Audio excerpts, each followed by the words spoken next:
This is Audible.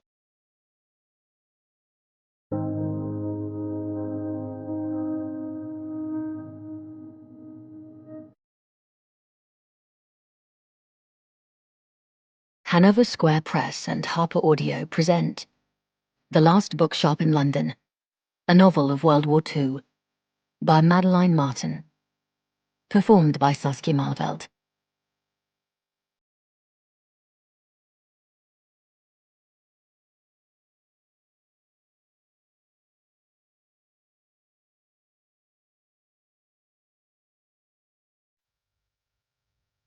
One. August, 1939. London, England. Grace Bennet had always dreamed of someday living in London. Never did she imagine it would become her only option, especially not on the eve of war. The train pulled to a stop within Farringdon Station, its name clearly marked on the wall inside a strip of blue set within a red circle. People hovered on the platform, as eager to get on as those within were to get off. They wore smartly cut clothing in the chic styles of city life, far more sophisticated than in Drayton, Norfolk. Equal parts nerves and eagerness vibrated about inside Grace. "We've arrived." She looked at Viv beside her. Her friend clicked the top on her lipstick tube closed and gave a freshly applied vermilion smile. Viv glanced out the window, her gaze skimming the checkerboard of advertisements lining the curved wall. "After so many years of wishing we could be in London." Her hand caught Grace's in a quick squeeze. "Here we are." Back when they were mere girls, Viv had first mentioned the notion of moving away from dull Drayton for a far more exciting life in the city. It had been a wild concept then, to leave their slow-moving, familiar existence in the country for the bustling, fast-paced pulse of London. Never had Grace considered it might someday become a necessity. But then, there was nothing left in Drayton for Grace anymore. At least nothing she cared to return to. The ladies rose from their plush seats and took hold of their luggage. Each had only one case with them, faded things, beaten down more by age than use. Both were stuffed to the point of near bursting, and were not only impossibly heavy, but awkward to manage around the gas mask boxes slung over their shoulders.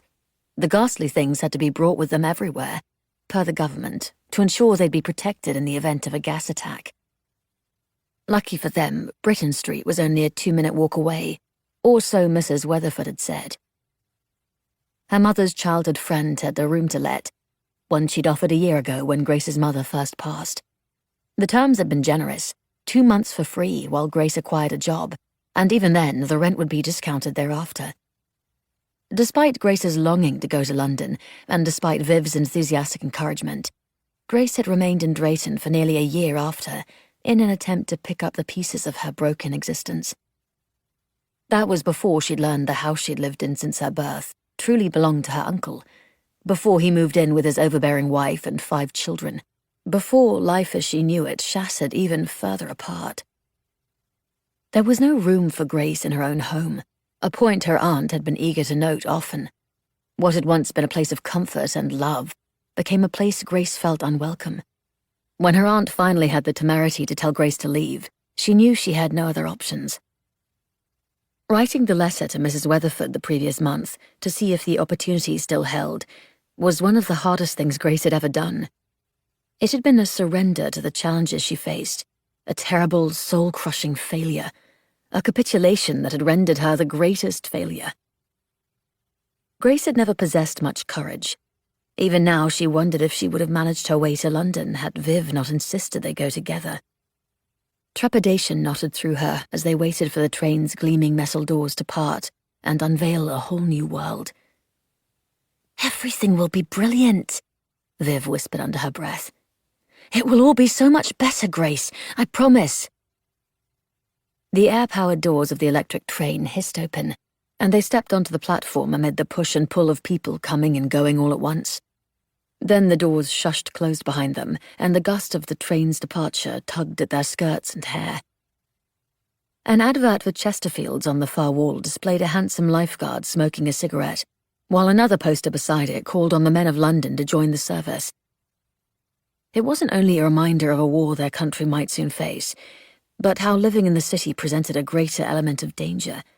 If Hitler meant to take Britain, he would likely set his sights on London. "Oh, Grace, look!" Viv exclaimed. Grace turned from the poster toward the metal stairs, which glided upward on an unseen belt, disappearing somewhere above the arched ceiling. Into the city of their dreams. The advert was quickly forgotten as she and Viv rushed toward the escalator and tried to tamp down their delight as it effortlessly carried them up, up, up. Viv's shoulders squeezed upward with barely restrained happiness. "Didn't I tell you this would be amazing?" The enormity of it hit Grace all at once. After years of dreaming and planning, here they were in London. Away from Grace's bully of an uncle, out from under the thumb of Viv's strict parents. Despite all of Grace's troubles, she and Viv swept out of the station like caged songbirds, ready to finally spread their wings. Buildings rose into the sky all around, making Grace block the sun with the palm of her hand to see their tops. Several nearby shops greeted them with brightly painted signs touting sandwiches, hairdressers, and a chemist. On the streets, lorries rattled by, and a double-decker bus rumbled in the opposite direction, its painted side as red and glossy as Viv's nails.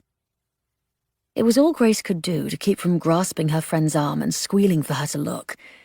Viv was taking it in too, with wide, sparkling eyes. She appeared as much an awed country girl as Grace, albeit in a fashionable dress with her perfectly styled auburn curls. Grace was not as chic. Though she'd worn her best dress for the occasion, its hem fell just past her knees, and the waist nipped in with a slim black belt that matched her low heels. While not as stylish as Viv's black and white polka dot dress, the pale blue cotton set off Grace's grey eyes and complemented her fair hair. Viv had sewn it for her, of course, but then Viv had always seen to both of them with an eye set toward grander aspirations. Throughout their friendship, they had spent hours sewing dresses and rolling their hair, years of reading Woman and Woman's Life on fashion and etiquette, and then making countless corrections to ensure they lost the Drayton from their speech. Now, Viv looked like she could grace one of those magazine covers with her high cheekbones and long-lashed brown eyes. They joined the flurry of people rushing to and fro, heaving the bulk of their suitcases from one hand to the other, as Grace led the way toward Britain Street. Thankfully, the directions Mrs. Weatherford had sent in their last correspondence had been detailed and easy to follow. What had been missing from the account, however, were all the signs of war.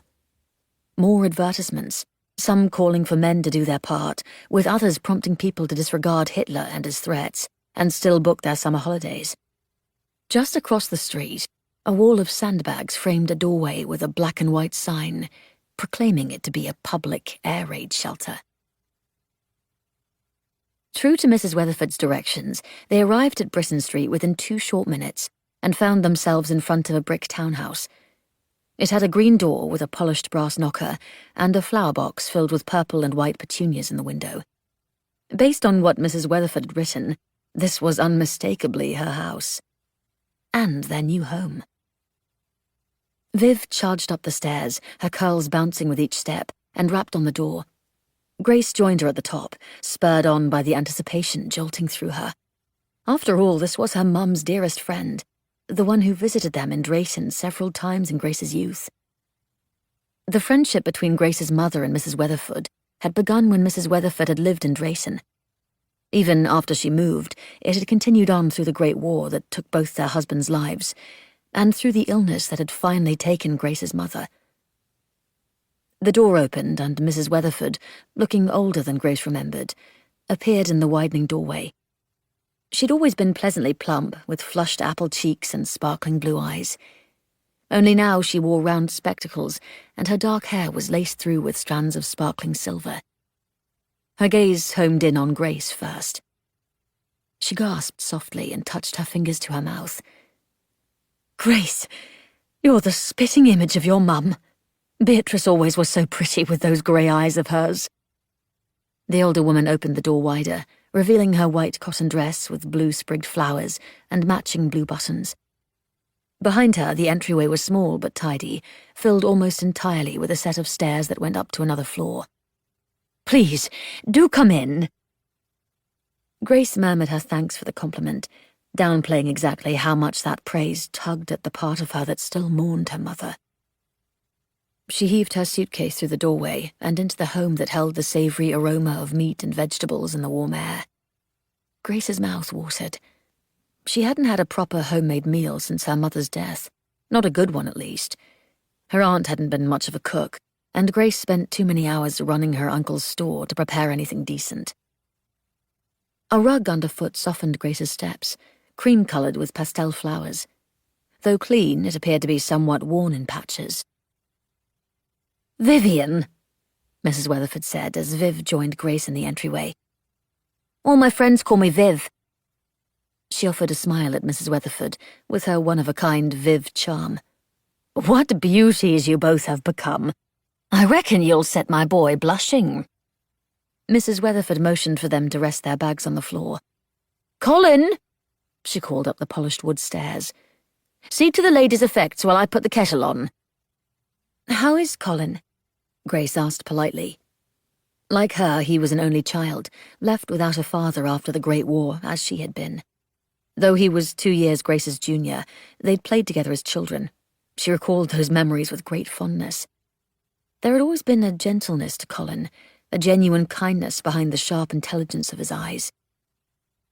Mrs. Weatherford threw her hands up in exasperation. "Trying to save the world one animal at a time, and bringing them all home." The good-natured chuckle that followed implied she didn't mind it as much as she claimed. Grace took a moment to admire the entryway as they waited on Colin. A table sat beside the stairs with a glossy black telephone atop it. The wallpaper was a cheerful blue and white brocade, somewhat faded, and matched the white painted doors and door frames. While simple in design, everything appeared immaculate. In fact, Grace was certain she would be hard-pressed to find a speck of dust on anything her mother's friend owned. A creak sounded, followed by footsteps coming down the stairs, as a tall, slender man appeared. His dark hair was combed neatly, and he wore a collared shirt and brown trousers. He gave a shy smile, which softened his features and made him appear even more youthful than his 21 years. "Hello, Grace." "Colin?" she said, incredulous.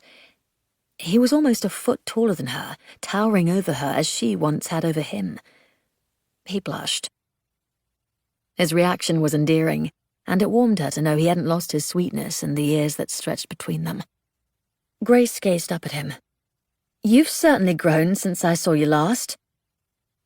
He shrugged his skinny shoulders, looking perfectly bashful, before offering a slight nod to Viv, whom he'd played with as well since the two girls had always been inseparable.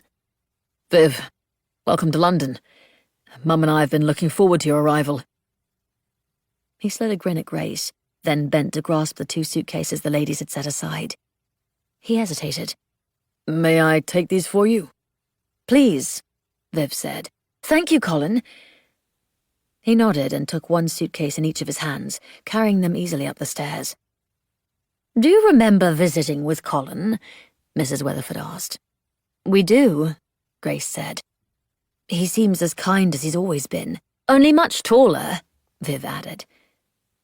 Mrs. Weatherford looked up the stairs with adoration shining in her eyes, as if she could still see him. "He's a good lad. Come, let's have some tea and I'll show you around." She motioned for them to follow and pushed open the door that led into a kitchen.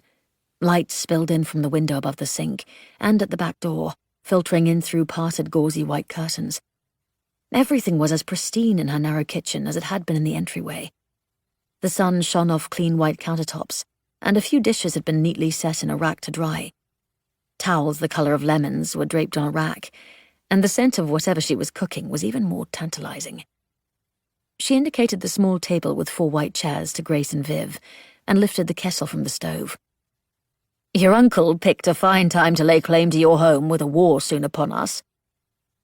She carried it to the sink and turned on the tap.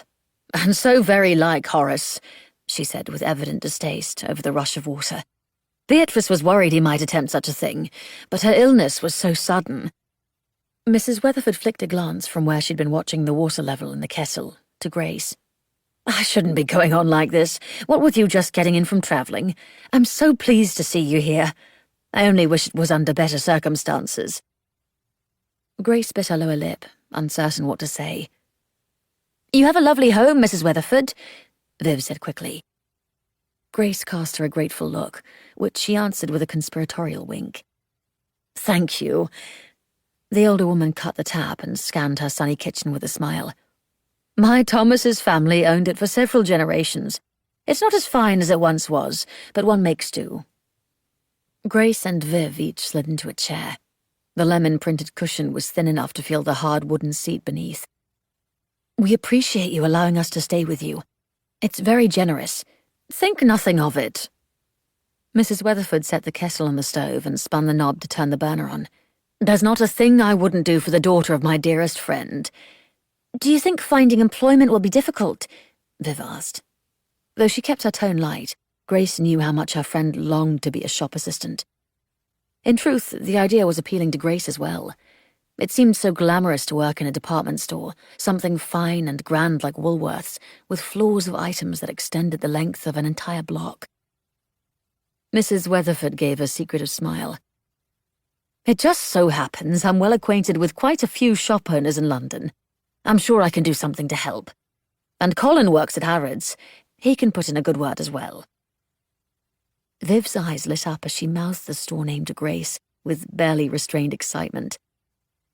Mrs. Weatherford took one of the yellow towels and lifted a plate from the rack, rubbing away the few remaining drops. "I must say, the two of you don't sound at all like you're from Drayton." Viv tilted her chin a notch higher. "Thank you. We've certainly tried. We're hoping it will help with our employment." "How delightful." Mrs. Weatherford opened a cabinet and replaced the plate within. "I trust you've procured letters of recommendation already." Viv had spent the day before their departure to London with a borrowed typewriter, carefully typing a letter of recommendation for herself. She'd offered to do one for Grace as well, but Grace had refused. Mrs. Weatherford turned back to the drying dishes once more. Viv lifted her eyebrows at Grace, indicating she ought to have agreed. "We do have letters of recommendation." Viv spoke confidently for both of them, no doubt already scheming how she might produce a second one for Grace. "Viv does," Grace amended. "Unfortunately, I do not. My uncle refused to write a letter of recommendation for the time I spent at his shop. It had been his final offense, a retaliation for her abandoning the store where she'd worked for most of her life. He didn't seem to care that his wife had insisted Grace find another place to live, only that Grace would no longer be at his beck and call.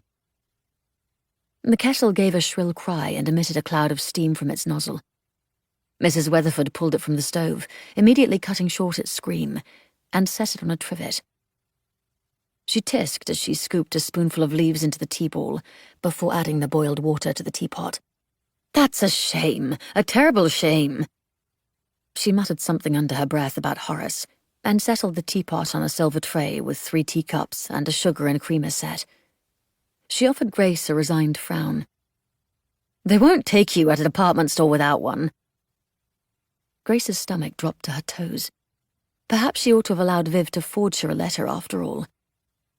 "However," Mrs. Weatherford added slowly as she carried the tray to the table and poured them each a steaming cup, "I have a place in mind where you could work for 6 months to obtain a proper letter of recommendation." "Grace would be ideal for whatever you're thinking." Viv took a lump of sugar from the bowl and let it plunk into her tea. "She's always had the highest marks in school, especially in maths. She practically ran her uncle's entire shop on her own and improved it greatly while doing so." "Then I think this will work out wonderfully." Mrs. Weatherford took a sip of her tea. Something nudged against Grace's shin. She looked down to find a young tabby cat gazing imploringly up at her with large amber eyes. Grace stroked her hand over the soft fur behind the kitten's ears, and a purr vibrated to life. "I see you have a cat. Only for a few more days. I hope you don't mind." Mrs. Weatherford swept her hand to shoo the cat, but it remained stubbornly at Grace's side. "The rascal won't leave my kitchen any time he smells food." Mrs. Weatherford cast a chagrined look down at the little animal, who regarded her without guilt or shame. "Colin is a wonder with animals. If I allowed him to keep every wounded creature he brought home, we would have quite the menagerie." Her chuckle interrupted the steam rising from her tea. The cat rolled onto his back, revealing a small white star on his chest. Grace scratched at the spot, and his rhythmic purr rumbled under her fingertips. "What do you call him?" "Tabby." Mrs. Weatherford playfully rolled her eyes.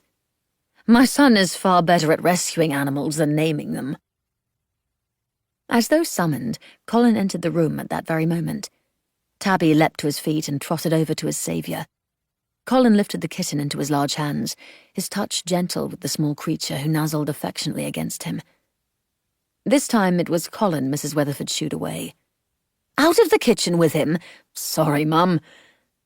Colin gave a quick, apologetic smile to Grace and Viv, then ducked from the room with the cat cradled to his chest. Mrs. Weatherford shook her head with affectionate amusement as she watched him depart. "I'll visit Mr. Evans to see about getting you secured in that position at his shop." She settled back into her chair and gazed out to the garden with a sigh. Grace glanced out the window, where a gaping hole showed in the earth, alongside a sad pile of uprooted flowers, and a stack of what appeared to be sheets of aluminium, most likely the beginnings of an Anderson shelter. Grace hadn't seen any in Drayton, where the chances of being bombed weren't high, but she'd heard of several cities where the Andes had been distributed.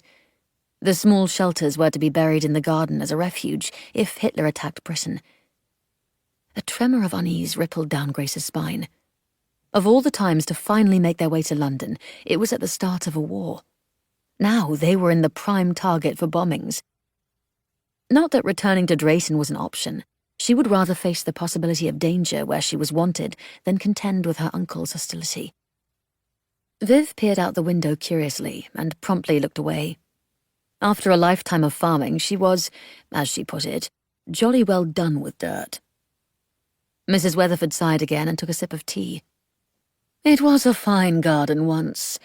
It will be again," Grace reassured her with more confidence than she felt.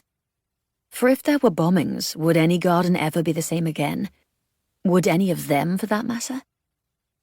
Such thoughts nipped at the back of her mind and cast them in an eerie shadow. "Mrs. Weatherford," she said abruptly, no longer wanting to think of war or bombings, "may I inquire as to what sort of shop Mr. Evans runs?" "Of course, dear." Mrs. Weatherford set her teacup in its saucer with a clink, her eyes lighting up with enthusiasm. "It's a bookshop." Grace masked a twinge of disappointment.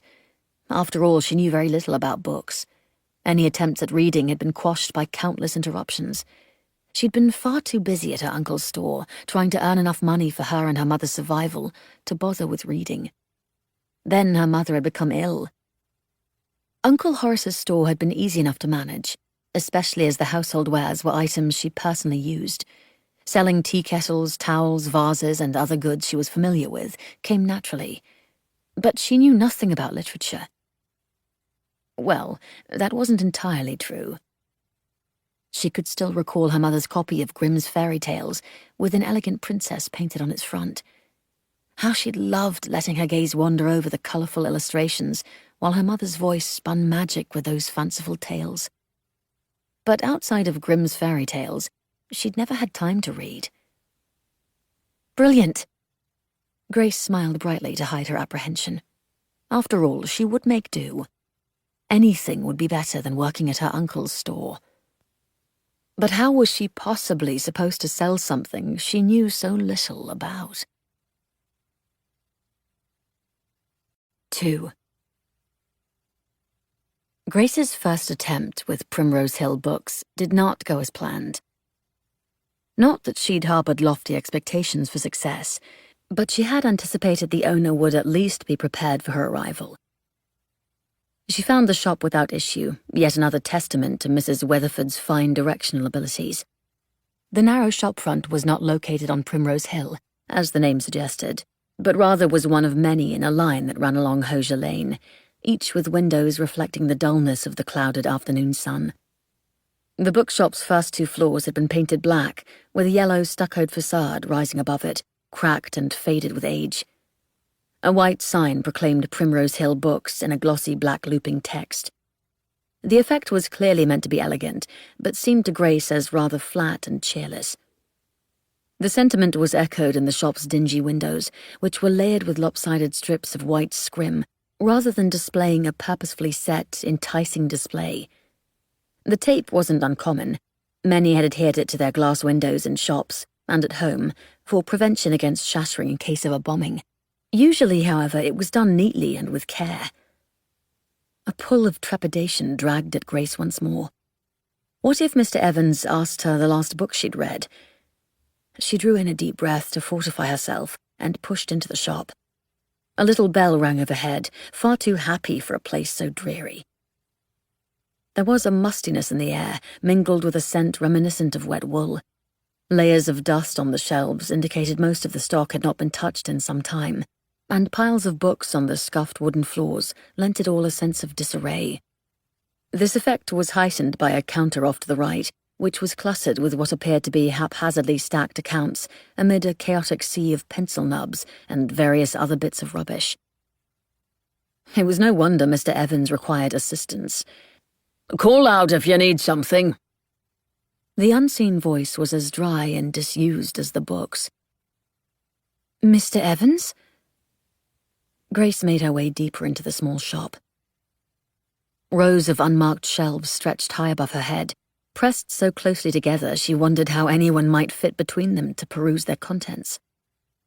A second-story balcony curled around the perimeter of the first floor, visible above the towering shelves and just as overcrowded and messy. Despite its external size, the shop's interior had been rendered far too small and tight.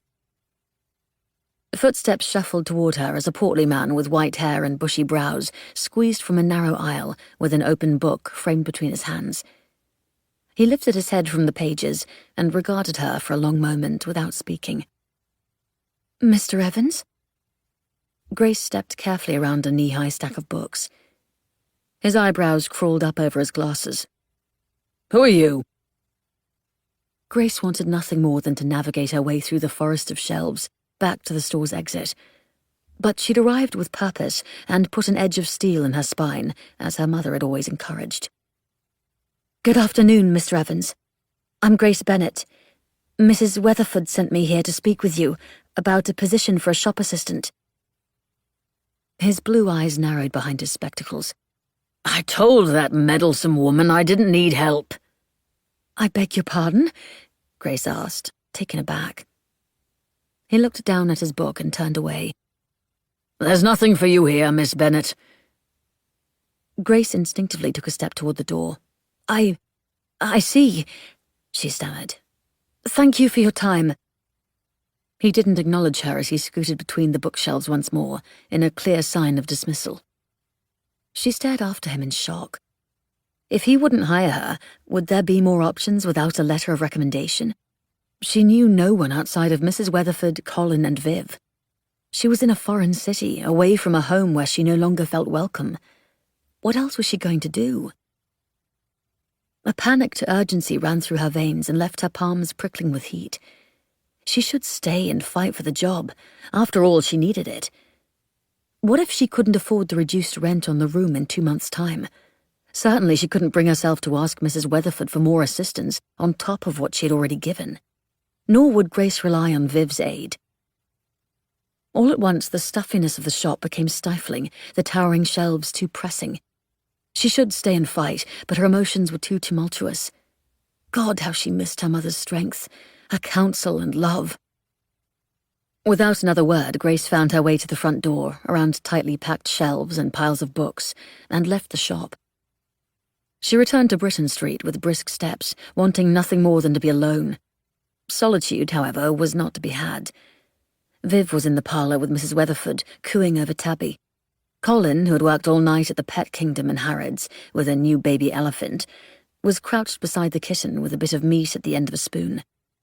Which meant all eyes turned to Grace the moment she closed the front door. Though she knew her friends meant well, she wanted to slink from their stares rather than divulge how she'd run from the first sign of difficulty. "How did it go with Mr. Evans?" Mrs. Weatherford sat forward in the burgundy armchair. Grace's cheeks burned, but she managed to force a smile and act nonchalant. "I believe he is not looking to hire an assistant." "Why ever would you assume such a thing?" Mrs. Weatherford asked. Grace shifted her weight from one foot to the other.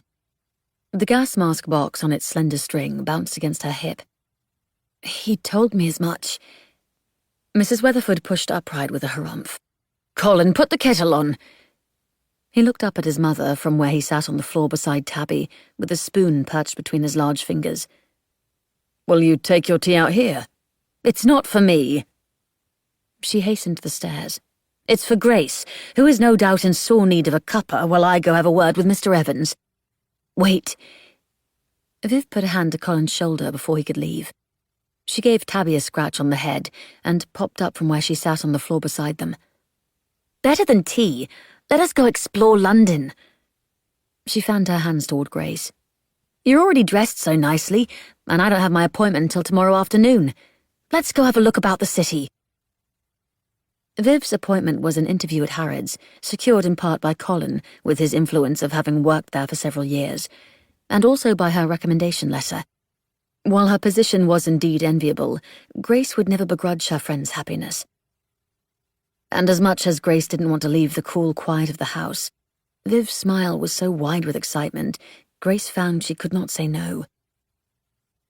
Viv readied herself with such haste she descended the stairs the same time as Mrs. Weatherford, both with their hats pinned into place and neat heels clicking over the polished wood surface. "You mark my words." Mrs. Weatherford glanced in a small mirror hanging beside the front door and adjusted the brim of her angular black hat. "Mr. Evans will hire you if he knows what's good for him." Grace wished she could protest, to stoutly deny her need for a job or the kind help Mrs. Weatherford offered. But alas, she could not refuse her charity. Uncle Horace had seen to that with his refusal to write a proper letter of recommendation.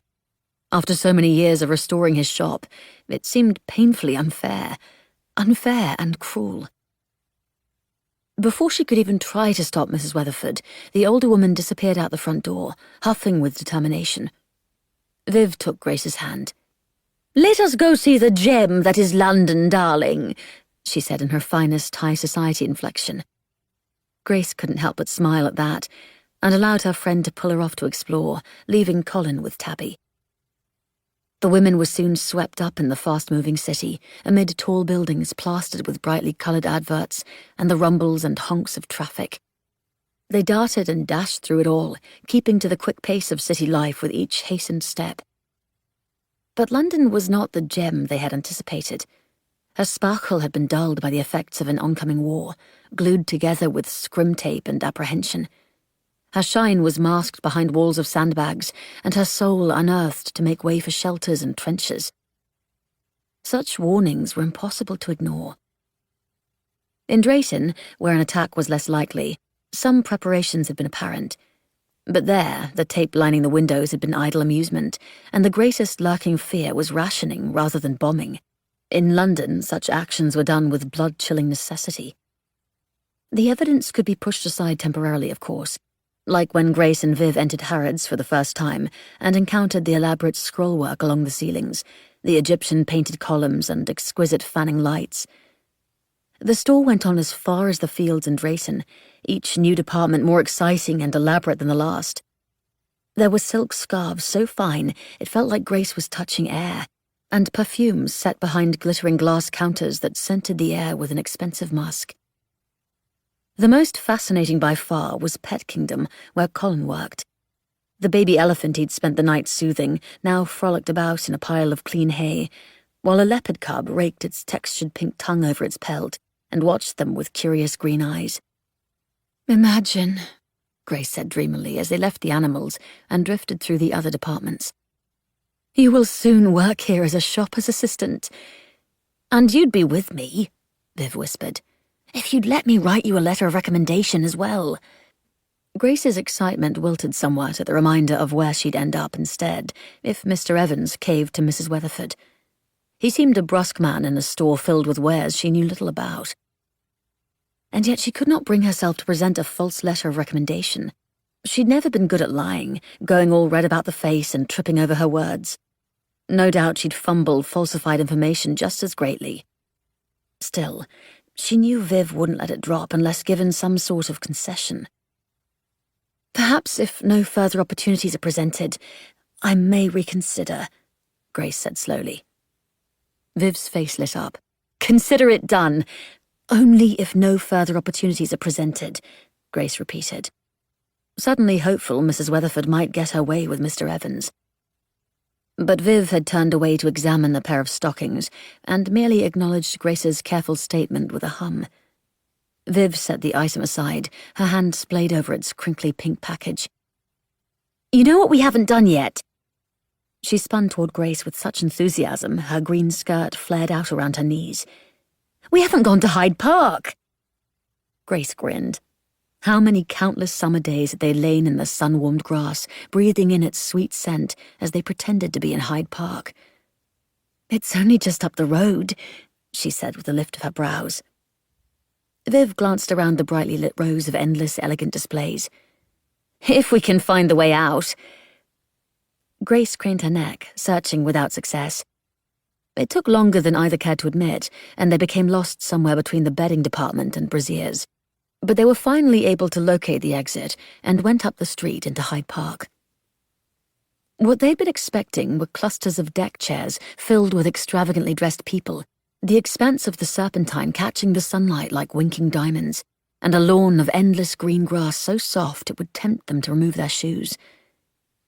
They had not anticipated the trenches gouged into the soil like open wounds, or, worse still, the massive guns. The hulking metal bodies rose taller than a man, supported by wheels so large they came up to Grace's waist. A long barrel protruded from each beast, jutting toward the sky, ready to take down any threat. Grace looked up into the heavy grey clouds, half expecting to see a fleet of aircraft in its murky depths. "Don't trouble yourself worrying about Germany, ladies." An older man paused before them. "Those anti-aircraft guns will shoot them out of the sky before they can touch us." He nodded with self-satisfied assurance. "You'll be safe." Grace's stomach clenched and robbed her of any words.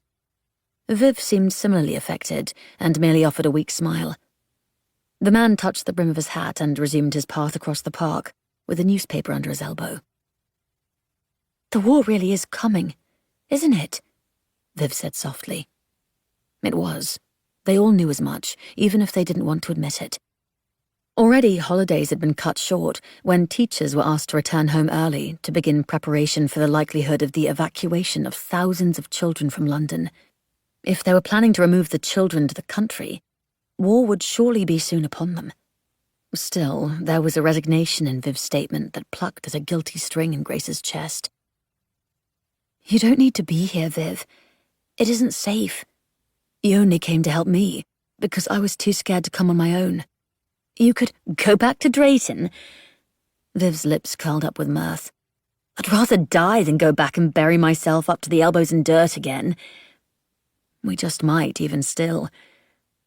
Grace didn't verbalize the macabre thought, but she did glance back once more at an anti-aircraft gun, dark and ominous where it rose against the afternoon sky. "War hasn't even been declared yet."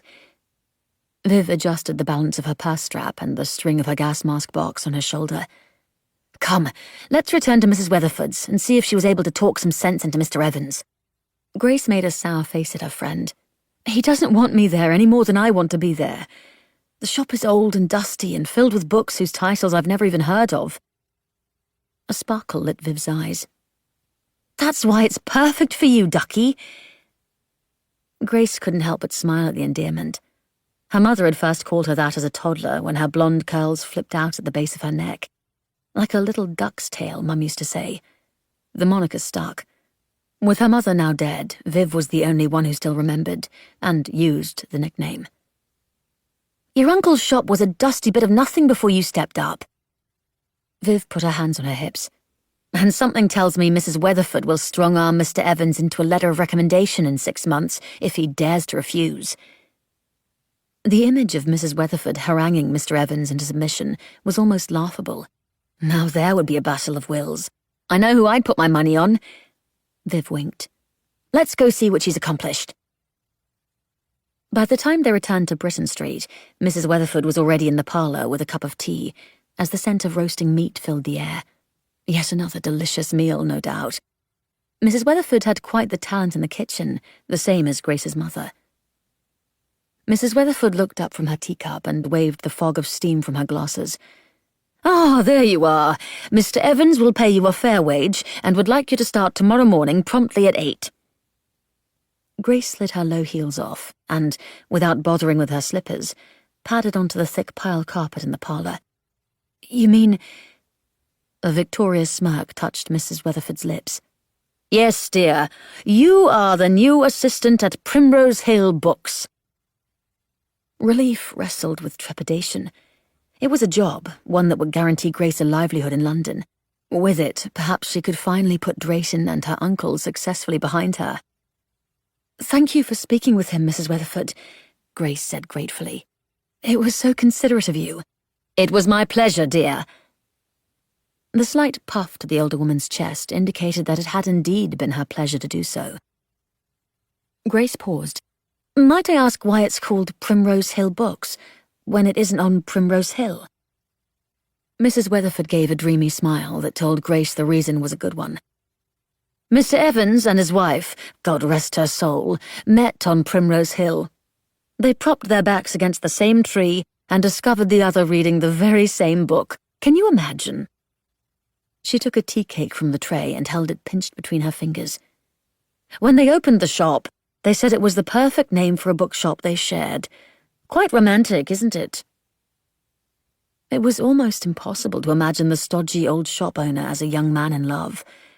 But the shop name was indeed charming, as was the story. Perhaps working at the store would not be so terrible. And anyway, it would only be for 6 months. 3. Grace arrived at Primrose Hill Books at 10 minutes to 8 the next morning, with perfect curls and jangling nerves. Viv had helped set her hair the night before, and rose early to wish her luck, despite her own interview with Harrods not being until that afternoon. Grace would need all the luck she could get. Mr. Evans was behind the cluttered counter when Grace entered. He wore a tweed jacket with a collared shirt underneath, and didn't bother to look up at the ding of the bell. "Good morning, Miss Bennis," he said in a bored drawl. Grace smiled at him, determined for a fresh start with her best foot forward. Or her other cheek turned, depending on how one looked at it.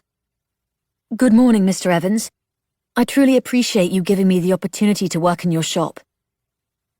He lifted his head and regarded her through the thick glass of his spectacles. His wispy white hair and overgrown eyebrows appeared as tamed down as they might ever be. "I don't need help, but that woman wouldn't let me be until I finally agreed." He wagged a stubby finger at her. "And don't you be locking your heart into this task, Miss Bennet. It's only for 6 months. Grace's shoulders relaxed somewhat with her relief. At least he wouldn't expect her to be at the shop for the rest of her life. "I won't become attached," she answered truthfully. How could she possibly, with a place so dusty and desolate? She scanned the shop and was struck anew with how cramped the space seemed. Shelves were crowded against one another like big teeth in a small mouth amid errant piles of scattered books, all without any sense of rhyme or reason. At least when Grace had begun at her uncle's shop, there had been some semblance of order. What was she to do with this haphazard chaos? A sense of hopelessness crept in. After all, where was she even to start? Did Mr. Evans already have expectations he wanted her to meet? She stood awkwardly in a state of uncertainty with her purse and gas mask box on her shoulder, still wearing her hat. Mr. Evans did not appear to notice as he scrawled a series of numbers into a ledger. The pencil tip was carefully pinched between the pads of his fingertips. One more sharpening and the thing would be non-existent. Grace cleared her throat. "Where am I to set my belongings?" "Back room," he muttered, as his hand continued to move against the paper. She glanced to the rear of the store and saw a door, presumably where she was being directed. "Then what would you like me to do?" The lead of the pencil snapped, and Mr. Evans hissed out an exhale of frustration. He levelled a stare at her. "I told you I don't need help. You can sit in the back room and sew, or settle into a corner with a book to read, or file your nails. I don't care." Grace nodded and slipped down the misaligned aisle of shelving toward the door he'd indicated. Above it was a dingy brass placard with Primrose Hill Books engraved at its top, and a small line of words beneath. Where readers find love. Hopefully it was an omen that her 6 months might not be all bad. The room was narrow and dimly lit by an uncovered bulb, with a flimsy table and chair. Boxes lined every wall, sometimes layered 2 and 3 deep, minimizing the space so that one could barely move. It was far less welcoming than the shop itself, which Grace hadn't thought possible. She located several hooks on the wall where she hung her effects, and went back to the main area of the shop. She'd never been one for sewing, that was Viv's area of expertise, and wouldn't know where to start with which book to read, let alone how to shelve them. A glance at her nails, however, had her lamenting having forgotten her nail file at home. There was nothing for it but to find something to do. The thick layers of dust on the shelves begged to be wiped clean.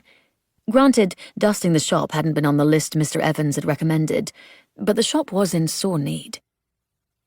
3 hours later, nearly choking on dust motes in the air, she regretted her choice. Her white shirt dress with sprigs of pink flowers, one of her favourites, was streaked with grime, and Mr. Evans glared in her direction every time he coughed, which was quite often.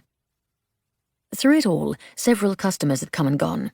She tried to linger near them as she worked, employing considerable care to not send dust clouds in their direction, but still close enough should they require help. Not that she would know what to do if they asked her a question.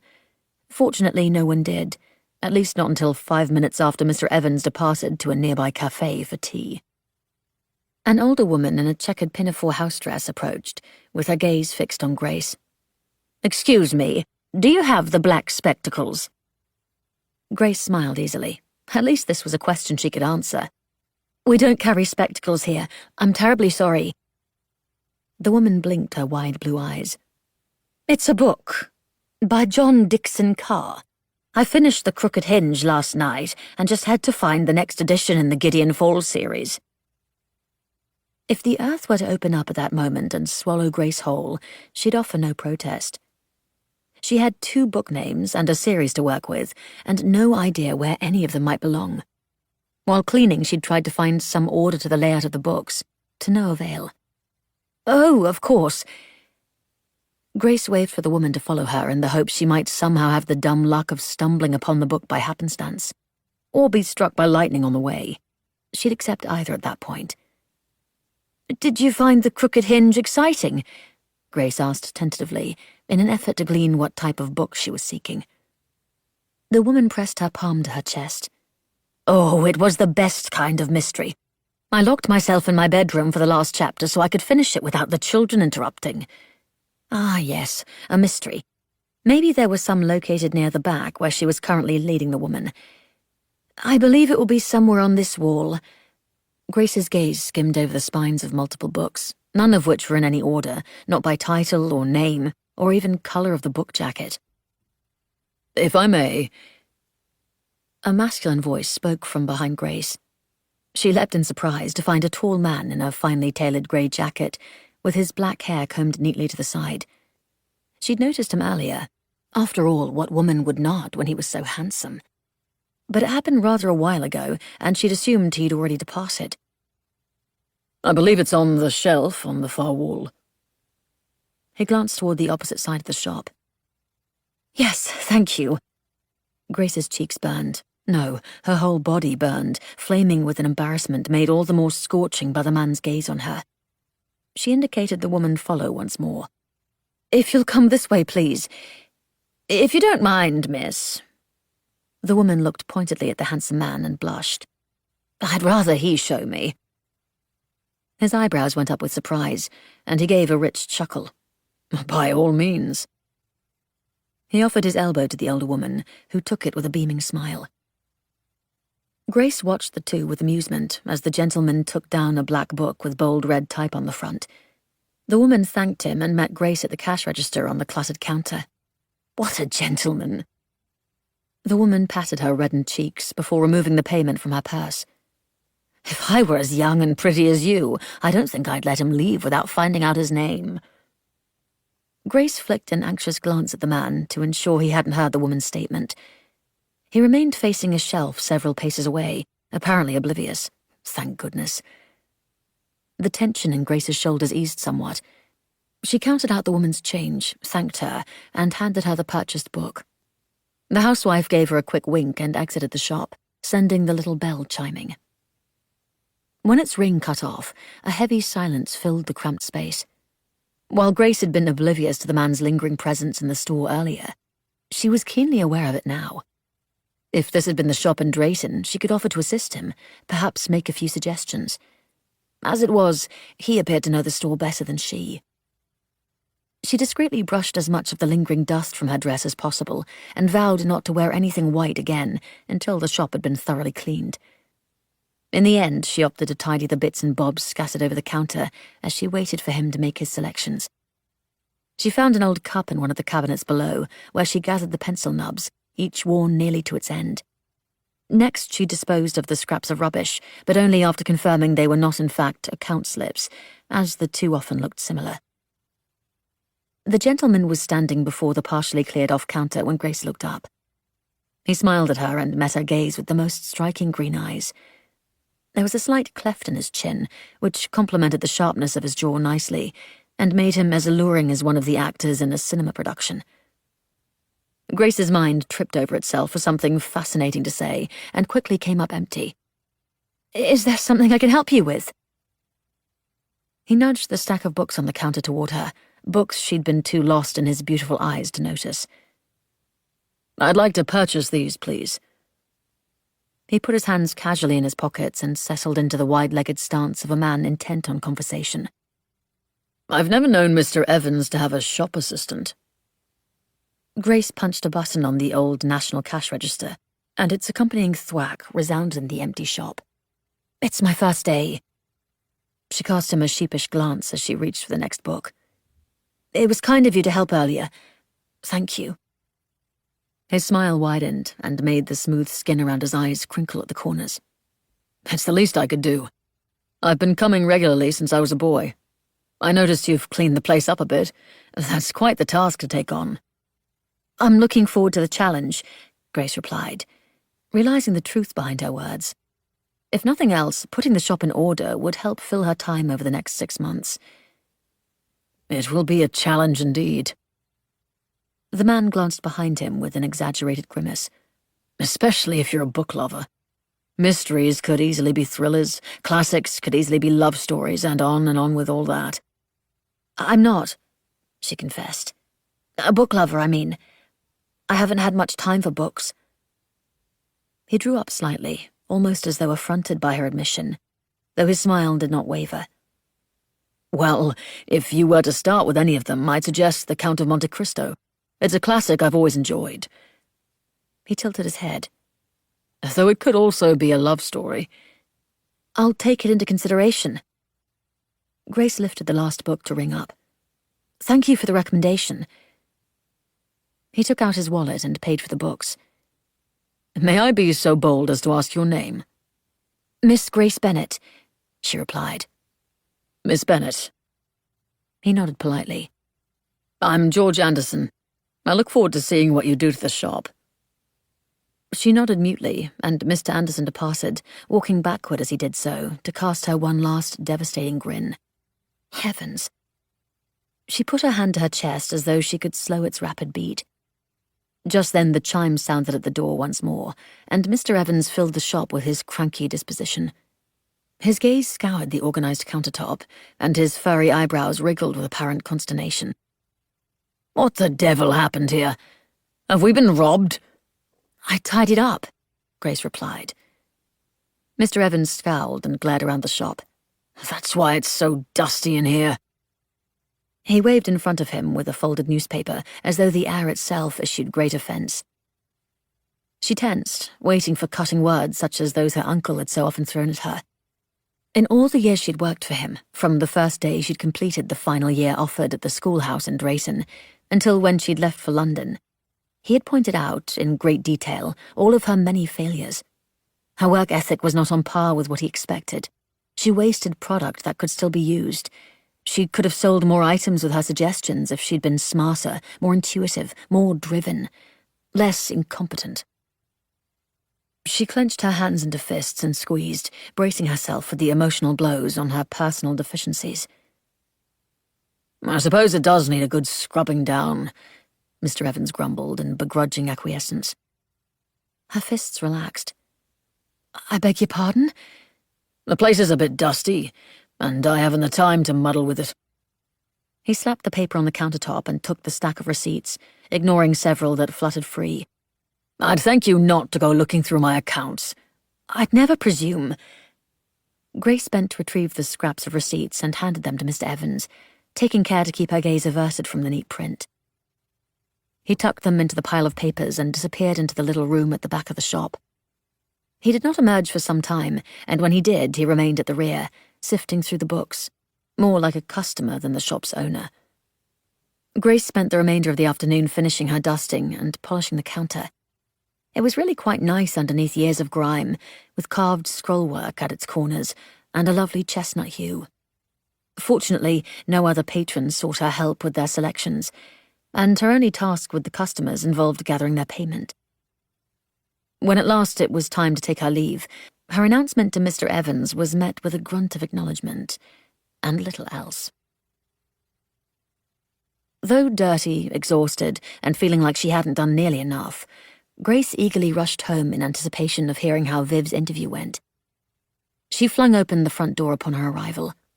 "Viv, did you—" The wireless was turned to full volume, and a voice crackled throughout the parlour, informing listeners that a fleet had been mobilised. A fleet of what? Mrs. Weatherford and Viv sat before the radio, listening intently. Viv shot her a distracted glance and waved her over. Grace quickly joined her friend on the blue mohair sofa. "What's going on?" she whispered. "Why is the broadcast on? It's not 6. Viv cast her a nervous glance. "News came this afternoon. The reserves have been called. We were informed earlier that we shouldn't conclude war as inevitable. But how can we not when they're telling us that fleets are mobilised and all naval reservists and remaining Royal Air Force personnel should report for duty?" Grace fell back against the couch in stunned shock. How had she heard nothing about this? But then she'd been in her own world, busily cleaning, her mind set to task with determination, and her customers few and far between. The anticipation vibrating in the air now hummed in Grace's veins. This was it. War. Mrs. Weatherford said nothing, her face a stoic mask. She stood abruptly and snapped off the wireless. "That's about enough for one day." She drew in a deep breath and turned to Grace. "I trust your first day went well." "Yes, thank you," Grace replied softly. "Good."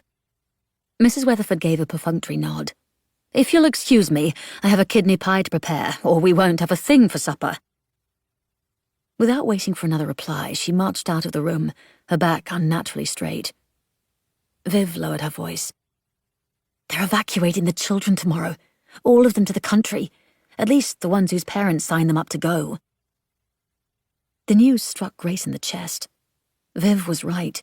How could they not expect war when such measures were being implemented? Grace thought of the housewife who'd been in the store earlier, selecting a book without the knowledge that her children would be leaving the following day. All the mothers of London would be losing their children due to the evacuation, and many of them would also be sending their husbands to war. If not enough men volunteered, they might be conscripted. Grace's stomach gave a slight flip. Colin might be called up. It was no wonder Mrs. Weatherford had been so disinclined to hear more. Viv stared down at the carpet, solemn. A knot of fear tightened in Grace's chest, and she fought for some levity, lest they both give in to hopelessness. "The children will be fine, as long as they don't end up with my uncle and his family." Viv offered a sad smile as she played along. Not that he'd offer them a place anyway. It was then Grace realized Viv was still wearing her smart navy suit. "Did you have your interview?" Viv nodded. "I was offered a position as a shopper's assistant. I start tomorrow, for however long it will last now. It will last quite a while, I'm sure." Grace squeezed her friend's hand. "Everyone always needs a pair of stockings or a new blouse to make them feel fine." "Or an elephant?" Viv tilted her head. "Perhaps a wombat." Grace shrugged. Viv's mouth stretched in a ghost of a smile. "Maybe even a cheetah." "Don't forget its lead," Grace cautioned. Viv's expression turned serious. "We'll make it through this, Grace Bennet. Just you see."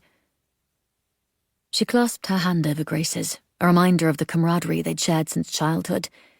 That solidarity had helped them survive the pain of Grace's mother's death, the drudgery of life in Drayton, Viv's overbearing parents, and even the incessant teasing of Geoffrey Simmons, the dolt. Together, they would be able to take on anything thrown at them, whether it be a curmudgeonly shop owner or a coming war. 4. The queue of children was tragically endless. In truth, Grace hadn't had much chance to think of the evacuation.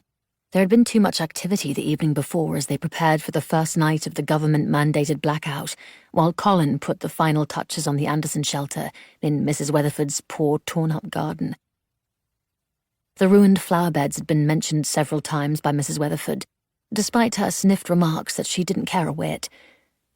Through it all, Grace was ashamed to admit she hadn't remembered about the children. Not when she'd left Britton Street to make her way to Primrose Hill Books. Especially not when she'd caught sight of strange silver balloons in the sky, as large as townhouses and suspended above the city like bloated silver fish. Odd things that no doubt served some purpose of war. She stared up at one so intently as she turned down Albion Place that she nearly crashed into a man in a blue wool Royal Air Force uniform, with his full kit slung over one shoulder. "Forgive me," Grace said. "I didn't—" Whatever else she meant to say died on her tongue, for that was when she caught sight of the children. The queue ran down the length of the street, heading in the direction of Farringdon Station. The RAF officer replied, but she didn't hear him as he strode briskly past. She couldn't take in anything more than the endless stream of children with their small gas masks hanging from strings at their sides, their information pinned on their jackets, and their bags of belongings. Such small bags for what might be a long absence, for who knew when the children would return? Some were eager, their faces bright in anticipation for an adventure. Others were tear-stained as they clung to their mothers. As for the women accompanying them, each one was pale, their expressions steeled against the agony of their task. No mother should suffer a choice such as theirs, to send their child to live with a stranger in the country, or allow them to stay in the city where it was dangerous. Despite the pain of separation, there must truly be considerable risk if they were going to the effort to remove so many children. Certainly it was far better than keeping them here, where they were under the constant threat of being bombed. Though Grace was not a mother, she hoped to become one someday. So it was that every stricken visage drove into her heart the sacrifice these women were making to ensure their children remained safe. As Grace walked on in her stunned state, she came upon the mass of them congregated at the entrance to Farringdon Station, where another stream of children came from the opposite direction. Hundreds, if not thousands. Many mothers would have empty arms this night. A heaviness lay in Grace's chest for those women and the little ones they had to send off to another's care. She quickened her pace, unable to endure the sight any longer. She all but threw herself into the bookshop, earning her a sharp look from Mr. Evans upon her arrival. "Has the war already started?" he asked dryly, and returned his focus to the book in front of him. "It might as well have." Grace glanced out to the street as a mother hastened her 2 young children in the direction of the tube station. "The children are all being sent away." He hummed in distracted agreement. She peered up to the sky, seeking the large silver objects. "And those balloons—" "Barrage balloons." She turned back to him. "What on earth are those?" Mr. Evans sighed without patience and set his book down. "They're affixed to steel cables and prevent aircraft from flying too low. They're there for our protection." "So they can't bomb us then?" Grace asked hopefully. Mr. Evans snorted. "Oh, they can bomb us well enough. The balloons prevented it in the Great War when planes couldn't fly as high, but now at least it forces them up into the range of the anti-aircraft guns." Chills prickled over Grace's skin. She wanted to ask more questions, but he'd already lifted his book and resumed reading. A few customers entered the store that day. It was easy to see why when the children were being shipped off, the men were leaving for war, and all the mothers were left behind with their heavy sorrow. Grace had thought to try organizing the books, but could not clear the image of those children from her mind. Not when there had been so very many of them. Not when their mothers had been so strong in the face of what they must do to have their children protected. She recalled the time her mother had gone to visit Mrs. Weatherford once when she was a child. Though Grace had stayed with Viv's family for the week, she still remembered how missing her mother had left her feeling bereft. And that had been only a week. Those poor children. In the end, Grace applied herself to the messily placed scrim on the windows, peeling away first the tape, then picking at the adhesive that remained in sticky patches along the glass. The task was mindless, which suited her well, for her mind was entirely overfull already. When there were only 2 strips left, and she was debating whether or not she had time to reapply more tape with proper care, Mr. Evans came to her. Go home, Miss Bennet. There's not enough business to even bother staying open. Not today. Besides, I haven't anything to black out the windows when it grows dark. He folded his arms over his chest, and his inhale whistled through his nostrils as he looked about this shop. War is coming, and books aren't what people will be shopping for.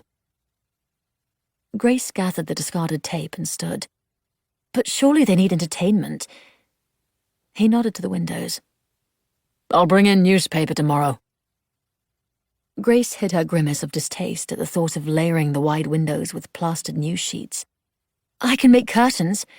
Mrs. Weatherford has quite a bit of fabric on hand already. We've some to spare.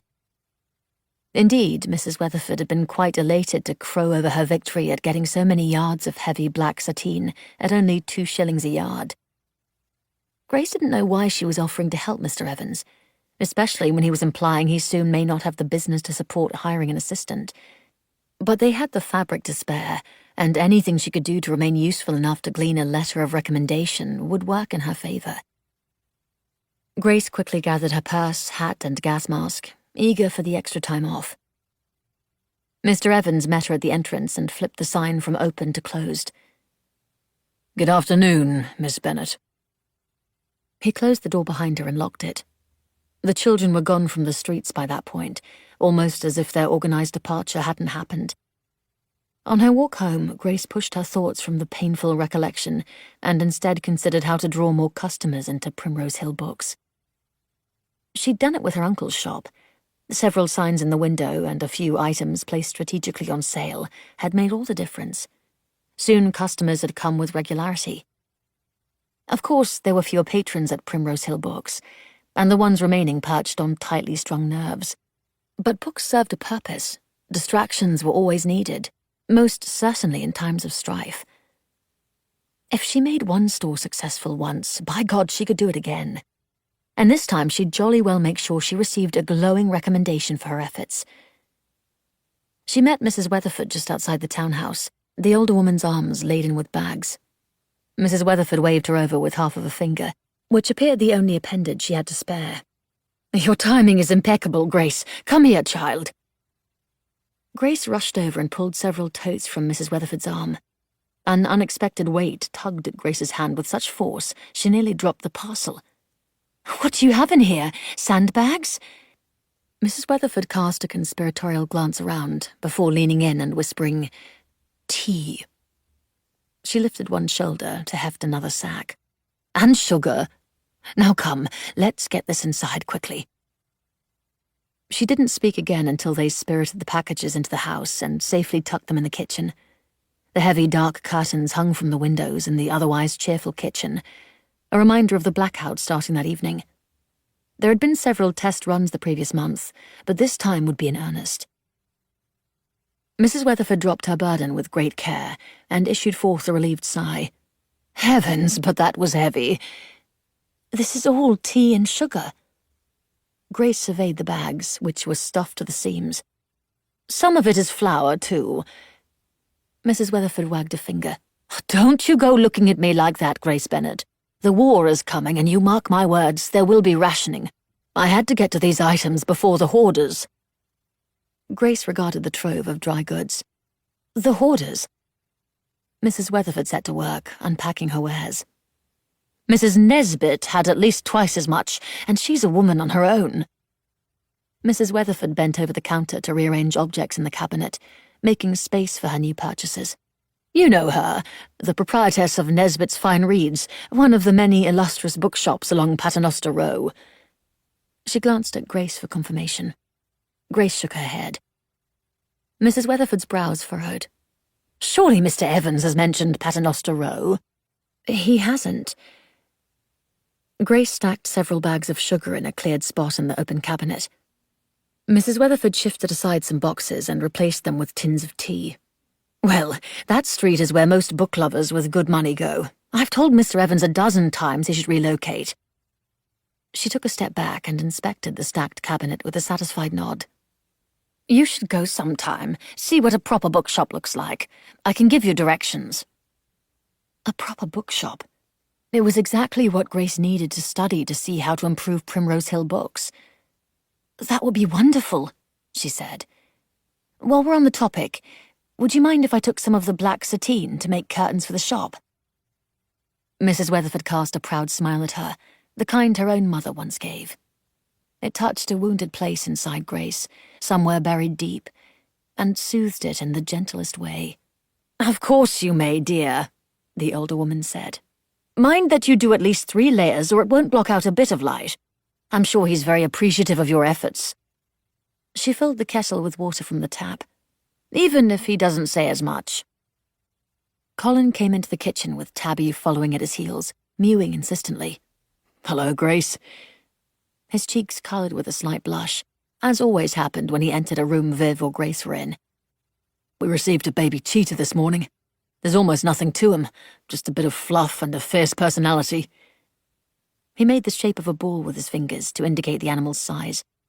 I imagine he must be darling. You'll have to come by and see him next time you're at Harrods. He glanced to his mother. Can you hand me a tin of tuna, Mum? Mrs. Weatherford's mouth pinched, but she handed him the tin regardless. I think Tabby is large enough to find a home. Soon we'll be sore pressed to feed ourselves, let alone a cat. Colin took the can with a rueful smile. You both think I'm mad, but I tell you, everything will be rationed. Mrs. Weatherford folded the now empty totes and put the full kettle on the stove, while Colin peeled the top off the tin with a can opener. A pungent fish odour filled the small space and sent Tabby in a frenzy of emphatic cries. Mrs. Weatherford waved at the air. Save yourself, Grace. Put the wireless on while I fetch your tea. Grace didn't need a second offer and quickly fled the odoriferous room. However, when she snapped on the set, the news greeting her was far worse than the smell of fish. Lionel Marson's rich voice emanated from the speakers. Germany has invaded Poland and bombed many towns. Grace stood stock still, her hand hovering over the metal knob. On he went, detailing how Poland had been attacked that morning, how major Polish cities had been bombed and France was mobilizing. With the agreement of mutual assistance being signed with Poland only days before, there would be nothing for it. Great Britain and France would have to intervene. The rest of the afternoon and evening was spent in the parlour as each new bulletin aired, everyone perched in a desperate bid for more information. Much of what was said they already knew, but listened intently regardless. Through it all, Grace made curtains for the shop, with Viv's help once her friend came home from a successful first day at Harrods. With nerves on high alert, they picked at Mrs. Weatherford's pork pie and prepared for the blackout before the sun had fully set. Hitler could do to England what he'd done to Poland. Any sliver of light at a window could tell his planes where to drop their bombs. A chill of anticipation squeezed down Grace's spine. She'd been dreading the blackout and its strict rules. Now she was grateful for the government's foresight in keeping them from being a blatant target in the dark night. Likewise, she was appreciative for the Anderson shelter in the back garden. Knowing they had protection in such proximity lent her a calming sense of security. Amid the pure darkness of their first blackout, Grace had difficulty finding sleep, especially when her mind was filled with talk of war, and her thoughts kept returning to the children from that morning. Apparently the heavy curtains did their job too well. Grace did eventually fall asleep, but the next morning she awoke nearly half an hour later than intended. Despite her rushed attempt to get ready, she still made it to the bookshop several minutes late. Mr. Evans glanced up at her arrival, his face dour. No doubt a rebuke was coming. Grace clutched her bag, the triple-layer blackout curtains within. And here I thought you might have abandoned the place as a lost cause. A smirk lifted the corners of Mr. Evans's mouth as he wandered back toward the rear of the shop. Not that I'd have blamed you. I'm sorry for being late, she called to his back and exhaled slowly. I brought the curtains. He looked over his shoulder toward her bag and nodded once. It was as much of a thank you as she'd expected. She tidied the shop first, cleaning the piles of receipts and bits of rubbish she'd left on the counter. Though she knew little of the books they sold, she chose covers with appealing fronts and displayed them in a curved arrangement in the large windows. It was a start, at least. She had just located a small ladder and was preparing to hang the heavy curtains when the jingling bell announced a visitor. An old man entered and caught her with his sharp gaze. Who are you? Miss Bennet. She climbed down from the ladder. The new shop assistant. At eye level, it was impossible to ignore how very much the man resembled a bird set against the bitter wind on a cold day. His downy white head was set low into the shrug of his hunched shoulders, and his spindly legs jutted from the bulk of his dark jacket. He glanced at the curtains waiting to be hung and tutted. No need for curtains when tar would work just as well. Grace nearly cringed at the idea of smearing tar over the glass. May I help you? Where is Evans? Pritchard, is that you? Mr. Evans emerged from the forest of shelves, an ever-present book propped in his hands just over the paunch of his belly. He snapped it shut and pushed his glasses higher on the bridge of his nose. You hired an assistant? The man looked around the shop, his beak of a nose exacerbating his bird-like appearance. Are you doing all that well, then? You never know what you'll need when a war is on, Mr. Evans answered dryly. Comparing our bookshops again, Pritchard? The man clicked his tongue. Bah, war hasn't even been declared yet. And if this mess with Poland pushes us toward it, we'll show Hitler and his nasties a battle that will send them scuttling back to Germany. Mark my words, this will all be over by Christmas. I'll still take my curtains. Mr. Evans nodded toward Grace, releasing her from the need to be party to the conversation. If nothing else, it'll keep the bloody ARP wardens from knocking at my door. Grace gathered the slippery fabric in her arms, climbed the ladder, and proceeded to hang the curtains while the men discussed book sales and politics. How the devil do you keep mice from your store? Mr. Pritchard asked abruptly as Grace finished her task. I've had issues with the buggers from the first. It's never been a problem. Mr. Evans's tone was becoming distracted, a clear indication he was finished with the chat. A social cue Mr. Pritchard had failed to grasp. The man tucked his head deeper into his shoulders and scowled. Most likely because you're not as close to the Thames all the way out here. Not like I am at Paternoster Row. You need a cat, Grace said as she climbed down from the ladder and examined her handiwork. Mrs. Weatherford's son has a tabby cat who needs a home. Mr. Pritchard scoffed. That meddlesome woman. Grace busied herself folding the ladder to hide her frown at his unkind assessment of the woman who had done so much for her. A cat should help with the mice. I have it on good authority Mrs. Weatherford has no plans this morning, and would likely appreciate the call. At least to the point of finding a new home for Tabby. Mr. Pritchard nodded slowly to himself. I see. Well, it appears I might as well see about a cat. Good day to you, Evans. Mr. Evans muttered some form of farewell, and Mr. Pritchard left the shop. With the curtains properly hung and a decent display in the windows, Grace turned to her next project, finding places to relocate the piles of books scattered about the floor. The task was far larger than she'd anticipated. Whatever shelving system Mr. Evans had once incorporated was now nearly non-existent, which meant Grace needed to create her own. Eventually. For now, she simply found places to put the discarded tomes. She'd become so engrossed in her task, Mr. Evans had to remind her on several occasions that she had stayed beyond her allotted hours. Each time she'd put him off, saying she was nearly done, and each time she thought she truly was, only to discover more stacks. A low rumble of thunder caught her attention, and Mr. Evans appeared before her with an umbrella in hand.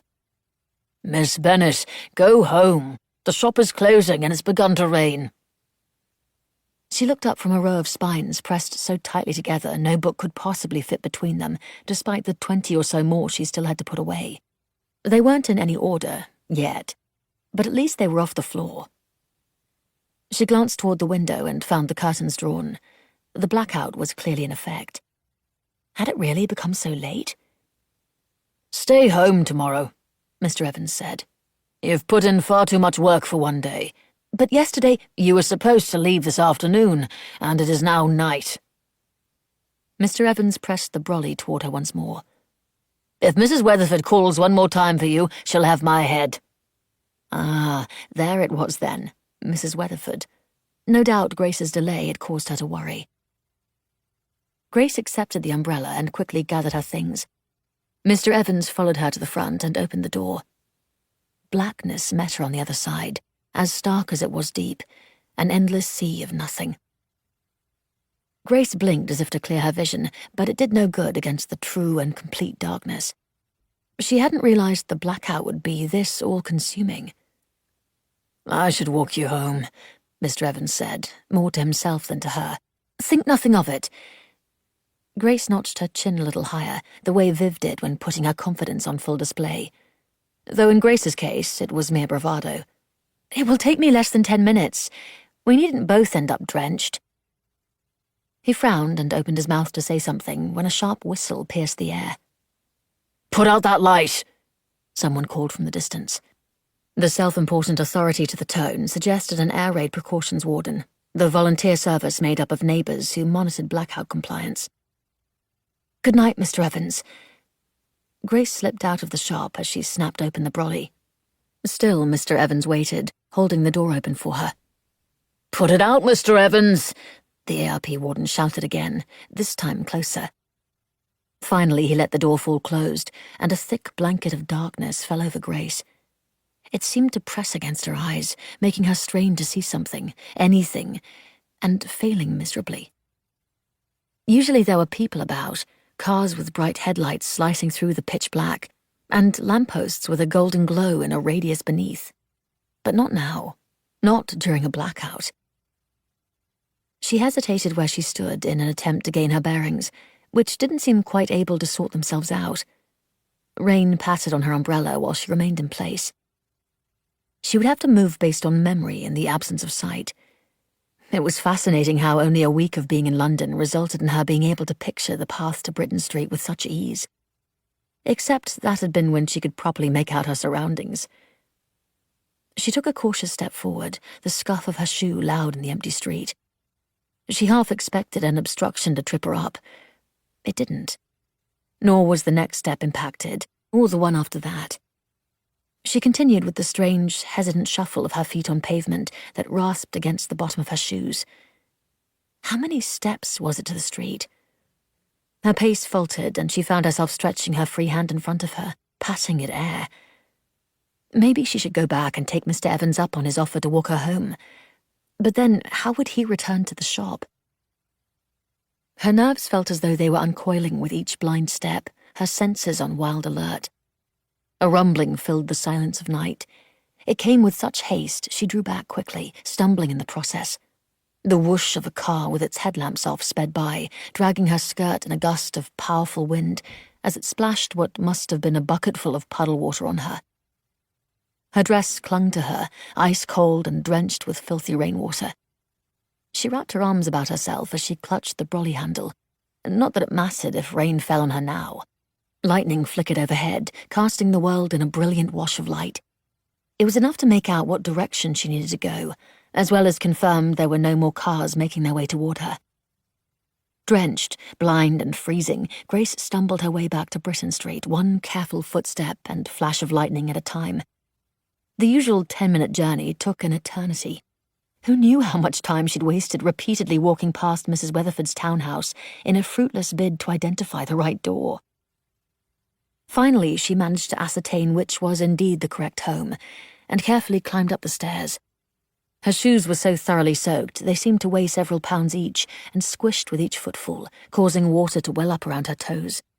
Her free hand patted at the door for the handle. Cool metal met her palm, and she curled her fingers around it. The door clicked open, unlocked, and swung inward. The light from inside was like an explosion against her eyes, almost as blinding as the complete darkness. She staggered inside, nearly collapsing. "Grace!" Mrs. Weatherford exclaimed from the parlour. "Goodness, child, what's happened to you? We've been worried sick." It was in extreme times such as this that Mrs. Weatherford's bossy nature held great benefit. Within the short side of an hour, Grace was dry with a fresh change of clothes and a hot cup of tea in her hand before tucking herself into bed. Safe and warm beneath her quilt, she snuggled deep into her bed and made friends with the dark once more as it pulled her into slumber. But before sleep claimed her, she made a plan to use her time off from the shop to visit Paternoster Row the following morning. If she could see how the displays were set and the books shelved in those stores, she might have a stronger idea of how to properly direct her efforts. Unfortunately, such well-laid plans dissolved with the news that met her the following day. 5. Britain had officially declared war. The Prime Minister made a special broadcast at 11:15 the next morning, before Grace could leave. She sat on the mohair sofa with Viv as Chamberlain's voice filled the small parlour. Colin was no longer on the floor, as Tabby was now with Mr. Pritchard. Instead, the young man perched tensely at the edge of the Morris chair beside his mother's seat. A tea tray sat on the centre of the small table beside a vase of dahlias, untouched. The Prime Minister relayed that Germany had ignored requests to pull free from Poland. Grace held her breath and prayed silently that Chamberlain wouldn't announce the news they had been dreading. But all the listeners in London holding their breath couldn't stop his next words. "Consequently, this country is at war with Germany." Even though the declaration was expected, it hit Grace like a blow. How could something so expected carry such visceral impact? She was not alone. Viv dabbed at her eyes with a pretty lace-lined handkerchief she'd sewn before they left Drayton, and Mrs. Weatherford sucked in a breath. Colin immediately reached for his mother's hand. They were at war. But what did that mean? Would they be bombed? The men conscripted? Food rationed? Grace remembered her mother's stories from the Great War and how difficult it had been. But those had simply been tales to Grace, ones without context for a life she could scarce imagine. And now that unfathomable world was about to become their new reality. A shrill wail cut through the silence, the blaring of the air raid horn that had no end, as its warbling cry rose and fell. The blood in Grace's veins froze. She couldn't breathe, couldn't move. They would be bombed, like Poland, overtaken by the Germans. "Grace!" Mrs. Weatherford said her name with an insistence that broke through the haze of her fear. "Go fill the tub and sinks with water. Viv, open all the windows. I'll fetch our masks and supplies, while Colin turns off the gas at the mains." But the bombs!" Viv stuttered, looking more terrified than Grace had ever seen her. "They've only just seen the plane." Mrs. Weatherford pushed to her feet and snapped off the wireless. "We have at least 5 minutes to get to the Andy, if not more." There was a calm authority to her tone as she spoke, and it pulled each one of them to the task she'd assigned. Though Grace didn't know why she'd been told to fill the tub and sinks, she did as asked, letting the gush of water accompany the siren's wail. Never had the taps run more slowly. By the time the last sink filled, she ran to the Andy on legs that threatened to give out. There was little to the shelter, merely a curve of metal buried beneath a bit of dirt to form a submerged upside-down U. How such a contraption could possibly keep them protected from a bombing was beyond her, a consideration that hadn't crossed her mind until that moment. She stepped down through the small entrance, squeezing her way into the shelter. It smelled of dirt and damp metal, and blotted out the sun overhead, leaving the interior dim. Viv was already there, sitting in the near darkness on one of the small benches Colin had set on either side of the narrow space. Her arms were hugged around her middle, and she looked up sharply, her long-lashed brown eyes wide with worry. The siren cut off. An ominous silence replaced the warbling cry. Grace sat beside Viv and took her friend's hand in hers, but she could offer no words of comfort, not when every muscle in her own body was tensed for an explosion. This was it. Like Poland. They would be bombed as surely as had Warsaw. She didn't know what a bomb might sound like, or even what to expect, let alone what to do if they were struck in their tin of a shelter. Colin joined them in the Andy and folded his large frame on the bench opposite them. His head bowed forward somewhat to accommodate the low-arching ceiling. Mrs. Weatherford entered the shelter last, with 4 gas masks dangling from one shoulder, and a large box clasped in her hands. The clatter of her movements echoed against the steel frame and reverberated in their ears. Colin immediately reached up to take the box from his mother. She smiled her gratitude and handed everyone their respective mask. Grace accepted hers with hands that wouldn't stop shaking. "Should we put it on?" "Only if you hear the wooden rattle outside." Mrs. Weatherford sat on the bench beside Colin. "The ARP wardens are all equipped with one for such a purpose. And I've purchased some anti-gas ointment from the chemist. We have approximately 1 minute to smear it on our exposed skin, which is plenty of time. So you see, there's no need to worry." She lifted the top from a plain box, revealing myriad supplies within. A yellow-topped tin of No. 2 anti-gas ointment, a container of Smith's crisps, a couple bottles of what appeared to be lemonade, and a bit of yarn and knitting needles. "Did you turn off the gas, Colin?" Mrs. Weatherford's voice was smooth and calm, as if they were not all sitting about waiting to die. He nodded. "And the sinks and tub?" She looked at Grace. Grace nodded also. Viv did likewise beside her, before Mrs. Weatherford could ask if she'd completed her task. "Brilliant." Mrs. Weatherford edged the box towards Grace and Viv. "Would you like some crisps?" Grace's mouth was too dry to swallow her own saliva, let alone any food. Not that her knotted stomach would tolerate anything. She stared down at the teal tin of potato crisps and shook her head. "Should we put the door into place?" Viv indicated the steel door set to the side of the gaping entrance. Mrs. Weatherford didn't even bother to look back at it. "If we hear planes, we will. Otherwise it will be dark as the blackout in here." "How can you be so calm?" Grace asked. "This isn't the first time London has been bombed, my dear."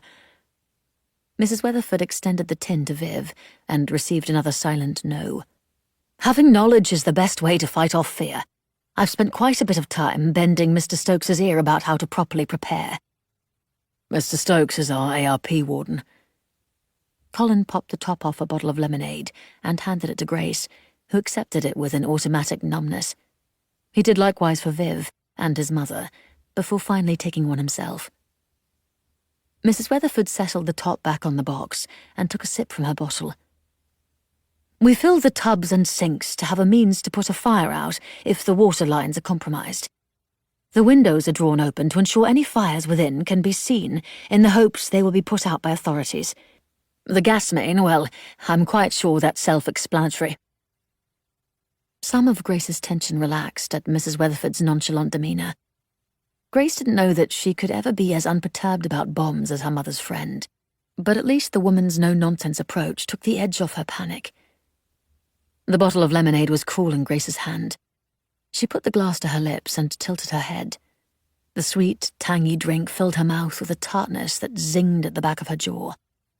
She hadn't realized how parched she'd been until the refreshing wash of liquid ran down her throat. "What was it like in the Great War?" Viv asked. They all looked to Mrs. Weatherford, including Colin. Grace knew her own mother's experiences, of course, but surely life had been far different in London. "Well," Mrs. Weatherford glanced about at all their faces, "it wasn't pleasant. Are you sure you want to know when we'll likely be facing the same soon?" "Having knowledge is the best way to fight off fear." Viv grinned at her. "As you said." "How can I say no to such a cheeky reply?" Mrs. Weatherford smoothed her skirt, took a deep breath, and told them how it had been years ago. How the rationing of food was so carefully monitored that people could be fined even for feeding pigeons at the park. She spoke of Zeppelins and how the light aircraft soared over the city like balloons before dropping bombs, too high for the RAF to reach. But she also spoke of victory, how the Zeppelins were defeated with new planes that could climb to necessary heights, how women were accepted in roles for work and were allowed to vote, and how the British people overcame the trying times with a mutual camaraderie. "What was the worst part of it?" Viv cast a nervous look at Grace. "So we're prepared." Mrs. Weatherford regarded Colin with a rare solemnity before looking away with a blank stare. "The men who didn't come back," she said in a quiet voice. The alarm's blaring wail pierced the air once more, startling them with its suddenness. Even in Grace's jittery state, she noted the siren's call was different from the first, with a drone holding one long note rather than wavering up and down in inflection. "That's the all clear." Mrs. Weatherford drank the last bit of her lemonade and set the empty bottle in the box. "You've all survived your first air raid warning. May there be no more after this." She gathered up the gas masks while Colin hefted the box, and they all removed themselves from the dismal, cramped little shelter. It was announced later that evening on the wireless that the air raid warning had been a false alarm. But what if the next one was not?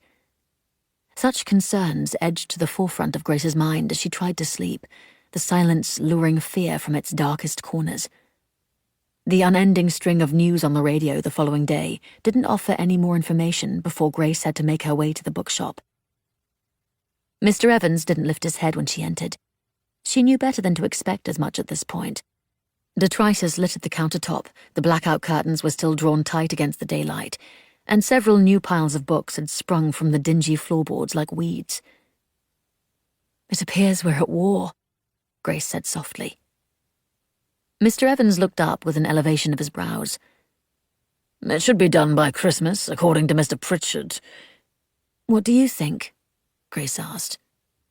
"War is unpredictable, Miss Bennet." Mr. Evans nestled a strip of paper between the pages of his book and closed the ledger, leaving another scrap behind. She picked up the errant bit of paper to return it to him. Mr. Evans put a hand up to stop her. "Those are some of the books sold here, and how they might be sorted according to topic." She gave a little gasp of excitement and focused on the list, a neat row of handwritten titles with categories beside them. "Where might I find these books?" He shrugged. "But once you've located them, it's as good a place as any to start sorting out this mess, is it not?" With that, he turned toward the back of the shop. "Make sure you leave by 2, he said over his shoulder as he strode away.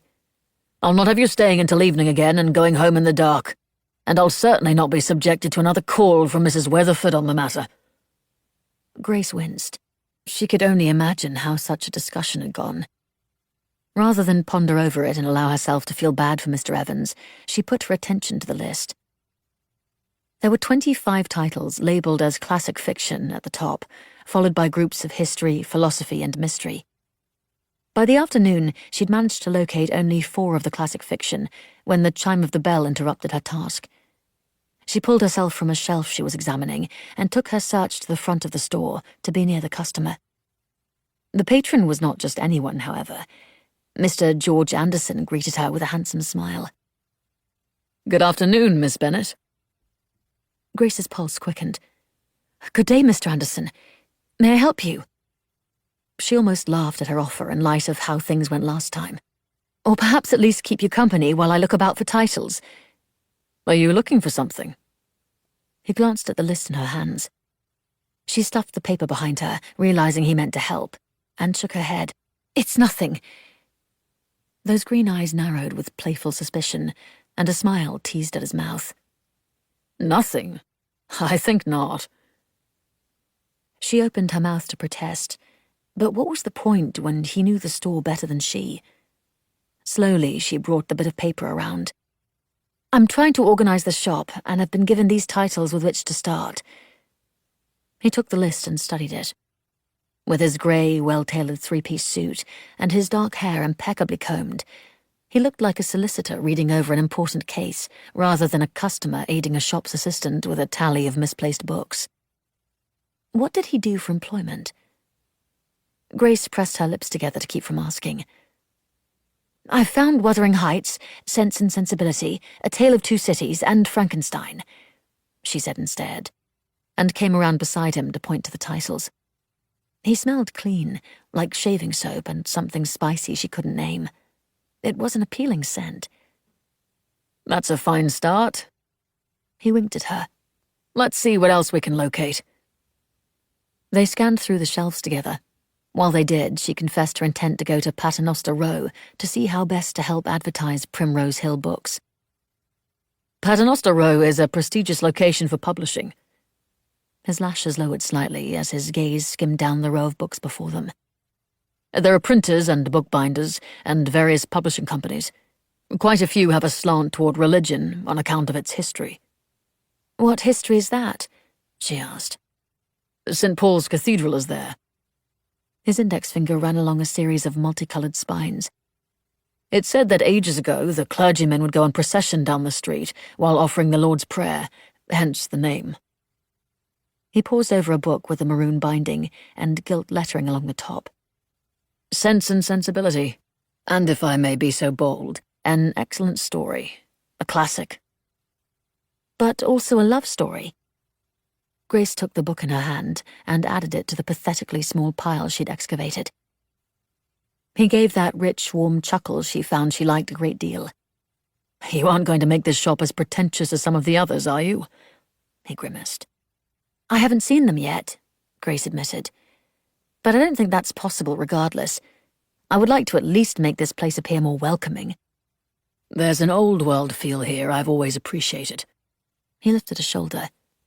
It would be a shame to have it be like another Nesbitt's Fine Reads, all crisp newness without any personality. I'll take it by your authority until I see for myself. I would like to do what I can to elevate Primrose Hill Books' appeal, to bring in more customers. It's good of you to care so much. My intentions aren't altogether altruistic, she admitted. She explained about not having a letter of recommendation and how she'd spent years improving her uncle's shop, only to end up in London with no options. Sharing her story with others wasn't something she often did, but there was a kindness in Mr. Anderson that pulled at her and made him seem trustworthy. He listened with a slight furrow of his brow, nodding periodically in understanding. I'm sorry that's been the way of it. I'd love to be of assistance in your quest to better the shop in order to obtain the most glowing letter of recommendation to ever exist. Heat rose in Grace's cheeks, and suddenly she found she didn't mind her predicament as thoroughly as she once did. You can be, actually. He lifted the list they'd been working off and raised a single brow in a terribly debonair manner. By locating all these? I don't even know if such a feat is possible. She glanced toward the front of the shop to ensure no one had entered. Their conversation had been so engrossing she might have actually missed the bell's chime. I wonder if I might ask you some questions about reading, to determine how best to advertise. Ah, you wish to tap into the mind of a reader. He lifted his pointer finger. Brilliant. Another wave of warmth suffused her face. What do you like best about reading? His fingertips steepled together and tapped against one another as he thought. That's quite the question. Like asking me to describe all the colours in a spinning kaleidoscope. Is it truly that complicated? She laughed. I'll try. He tilted his head and his gaze focused in the distance as he considered his response with apparent care. Reading is... His brows knit together, and then his forehead smoothed as the right words appeared to dawn on him. It's going somewhere without ever taking a train or ship, an unveiling of new, incredible worlds. It's living a life you weren't born into and a chance to see everything coloured by someone else's perspective. It's learning without having to face consequences of failures and how best to succeed. He hesitated. I think within all of us there is a void, a gap waiting to be filled by something. For me, that something is books, and all their proffered experiences. Grace's heart went soft at the poetic affection with which he spoke, finding herself both envious of the books, as well as the fulfillment he found in them. Nothing in all of her years had ever inspired such passion. I see what you mean by trying to describe all the colours in a spinning kaleidoscope, she said. That was beautiful. He met her eyes once more and gave a sheepish smile. Well, I don't know that it will help you with advertising. He cleared his throat. It absolutely does. Grace paused as she assembled the racing thoughts in her head. Perhaps something about lighting a blackout with the enjoyment of reading, or using it as a means of taking oneself away from the war with a new adventure. He opened his hands as if presenting her as a masterpiece. Those are perfect. You'll do a stellar job of this. Thank you. Heat flushed through Grace's cheeks and chest. He glanced at his watch. Forgive me, but I have an appointment I must run to. I should like to continue our discussion on how I might assist you in your efforts. Would you perhaps like to meet for tea sometime? Her cheeks were so hot now that she was sorely tempted to press her cold hands to them for a bit of relief. She nodded. I'd like that very much. Perhaps next Wednesday at noon, he asked. Grace was working that day, but Mr. Evans would give her the time off for tea if she asked. Or at least she hoped. That would be lovely. Would the cafe around the corner suit you? P&V's? She nodded. I've been wanting to try it. He grinned. I look forward to it. He gave her a little bow. Good day, Miss Bennet. Giddy excitement tickled up through her, but she tamped it down long enough to see him out of the shop properly. Only when he was gone did she allow herself to press her hands first to her chest to calm her frantic heartbeat, then to her cheeks to cool their blaze. You can go on Wednesday, Mr. Evans called from somewhere in the bookshop.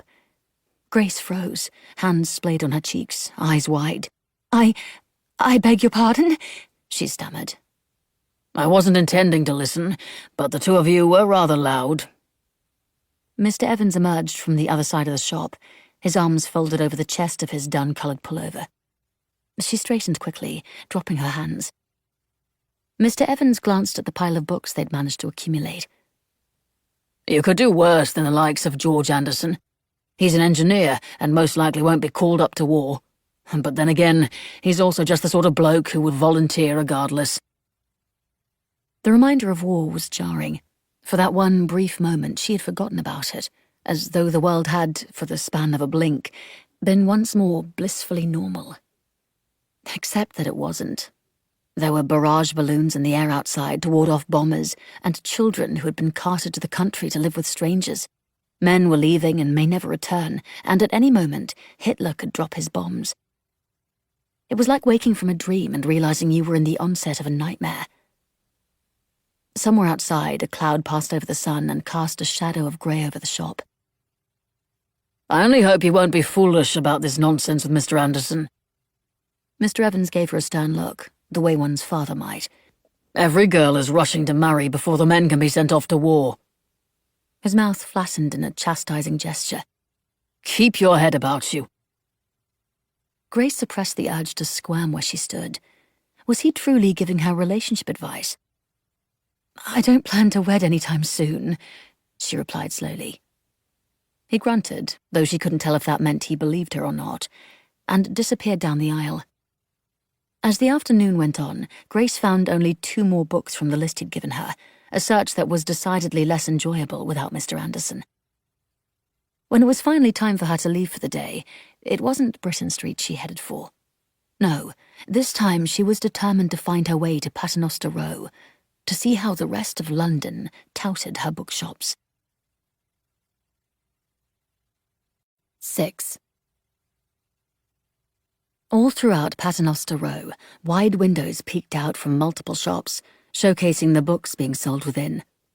Gilt letters adorned the glass with store names, while painted posters advertised sale prices meant to lure in customers with a bargain.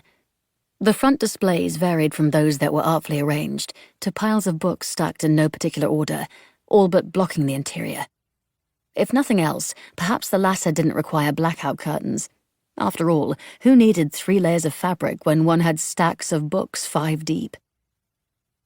Grace strode along the raised pavement of the narrow street, pressing close to the tall buildings to avoid the black painted bollards, meant to keep vehicles from edging onto the walkway.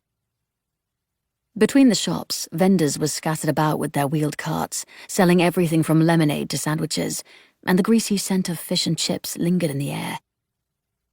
She had been admiring the artfully arranged display of F.G. Longman's large square windows when a familiar face caught her attention.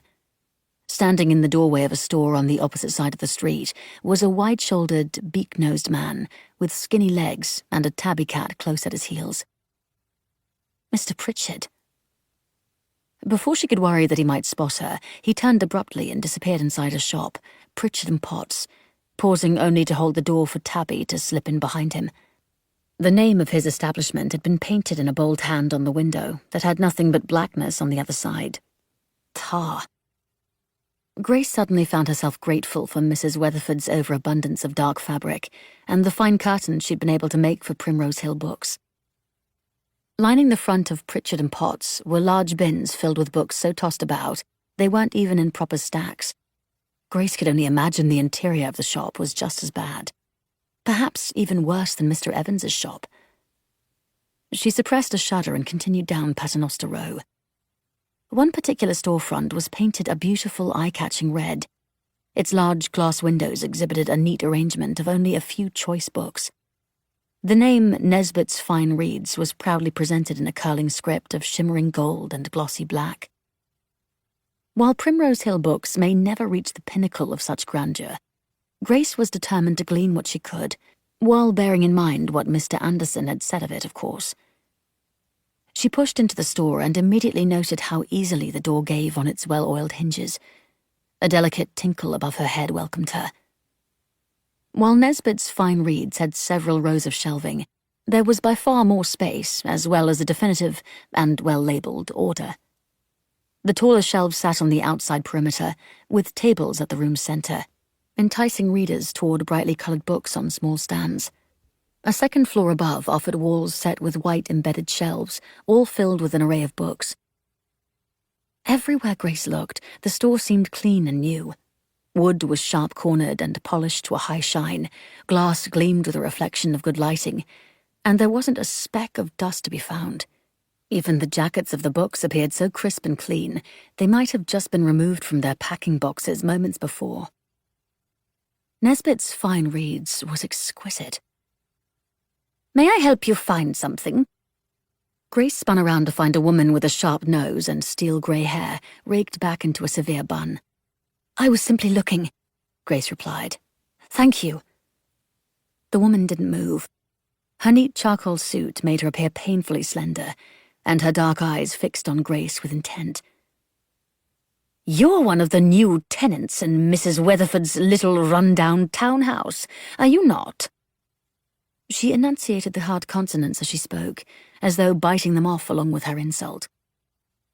It was on the tip of Grace's tongue to stand up for the woman who had so graciously taken Grace in when she had nowhere else to go. But though Grace had only just met Mrs. Nesbit, she knew the woman's kind. Her type was universal, whether it be a small farm town or a big city. She would take any stalwart defense and laugh about it later. Rather than give in to the need to protect Mrs. Weatherford, Grace edged her chin a bit higher and made her back squeeze upright a little straighter. "I am," she replied. "What of it?" Her impudence was reflected in Mrs. Nesbit's narrowed eyes. "Are you here to spy on me?" the woman demanded. "I know you work in that miserable hovel of a shop owned by Percival Evans. If it's so miserable, why do you find it such a threat that I'm here?" A thrill at her own audacity raced through Grace's veins. She'd never been one to stand up to others, but something about Mrs. Nesbit's nastiness had her emboldened. Mrs. Nesbit sniffed and tossed her head dramatically. "Don't come in here with the intention to copy my shop." "I don't intend to copy it," Grace answered indignantly. "I intend to do far better." With that, she swept from the shop. Floating on her victory and eager to put some of her ideas to paper, she rushed back to the townhouse. Between what she'd seen in the large plate windows of Paternoster Row, the organization of Mrs. Nesbit's Fine Reads, and even the elaborate detail of a reader's mind Mr. Anderson had offered, Grace knew exactly what she wanted to do. The thought of George Anderson sent excitement tickling through her. Viv would just die when she heard about the upcoming date. Later that evening, Grace was in the middle of writing a meticulous catalogue of what she wished to implement at Primrose Hill Books, when the door to the room she shared with Viv opened, and her friend swept in, bringing with her a new floral scent. Viv had always been chic, but her sense of fashion had risen to grander levels during their brief time in London. Her blue pullover from Harrods paired beautifully with the tweed pencil skirt she'd sewn the day before, and her curls were artfully arranged so she looked like a woman on a magazine cover. "Grace, darling, I hoped to find you in here." A small bag dangled from the crook of her elbow. Grace sprang up from her seat. "And I was hoping you'd return home soon. I have news." She grinned at her friend. Viv rubbed her hands in anticipation. "Oh, do go first." Grace wriggled her shoulders coyly. "I've been asked on a date." Viv gave a squeal of delight. "The gentleman from the bookshop." Grace had mentioned George Anderson in passing to Viv on one of their many evening chats as they fell asleep in their small separate beds. Leave it to Viv to hold on to that bit of information. Grace nodded excitedly and went on about how he'd offered to come up with more ideas with her at the cafe. "And you said yes?"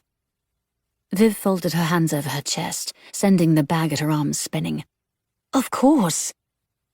Viv clapped her hands, her pretty face alight with joy.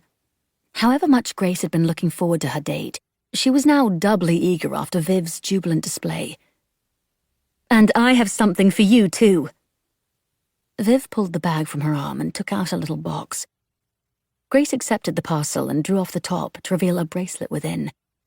It was a simple thing of metal chain links with a flat white oval at its center on one side and a small medallion on the other. The card it was attached to declared it to be an ARP identification wristlet. "I have one too." Viv held out her wrist, proudly displaying her matching jewelry. She'd written her name and their address on it, the same as the one she'd given Grace. "I found them at Woolworths." Grace stared down at hers once more as a shroud of dread brushed over her. "An identification wristlet? In case we get bombed." Viv's mouth twisted to the side, and Grace knew she was biting the inside of her lip, a habit she'd had since she was a girl. "These are far sturdier than our identity cards, so they can know who we are." In the last year, the National Registry issued each person in Britain an identity card to carry at all times. But Viv was right. The bit of paper, no matter how thick, was fragile. "Viv," Grace swallowed, uncertain what to say. "if something happens, isn't it better that we know?" Viv set aside the bag on the table beside a pile of pale yellow chiffon she'd purchased the day before. "I can't bear the thought of never knowing what happened to you if you didn't come home. The other night when you became lost in the blackout." Viv's smooth forehead puckered with concern. "I was so worried about you." Grace stepped closer to her friend to embrace her, but Viv put her hand up. "No, you'll make me cry if you do that, and my makeup will run all down my face." She pressed the back of her forefinger to the underside of her eyes to delicately dab away any moisture. "I know you probably think this is morbid." Grace pressed her lips together to stifle her protest. After years of friendship, they knew one another all too well. "That's St. Christopher at the top, the patron saint of safe travel." Viv tapped the medallion. "You don't have to wear it, but I shall. I'm a mess with the fear of being bombed. A bus started up this afternoon, and half the people on the street jumped, thinking it was a bomb." She gave a self-deprecating laugh. "Including me." "It was considerate of you to buy this for me." The wristlet hung heavy in Grace's hand, weighted by the impact of its purpose, to identify someone who had been blasted beyond recognition by a bomb. A finger of ice slid down Grace's spine. "Perhaps I'll wear it a bit later," she promised. Viv nodded with understanding.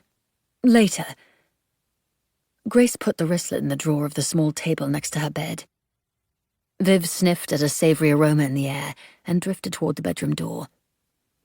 "I heard Mrs. Weatherford is making toad in the hole tonight, with your mother's recipe. Do you think it's done yet?" When Grace was a child, her mother made the meal with such regularity, Grace had grown tired of the stuff. It was a funny thought that she should crave it so much now after years of having gone without it and knowing her mother would never make it again. "We can go down and see." Grace shared her friend's eagerness.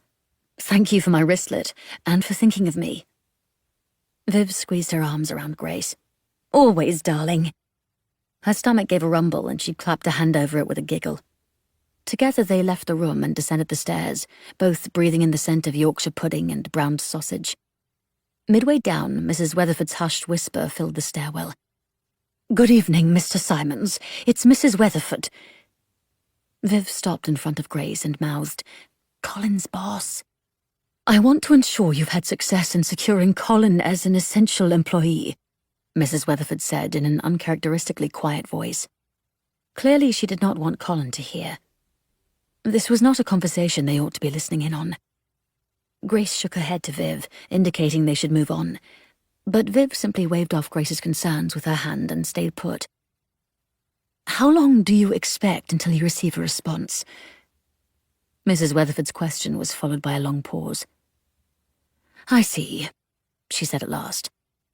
"I shall call again tomorrow to see if you've heard back." Another pause, this one shorter. "Yes, tomorrow," she said firmly. "Good evening." A click of the receiver being set in its cradle indicated the call had ended. Viv breezed down the stairs as if they hadn't just been listening in on a clandestine chat they should never have heard.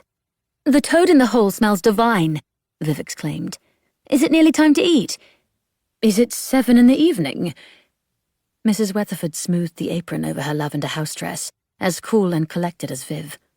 The prickly reply was paired with a line of worry across her brow. Clearly she had too much on her mind. "It is exactly," Viv replied brightly. "Then yes, supper is indeed ready." Mrs. Weatherford waved them into the dining room with her. Grace said nothing, not trusting herself to speak around the twist of guilt. "Who were you on the phone with, Mum?" Colin asked as he set the last plate on the table. There was such innocence to his question, Grace was sure he did not suspect the call's nature. His gaze flicked to Viv and Grace, and his cheeks flushed as he offered a shy smile.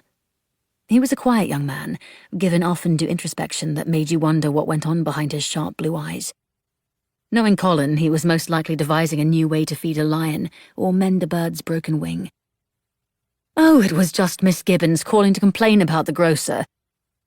Mrs. Weatherford picked up a long knife, sliding it through the suspended sausages in their pillowy bed of pudding. "Apparently there's nearly no sugar to be had. I tell you, these people out there buying up the shop," she tisked. "They should be ashamed." She set the knife aside and smiled brightly at the three of them. "Onion gravy, anyone?" As they ate, Grace considered Colin once more. He was a good man, polite and genuinely kind.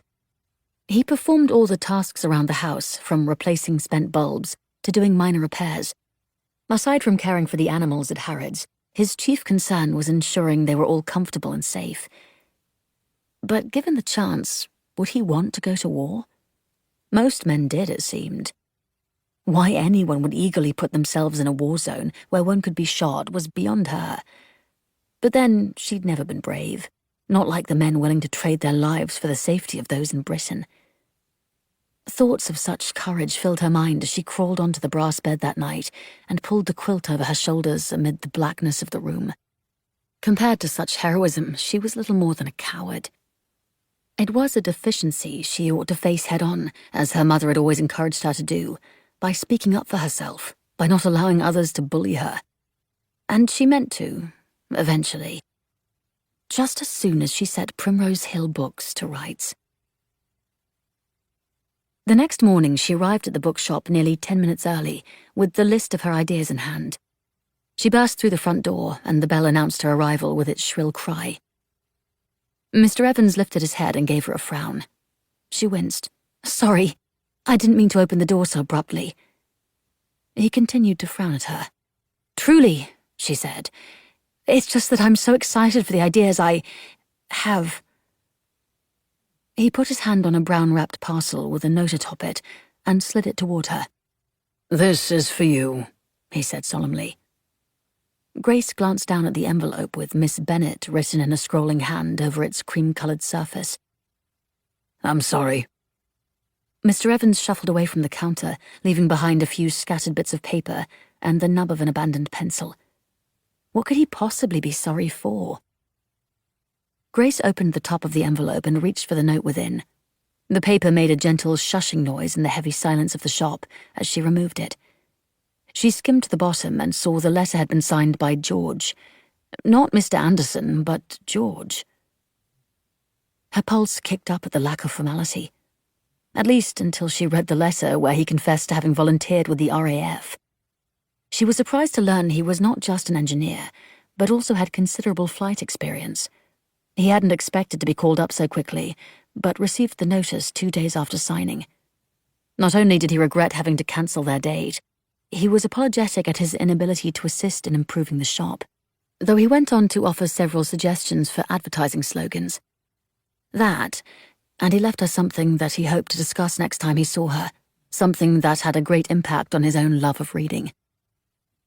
Grace's heart clenched with a mix of disappointment and alarm. Planes were often shot at in war. If he was going in as a pilot, his life would be in a constant state of danger. She closed her eyes. No, she wouldn't think of that. She would see him again. But when? She gently laid the note aside and drew the gift closer to her. The parcel was wrapped in a plain brown paper, and quite obviously a book, given its shape and weight. George's neat printing marked the center of the paper. A classic, but also a love story. Smiling to herself, she peeled away the wrap to reveal a leather-bound book. It had been well used, given its scuffed surface and how the once sharp corners were dulled and curled inward. She turned it to its side to reveal the spine. The title had been nearly buffed away, but it was still there in a whisper of gold lettering. The Count of Monte Cristo, by Alexandre Dumas. Not only had he gifted her a book he thought she might enjoy, it appeared he'd given her the exact one he had read in his youth, over and over, as indicated by how well the copy had been loved. She ran her fingers over the worn cover and imagined George as a boy, letting his mind take him to a new place. Now she would experience the adventure that had led him into a lifetime of reading. She only hoped those pages might offer her a similar passion. And she hoped even more fervently for the possibility of seeing him again, to return the volume and discuss its contents. Still, the shop would not be the same without the possibility of seeing his handsome smile. "I told you he'd likely volunteer," Mr. Evans called from behind the bookshelves. Grace closed her eyes, fighting off a swell of worry. Staying busy would help get her through this. After all, she'd worked through concern and hurt before, when her mother was ill, even after she died. Grace's tasks would keep her mind occupied. She blinked her eyes open and put on a bright smile for no one in particular. "I knew I ought to have married him first," Grace said loudly, and with a heavy flare of drama. Then waited. Mr. Evans poked his head out from between the shelves and regarded her with waggling brows. "I do hope that was a joke." "I had to do something to lure you from your work." Grace lifted the list she'd assembled. "I have some changes for the shop I'd like to discuss with you." "No." He tucked himself away once more, like a turtle disinclined to face the world. She carefully folded George's note back into its envelope, slipped it into her purse, and settled the book on the counter. "We'll start small," she coaxed. "You've already cleaned the place and upset my piles. "Just have a look." She peeked around a shelf and found him scowling at her the way a sullen child might.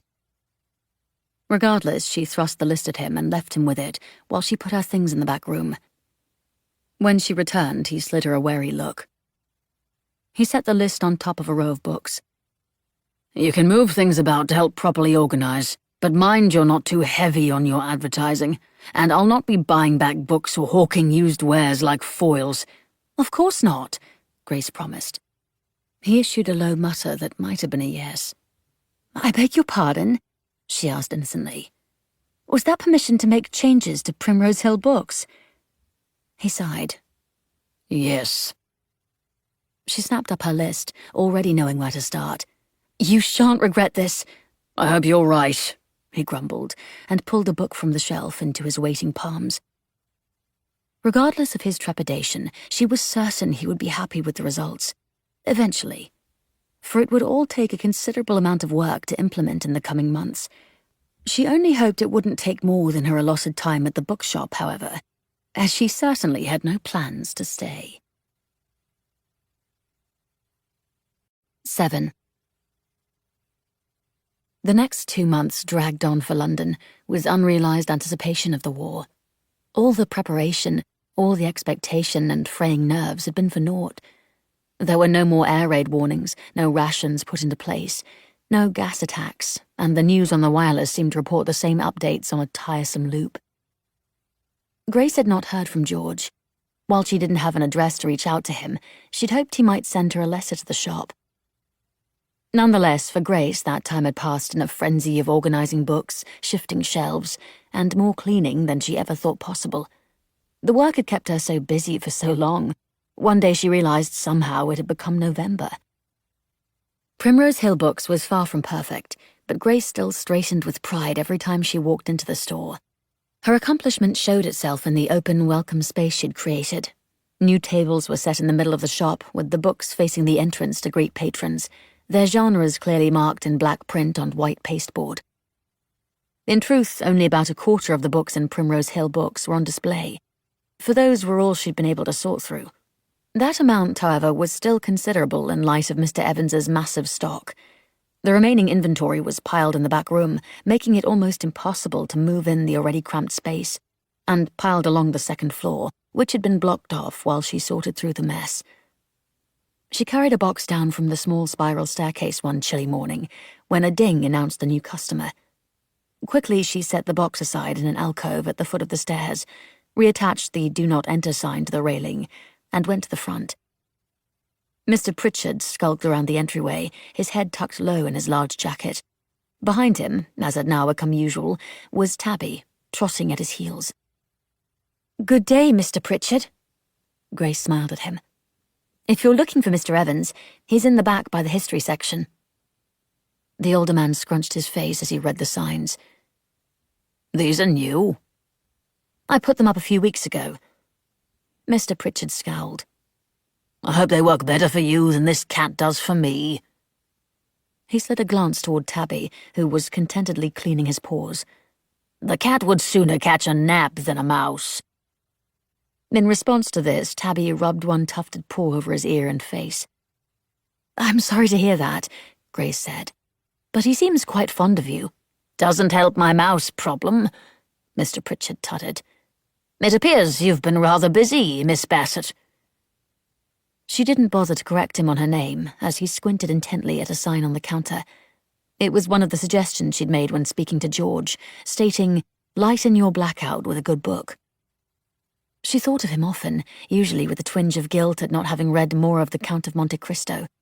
In all of her wayward attempts, she had either been too distracted to concentrate, too tired to stay awake, or even a bit of both. And there it had remained on her bedside table, only several pages into the first chapter. Except it was also next to a to-do list that seemingly had no end. She was either at the shop working, or she was jotting down ideas for advertising or organizing at home. And when she finally did take a moment to catch her breath, it was to fall asleep and start over again the next day. "I hear business has picked up for this place." Mr. Pritchard straightened from the sign and peered down at her from his beak of a nose. "Do you think it's these adverts?" She lifted her shoulder in a non-committal shrug, unsure if Mr. Evans would want any information divulged. Mr. Pritchard stepped closer to her, bringing with him the scent of peppermint and mothballs. "I'll pay you a shilling more an hour than what you're currently earning if you come to Pritchard and Potts." "Mr. Pritchard!" Mr. Evans appeared behind them. Before Grace could open her mouth to protest that she wouldn't work for Mr. Pritchard for £1 more an hour, Mr. Evans continued in an even tone. "If you want to come and look at my shop, you're welcome. Feel free even to tout your dissatisfaction with the world and make your radical claims about the war." His blue eyes narrowed behind the thick glass of his spectacles. "But if you mean to come in here to lure away Miss Bennet, I shall ask you to take your leave." Elation prickled over Grace's skin. Her uncle would have never stood up for her in such a manner. Mr. Pritchard drew upright and clicked his tongue in annoyance, making the white wisps of hair on the top of his head tremble. "She would be better used in a bookshop on Paternoster Row, a place far more prestigious than Hosier Lane." He curled his lips at the last word. With that, he strode from the shop on his spindly legs, with Tabby loping after him. "I wasn't going to accept," Grace said. "I imagine you wouldn't." Mr. Evans lowered his head to peer at her over the rims of his spectacles. "You're already more than 2 months into your allotted time here." His dry wit was one of the things she'd come to appreciate about him over the last several months. She smiled in response. Are you certain you won't want me to stay longer?" He waved his hand dismissively and shuffled toward the counter, where he proceeded to go through the ledger she'd assembled several weeks prior. Yet another bit of organising and tracking of sales and popular titles she'd implemented. He tended to look at it often and comment on the comparison of day-to-day sales. When he paid her later that week, she noticed he had added $1 more an hour to her wages, a kindness he took no thanks for, but merely reminded her of her 6-month commitment, from which she would doubtless emerge with a brilliant letter of recommendation. Viv was doing equally well at Harrods, where her boss had commended her ability to help women find just the right clothes to complement them. Grace and Viv had fallen into a routine upon returning home from work, both around 4 in the afternoon, to meet in the kitchen for tea to discuss their day, sometimes with the company of Mrs. Weatherford when she wasn't off running errands. They sat together one afternoon while rain pattered at the windows, a comfortable silence between them, when Viv gave a long, unexpected sigh. "Isn't it just driving you to distraction?" Grace looked up from where she'd been mesmerised by the raindrops melting into one another before trickling down the windows.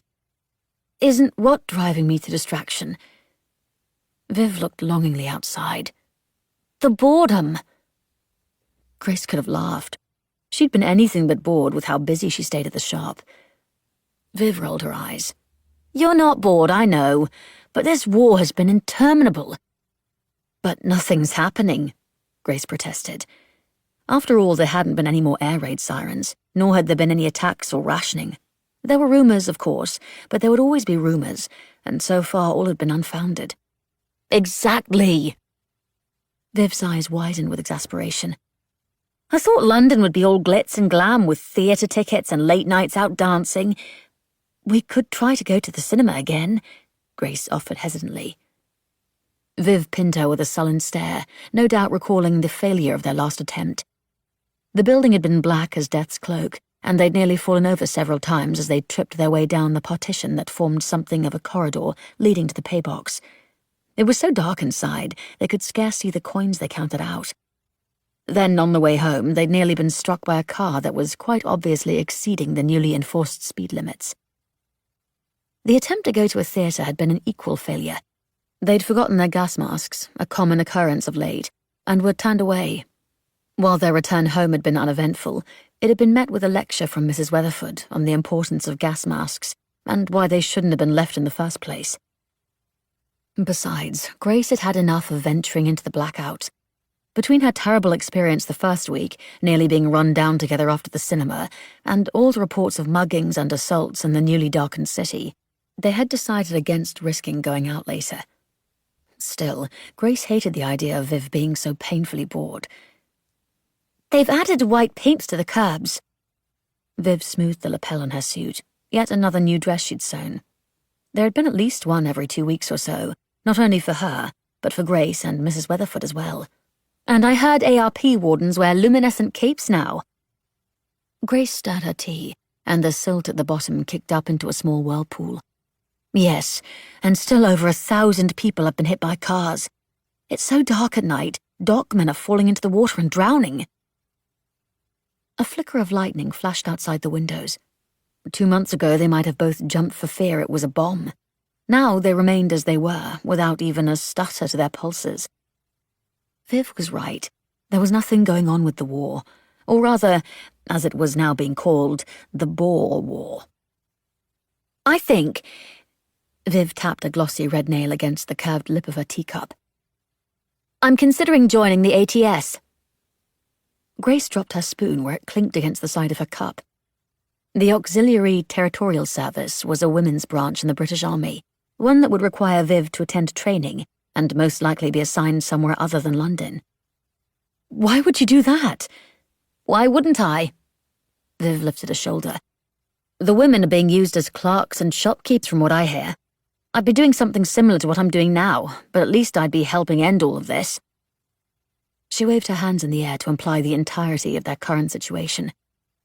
"I'm ready for the war to be done, so we can go to cinemas and dances without fear of being run over on our way home, and maybe meet a handsome stranger once all the men come back from war, perhaps even go on a date. I want to stop worrying about the idea that bombs may drop or that we'll be subject to rationing. I want life to be normal again. But you love Harrods, Grace protested. It's exciting. Viv dropped her hands to her lap. Or at least it was in the beginning. So few women care about fashion right now. Those who do still come in tell me of their struggles. They're also anxious about their men who have been sent off to war and their children being cared for by strangers in the country. Some of the letters these women receive are just terribly sad. Little ones wanting to come home, swearing to be good so they aren't sent away again. She looked down at her hands. I just want it all to be done. The quiet of the house on a rainy day was shattered suddenly by a choked cry. Viv and Grace, startled, met concerned gazes, then leapt up from the table to investigate what had caused such a sound. Mrs. Weatherford was by the front door with a cascade of envelopes scattered at her feet, her fingers pressed to her mouth. Colin stood in front of her with the sleeves of his white-collared shirt pushed past his forearms, an open letter in his hands. "What is it?" Viv asked. "Are you all right?" Grace rushed to Mrs. Weatherford. She didn't even acknowledge Grace as she continued staring at Colin with wide eyes behind her glasses. Grace looked to Colin, who didn't flush at their entrance for the first time, his expression fierce where it remained fixed on the letter. He swallowed, and his sharp Adam's apple bobbed at his slender throat. "It's finally happened."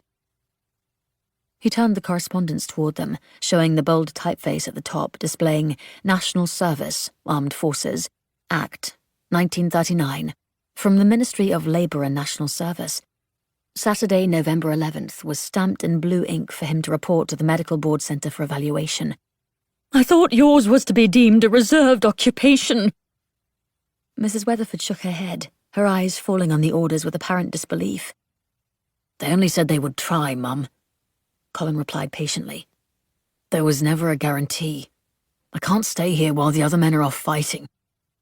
Mrs. Weatherford's eyes sharpened. "Did you volunteer?" "No." He turned the letter toward himself once more and set his jaw.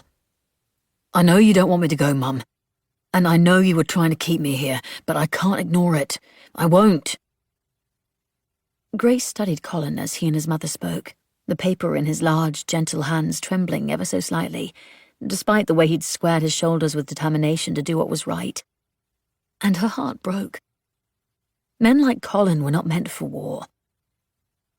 "They're calling you up on Armistice Day." Mrs. Weatherford smoothed her hands down the blue flowered dress that Viv had sewn for her. The action was one Grace had seen before, when Mrs. Weatherford fought to control her emotions. "Your father died to make that day possible," she continued. "How could they call you up then, of all days?" Her voice pitched high with fear and hurt. Grace reached for Mrs. Weatherford again, but the older woman brushed her off. "I must call Mr. Simons. He told me he submitted for you to be an essential employee. He'll be able to—" Colin stepped toward his mother to stop her. Mrs. Weatherford finally stilled and looked at him with wide, wet eyes. "I'll do my bit, Mum." He lifted his thin chest. "Our country needs me." Emotion burned in Grace's throat. This young man who was so tender-hearted and kind, who still carried elements of his adolescence with his naive sweetness, displayed such bravery. She couldn't imagine the townhouse without him any more than she could imagine Mrs. Weatherford existing without her son. Not when she doted on him with such adoration, or how she watched him with eyes that shone with pride and love. Mrs. Weatherford's chin trembled. She pressed her lips together, but it didn't stop, nor did the rapid blinking of her eyes. "Do excuse me," she choked out. She quickly fled up the stairs. Her bedroom door on the second level clicked shut a moment later, and a wail cut through the silence, sharp with raw pain. Colin lowered his head, hiding his expression. Grace put a hand to the soft cotton of his sleeve. "Go to her. I'll put a fresh kettle on." He nodded without looking at her and went up the stairs with slow, heavy steps, as Grace led Viv back into the kitchen. As soon as they were alone, Grace pressed her hands to her chest where a dull ache had begun. Colin. At war. First George, now Colin. Would all the men in London be gone soon? She looked to Viv, and the weight of sorrow settled over her. Viv would soon leave too. As if hearing her thoughts, Viv shook her head emphatically, sending her red curls bobbing around her face. "I shouldn't have said what I did, Grace." She sucked in a hard inhale. "I won't join the ATS, not with Colin gone."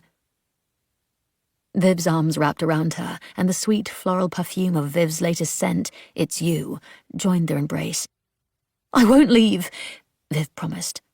"Mrs. Weatherford will need us both now." Grace nodded against her friend's shoulder, grateful to not lose Viv along with George and Colin. Truly, it would be too much to bear. In the following days, Colin remained busy in his efforts to ensure the house was up to snuff before his departure. He immediately gave notice at his job at Pet Kingdom and spent his time fixing every creaking stair and squeaking hinge. He'd even gone so far as to show Grace and Viv how to perform minor repairs in his absence, in case a faucet leaked or a knob became loose. Grace returned to the townhouse one day to find him crouched beside a window in the parlour, painstakingly applying scrim in an artful pattern to ensure any potential bomb blasts might keep the glass from shattering. Not that there appeared to be much likelihood of bombs anymore. Viv had warned Grace she'd be late that day with an errand to run, so Grace set aside the list of potential advertising lines she'd been considering and knelt beside him. She didn't bother to ask if she could help, knowing he would decline. Instead, she cut a strip of the tape, moistened the back, and slicked it onto the glass, following his same careful pattern. He looked at her, studying her a moment with his tender blue eyes, then gave a grateful smile. "I thought your mum couldn't abide taped windows." Grace cut off another length of scrim. "It will ensure you all remain safe."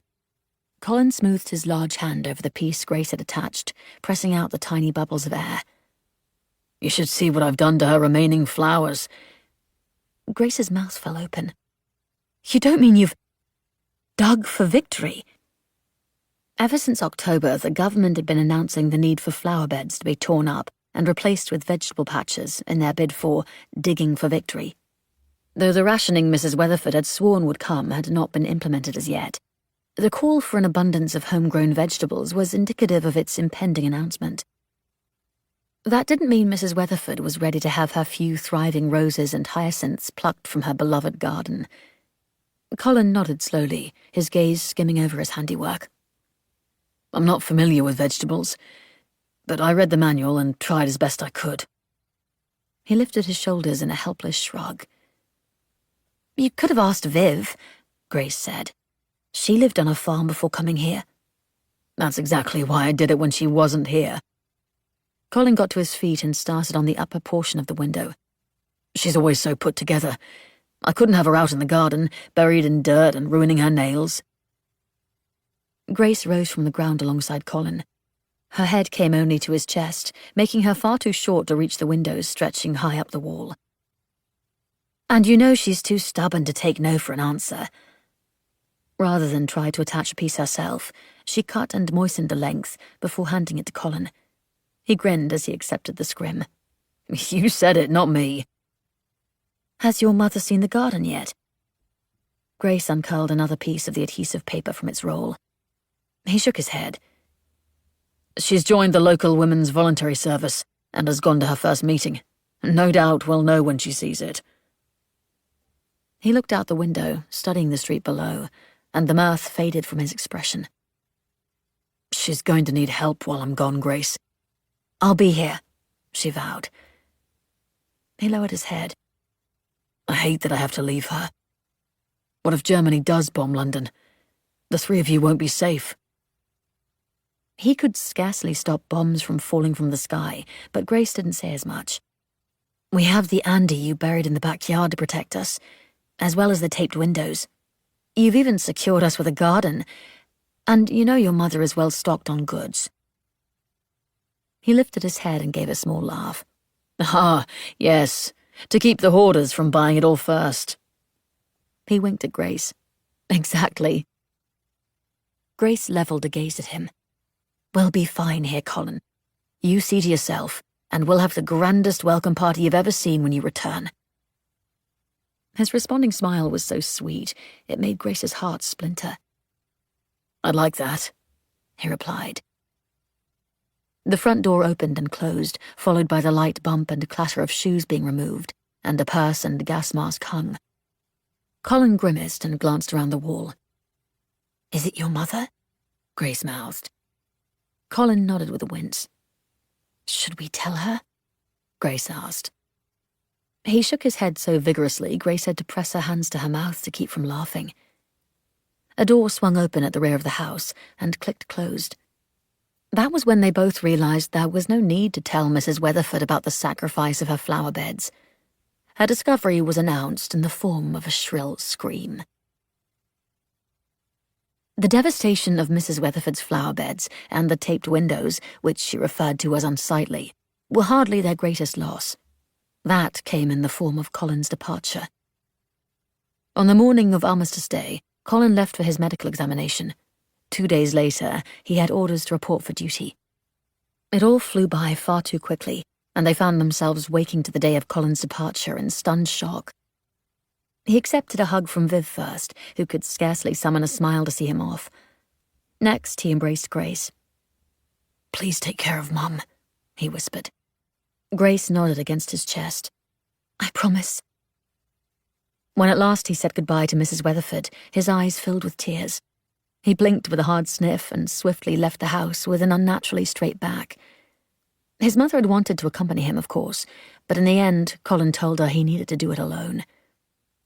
The door closed behind him and the house fell unnaturally silent, as though it too immediately mourned the loss of his presence. Mrs. Weatherford went to the front window of the parlour and watched him as he made his way down the street. She didn't leave from that spot for the remainder of the day, as if she could still see him walking away, continuing to bid him farewell. Only days before, the war had been a true bore, a build-up to nothing. Yet now, its reality struck them where it caused the most hurt. Already the sacrifice had been great, yet it was only the start of so much more to come. 8. Despite more young men disappearing from the streets of London, patrons continued to frequent Primrose Hill Books. The housewives seeking a new novel, the elderly men who considered the rows of political books with shrewd expressions, the men and women too young for war and too old to be sent away to the country for safety. All of them occupied the shop, and Grace was all too happy to lose herself in the aiding of their selections. What's more, she found the customers who arrived in the newly organized store stayed twice as long and purchased 3 times more books than before. What a difference it made when they could find what it was they sought, all except a retired professor who groused at the overly clean shelves, remarking that it lacked the authenticity of the haphazard chaos of their previous sorting system. His obvious appreciation for the shop's former state brought a smile to Grace's lips, as it made her recall George's affection for the old dusty shop. She'd even managed to convince Mr. Evans to engage in the National Book Token system. It was a marvellous advertising opportunity where one could purchase the card as a gift, and the recipient could redeem it for any book of their choosing. Grace had learned of the ingenious system from a trip to Foyle's, the 6-story bookseller who touted second-hand books and notable teas with celebrity guests. Once she'd seen the tokens there, she realised they were everywhere, which put Mr. Evans's shop at a severe disadvantage. Until now. With Christmas soon upon them, Primrose Hill Books sold several dozen the first day Grace put out the advert announcing they had book tokens. "I'll give it to you, Miss Bennet," Mr. Evans admitted in a grudging tone after the customer he'd rung up had departed. "That was a jolly good idea you had with those book tickets." She bit back a grin at his habit of calling them tickets rather than tokens. "I'm pleased they've worked so well." She tied a piece of twine around a bit of folded silver tissue and pulled it apart to make a decorative ball, perfect for the new winter scene she'd assembled in the window. "December is nearly over." He made a note in the small ledger Grace kept beside the register, marking the sales with the same efficiency she'd begun. When he finished, he set the pencil, a proper one he didn't need to pinch between his fingertips, neatly to the side and tossed a torn piece of paper into the dustbin near the counter. "I hope 1940 brings us an end to the war." She bound together another bundle of silver tissue. One more and she'd have all she needed. "You're 2/3 of the way through your 6 months here." He regarded the ledger before letting it fall closed. "I am." She studied him and found his face impassive. He opened his mouth as if he meant to say something further when a tall, slender man with a heavy moustache entered the shop and set the small bell jingling. Mr. Evans gave a soul-deep exhale. "Good afternoon, Mr. Stokes. Have we suffered an infraction?" The man's name was familiar, but Grace couldn't place it. "I'm not on duty." There was an authority to his tone that tugged harder at Grace's memory, and it struck her at once. Mr. Stokes was the local ARP warden. "I confess it's been rather dull of late." Mr. Stokes scanned the rows of books, his brow furrowed. The lines creased his forehead, indicating it was an expression he wore often. "I could use a book to get me through the night. My partner is little more than a lad, and not much of a conversationalist. You would think with Christmas festivities there would be more lights visible, but nothing." The corner of his lip tucked downward in apparent disappointment at not having more opportunities for rebuke. "Perhaps a nice mystery, eh?" Mr. Evans waved the other man to follow him. That was where Mr. Evans excelled, and where Grace failed. She had focused for so long on the setup of the store that she had not had time to read its wares, especially not to the point of being able to recommend a book. Was that what Mr. Evans had planned to tell her when he mentioned her time at Primrose Hill Books would soon come to an end? She never had the opportunity to find out. The rest of that afternoon became impossibly busy, and Mr. Evans hadn't brought it up again. With the new year soon upon them, she had it set in her mind that she would take the time to read the books they sold. Then perhaps she could finally offer proper recommendations rather than merely suggesting books based on what seemed most popular. Christmas was a solemn affair without Colin. Mrs. Weatherford had put together a feast in light of the impending ration, which was rumoured to begin in January. She'd found a plump turkey to roast for their dinner, along with parsnips, potatoes, and Brussels sprouts. They'd exchanged gifts in an attempt to lighten the heavy mood, though it only helped a little. The house was not the same without Colin's goodness to make it glow with warmth. Grace had given book tokens to Mrs. Weatherford. They truly were handy gifts. And a fashionable new hat for Viv, who had sewn new dresses for Mrs. Weatherford and Grace. Mrs. Weatherford had purchased both girls a handbag, fitted for gas masks. It was a curious thing, with a rounded bottom for the canister to go inside, and a pocket to fit the bulk of the mask. The handbags were fashionable black leather with gold snaps at their tops. Certainly a handbag any lady would carry proudly. "So you won't be leaving them behind when you go out?" Mrs. Weatherford had made the declaration with a note of finality that told them she'd take no more excuses at leaving their masks home going forward. Not only did Christmas passing not bring an end to the war, as many had optimistically predicted, but it brought the implementation of the threatened ration. The limits to bacon, butter, and sugar only served to make one of the coldest winters in London all the more bitter. Each person in England, including the King and Queen, were given a small book of stamps to limit the amount of rationed goods they could purchase. Somehow, even with Mrs. Weatherford's stockpile of sugar she'd held under lock and key in the previous months, Grace and Viv found the sugar caddy often sparse. It was in that dull, grey world where Grace discovered an unexpected ray of sunshine. One afternoon, on a particularly icy day after she'd been given leave from Primrose Hill Books, she found herself in the very peculiar position of having free time. And she knew exactly how to spend it. She made herself a cup of tea, snuggled into the Morris chair with a thick blanket over her legs, and settled under the weight of the Count of Monte Cristo on her lap. She ran her fingers over the worn cover and thought of George Anderson. Not only him, but all the men who had been called up. Where were they? Was it as drearily dull for them? She truly hoped so. Better to be bored than in danger. Slowly she opened the book, noting how the old spine didn't bother to creak, as though it had been oiled by age, and began to read. What she found within was nothing like the texts she'd read in school that offered dry accounts of maths or broken-down sentence structures and word formation. No, this book, when finally given the proper attention it deserved, somehow locked her in its grasp and did not once let go. What started as an accusation in the beginning spiraled into treachery before tail-spinning into the greatest betrayal.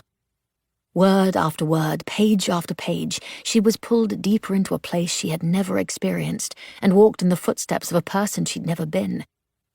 She was emotionally invested in the tale, her eyes darting faster and faster across the page to devour every word, desperate to know what would become of Edmund. "Grace?" Mrs. Weatherford's voice broke into the story, shattering the scene playing out in Grace's mind. She startled and looked up at Mrs. Weatherford. "Supper is nearly ready." The older woman glanced about and tisked before rushing to the window. "You didn't draw the curtains. I'm certain we'll hear of it from Mr. Stokes later." Grace blinked, caught in a momentary state of confusion. It had grown rather dark. She'd recalled noticing it briefly and meaning to put on a light. But that had been when Mercedes and Edmund had their engagement party and the nefarious plotting had truly begun to unfold. A light snapped on, a flash of brilliance that made the page bloom white in front of Grace's eyes and rendered the stark black letters so much easier to see. "What are you reading?" Mrs. Weatherford angled her face at the cover as she stepped closer. "The Count of Monte Cristo." Grace's cheeks warmed. "It was the book Mr. Anderson left for me before he was called up." Mrs. Weatherford's eyes dimmed. "That has always been one of Colin's favourite books as well." "Have you heard from him?" Grace asked. Mrs. Weatherford wandered aimlessly around the room, straightening an immaculate pile of magazines and plumping pillows that could truly not possibly fluff any more. "I haven't, though I expect I soon shall. You know how they train those boys so thoroughly before—" Her voice caught. "Before they're sent into battle." The words hung unsaid in the air, as well as the implication of danger. "If you'd like to read it when I'm done, you may borrow it," Grace offered, in an attempt to change the subject. "Thank you, but I have a lovely novel by Jane Austen from one of the book tokens you gave me. I haven't read Emma yet." She fidgeted with the blackout curtain, making sure it fell just so. "And I stay quite busy with the other women of the WVS, of course. Now come along before supper cools." The women's voluntary service had done Mrs. Weatherford a world of good in Colin's absence. Not only did it keep her busy so she didn't scrub the floors of the house into a carbolic oblivion, but she was in the company of other mothers in similar situations, whose sons were also at war. Grace obediently set the book aside and went to the kitchen, where they'd taken to eating their meals. The formal dining area felt far too large without Colin sitting opposite his mother. Viv grinned at Grace as she entered. "I figured you wanted to skip our tea today, considering how involved you are with George's book." It was as though Grace had tipped fully into another world and was just now finding her way back into reality. She laughed, feeling somewhat foolish. "I'm so sorry I didn't hear you come in. I didn't even notice the room had grown dark." Yet even as she chattered through supper and ate the tender chicken Mrs. Weatherford roasted for their meal, Grace found her thoughts turning back to Edmund Dantes. More than that, she recalled his experiences with the same poignancy as if she herself had lived through them, rather than the character in the book. This was clearly what George had meant when he described how he felt about reading. That night she stayed up with the blanket covering her head and a torch illuminating the pages as she fell back into Edmund's story. After every chapter she swore to herself it would be the last, until her eyes finally fell closed, blending the images in her mind with those of her dreams. The next morning, she startled awake, bleary-eyed and nearly late. After a particularly unsweetened cup of tea and a bite of toast with barely a scrape of butter, Grace bundled up against the harsh cold for the trek to Primrose Hill Books. The quick walk that had seemed so brief and pleasant in the summer and fall had become grueling in the winter. The wind pushed at her, making her forward progress all the more difficult as a deep, wet cold sank into her bones. She was nearly to Farringdon Station, lost in reliving what she'd read in The Count of Monte Cristo, when a peal of laughter pulled her attention to a side street. Two children bundled against the dismal weather raced back and forth in what appeared to be a game of tag, their cheeks red from the nip in the air, and their laughter fogging in front of their mouths. Once those giggles had been ubiquitous, blending into the roar of traffic and chatter of passing people. It struck Grace suddenly how the sound of children had become foreign. Not all mothers had sent their children away to the country, of course, but with so many who had, there were few left to be seen. And yet the children playing were not the only ones she spotted that morning. As she continued on toward the bookshop, she came upon several little girls whispering together with a toy pram holding their dolls. Were children returning? Buoyed by the possibility this might mean an end to the war, Grace pushed into the store and immediately addressed Mr. Evans. "Have you seen the children? It looks as though they're returning." Mr. Evans waved emphatically, nearly upsetting a jar of sharpened pencils. "Shut the door, Miss Bennet. It's cold as brass monkeys out there." Grace did as she was asked, pushing the door against a gust of wind, trying to curl its icy fingers inside. Once the chill was thoroughly blocked out, the warmth of the shop tingled at her cheeks and hands, making her almost hot in the bundle of her winter clothes. "The children have been coming back since Christmas." Mr. Evans squinted at something in the ledger.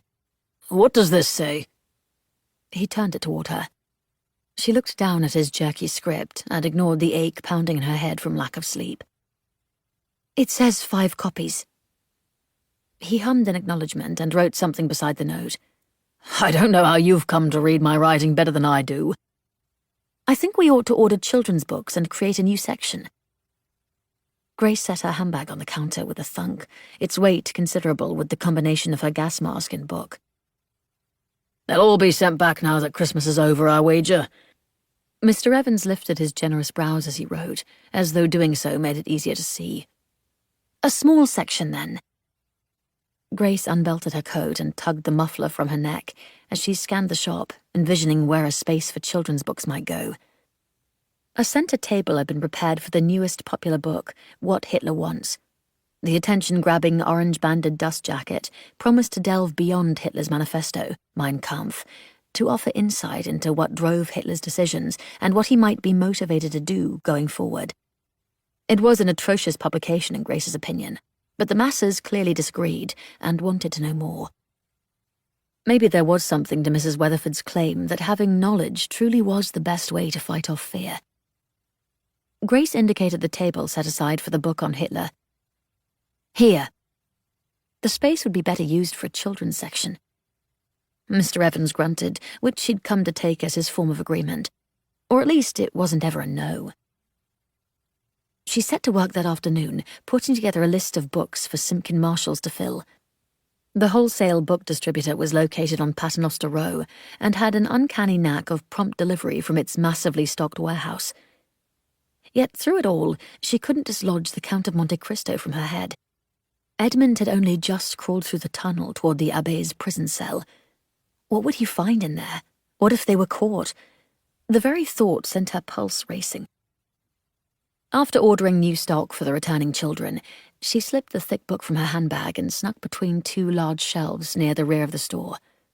Immediately, she fell into the story, and the fog of exhaustion in her brain cleared away. "Miss Bennet?" Mr. Evans's voice cut into the stone-walled dungeon cell and slammed her right back in the middle of the bookshop. She leapt and slapped the book closed, immediately regretting not having noted the page number first. Never in all her time at her uncle's shop had she taken even a moment from her tasks for herself in such a way. She slowly looked at Mr. Evans, tense with guilt. His heavy brows crawled together as he bent to study the title on the spine. "Are you reading The Count of Monte Cristo?"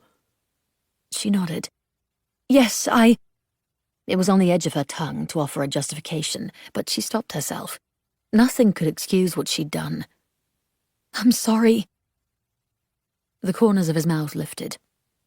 "I see you took Mr. Anderson's recommendation." He nodded to the book. "Carry on, Miss Bennet. I expect if it has captivated you so thoroughly, we can anticipate selling quite a few copies based on your recommendation." Relief eased the tension from her shoulders. "I'll order more from Simpkin Marshalls." "See that you do." He picked a bit of yellow lint from his tweed jacket. "And you may want to consider Jane Austen for your next book. Women seem to enjoy her protagonists." Curiosity piqued, she made a mental note to purchase one of Miss Austen's books. Maybe Emma. Mrs. Weatherford appeared to have found it enjoyable. "I'm pleased to see you've become a reader in your time here." Mr. Evans drew his spectacles off to examine them. Without the magnifying effect of the glass, his eyes appeared rather small. "Even if you do have only 1 more month remaining in our agreement." Was there truly only 1 more month to go? How was it even a dismal Christmas season had passed with such swiftness? Grace nodded, unsure of what to say, and realized belatedly he most likely couldn't see her. He drew out a handkerchief, wiped at a spot on the lens, then replaced the glasses on his face and blinked owlishly at her. You haven't become attached to Primrose Hill books now, have you? The question took her aback, but not nearly as much as her immediate awareness that indeed she had become attached. She liked how customers could easily find their books in the newly organized store. She enjoyed the book jackets and how creative some publishers were with their designs. She even relished the dusty scent that lingered in the shop, no matter how often she cleaned, and had come to appreciate Mr. Evans, dry humor and all. Before she could formulate a reply, the bell dinged, announcing an incoming customer. Evans? Mr. Pritchard's voice chirped from the front of the shop. Are you here? Mr. Evans rolled his eyes heavenward and shuffled out to greet the man who Grace could never tell was a friend or foe. Good afternoon, Pritchard. Have you tried the fish and chips at Warrington's recently? Mr. Pritchard asked. I just had some and they're bloody awful. It's a shame what's become of London when you cannot even find a decent meal of fish and chips. I know they don't have the same fat to fry them in, but after the queue I stood in and the price I paid... The men continued on discussing how the ration had affected their enjoyment of food, and how margarine could never fully replace butter. While they did so, Grace grappled with the dismal realization that soon she would no longer be employed at the bookshop. After all the time she'd dreamed of being alongside Viv at Harrods, amid the colourful, stylish clothes, and the air scented with costly perfume, never once had she considered how much she genuinely enjoyed her current position. Her stomach clenched, and she clutched George's book more tightly in her hands, as though it could somehow help ground her spiralling emotions. In only 1 month, she would have her letter of recommendation, and her employment at Primrose Hill Books would be done. Mr. Evans had told her from the start not to get attached. Though she hadn't meant to, somehow she had. And now, she didn't want it to end. 9. Grace had not been able to dislodge her melancholy at the idea of no longer working for Primrose Hill Books. Yet in the 3 weeks that followed, she couldn't summon the temerity to speak to Mr. Evans about the possibility of staying on, not when he'd been so insistent that she not become attached. She did, however, finish The Count of Monte Cristo, and so thoroughly enjoyed it, she couldn't stop recommending it to customers. So much that she'd had to order more than the 5 they had stocked, something Mr. Evans had commented on with enthusiasm. She couldn't wait to get to the last page to find out if Edmund had his revenge and if his life finally settled into happiness. But as much as she loved reading the story, no one had prepared her for the end being so bittersweet. No one told her finishing the book would leave her so bereft. It was as though she'd said goodbye for the last time to a close friend. When she mentioned it to Mr. Evans, he simply smiled and recommended she try another book. And so she consoled herself with Emma, which was a most marvellous distraction.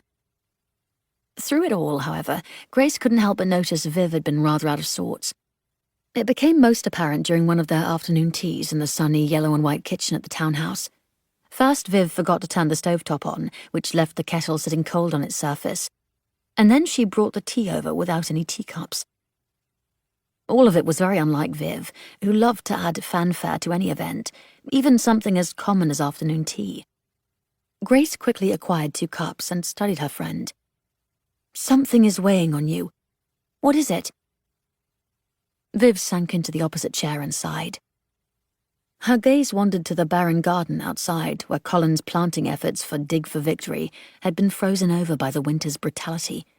A mound humped up from the middle of the desiccated flower beds where the Andy was buried.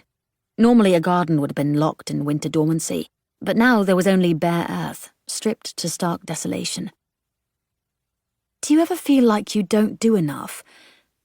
Viv took a sip of her tea and left a red half-moon on the cup's rim from her lipstick. Grace wrapped her hands around the heat of her teacup. The last week had been cold enough to freeze a mix of snow and ice on the ground. Though the kitchen was the warmest room in the townhouse, Grace's hands never seemed to thoroughly thaw. "This war will continue until we do something." Viv's large brown eyes were apprehensive. Whatever she had to say, she knew Grace would not like it. Nervousness tightened in Grace's stomach. What are you going on about? Viv's mouth twisted slightly, indicating she was biting her lip, a confirmation that she was indeed anxious. I can't do it any longer. You know I've never been one to sit around waiting for things to happen. Grace set aside her teacup. She did know. Viv had always run headfirst into life, ready for whatever she might face. The ATS, Grace surmised. Viv nodded. The uniforms are ghastly, I know, but the service suits my talents, and it's far better than becoming a land girl. The land girls were part of the Women's Land Army, a group of women who assisted with growing crops. While the service was voluntary, it didn't mean people wouldn't pressure Viv to join if they knew anything of her history with her parents' farm. She'd heard from her parents only once in the time since they'd arrived in London. In the letter, her mother had expressed her displeasure at Viv's abrupt departure and told her to not bother returning. Viv had passed it off indifferently with a light jest, but Grace knew it had cut her deeply. You'd make a fine land girl, Grace protested as she bit back a smile. Viv's mouth fell open in exaggerated offense. You're so wicked, Grace Bennett. She nudged Grace's toe with hers in a mock kick. You could come with me, you know. Viv's auburn brows were finely arched, plucked each day to perfection. They rose now in invitation. Imagine it, the two of us in the ATS commiserating in those atrocious brown uniforms that make our bums look long and rectangular, sacrificing youth and fashion to do our bit for England. Well, when you sell it like that... Grace laughed. Despite her mirth, she knew she ought to do something for her country. The men were being called up, mothers had sacrificed their children to the country to remain safe. Strangers were caring for those children, women were volunteering. And what was she doing? Nothing. Come with me, ducky. Viv winked, turning on the full effect of her charm. We can do this together. Grace's chest squeezed at what joining the ATS would mean, aside from the duty of aiding her country, of course. She would be leaving behind Primrose Hill Books, and the disappointment of no longer working there. She wouldn't have to work at Harrods without Viv. Best of all, she would still be at her friend's side, the way they'd always been since they were girls. But it would also mean leaving Mrs. Weatherford alone. The WVS offered her mother's friend only so much of a reprieve, and the threads of Mrs. Weatherford's life were beginning to unravel. Mrs. Weatherford preferred to be in charge, but had to yield to the woman heading her local WVS, who had no intention of relinquishing the leadership role. Instead, Mrs. Weatherford shifted her need for control to the house. The tar-like odour of carbolic soap permeated every surface from her daily scouring. Towels were adjusted neatly to the exact centre of their racks. Food tins were lined with their labels facing out, like rows of soldiers, and even the teacups were put away with their handles pointed in the same direction. If Grace were to leave, Mrs. Weatherford would have no one, and Grace had promised Colin she would look after his mother. Grace shook her head. I can't. Mrs. Weatherford, Viv guessed. Grace stared into the depths of her tea, just able to make out the bottom in the dark liquid. I can't leave her alone here. And you know I've never been daring like you. I'm not cut out for the ATS or any of the other lines of service. You're more daring than you think. Viv lifted the rose-painted teacup to her lips and took a small sip. There it was again, a pinch of guilt. Not that Viv had intended to cause such a reaction, but Grace knew she wasn't doing enough for the war effort, and the more they all helped, the sooner it would be over. A curl of steam rose up in front of Viv as she lowered her cup. I understand, Grace. Besides, imagine having our room to yourself so you can keep the light on to read at night, instead of having to constantly purchase new torches. Grace had to laugh at that. Number 8 size batteries were nearly impossible to locate anymore. It was far easier to purchase a new torch than find the batteries to put in it. After Viv's confession to being hopelessly bored, Grace had dedicated her afternoons and evenings to her friend. There had been teas, cafes, cinemas, and shopping during the day, and the programs on the wireless in the evening. But even as she listened to the broadcasts, Grace's mind always crept back to whatever story she was in the middle of reading. It made for late nights buried under her covers with her newest book. Mr. Evans had been correct. Grace had loved Jane Austen, and was currently making her way through the author's entire collection. It won't be the same here without you, Grace said to her friend. Viv reached across the table and took Grace's hand. "I'll come back here every time I'm on leave." "What of your parents?" "They'll disapprove, I'm sure." Viv rolled her eyes and drew her hand back to her teacup. "They've already told me I don't need to bother returning home, and I won't. I'd much prefer to come here to see you, rather than find myself trapped in an eternal lecture on my disappointments. The ATS will be all the better for having you." Grace sat back in her chair and regarded her friend in a new, proud light. "You've always been so brave." Viv scoffed humbly at the praise and took a sip of her tea. "I'm only sorry we won't get to work at Harrods together. I'll ensure I put in a good word for you before I leave. How delightful would it be if they gave you my position?" Grace simply nodded and offered what she hoped was a convincing smile. She didn't want to work at Harrods, especially not without Viv. More than ever, Grace knew without a doubt that she would prefer to continue her employment at the bookshop. Now she need only convince Mr. Evans. When Grace entered Primrose Hill Books the next morning, she found a large box sitting on the counter. Mr. Evans greeted her as he lifted a stack of books from its depths and set them aside in a neat pile. In the time it took Grace to deposit her belongings in the back room and return to the front, he'd nearly unpacked the entire container. "Is that the new shipment from Simpkins?" She kept her tone mild, but her nerves made her feel as though she was rattling inside. He nodded and pulled out 3 more books. "There's less than a week left in my employment here," she ventured. "I'm already working on your letter of recommendation," he said gruffly. "You needn't worry after it." Disappointment punched into her gut. His preparation of the letter made everything so much more solid. Real. Too real. Before she attempted a different angle, he reached into the box and withdrew a book bound in a length of canvas. He laid it on the counter with reverence and carefully withdrew the cloth. The book inside was filthy. Dirt left brown smears over the golden yellow cover, and a rust-colored stain seeped from its worn face down into the pages beneath. Grace tilted her head to read the spine. "Quantiere des anatomigen idealen Gases," by Albert Einstein. She straightened as a chill prickled over her skin. "Is that German?" "It is." Mr. Evans' lips tucked together, his brows edging together. "It was saved from the book burning the Nazis did around 7 years ago. Foyle has been determined to get his hands on all of them, and even made a bid to Hitler himself. Who knows why?" Mr. Evans put his hands over the cover, hovering without touching. Knowing Foyle, he'd probably stuffed them into the sandbags around his shop, like he does with the rest of the old books he's used so callously. Grace had seen the squared-off sandbags in front of Foyle's, and had wondered at their shape. Never had she dreamed he would have filled them with old books. Her gaze wandered to the reddish-brown stain on the cover of the battered tome.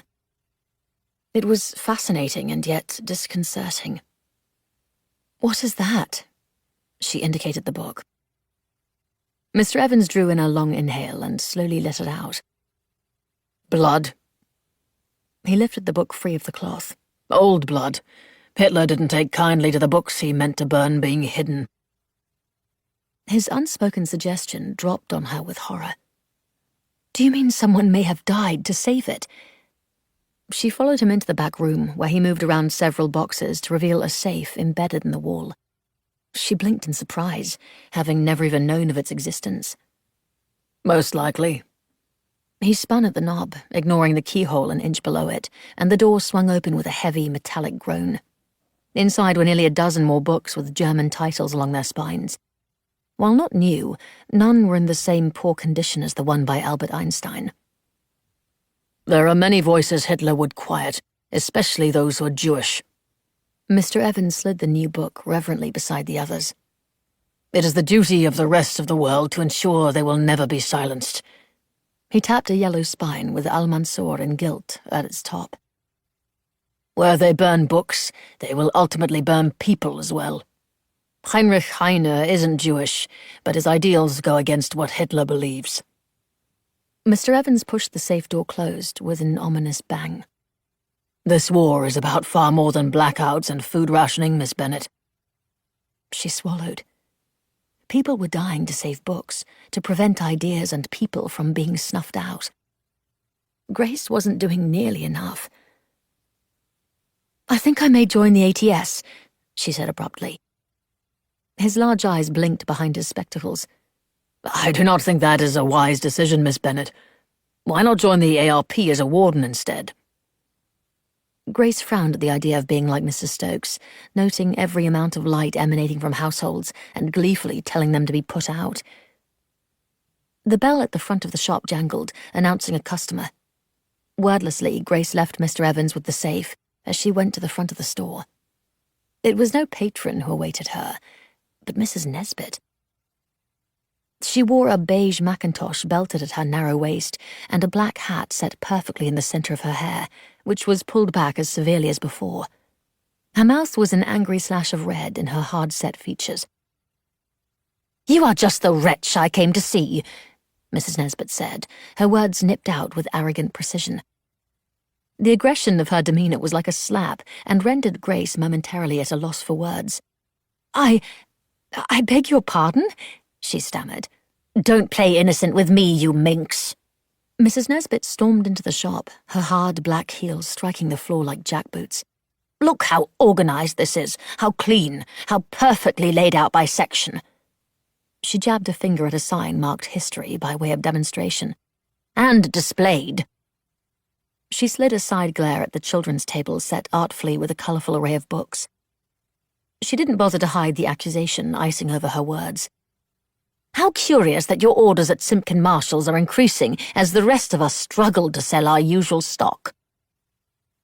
Grace's boldness in dealing with the sharp-tongued woman previously was gone, washed away by the open hostility and cemented by the need to uphold the face of Primrose Hill Books within its walls.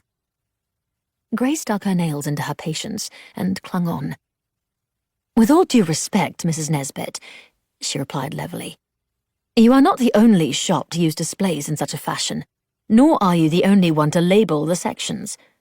"Your display is quite purposefully styled," Mrs. Nesbit snapped. Grace knew the exhibit in the front window was eye-catching, a blend of popular mysteries with a sprinkle of children's books to entice a housewife with a child in tow to enter. It was purposefully styled, as Mrs. Nesbit said, but then many displays on Paternoster Row had been. "Thank you," Mr. Evans replied. "Grace has worked hard on it, as well as everything else in the shop." Mrs. Nesbit spun around and faced Mr. Evans, tall and skinny, to his short and plump. "I mean, it looks very much like my display. How dare you?" He gave her a bored look. "Do not blame your flagging sales on our Prosper." "How could I not?" Mrs. Nesbit declared. "To what else do you attribute your success aside from organizing your shop like mine?" "Competition?" Grace interjected, bolstered by Mr. Evans' support. "You are amid many other booksellers on Paternoster Row, yet we're alone here on Hosier Lane." "And offer friendly service." Mr. Evans gave what appeared to be a kind smile in Grace's direction. "On that note, Mrs. Nesbit, I'd like you to take your leave lest you scare off my customers." Her mouth fell open with apparent offence. "I've never heard of such a thing." Mr. Evans's brows lifted. "Well, if you haven't, then I wager it's far overdue." He indicated the door. Mrs. Nesbit sniffed, lifted her head so high she most likely couldn't see properly, and swept from the bookshop. Mr. Evans frowned at Grace. She flinched inwardly, anticipating a rebuke for having caused such a row in the store, where they might have been heard by customers. "Don't join the ATS, Miss Bennet. Stay here." "In London?" "At Primrose Hill Books." He put his hands in his pockets and lowered his head. "I know you've a mind to go to Harrods, and it's not fair of me to ask." He glanced up at her, his expression hesitant. "I'm grateful for what you've done with the shop, and would like you to at least consider staying on." Grace stared at him, unable to believe her ears. Surely she was dreaming. "With a raise, of course," he added. She grinned at him. Who could say no to such an offer? "I'm glad to hear it." He nodded, more to himself. "Quite glad indeed."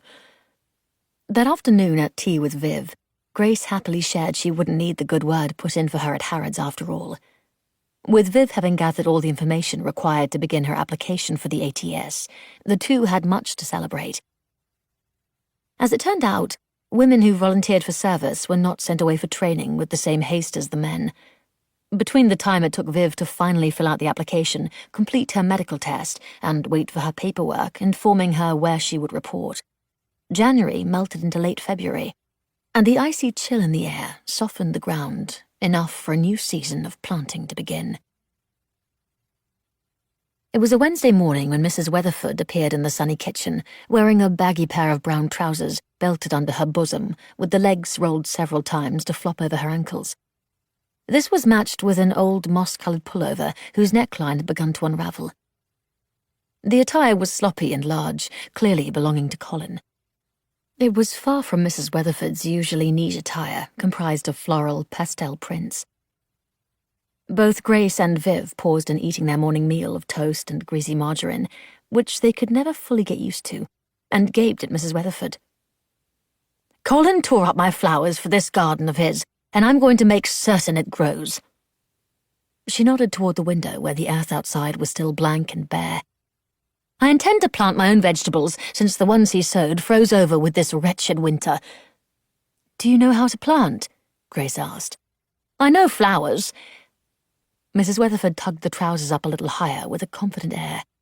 "And Colin always did the planting, but truly how hard could it possibly be?" Viv choked on her tea. Mrs. Weatherford thrust out a leaflet with images of brightly coloured plants alongside what appeared to be a chart. "According to this, I ought to plant onions, parsnips, turnips, and beans in February." "Not turnips," Viv said reluctantly. "Those do better when planted in the summer, and truly, you ought to wait until March." Mrs. Weatherford flipped the leaflet back to her face and squinted at its small script. Grace lifted her eyebrows at Viv, curious to see if her friend would help Mrs. Weatherford. Viv shook her head firmly once. "No." "Ah, yes, you're quite right on the turnips." Mrs. Weatherford set the paper aside and slapped a wilting straw hat on her head. "Well then, I'm off to plant, proper this time, or at the very least my level best." She marched out the door with the determination of a soldier. "You're truly going to let her go about it on her own?" Grace scolded. Viv's face crumpled into a petulant pout. "You know I'm bloody well done messing about in the dirt." She glanced out the window where Mrs. Weatherford set aside a stack of materials for planting before assuming her task. The older woman started in the middle of the yard and poked a hole into the earth with a gloved finger. "Do you think she knows what she's doing?" Grace asked. Viv sipped her tea, her gaze fixed on Mrs. Weatherford, who was now making holes in a circular pattern. "She does not." Grace tilted her head imploringly at Viv. Her friend settled back in her seat, teacup stubbornly locked in her hands. "I'm not helping." Outside, Mrs. Weatherford inspected 3 pouches of seeds before putting a little of each into the poked earth. "Is she planting them all together?" Grace leaned on the thin cushioned seat for a better view. "I'm not going out there." Viv crossed her legs and sipped her tea. Mrs. Weatherford brushed the dirt back over the holes where the seeds had been deposited and scooted over 2 feet. She punched her finger into the soil and began with a second spiral. Grace frowned. She didn't even mark the plants. Viv set the cup on the table with such a firm hand a few droplets sloshed over the rim. "I can't take it. I'm going upstairs to put on old clothes to help her." Grace hid her smile and gathered up the tea. "I'll clean up here, then put on a set of trousers to join you." It took them the better part of the morning to section off an area of the garden for planting, ensuring to leave space for future seeds that could be sown in warmer months. "I think you may be even better at this than Colin," Mrs. Weatherford said to Viv when they'd finished. "I know you're eager to join the ATS, but I dare say I believe you would make a fine land girl." Viv simply offered a tight smile to the compliment. While the work had been hard and terribly messy, it had been enjoyable with the 3 of them chatting as they toiled. Little did they know it was the last time such joy would be had together. For that afternoon, Viv's orders came with the post, and she was to leave the following day for a training facility in Devon. For the first time in her life, Grace would be without her dearest friend to face the wild unknown of London at war. 10. Life without Viv was lonely. Not only had Grace lost the companionship of her best friend, but she felt as though she'd missed out on something larger than herself by declining to join the ATS. Rather than sign on as an ARP warden, Grace allowed Mrs. Weatherford to convince her to attend several WVS meetings. There, Grace found herself among housewives, some older than her, but many her own age, with husbands and children. She helped them roll bandages while they lamented the toils of dirty nappies, the excruciating delay of the mail with the war on, and the difficulties of getting by on their own.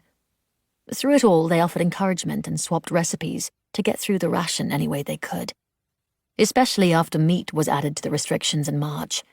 After all, there was only so much one could do with 4 ounces of meat. Viv had always been the outgoing, carefree one in their friendship. It had never bothered Grace before that she was more reserved. At least not until Viv wasn't there, and Grace found herself in a room full of strangers who remained as such week after week. And so it was that as April rolled in, Grace began making excuses for being unable to attend the WVS meetings, which Mrs. Weatherford thankfully never protested, and instead curled up in her bed with a book propped in front of her. When she wasn't assisting Mrs. Weatherford in their fledgling garden, Grace devoured the rest of Jane Austen's works before moving on to several novels by Charles Dickens. Then came Mary Shelley's Frankenstein, and finally something more current by Daphne du Maurier. Each and every book Grace enjoyed, she passionately recommended to the customers of Primrose Hill Books. The increase in sales was stunning, so much so that Mr. Evans began loaning Grace books to read. She'd resisted the suggestion at first, until she realized the financial impact of her newfound reading habit, then gratefully accepted Mr. Evans's generous offer. Grace had just recommended Rebecca, the latest Daphne du Maurier book she'd read, to a woman she recognized from the WVS, a woman who did not appear to remember her, when Mr. Stokes walked in. Mr. Evans no longer worried about blackout infractions when they saw the middle-aged man with his perpetually furrowed brow. Not when he'd become a regular fixture at the store and had a propensity to go through books almost as quickly as Grace. "We haven't seen you in nearly 3 days," she commented, after she'd completed the WVS woman's purchase of the book she'd recommended. "I assume the Count of Monte Cristo took some time to read." Grace didn't bother to hide her smile. He'd asked for a book that would last more than one night. The exhaustion shadowing the skin under his eyes indicated he had likely tried to get through the massive book with haste. She knew what she'd been doing when she recommended the book to Mr. Stokes. No doubt George also had known what he was doing when he gave her his old copy of The Count of Monte Cristo. A sudden yearning to have another conversation with him struck her. How she longed to share how impactful his gift had been. If nothing else, she wished she had his address, to write her appreciation for the book. "You were right about the story occupying a good portion of my time." Mr. Stokes rubbed at the back of his neck. "It was far longer than others, and equally as riveting." He sighed. "The lad I was working with was conscripted, so I've been carrying the load of 2 men in his absence. Do you happen to know of anyone who would be interested in joining the ARP as a warden?" "Grace has been considering it," Mr. Evans offered from somewhere in the history section. Now that the store had been properly organized, it was easier to see the types of books that drew the shop owner's attention: history and philosophy. A majority of Mr. Evans's days were spent poring through his own stock, ensuring there were no printing inaccuracies, as he put it. Grace grimaced at having been volunteered and busied herself at the counter, organizing the neat surface with such unnecessary effort. She reminded herself briefly of Mrs. Weatherford. Regardless, it was better than looking directly at Mr. Stokes and encouraging his entreaty that she join up. After all, her attempt to help with the WVS had felt pointless, worse than pointless. It made her feel awkward and socially inept. Would being an ARP warden be any better? Air raids still came on occasion, all resulting in nothing more than a few hours in windowless, stuffy places, until the all-clear sounded. People seldom even bothered to seek shelter anymore. She'd eventually received 2 letters from Viv in the time her friend had been gone. With Viv being stationed in England, they came with more frequency than those from Colin, who was stationed abroad. Though given the backed-up postal service, that wasn't saying much. At least the correspondence had let Grace know Viv appeared to be happily adjusting to her new tasks, certainly with more ease than Grace had with the Women's Volunteer Service. Miss Bennet, is that true you wish to join on as an ARP warden? Mr. Stokes asked. Grace straightened a copy of Bobby Bear's Annual, where the children's book was on display by the register to attract housewives for one last impulsive purchase. "I've considered it." Mr. Stokes's moustache twitched. But you're a woman. Grace stiffened, affronted by the blatancy of his demeaning implication. If you mean to imply she couldn't do it, you're daft. Mr. Evans emerged from the history aisle, shooting a glare at Mr. Stokes from over his thick glasses. Miss Bennet could do the job of any man, and far better at that. Mr. Stokes scoffed. His dubious response, as much as Mr. Evans's commendation of her abilities, notched her chin a little higher. "I'll do it." Mr. Stokes's forehead creases deepened. You will? Don't act as though you've competition for the position, Mr. Stokes. Mr. Evans smiled at Grace and melted back among his books. Very well, Mr. Stokes said. Go to the warden's post this afternoon and inquire within. He cleared his throat. And I'd like another book if you would recommend one.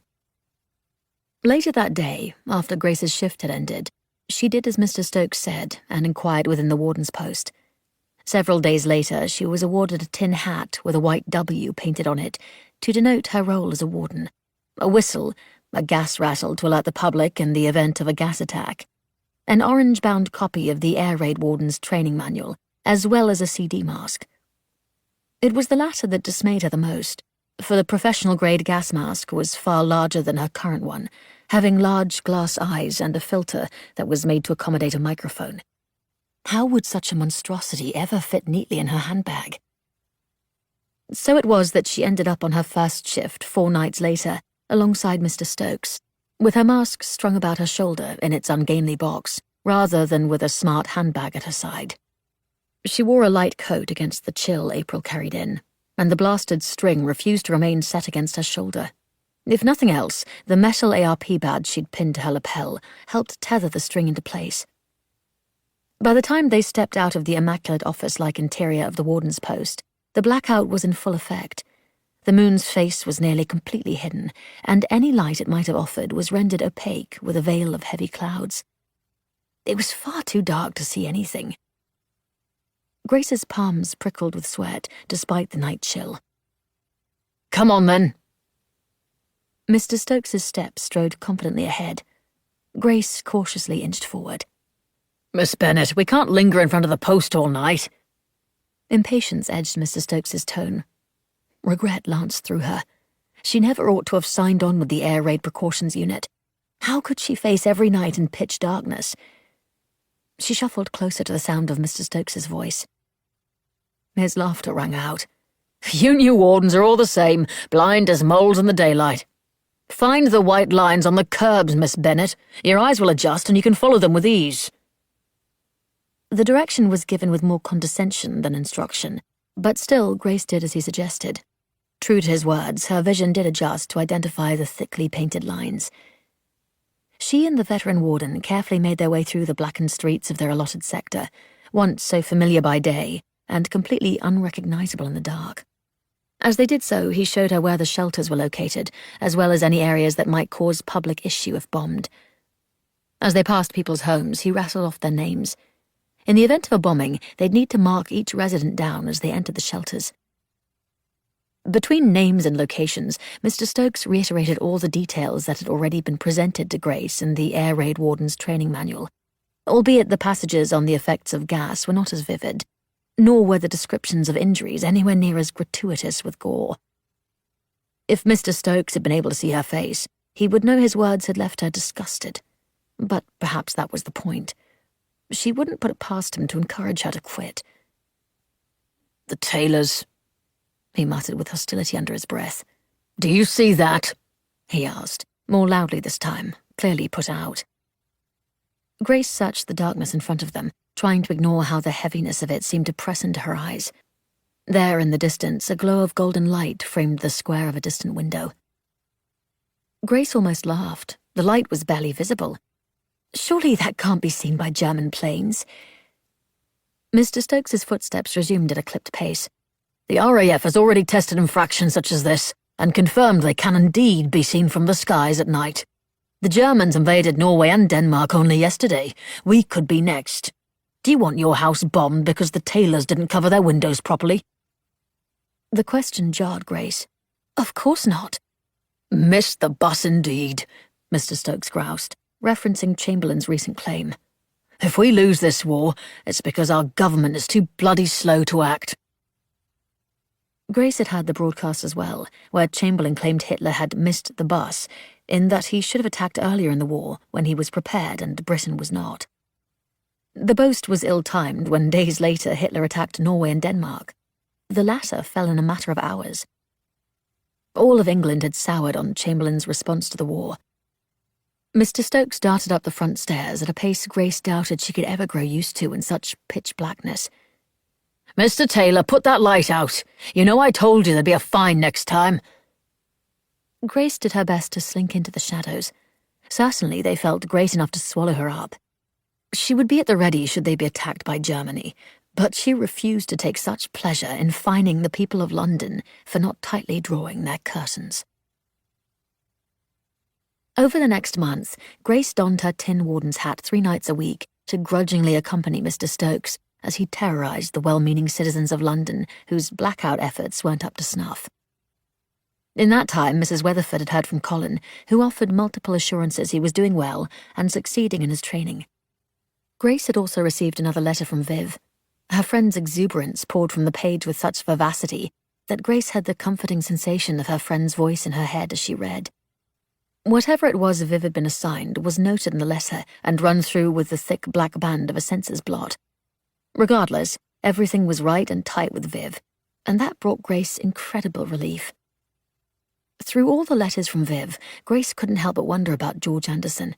In truth, she'd hoped to have received something from him, and had been somewhat disappointed when nothing had arrived.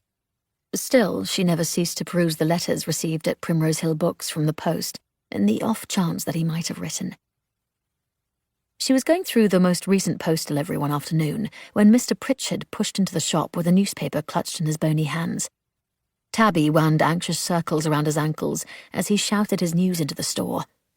"Evans, the nasties are in France, also Holland and Belgium, but France, Evans, France!" Fear shivered up Grace's spine. Hitler hadn't been so bold as to attack France yet, but now he was in all the countries bordering England. If France fell, there would be nothing but the Channel to keep Hitler away. A chill crept over her skin, and her thoughts immediately went to her friends in the war. Only later did she realise she ought to be equally terrified for herself and everyone else in London. Mr. Evans came to the front of the store with more haste than Grace had ever seen. He didn't bother to mark his place in his book as he closed it and set it aside on the counter. "Has Chamberlain resigned yet?" Mr. Pritchard shook his head. "I can't say." He looked helplessly at the paper. It was half the pages now than it had been in the previous year, another indication of the ration on paper. "Heaven help us all if he hasn't." Mr. Evans took off his glasses and pinched the bridge of his nose, where the weight of his eyewear had left permanent indents in his aged skin. The door chimed the merry announcement of a new visitor, a shrill, overly bright sound in the ominous quiet that had descended. A delivery boy from Simpkin Marshall's came in, a large box held in skinny arms.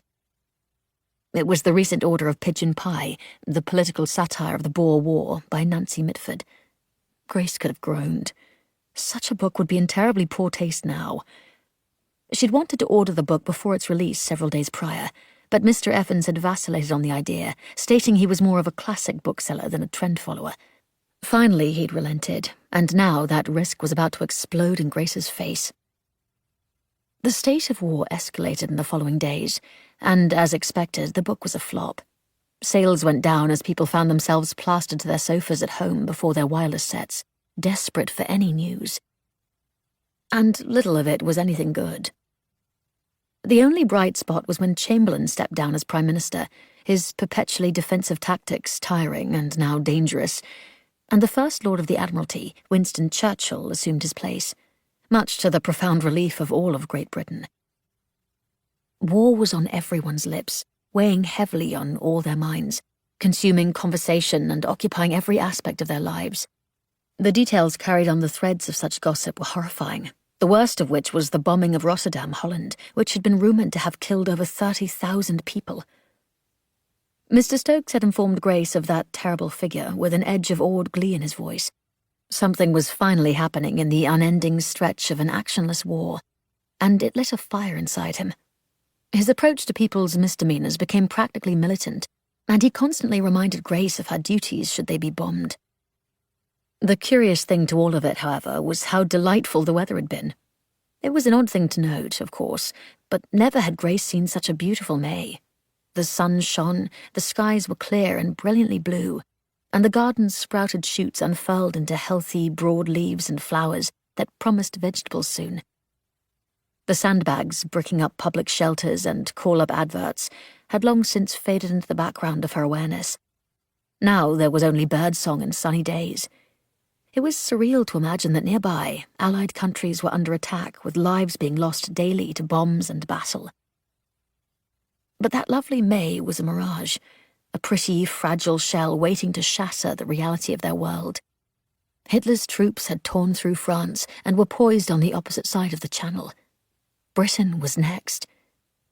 Already rumours swirled of coastline evacuations as the children of London were once more removed to the country. While the presentation of Pigeon Pie at Primrose Hill Books was an enormous failure, copies of What Hitler Wants were nearly impossible to keep on the shelves.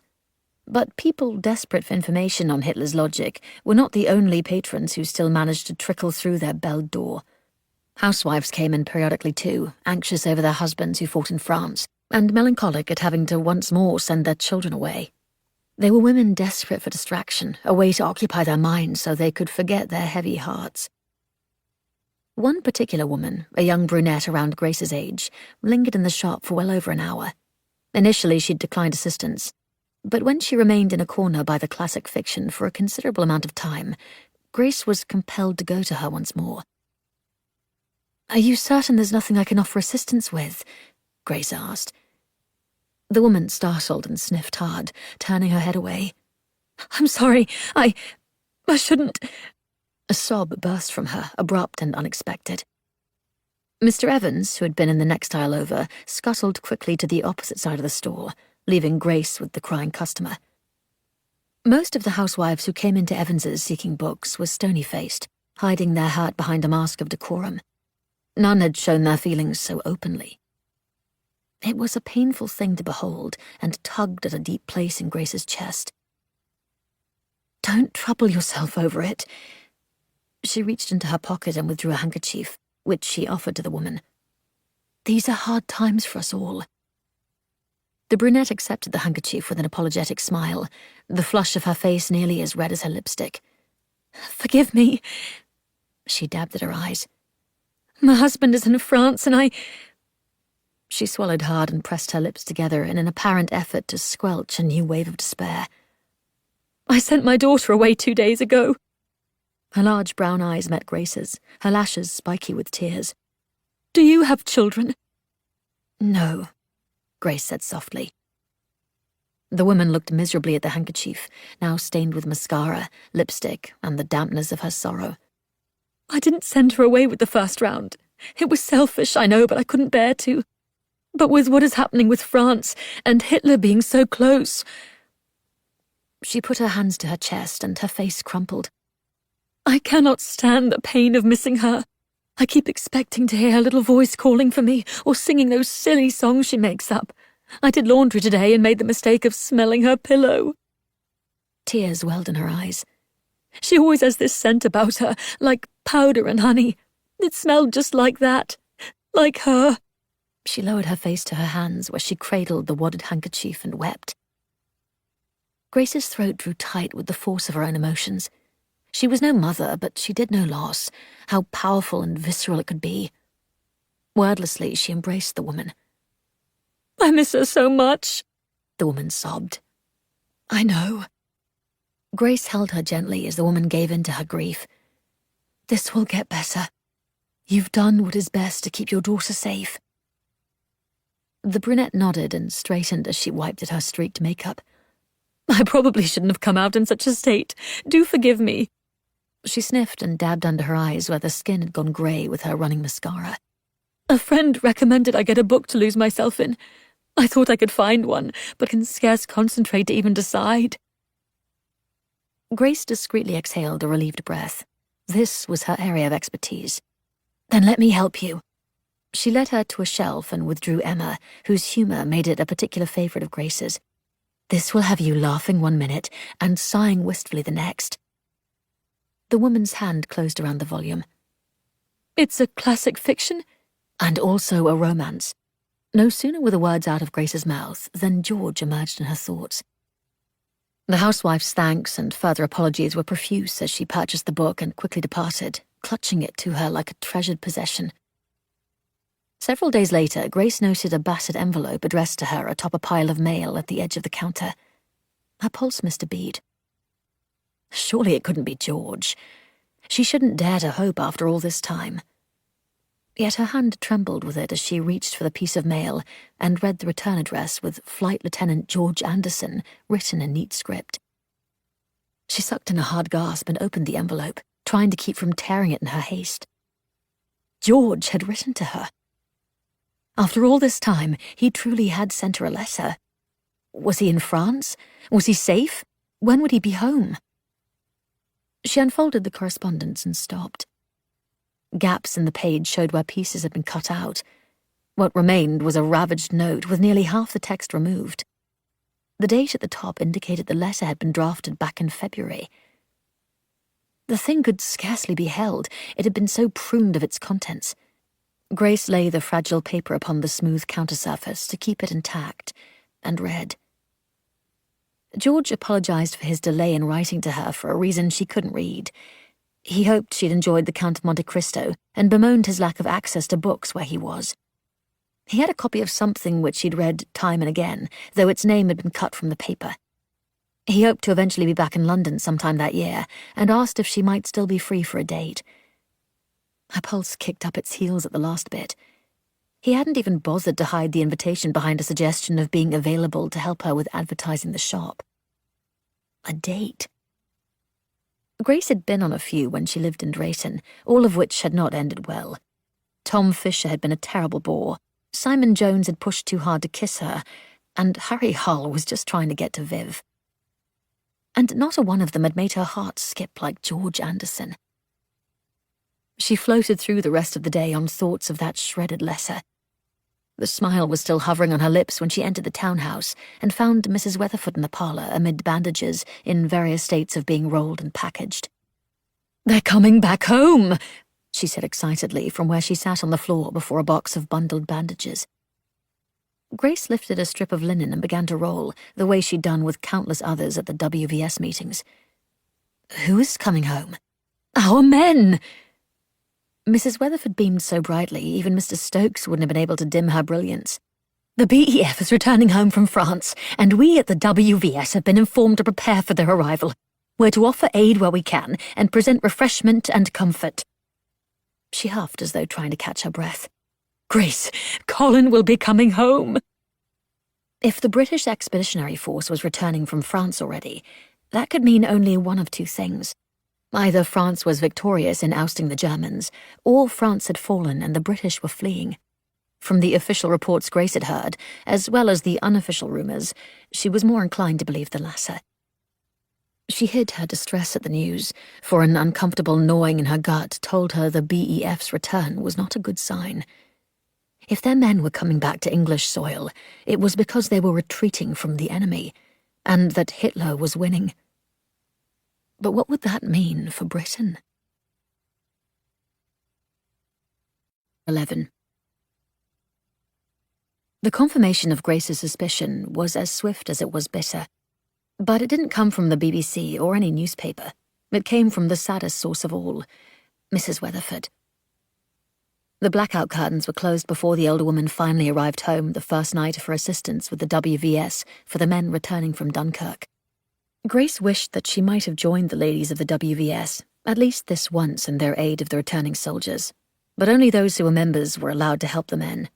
Instead, she waited in the parlour with pigeon pie cradled in her lap. If nothing else, her purchase was one more sale out of their unmoving stock. The story held humour, to be sure, if one took into consideration it was written prior to Hitler's attack on France. Never had there been a book with such poor timing. The click of the front door alerted Grace to Mrs. Weatherford's return. She all but leapt out of the Morris chair and ran to the foyer. Mrs. Weatherford's gaze was stuck in the distance, her hands feeling for the doorframe, which she leaned heavily upon as she stepped out of her short heels. "Mrs. Weatherford?" Grace reached for the older woman. To her surprise, Mrs. Weatherford did not protest when Grace's hand closed around her soft forearm. In fact, she offered no reaction whatsoever. "Mrs. Weatherford," Grace said again, this time slightly louder. "How was it?" But even as she asked the question, the tension squeezing at Grace's chest told her she wouldn't want to hear the answer. Mrs. Weatherford's brows lifted with great exaggeration. "Did you see the men?" Grace asked, unable to stop herself. "Of the BEF?" Mrs. Weatherford nodded slowly. "I did." She drew in a deep breath and lifted her head, her vision going distant once more. It... She swallowed hard. "It was awful. Those men looked near death." Her voice quavered. "Their eyes were filled with horror, and all of them were so tired they were falling asleep as they chewed the boiled eggs and apples we brought for them. I've never in all my life seen such defeat." Grace had been anticipating bad news, but the details hit her hard. Colin was stationed in France. Had he been at Dunkirk as well? But she didn't voice such concerns, not when they matched the worry carved on this mother's face. Every day thereafter, Mrs. Weatherford went with the other WVS ladies to aid the BEF returning to London, and every night she returned depleted of all her energy and spirit. The few times she was home, the phone rang seemingly without end as women with sons and husbands in Colin's division in France exchanged horror stories and gossip from some of the few men who had returned. The accounts were grisly, with soldiers being stranded on the beach without cover as Nazi planes sprayed bullets. Men swam miles to boats only to find them bombed and their salvation lost. They were fleeing in retreat, or as Mr. Stokes had called it, a bloodbath. Yet through it all, Mrs. Weatherford clung to hope with a white-knuckled grip.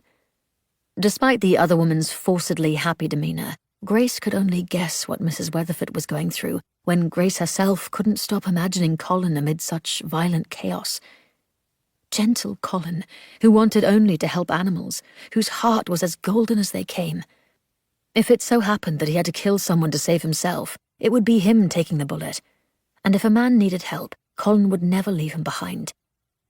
War was not meant for tender souls. Most especially not one such as Colin's. All over Britain, telegrams were being delivered to front doors, sharing painful messages of men who had been killed or taken prisoner. As more soldiers swept into London on the trains, no telegram was presented to the townhouse door on Britain Street. The silence was a blessing as much as it stretched out their expectation, so much so that every pop or creak of the house settling made Grace and Mrs. Weatherford jump. It wasn't until 2 days later that Churchill addressed the enormity of their loss. Over 335,000 men had been saved from the Germans, with casualties expected to be around 30,000, including those missing, dead or wounded. A staggering number to every mother and wife and sister waiting anxiously for news of her loved one. But it was not only men Britain lost. Equipment had been abandoned, given up to spare lives. A worthy sacrifice, as Grace saw it, but still costly and dangerous. Even such dismal numbers, however, were met with a positive slant by the newspapers and radio, for the civilians with fishing vessels and personal watercraft who helped bring thousands of BEF over the Channel to safety were touted as heroes, a symbolic gesture that declared Britain would never surrender. There was power to Churchill's voice as he spoke that made determination pound in Grace's chest, and brought tears to Mrs. Weatherford's eyes as she nodded to the new Prime Minister's message.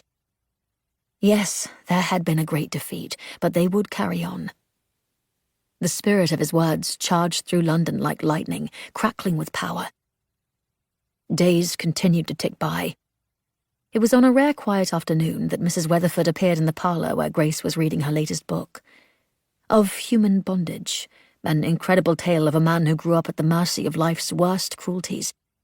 It pulled at a wounded part of Grace that had been buried deep, a place she suspected everyone kept inside themselves, that remained tender despite one's victories and strengths.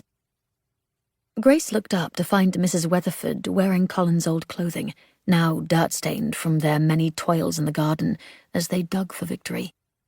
"Have you seen the gloves?" "They're in the Andy with the trowel and watering can." They really ought not use the Anderson shelter for a gardening shed, but setting gardening tools on the bench inside was quite convenient, especially when the floor was practically flooded by the recent rain, and no use for anything else at that point. And with only the two of them in the townhouse, there was plenty of room for a few tools inside. There had been air raids from time to time, yes, but they all had been without cause. A friendly aircraft mistaken for a German plane or something of that ilk. Most people didn't even go to their shelters anymore. What was the point? Grace pulled the quilt from her lap in preparation to join the older woman in the garden. "Let me change and I'll help. Don't trouble yourself, love." Mrs. Weatherford waved her off. "You've done more than your fair share lately, and I only need to do a bit of weeding and watering." Grace gave her a grateful smile and settled the blanket back over her legs, nestling deeper into the cushioned seat of the sofa to resume her reading. However, she did not get far into the next page when a horrendous shriek came from outside, in the rear garden. "Mrs. Weatherford!"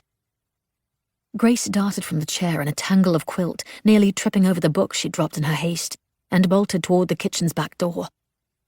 Had the Germans arrived? There were rumors of how parachutists had dropped into the Netherlands dressed like nuns and policemen before shooting citizens where they stood, using trust as their greatest weapon. Granted, the rumor had been told by Mr. Stokes, but Grace would take no chances. She paused on her way out the kitchen door to grab a large knife. Mrs. Weatherford stood several paces from the lettuce bed with her gloved hands curled in front of her as she stared in horror at the plants. "What is it?" Grace rushed to her side, blade extended toward the garden. Mrs. Weatherford let out a long, slow breath, closed her eyes, and shuddered. "Worms." "Worms?"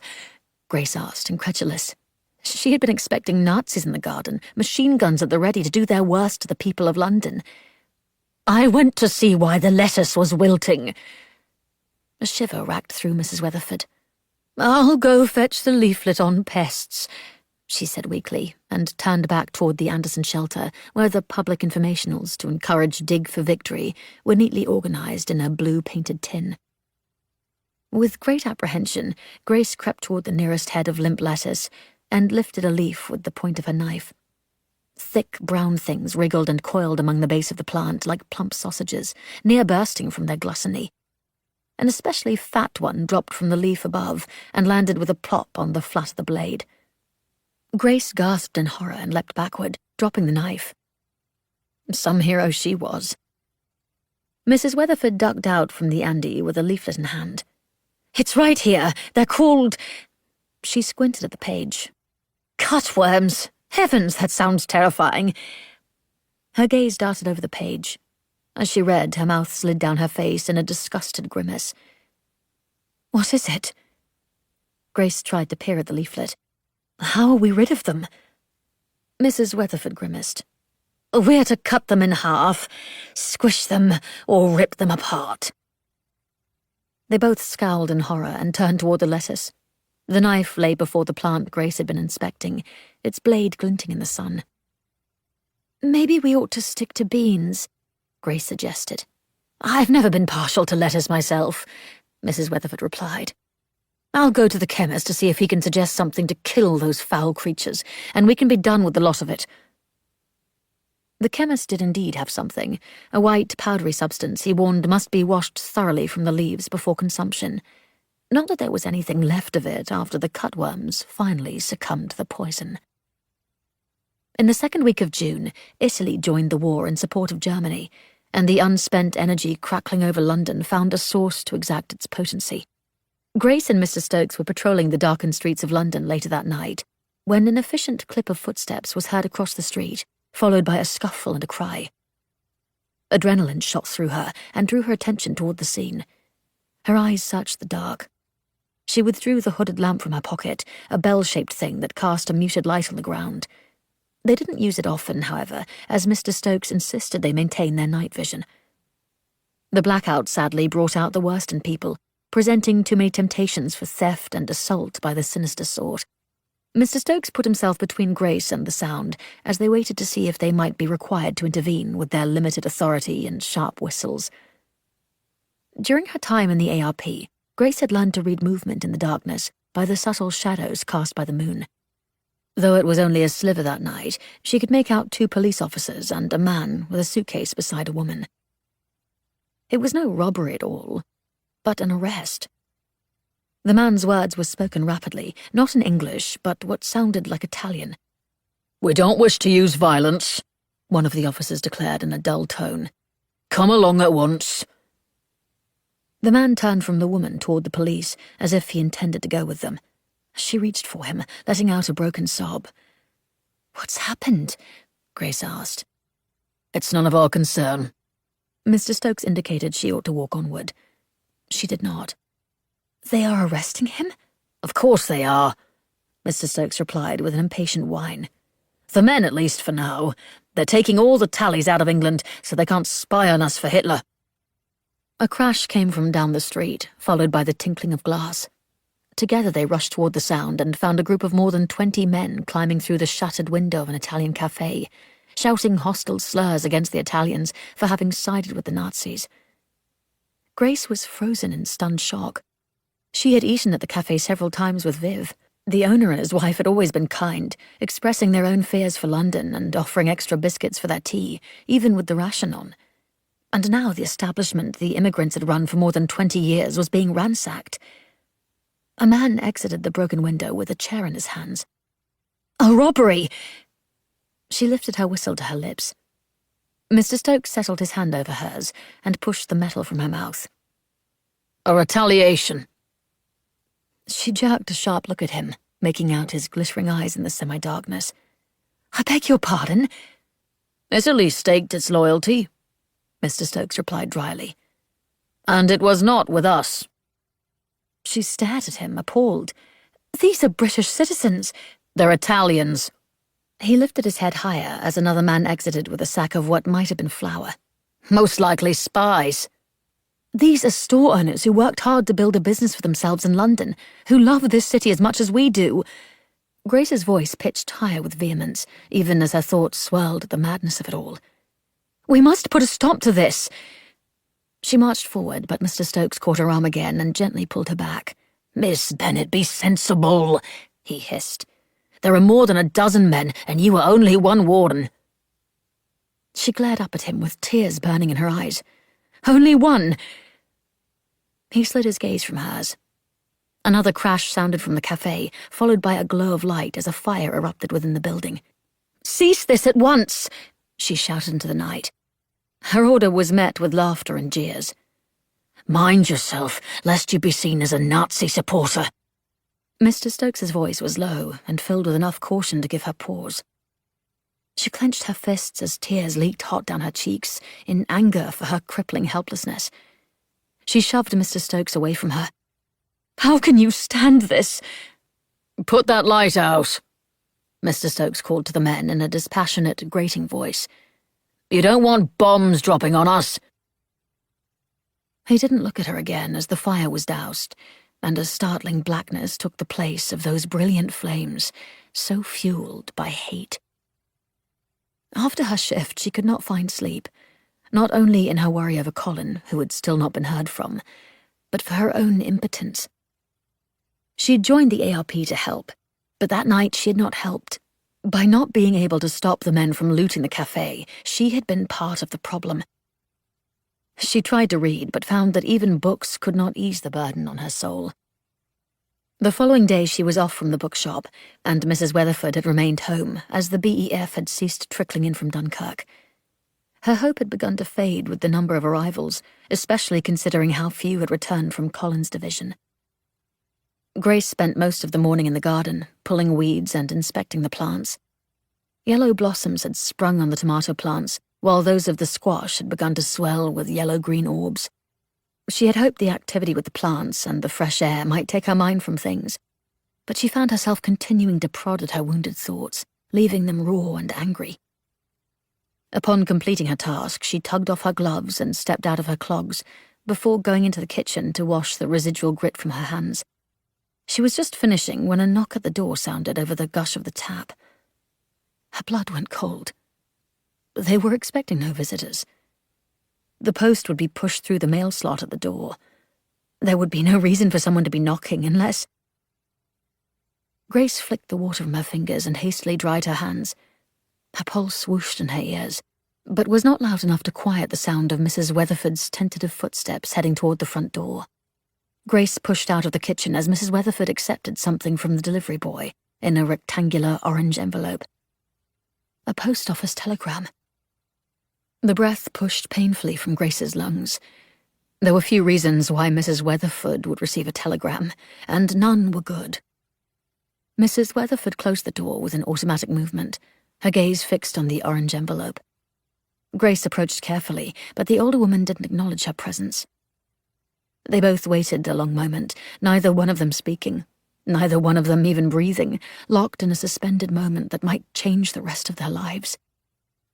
Grace should offer to read it, and yet there was a part of her that was too much of a coward to see the print on the telegram within. Mrs. Weatherford took a deep breath and slowly let it out, so the envelope fluttered in her shivering grip.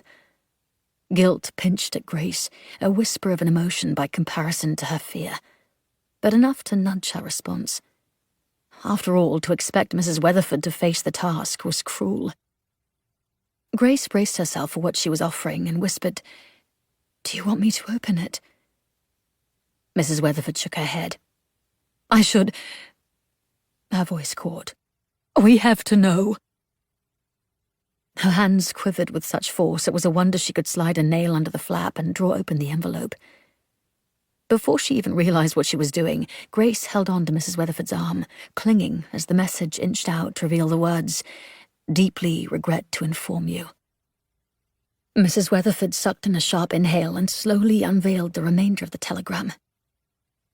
The message was written in a strip of white, the letters in bold capitalization, as it declared the words that would change their lives irrevocably. "Deeply regret to inform you that your son, Private Colin Weatherford, is now reported to have lost his life in the attack at Dunkirk." The envelope and telegram dropped from Mrs. Weatherford's hand and swelled to the floor. It didn't matter. Grace didn't need to see anything else. Colin was dead. "My son," Mrs. Weatherford whimpered. My son, my sweet, gentle boy." She looked at her trembling hands, now empty of the letter, as if in disbelief it had ever been there. The aching knot at the back of Grace's throat balled tight, choking her with bitter tears. The enormity of his loss gaped like a chasm inside her. Anger and sorrow and helplessness all overwhelmed her. Colin shouldn't have died in such a manner. He was too extraordinary to merely be one of the 30,000 lost. Never again would he bring home another wounded animal to heal, or greet her with a shy blush. Their dark, dark world needed his light, and now it was forever snuffed out. A low keening filled the room as Mrs. Weatherford fell to her knees, blindly grabbing the envelope and crumpling it in her fist, as if it could somehow keep the earth from flying out beneath her. All around Britain, thousands more women were getting similar telegrams, where a few type-faced words would rip into the tenderest places in their chest, forever altering their lives with gaping loss. More so now than ever before, Grace found herself wishing to hear from Viv and George, to know they were safe in the face of such uncertainty and sorrow. Grace was the only one moving about the townhouse the following morning, as Mrs. Weatherford remained in bed. The older woman's freshly washed teacup was absent from the strainer where it usually was drying by the time Grace rose. After an attempt to bring Mrs. Weatherford tea went unanswered, Grace set a small tray by her door in the hopes it would be of some comfort. Perhaps Grace ought to have telephoned Mr. Evans and begged off work that day, but she didn't want to be trapped at home under the weight of her own thoughts and the grief. They had been poor company through the night, burning in her chest like the fire inside the Italian cafe, and heavy with the crushing blow of Colin's death. She wanted her day to be filled with ordering new books and engaging in conversation with the customers of Primrose Hill Books. The day was already warm, the air dry against her gritty eyes, which still appeared red-rimmed and swollen, despite an extra swipe of mascara and a pat more face powder. Mr. Evans looked up when she entered and immediately straightened from where he was bent over his ledger. What is it? A telegraph. It was all Grace could muster. His mouth set in a hard line. Colin? Grace nodded. Mr. Evans's eyes closed behind his spectacles and stayed closed for a long time before he blinked them open. He was too good for the likes of this bloody war. Grace's throat went tight with the familiar ache of mourning. Go home, Miss Bennet. The tip of his nose had gone pink. I'll cover your wages for the next week. She shook her head vehemently. I'd like to work, please. Even she could hear the desperate tremble in her voice. He studied her a long time and finally nodded. But if you want to go, you need only ask. She nodded, grateful for a chance for a reprieve from her grief. As it turned out, such melancholy could not be outrun. It followed her like a shadow, slinking at her back and creeping through her thoughts every moment her mind was not occupied.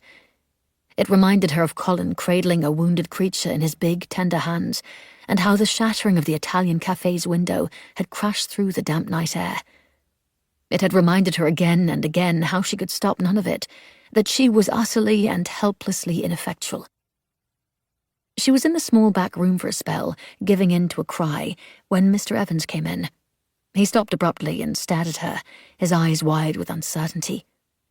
Grace turned her face from him, wishing he would slip away as he had done the other day with the sobbing mother. Instead, his footsteps shuffled closer, and a handkerchief appeared in front of her.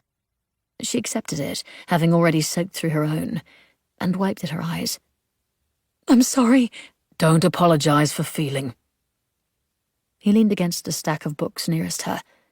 Never apologize for feeling. Do you want to... He opened his hands in an uncertain gesture. Talk about it? She studied him to gauge his sincerity. He regarded her, unblinking, his expression earnest. He was serious. She nearly declined, for no amount of talking could possibly bring back Colin. Indeed, she didn't even know if the grip around her throat could relax enough to put voice to such agony. But then she recalled the Italian cafe, her silence, and the guilt lashed like fire at her insides. Have you ever done something you're ashamed of? His furry brows lifted, suggesting of all the things she might say, he had not been anticipating that. Yes, he replied after a moment's thought. I think most people have. He crossed his arms. If this pertains to Colin, I know he would have forgiven you. He was that kind of man. There was that ache at the back of her throat again. She swallowed and shook her head. Before she could stop herself, she told him about the night at the Italian cafe, the details tearing at her conscience and leaving her raw. He remained propped against the wall as she spoke, his arms folded in a relaxed state against his chest. When she was done, he slowly pushed to standing, scooted a large box of books toward the table, and sat on it so he was nearly level with her. His eyes were clear and sharp, more fixed with intent than she'd ever seen them. There's a war going on, Miss Bennet. You are but one person, so sometimes that means a cafe is looted, yes, but that it didn't burn. You can't save the world, but keep trying in any small way you can. His mouth lifted at the corners in an almost embarrassed smile. Such as an old man collecting battered and singed books to keep voices alive. He set his age-spotted hand on hers, its warmth comforting. Or finding a story to help a young mother forget her pain. He removed his hand and straightened. It doesn't matter how you fight, but that you never, never stop. Grace nodded. I won't. The determination inside her sent chills coursing over her skin. I'll never stop. That's the young woman I know. He rose from the box. Speaking of which, I've been winning my own battle with a strategy I borrowed from you. Would you like to see? Curious, Grace wiped self-consciously at her eyes to clear away any makeup that might have been smeared, and followed Mr. Evans out to the store. You may have seen it already. He indicated the small table with pigeon pie set in the back corner. In truth, she'd avoided the table of her failure until that moment. What she beheld left her stunned. What had once contained a neat stack of 100 books had only a handful remaining. The pasteboard propped in the centre of the table proclaimed, "Written while Chamberlain was still Prime Minister." Mr. Evans grinned at her. They've been selling like butter ever since. Grace laughed in spite of herself. That was quite genius of you. Mr. Evans's old cheeks went red beneath his glasses as he tilted his head humbly. I was rather proud of it. Nonetheless, it's your idea. I only added my own stodgy twist. As the march of time pressed on, they sold the remainder of their stock of the ill-fated pigeon pie, and Mr. Evans's advice became all the more poignant. For those coming weeks brought the fall of France, and then what they all had feared the most, the bombing of Britain. 12. German bombers descended on Cardiff and Plymouth first, targeting docks and prompting aerial battles with the RAF. London had not been hit as yet, but the expectation that it might happen hung forefront in everyone's mind. The BBC broadcasts were listened to fastidiously and clung to every tongue, with people repeating what had been heard to analyse the potential for their own bombing. While Grace didn't know where George was stationed, she was well aware being a fighter pilot would place him directly in the middle of danger. She'd received another letter from him, this one equally as sliced through for censorship as the last, leaving only half his message visible, but enough to be assured he was doing well. Viv's letters only had periodic items run through with a black marker, but it was easy to make out that, regardless of where she was, she appeared to be safe. The person she worried most over, however, was Mrs. Weatherford.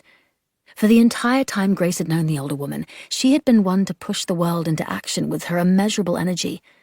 There wasn't a solution she didn't find, a problem she couldn't fix. Now she shuffled through the house with eyes that focused on nothing, no longer that bright, cheerful person with a bit of advice for everyone, whether they wanted it or not. She was a husk of herself, with her flat, grey hair falling around her pallid face, lifeless. No longer did Mrs. Weatherford attend the WVS or meticulously clean the house. Grace never thought she'd see the day when the foyer lost the residual scent of carbolic. And when Mrs. Weatherford found out about tea and margarine being added to the ration booklet, she didn't crow with delight at her stockpiled trove. She simply replied with a resigned nod. The rest of London, however, hummed with energy in anticipation of a war that now seemed certain to strike their soil. It seemed a strange thing to hope for action even after Dunkirk, but the Boer War had seemed much like a freshly wound watch with no hands. Now something was finally going to happen. It was a sunny Saturday when Grace finally brought herself to remove the children's book display from the front of the shop.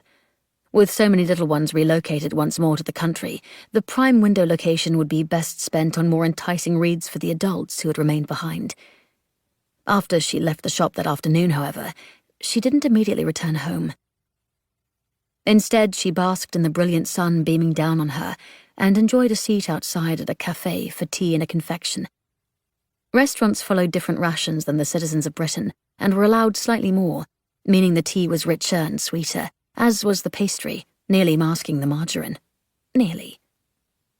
But the effort didn't offer her the cheer that she'd hoped. Instead, it made her miss having Viv opposite her, laughing and sharing the latest gossip from Harrods. And it made her ache for Mrs. Weatherford, who couldn't bring herself to enjoy such a fine afternoon, let alone any of life's other pleasures. And how could she when Colin was dead? Determined not to fall prey to sadness on such a fine day, Grace found herself at King Square Gardens. Vendors stood by their wheeled carts, painted in glossy, bright colours, to attract patrons to their goods, and people lounged about on benches and canvas sling chairs set alongside the emerald green grass. All around the park were patches of vegetables as part of the Dig for Victory campaign, clusters of climbing sweet peas replacing the jasmine, and cabbages where roses had once bloomed. Grace settled into an available sling chair, the thick fabric warm from the sun, and tilted her head back indulgently. The air smelled sweetly of grass mixed with the spice of sausage from a nearby vendor, and the shuffles of footsteps and light conversation melted into the background in a soothing ambiance. All at once, the peaceful quiet was interrupted by the nagging wail of the air raid siren. She remained where she was, reconciled to endure the blaring annoyance, as commonplace as sandbags at that point. At the beginning of the war, the warbling cry had made her heart leap into her throat. Now it was simply a nuisance. Several people grudgingly rose from their chairs to seek shelter, though they were indeed the minority. Most remained where they were, luxuriating in the sunshine. After so many false air raids, the warning had become like the little boy crying wolf. It cut off eventually, leaving a lazy drone in the background of Grace's awareness, like a bumblebee drunk on nectar as it bobbed its way through the air. Except the drone seemed to grow louder, more insistent. She peeked an eye open, squinting at the sky with its tufts of cottony white clouds. "What is it?" someone beside her asked, craning their neck to look at the sky. Grace blinked against the brightness of the sun. Dots of black flecked the cerulean blue. A distant whump echoed in the distance, followed by several others as puffs of black smoke somewhere in the city billowed upward. It took a stunned moment for her to realize those specks were planes, and they were dropping bombs on what appeared to be the East End. Ice frosted in Grace's veins despite the hot day, prickling her skin so the tiny hairs along her arms stood on end. London was being bombed. She pushed up from her chair, her movements as slow as if in water. She ought to have run, to encourage others to a nearby shelter, take their names to ensure they were accounted for, to notify their ARP warden. Something, anything. After all, she'd trained the last several months for this very moment. But she was rooted to the ground as the thumping of bombs continued, on and on and on. A hand clasped on her shoulder. "You should get to shelter, miss." Grace nodded, not bothering to look at the man who'd spoken. How could she when the horrific scene kept her gaze locked on the bombing planes? A woman screamed nearby, an ugly shriek pitched with fear. It was then Grace found her legs. But she didn't go to the shelter, not when Mrs. Weatherford would be home, most likely ignoring the warning as they all had. The man, a fellow warden with a limp that must have kept him from conscription, was already directing people toward the nearest shelter. He turned to Grace, his eyes wide in his pallid face, and indicated she should follow. She shook her head. "I'll be home in minutes. We have an Anderson shelter." His gaze slid to the swarm of planes still unleashing a merciless assault on the East End, and turned away in silent assent. She wasted no time making the short trek back to Britain Street. By the time she arrived, the sky had turned from grey and black to an angry orange-red, as if that part of London had become a roiling inferno. Grace pushed through the door of the townhouse, crying out for Mrs. Weatherford. Grace stepped over a pile of mail in the doorway, not bothering to pick it up and add it to the growing stack on the table as she normally did. The older woman's feet were visible just beyond the wall of the parlour, where she was most likely perched in the Morris chair. "London is being bombed." Grace tried to keep the fear from her voice as she went to her mother's friend.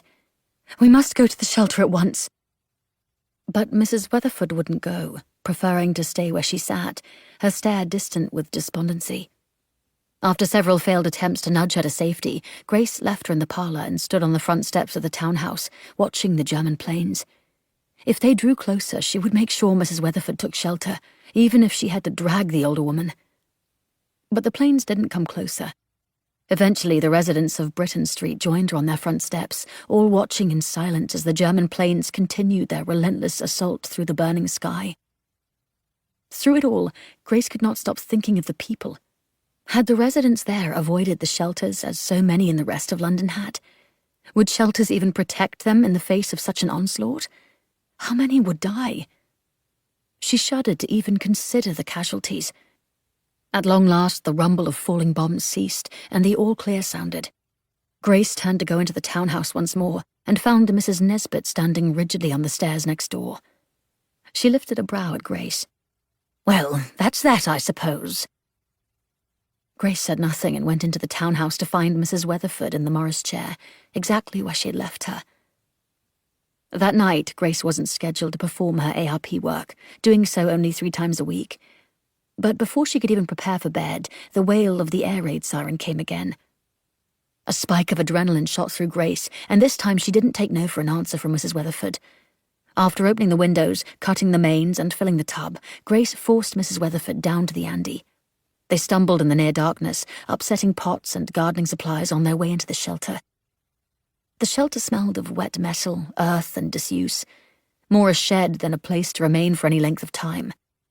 The siren's call cut short, and silence filled the emptiness in its place. It was an expectant kind of quiet, one that promised more of what London had taken earlier that day. Every muscle in Grace's body remained tense, and her skin felt as though its fit was suddenly too tight. She struck a match and lit the candles she'd brought along with their gas masks. The flame was small, but filled the cramped interior of the Andy like an electric light. In the distance came the familiar drone of planes, their ominous one-note tone amplified by the metal frame, so it practically vibrated in Grace's chest.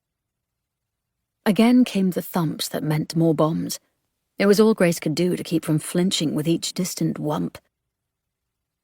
"Do you think these are the last sounds Colin heard?" Mrs. Weatherford mused, her stare locked on the flickering candle flame. "Do you think he was frightened?" "I think he was brave," Grace replied with confidence. "Knowing Colin, he was probably trying to save someone. I'm sure." Mrs. Weatherford nodded, and tears shone bright in her eyes. "It was me who killed him, as surely as it was the Germans." She sniffled.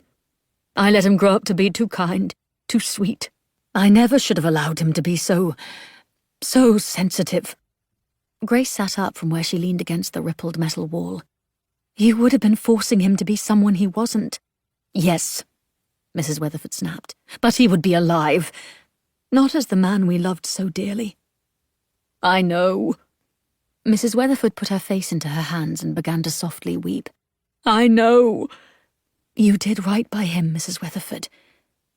Grace shifted onto the other bench and gently rubbed the older woman's shoulders as she grieved the loss of a man far too good to die so young.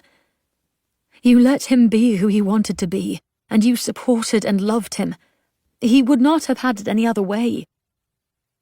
Grace paused, aware that her next words would sting, and that they needed to be said regardless. "And you know he would hate to see you like this." Mrs. Weatherford ducked her head. They didn't speak again for the rest of the night. Eventually, Grace returned to her seat on the opposite side of the shelter. Somehow she managed to fall asleep, despite the distant bombing, with her head cocked at an awkward angle, and her bum tingling with numbness where it pressed to the hard surface. The all-clear woke her early the following morning, nearly startling her from the narrow bench. "They didn't get close." Mrs. Weatherford rose stiffly from where she sat, with a hand pressed to her lower back. "I'll go put the kettle on." She gathered up the candle holder with its pool of melted wax, the wick blackened and spent, and limped from the shelter. Grace went inside as well, but didn't bother with tea. Her body ached from the uncomfortable position, and her eyes were heavy with exhaustion. Never had she been so grateful to have a day off from the bookshop. She woke later to a familiar tar-like scent. The carbolic smell grew stronger when she opened the door to her bedroom and made her way down a gleaming stairwell. Mrs. Weatherford greeted her at the bottom with a sad, apologetic smile. She wore a dark house dress and no jewellery or lipstick, but her grey hair had been pulled back in a neat roll. "Thank you for what you said last night." Mrs. Weatherford self-consciously touched a hand to her hair. "You were right about Colin not wanting me to be like that. I can do this." She swallowed hard. "For him." Grace embraced Mrs. Weatherford, holding the other woman tightly. "We both can." Mrs. Weatherford nodded against her shoulder. They spent the remainder of the day cleaning the house and working in the garden, now filled with beans, cucumbers, tomatoes, and peppers. Through it all, a hazy cloud settled over the East End, a shroud to the many who had died. Midway through the day came yet another air raid, lasting nearly 3 hours. Only this time, the noise of the planes was accompanied by the boom of the anti-aircraft guns. Gossip hummed in the neighbourhood louder than the bombers' far-off engines. It was said hundreds died in the attack on the East End. Many had been left homeless, and the fires from the night before still blazed out of control. Grace listened attentively to each piece of news, stitching them together in her mind like a macabre quilt, in an attempt to create a whole story. No matter how much she heard, or even how many times it was repeated, she craved more. She was not alone in this desperation for information. Every wireless set in London was tuned to the broadcasts, and newspaper shelves were soon stripped bare. That evening, Grace was on the ARP schedule to work the night shift with Mr. Stokes, starting at 7:30 and ending at 8 the next morning. Though it was only 3 days a week, and Mr. Evans allowed her to come in later the following days, it often left Grace tired.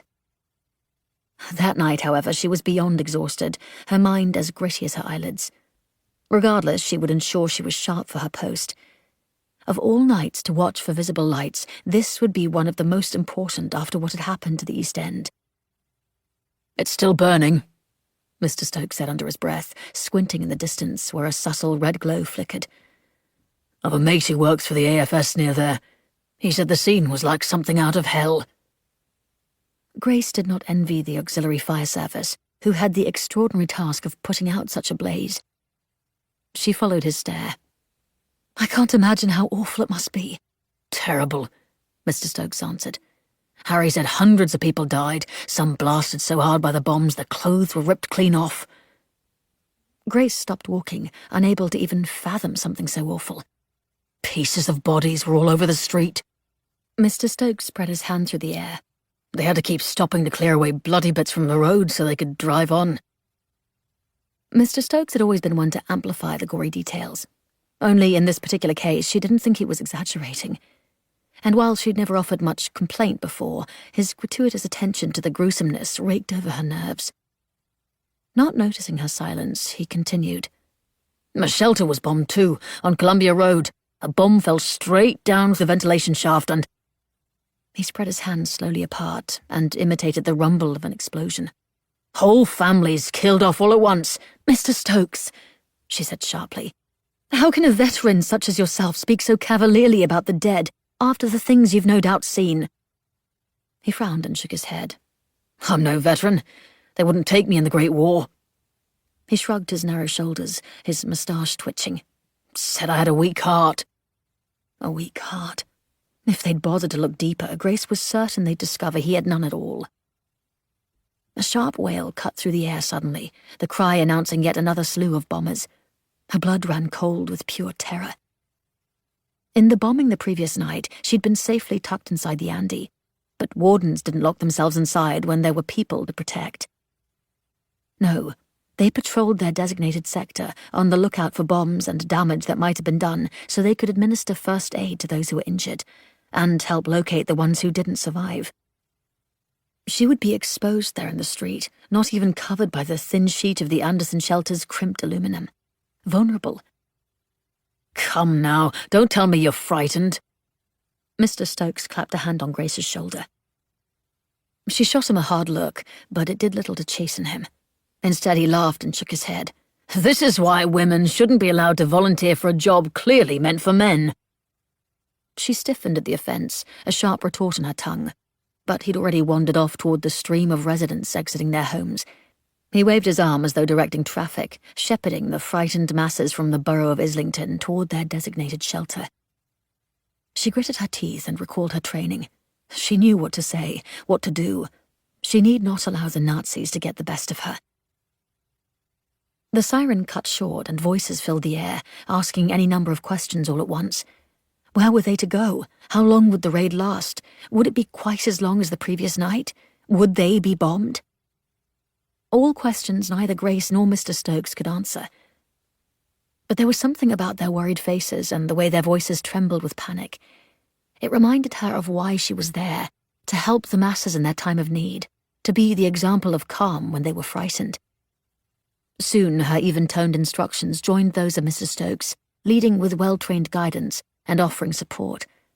She led them to the shelter, their numbers far greater than during any of the air raids before. As people entered the brick shelter lined with sandbags, Grace recorded their names, recognizing all of them from Mr. Stokes's nightly roster of house numbers. It made sense to her then, as she put the addresses to faces, how knowing who lived where and who was safely sheltered held such importance. The drone of planes caught at her awareness, tickling the insides of her ears and running a chill down her spine. They were louder than before, and growing closer still. Mr. Stokes glanced sharply behind them and slammed the door to the shelter shut, Grace looked in the same direction, searching the darkness for something, anything with which to gauge the location of nearby planes. Spears of light stabbed up through the night sky as the anti-aircraft guns sought out their targets, the beam rolling over the dense underbellies of clouds. When Grace had seen the planes in the park, they had been flecks in the distance. Now they looked much larger, closer, like an enormous black bird pinned in the center of the shaft of light. A German plane. Not above them, but near enough to make the hair on the back of her neck stand on end. Without a moment's hesitation, an anti-aircraft gun boomed into action, its baritone shots rumbling in Grace's bones. A dark, oblong object slipped from the bottom of the plane and sailed downward. A bomb. She and Mr. Stokes stood transfixed as it glided toward its target, a whistle of air building around it as it went, followed by a fraction of a second of silence, so quick one could scarce blink. Then a flash of light, a soul-shuddering boom that rattled the ground where they stood. A cloud of smoke belched upward, flickering with flames. And just like that, someone's house might be lost, a family might have been killed. The reality of it happening in Grace's burrow, to people she might know, was like a dagger in her chest. But she couldn't stand in awe of something so terrible, not when she had a job to do.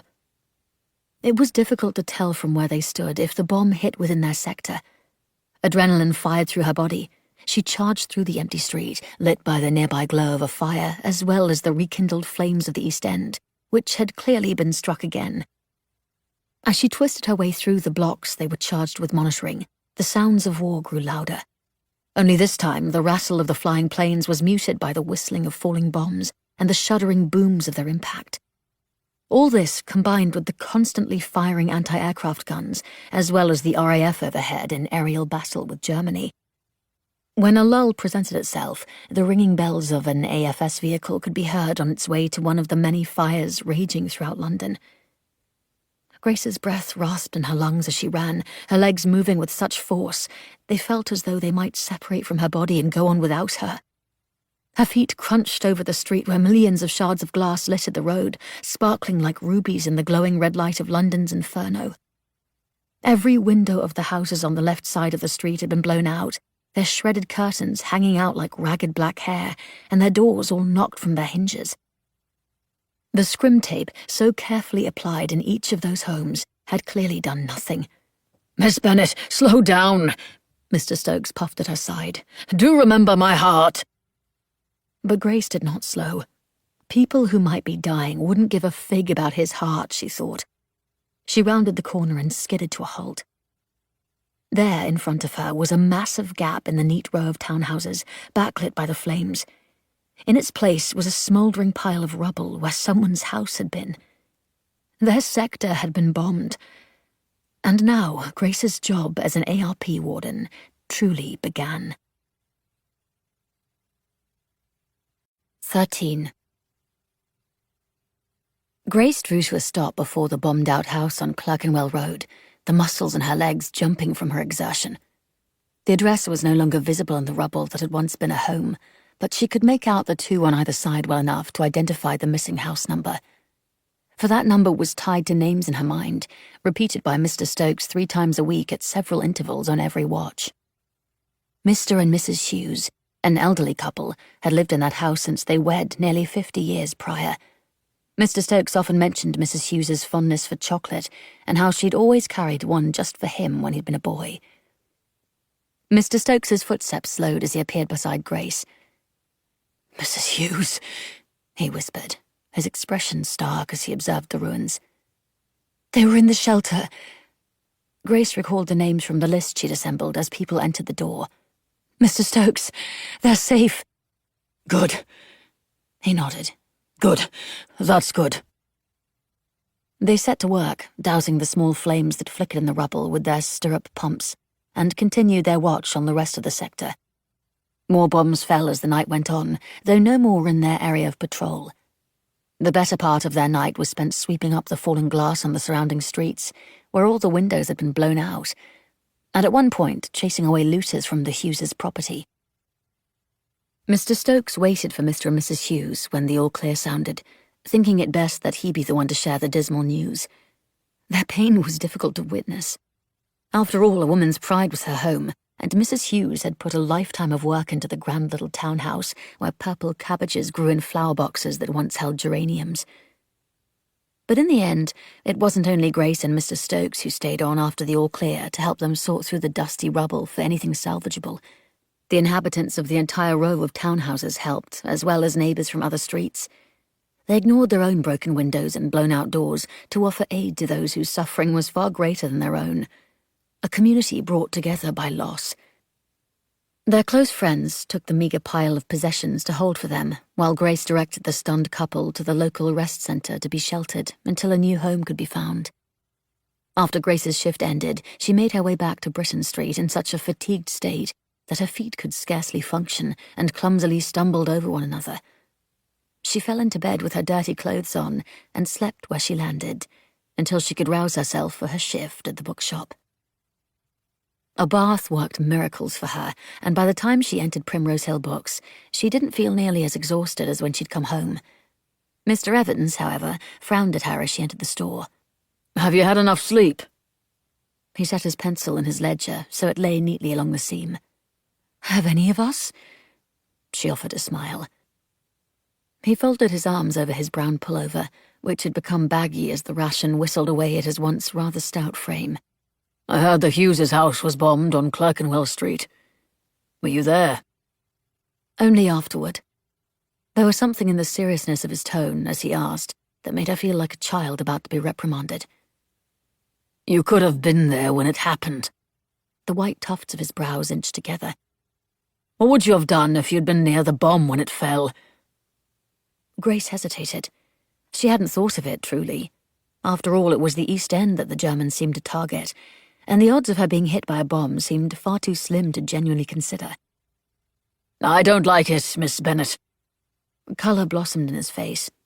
I think you ought to resign from your post with the ARP. A customer entered the store, setting the bell ringing. Grace glanced over her shoulder and recognized the woman as one of their regulars, one who seldom required assistance. The ARP needs me now more than ever, Grace replied in a low voice. So does the store. Mr. Evans snatched up his ledger, sending the pencil flying from its spine, and strode toward the rear of the shop without another word.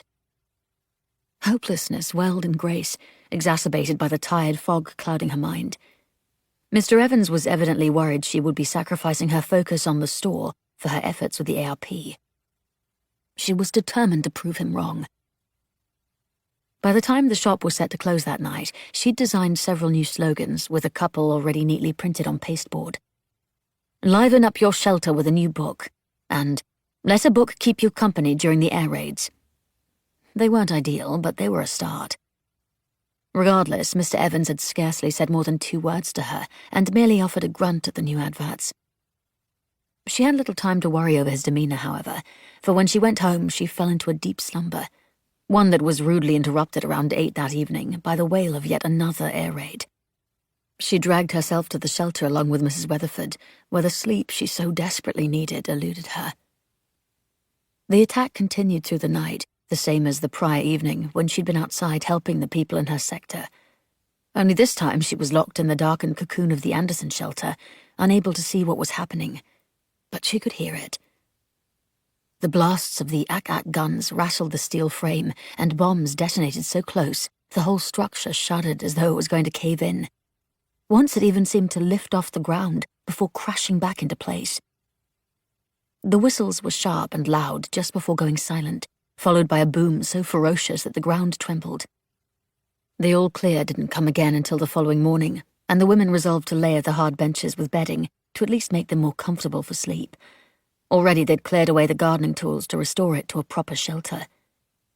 After all, it was beginning to look like the Germans were intent on bombing London every night. When Grace woke later that morning, she learned on the news that St. Thomas's Hospital had been hit, having received a direct blow along one major section. Nearby, a school had also sustained terrible damage. The Nazis were a foul lot, but it was truly low to target the infirm and children. Anger burned through Grace, arming her with the need to continue her role with the ARP, to do her part to fight Hitler. She was ready to declare as much to Mr. Evans when she went to the bookshop, but found the door closed and locked tight upon her arrival. He'd presented her a key some months before, and she dug it out of her handbag, unlocking the shop. Once inside, she flipped the sign to open and pulled back the blackout curtains to let in a stream of cloudy sunlight as she called out for Mr. Evans. He did not reply. Apprehension tightened along her back. It was the only time in her employment he wasn't standing at the counter like a sentry, awaiting her arrival before disappearing into the back to resume his daily work. His work, she'd surmised in the last year, was mainly reading the day away. And now he wasn't there. The building didn't appear damaged, meaning his flat above would have remained intact. Images flooded her mind, coloured with Mr. Stokes's terrible stories. What if Mr. Evans had been out the previous evening and was caught unawares? She called his name again as she strode to the rear of the shop and pushed into the small back room. It was the smell of alcohol that hit her first. Scotch. Her uncle had drunk the stuff. It stank like paraffin oil and tasted far worse. Not that she was one for sampling paraffin oil. Mr. Evans was slumped in his chair, half sagging over the tabletop. A bottle of amber liquid sat before his folded elbow, and his hand limply curled around a nearly empty crystal glass. Were it not for that bottle at his side, she might have been truly worried, though the image of him in such a state was still rather disconcerting. "Mr. Evans?" Grace stepped into the quiet room and set aside her handbag. He lifted his head, though his glasses rested askew across his face, and gave her a bleary look from the crooked lenses. His normally immaculately combed hair was mussed, and his brown pullover atop his collared shirt, the same he'd worn the day before, was rumpled. "Go home, Miss Bennet." His words were thick with sleep and drink, and he lay his head on the table once more. "I can't go home. It's morning and we've a store to run." She gently reached for the glass and pulled it from his hand. He didn't stop her. Instead, he squinted up at her from under his bushy brows. "Did I ever tell you I had a daughter?" "I wasn't aware, no." Grace cradled the glass in her palm, its smooth surface still warm from his grip. He had clearly been there for quite some time. "Is she in London?" He sat up slowly, swaying. "She's dead." Grace winced at her egregious misstep. "Forgive me, I didn't—" "It happened several years ago. Same car accident as my wife." He adjusted his glasses with clumsy hands, setting them almost correctly at the bridge of his nose. "She would have been about your age now. My Alice." A ghost of a smile flickered at the corners of his mouth. "You look like her. I suspect it's why Mrs. Weatherford sent you my way, the meddlesome woman. Her boy Colin had been friends with my daughter for the whole of their lives. No doubt she thought it might help ease the pain of Alice's loss, or some such rot. Nonsense, all of it." His furrowed expression softened. Though I suppose now Mrs. Weatherford understands the futility more so than before." There was a sadness in his eyes that Grace felt in her core, the hollow emptiness of grief, one that had resonated since her mother's death and never went silent. She carefully set the glass on a stack of boxes, away from his reach. "Does it bother you that I look like Alice?" His gaze slid to Grace and paused as though considering her appearance in earnest. Tears filled his eyes, and his chin began to tremble. Quickly he looked away, and a hearty sniff filled the room. "In the beginning." There was a quaver to his voice, but he cleared his throat. "Every time I'd see you, I'd see my Alice. She had blonde hair, like me, before this." His fingers danced over his white, rumpled hair. Grace said nothing, letting him speak. "I thought I'd buried her here." He slapped his open hand on his chest and gave an exhale that seemed to cause him great pain. "Now I know. Such things are too great to be contained. It also makes me realize I wasn't only trying to push aside my grief, but also my guilt." There was a thickness to his words, not from alcohol, but from emotion, and it made Grace ache for him. Mr. Evans tilted the bottle to study the inch or so of liquid sloshing at the bottom. "I hope she knew how much I loved her, how much she meant to me." He set the bottle firmly into place and looked up at Grace. I'm sorry I was cross with you for staying on with the ARP. His jaw worked beneath a sprinkling of fine white whiskers. You're not Alice. I know that. I know that. He looked away. But I can't lose you, too. A stubborn lump worked its way into Grace's throat, one she couldn't swallow away.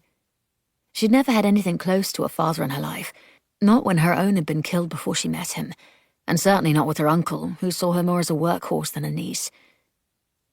"I'll be careful," she said. "But I have to continue with the ARP.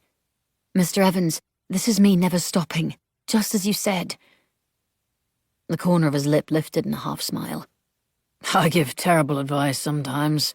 "You give excellent advice." He pushed up from the table and paused a moment, teetering a bit where he stood.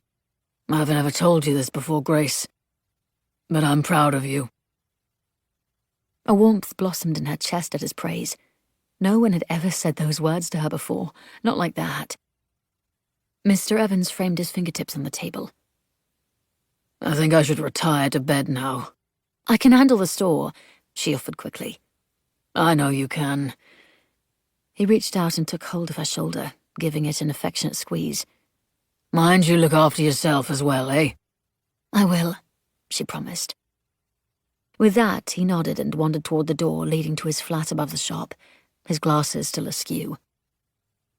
Grace managed the shop that day, using her ARP skills that afternoon to usher the customers to local shelters when an inevitable air raid called out the arrival of more German planes.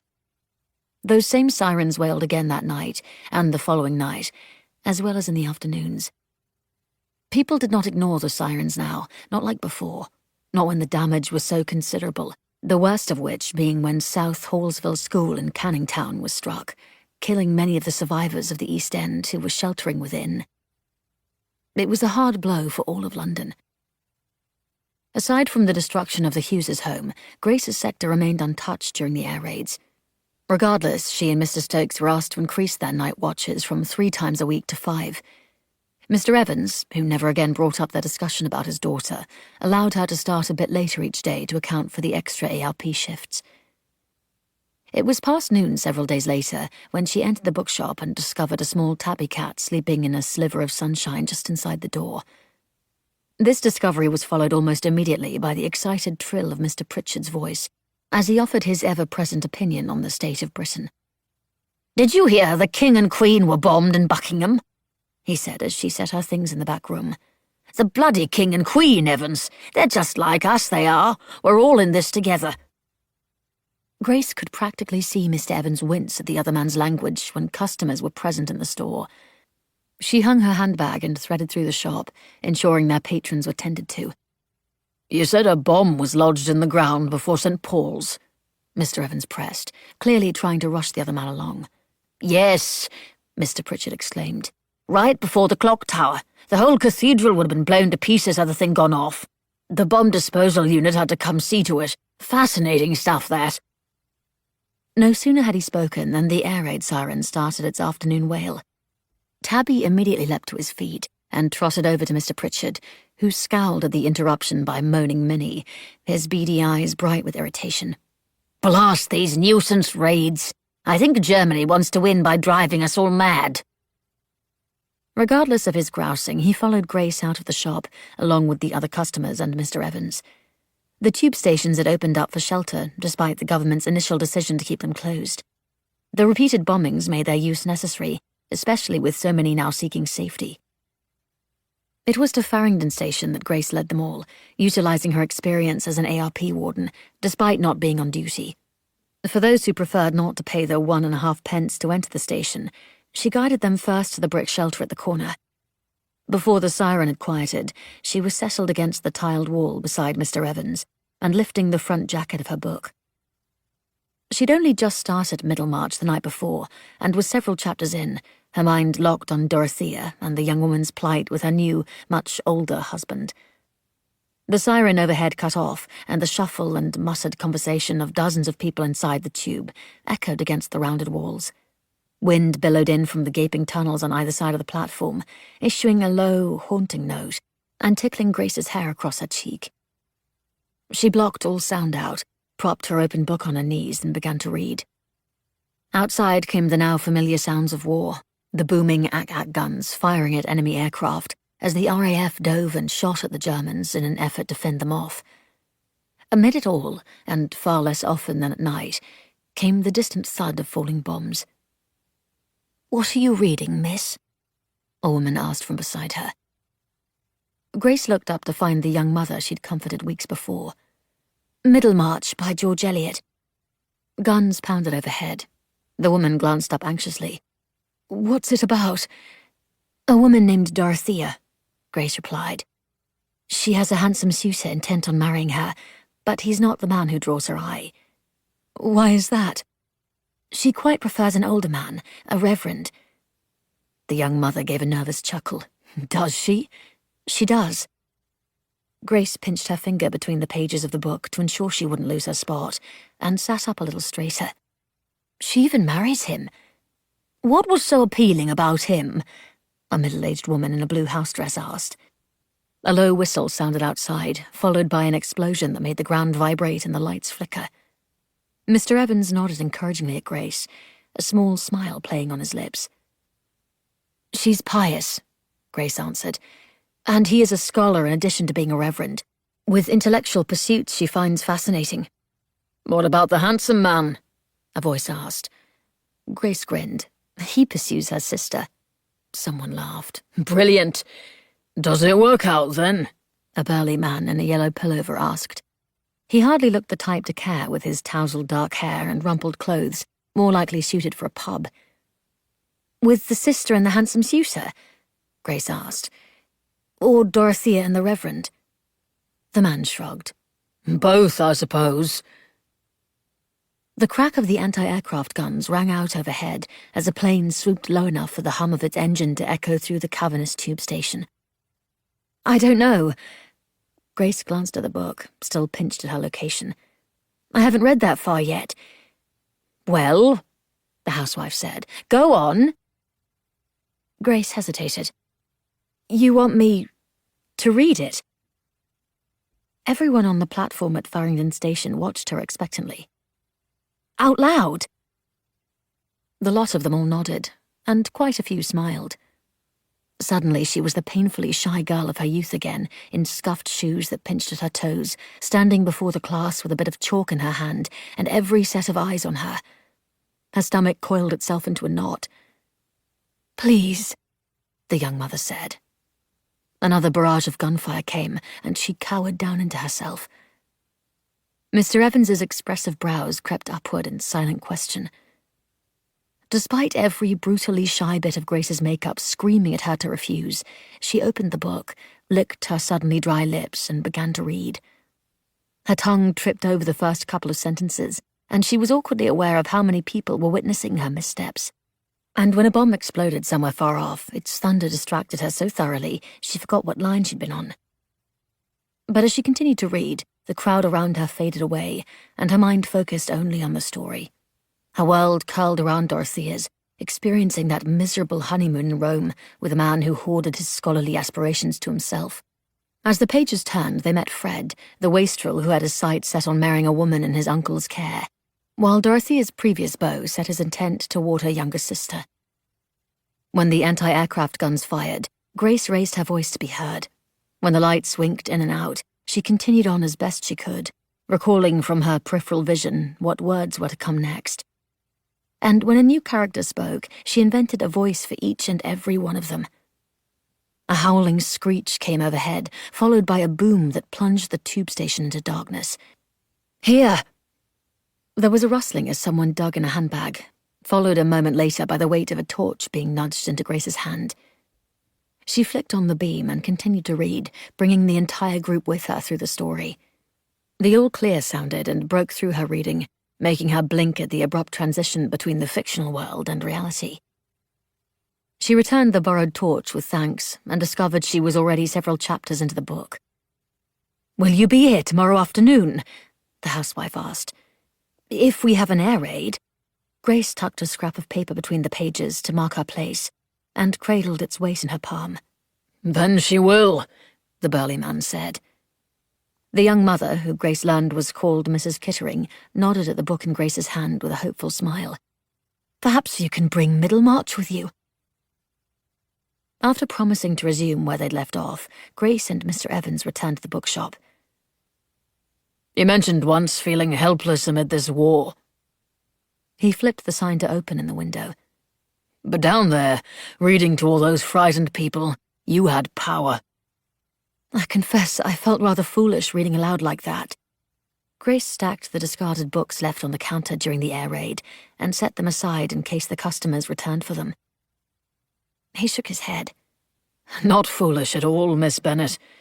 You'll change this war yet. He tapped his blunt fingers on the cover of Middlemarch. One book at a time. 14. The damage from the attack that afternoon was considerable, leaving a massive crater carved into the street in the middle of the Strand. Over 600 German planes had crossed into Britain, their bellies heavy with bombs. But while they had come with the intention to destroy more of London, the RAF was prepared to defend. The Luftwaffe came back that night, of course. They always did. Grace was on duty, grateful that her sector once more remained blessedly untouched. It would not remain thus forever. Not when the rest of London had been chipped away to reveal ribs of support beams and blown-out windows reminiscent of the empty sockets of a skull. The following day, when the air raids blared their warning, Grace put Middlemarch in her large handbag and escorted Primrose Hill Books patrons to Farringdon Station. The people she'd read to the day before were waiting for her in a small cluster. Their faces lit up when they saw her, especially after taking note of the book she pulled from her handbag. They showed up the following day, and the one after that as well, each time the number growing slightly larger. However, mid-September, the weather was quite dismal, bad enough even to discourage German bombers from attempting their daily afternoon raids. It was a rare, uninterrupted day, absent of a single air raid siren. Grace did not squander it, and instead combed through a list of recently released books to see how many she might order from Simpkin Marshall's. The door chimed to announce a customer, as she was nearly done, a disruption she did not mind. When she lifted her gaze, she found the burly man who attended every one of her readings at Farringdon Station. He had his cap in his large hands, wringing the grey wool. Afternoon, Miss Bennet. He ducked his head respectfully. She'd never seen him without the cap settled over his head. His hair beneath was a mix of grey and brown, slightly fuzzed with a bit of his scalp showing at the top. My name's Jack, he said. I wanted to thank you, not only for reading to us from your book, but also for saving my life.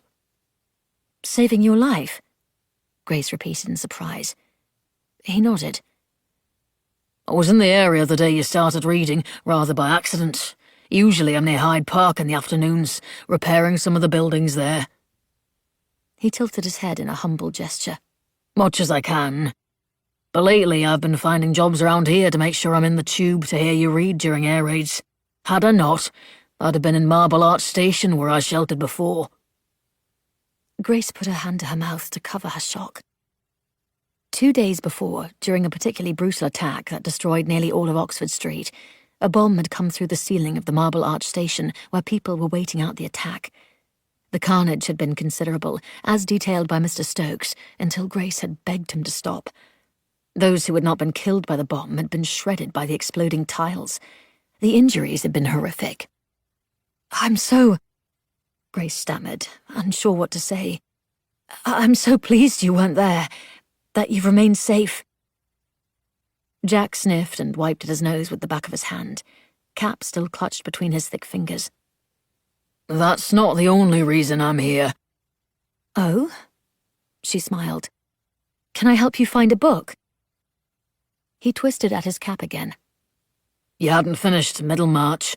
A couple of us queued at Farringdon Station anticipating an air raid.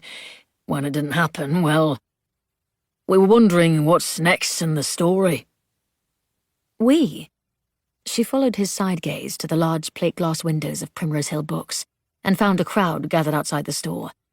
Mrs. Kittering was there, as well as many others Grace recognized, and waved with a hopeful smile. Grace turned her attention back to Jack, who gave her a hesitant grin. Would you be so kind as to read to us still? even though we aren't in the tube?"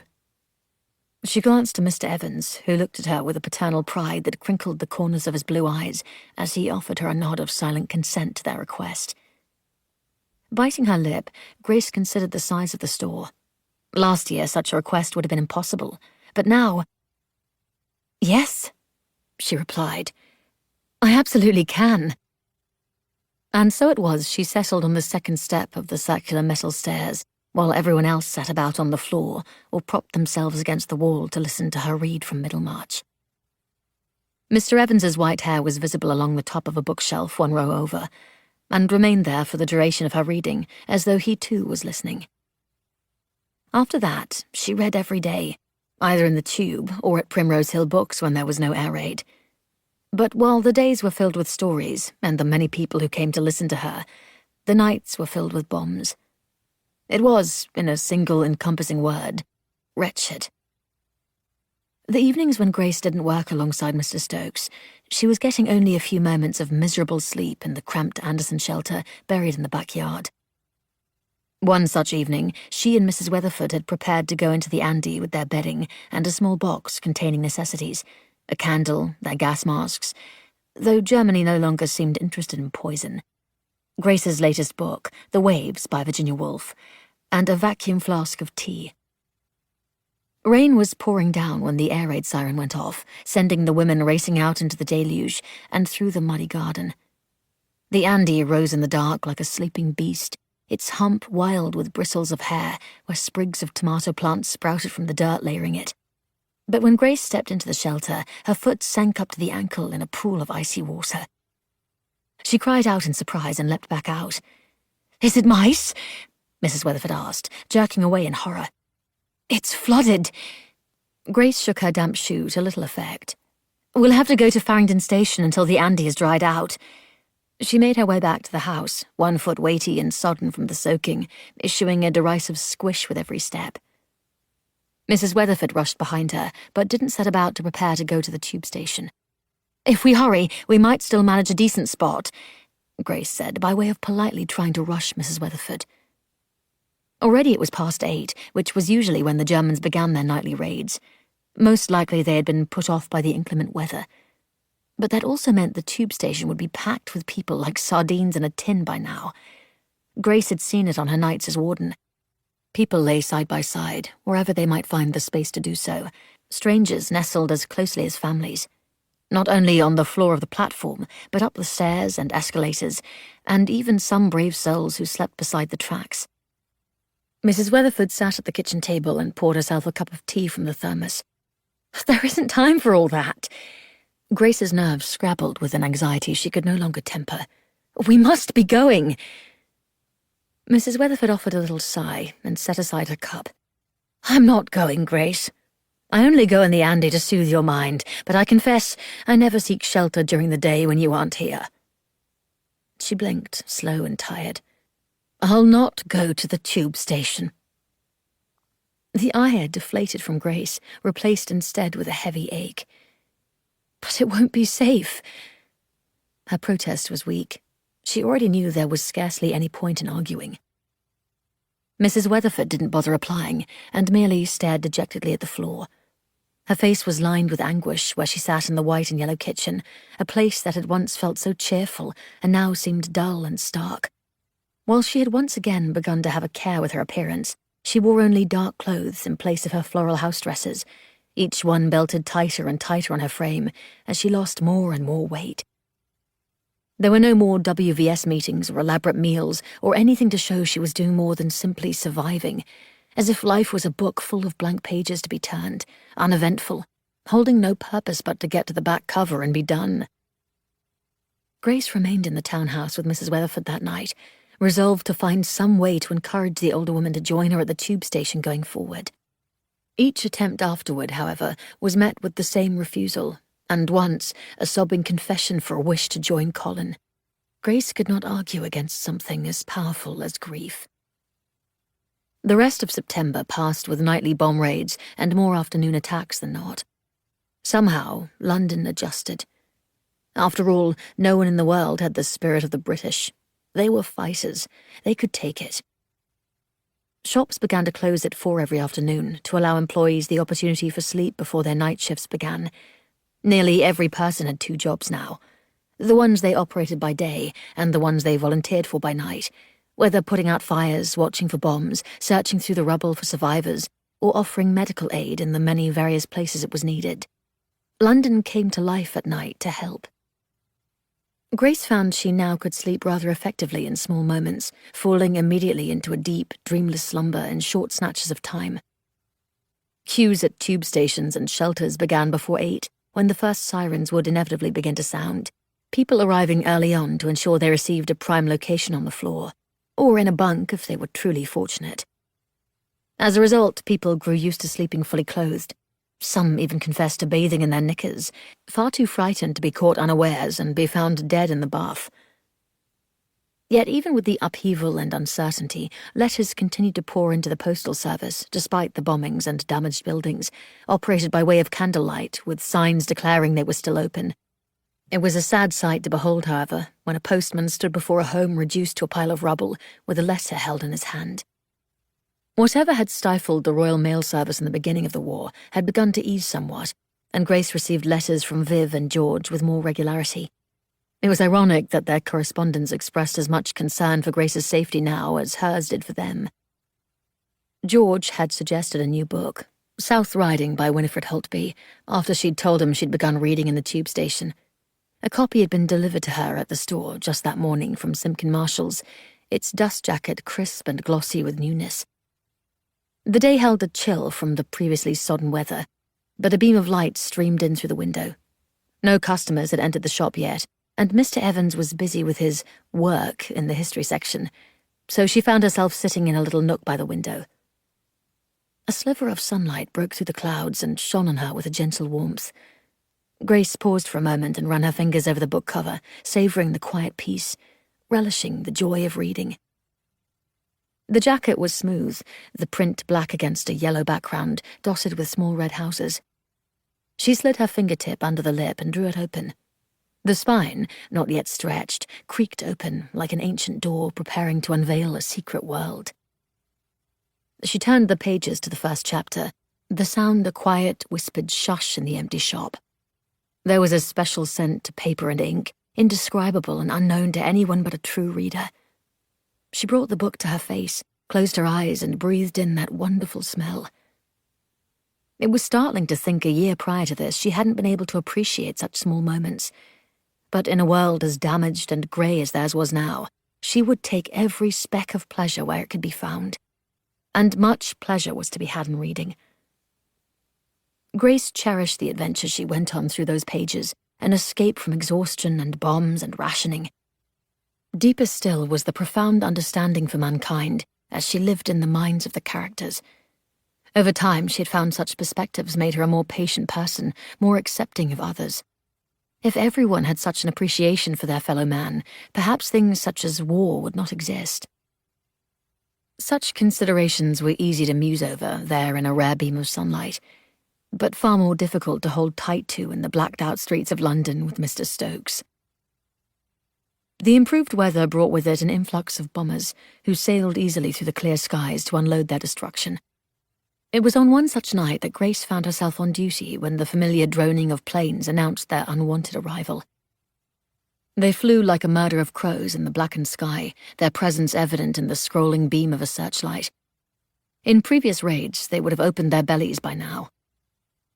And yet still they came, growing larger, louder, until the small hairs in Grace's ears trembled at the noise. The ack-ack guns cracked in the thin night air, the hint of their smoke in the distance acrid.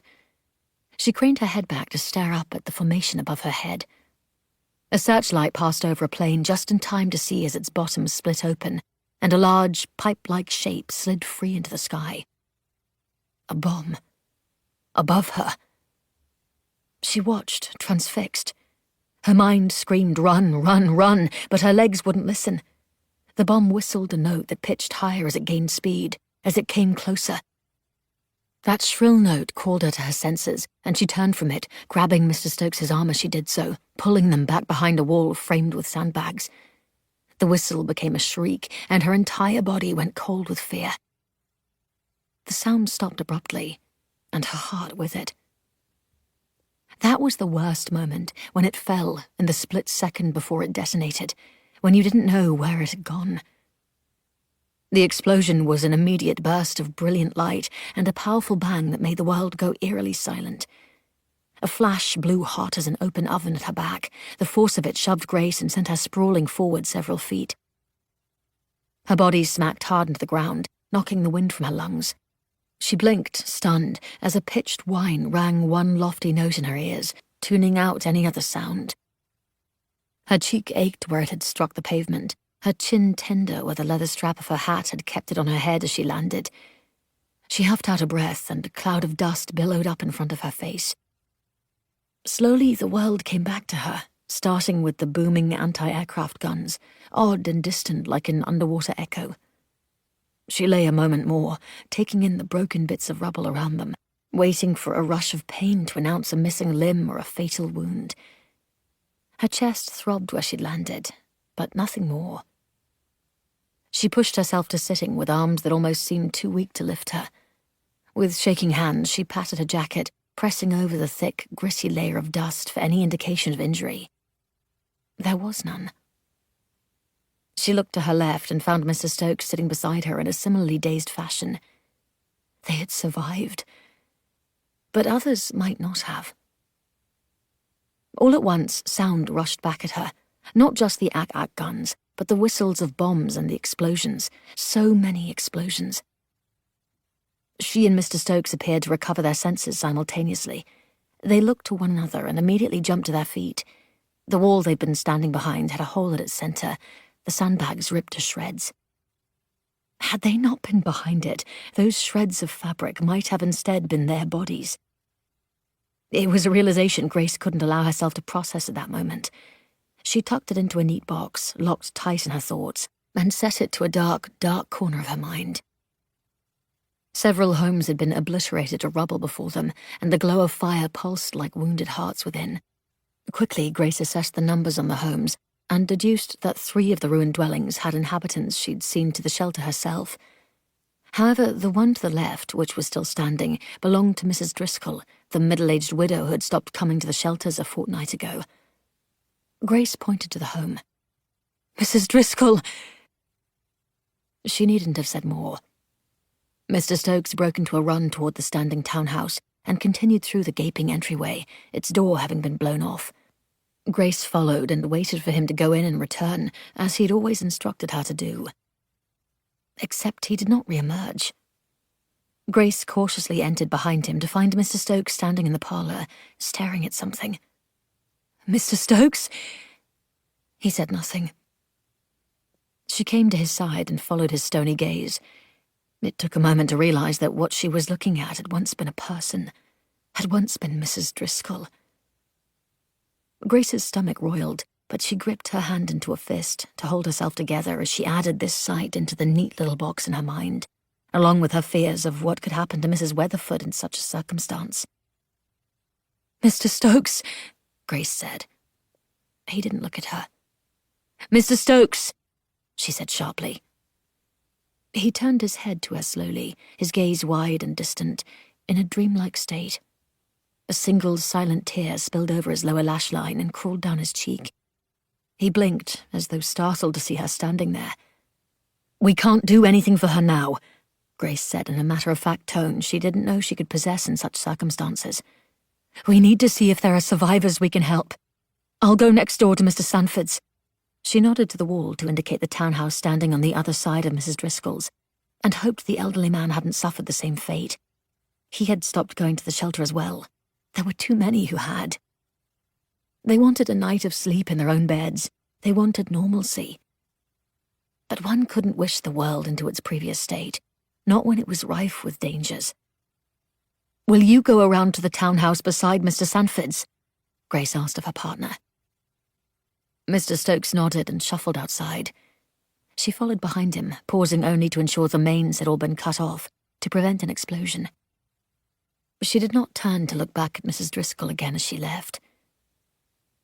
The rest of the night was a blur, a forceful redirection of thoughts into that box in her mind. She focused on calling up her training, binding the bloodied limbs of survivors, helping put out meager fires with her stirrup pump, or sand if the oiled ground and odour indicated a recently dropped incendiary. It was one task after another until the sun rose and the night watch came to a blessed end. On her way home that morning, despite Grace's resolution, that locked box in the back of her mind began to rattle. As if it too were a bomb whistling toward her, she threw open the door to the townhouse and raced upstairs as its shriek in her mind went silent. And the box erupted. The horrors she'd seen peppered her thoughts like shrapnel. Sorrow for Mrs. Driscoll, fear that Mrs. Weatherford could end up like her, shock at how close Grace had come to being blown to pieces herself. The destruction, the gruesome injuries, the blood still smeared on her jacket, the death. Mrs. Driscoll's was not the only body they had found that night. Grace threw open her bedside drawer and dug frantically at the contents until she found the identity wristlet with Viv's neat script detailing Grace's name and their address at Britain Street on the smooth, oval surface. Grace's hands shook so hard it took several tries to secure it on her wrist. Once there, she slid to the floor and let herself be pulled under by the powerful wave of so much horror. She had to deal with it now, to face its overwhelming and extraordinary force, so she could return to her shift tomorrow and do it all again. 15. By some miracle, Grace found sleep that morning, but as soon as she woke, the memories of the bombing were there. It was as if they'd been lying in wait, hiding in the shadows of her mind for her awareness to return. They followed her as she made her way to the bookshop, each bombed-out building a nudge at her wounded thoughts. Buildings she saw every day on her quick walk to Primrose Hill Books had been reduced to heaps of brick with broken beams jutting from the destruction. The grocer who always reserved a few raisins for Mrs. Weatherford when he had them, the apothecary who helped them through the cutworms, the cafe on the corner where she was supposed to go on a date with George, and so many more. They were not the only losses. Many homes were shells of themselves, their missing walls revealing the rooms inside like a child's macabre dollhouse. People she passed on the street observed the damage with dull curiosity. A couple strode by, powdered with dust and clutching filthy bundles in their hands, the man's face hard-set and the woman's eyes red-rimmed from crying. No doubt they had lost their home that night. They were lucky to have not lost their lives. Grace entered the bookshop and anxiously swept a loose wave of her hair over her right cheek. She'd taken to wearing her hair in pinned rolls to keep her face clear as she worked. Except that the bruised scrape on her cheek had stubbornly refused to be covered with makeup, and Mr. Evans would no doubt worry. He looked up and narrowed his eyes, immediately suspicious. Grace patted her hair once more, self-conscious, and his attention drifted to the wristlet. His jaw set. I heard Clerkenwell was hit last night. Grace couldn't look at him, not with the tears welling in her eyes. She would be strong. She was better than this. His steps thumped softly over the carpet as he came around the counter. Grace, he said softly, are you all right? Brushing him off with a simple yes would have been easier, but the tenderness in his tone and her aching need for comfort was too great. Even as she shook her head, his arms went around her like a father's, pulling her into an embrace of comfort such as she hadn't known since her mother's. Tears fell, and the details from that night spilled from her lips while he held her. Her burden eased as she shared what she'd seen, leaning on his strength, not realizing how much she had needed it. I was in the Great War, he said as she wiped at her eyes with a handkerchief. You never forget, but it becomes part of you, like a scar no one can see. Grace nodded at the logic of his statement, the roil of her emotions finally calm for the first time since she'd allowed herself to break apart. Perhaps his comfort and advice were what gave her courage later that afternoon, when a particularly bad raid echoed over the tube station. The cacophony of war overhead came non-stop, and with such intensity it was impossible to differentiate one sound from the other. Without her wits about her, she might have surrendered to the flicker of panic racing in her mind with every whistle, every thundering boom that reverberated in her chest. They only made her read all the louder. Afterward, she landed just a mile away, during the height of rush hour, Charing Cross had been heavily bombed. That evening, Grace was far more successful in hiding her bruised face from Mrs. Weatherford as they ate a supper of fatty beef and a blend of beans and carrots from their garden. She did not, however, succeed in convincing Mrs. Weatherford to seek shelter. It was a discussion they had almost daily. At this point, Grace presumed Mrs. Weatherford had stopped listening to her carefully detailed reasons. Except now, Grace knew full well what could happen if a bomb struck Britain Street. Preparing for her ARP work that night took a considerable amount of fortitude. Even as she attached the pin to her lapel, her hands trembled. After all, she never knew what the night would bring. Mr. Stokes did not seem to act his usual self either.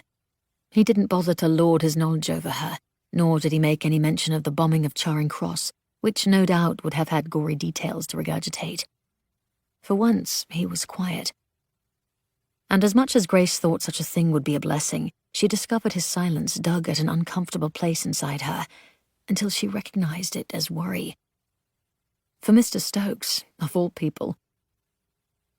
After several hours of listening to the rest of London be bombed, a sound so commonplace it faded to the background like static, and their own sector remaining quiet, Grace could stand it no longer.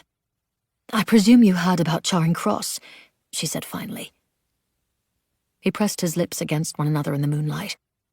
She marvelled for a moment in his thoughtful pause at how adept she had become at seeing in the blacked-out London streets. She could even make out a slight nick on the side of his jaw that he'd sustained in the blast the night before.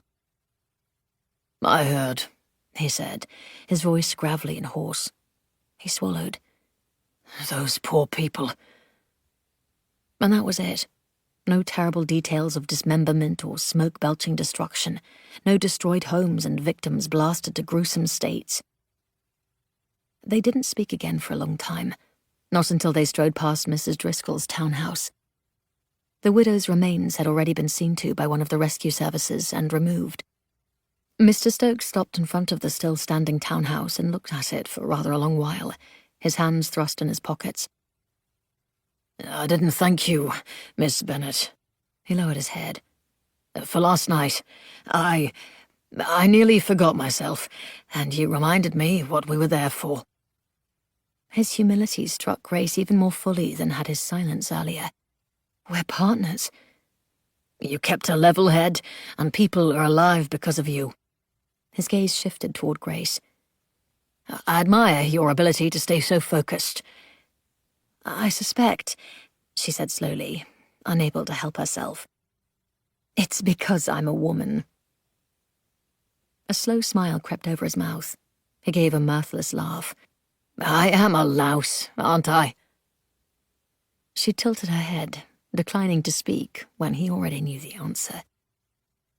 From that night on, they got on quite well with one another, finding something of a friendship amid the shared danger and tragedy they encountered together.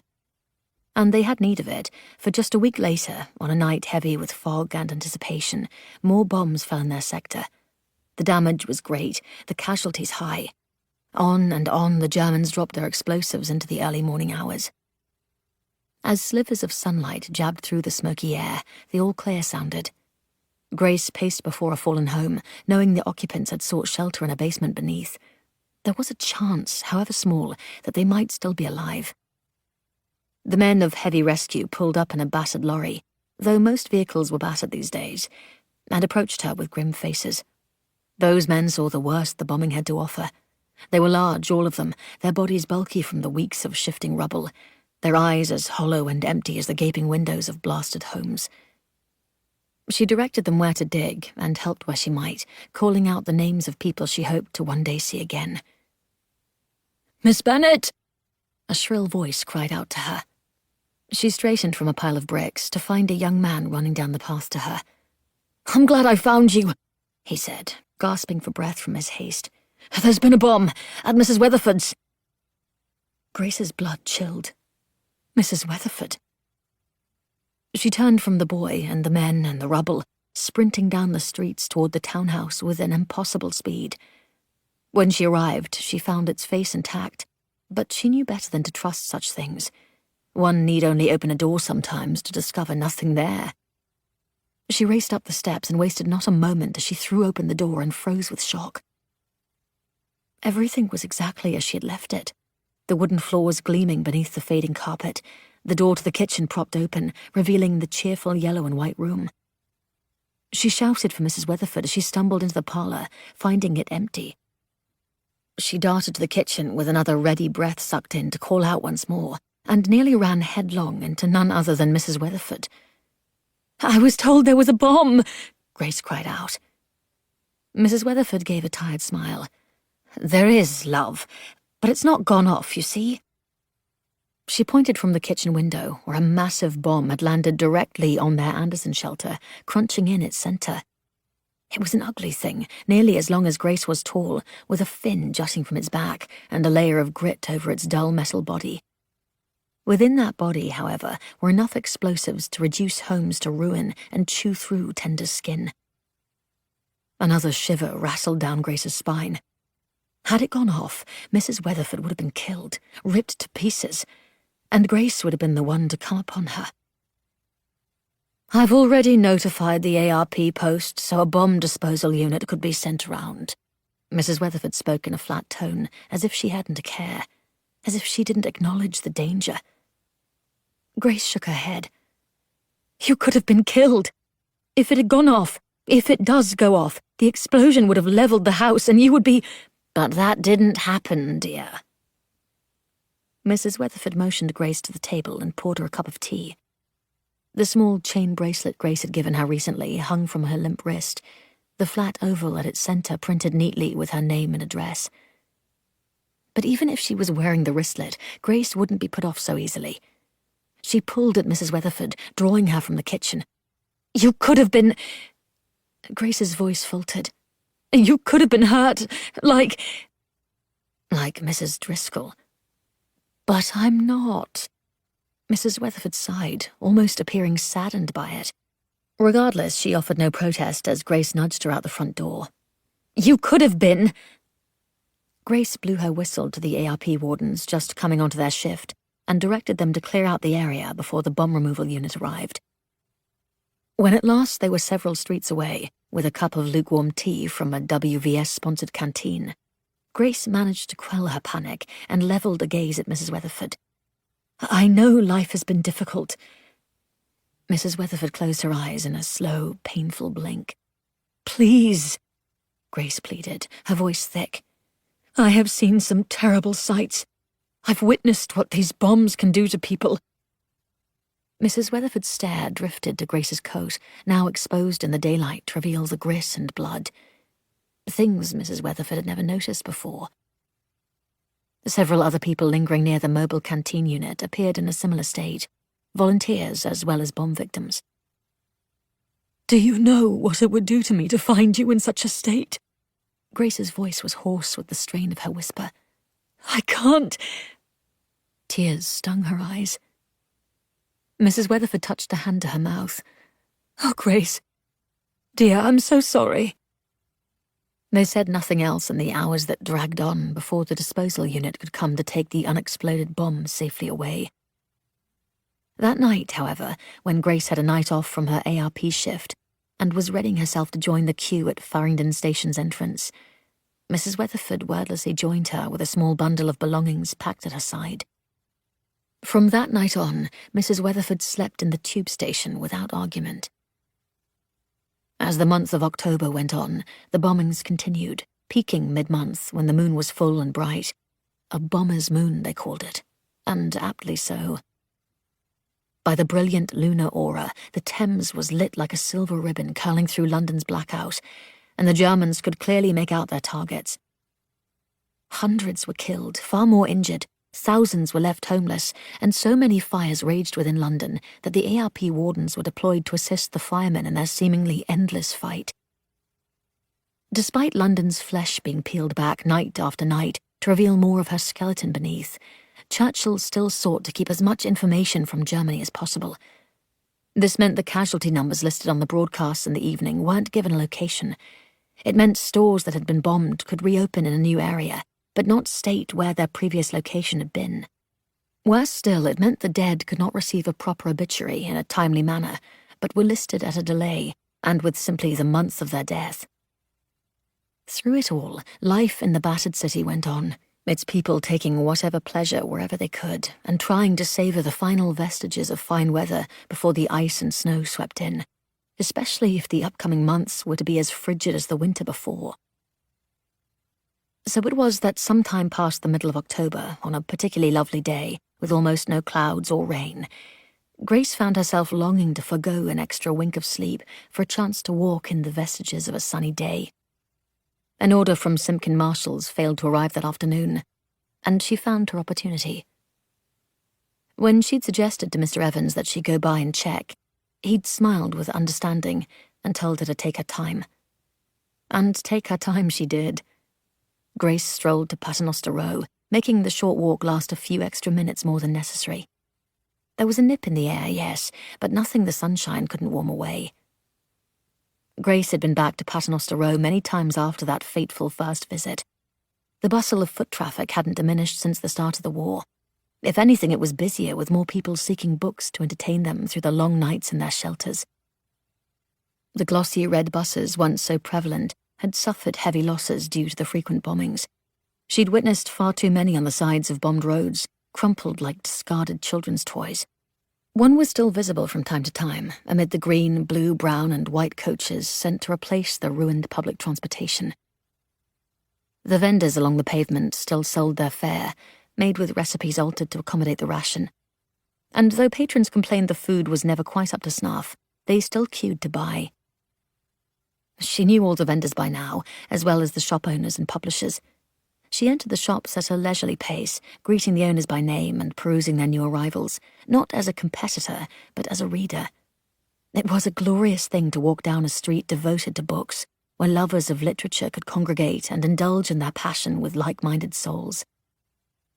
And though she now understood everyone's insistence that Mr. Evans relocate his shop to Paternoster Row, she could not imagine Primrose Hill Books anywhere else than in its present location, tucked amid a row of townhouses on Hosier Lane. Her mood was so fine that day, she even chanced a visit to Pritchard and Potts, where she found Mr. Pritchard dangling a string before Tabby. The cat raked a paw through the air with fanatical determination, so set on his prize he didn't even turn at the sound of the bell. Mr. Pritchard, however, startled and dropped the string, which was immediately pounced upon by Tabby. "Miss Bassett!" Mr. Pritchard cleared his throat and gestured toward the cat, now tangled in the length of string. "I was, trying to hone his reflexes to help him learn to catch mice." Grace smiled despite his perpetual inability to recall her name, and seeing through his poorly crafted ruse. "I'm sure it's quite helpful." Mr. Pritchard's shiny gaze darted about his shop, and she realized he was no doubt seeing the chaos through her eyes. He tucked his head deeper into the bulk of his dark jacket and tutted. "I am impressed with what you've done with Mr. Evans's shop." He shoved his hands into his pockets, his thin lips pressing thinner still. "If you've any suggestions—" Primrose Hill Books was well established now, and far enough away that Pritchard and Potts would never be considered legitimate competition. And so it was that Grace offered the older man several tips on advertising and how far a bit of organization could go. While he scowled at the latter suggestion, he nodded intently to her advice on adverts.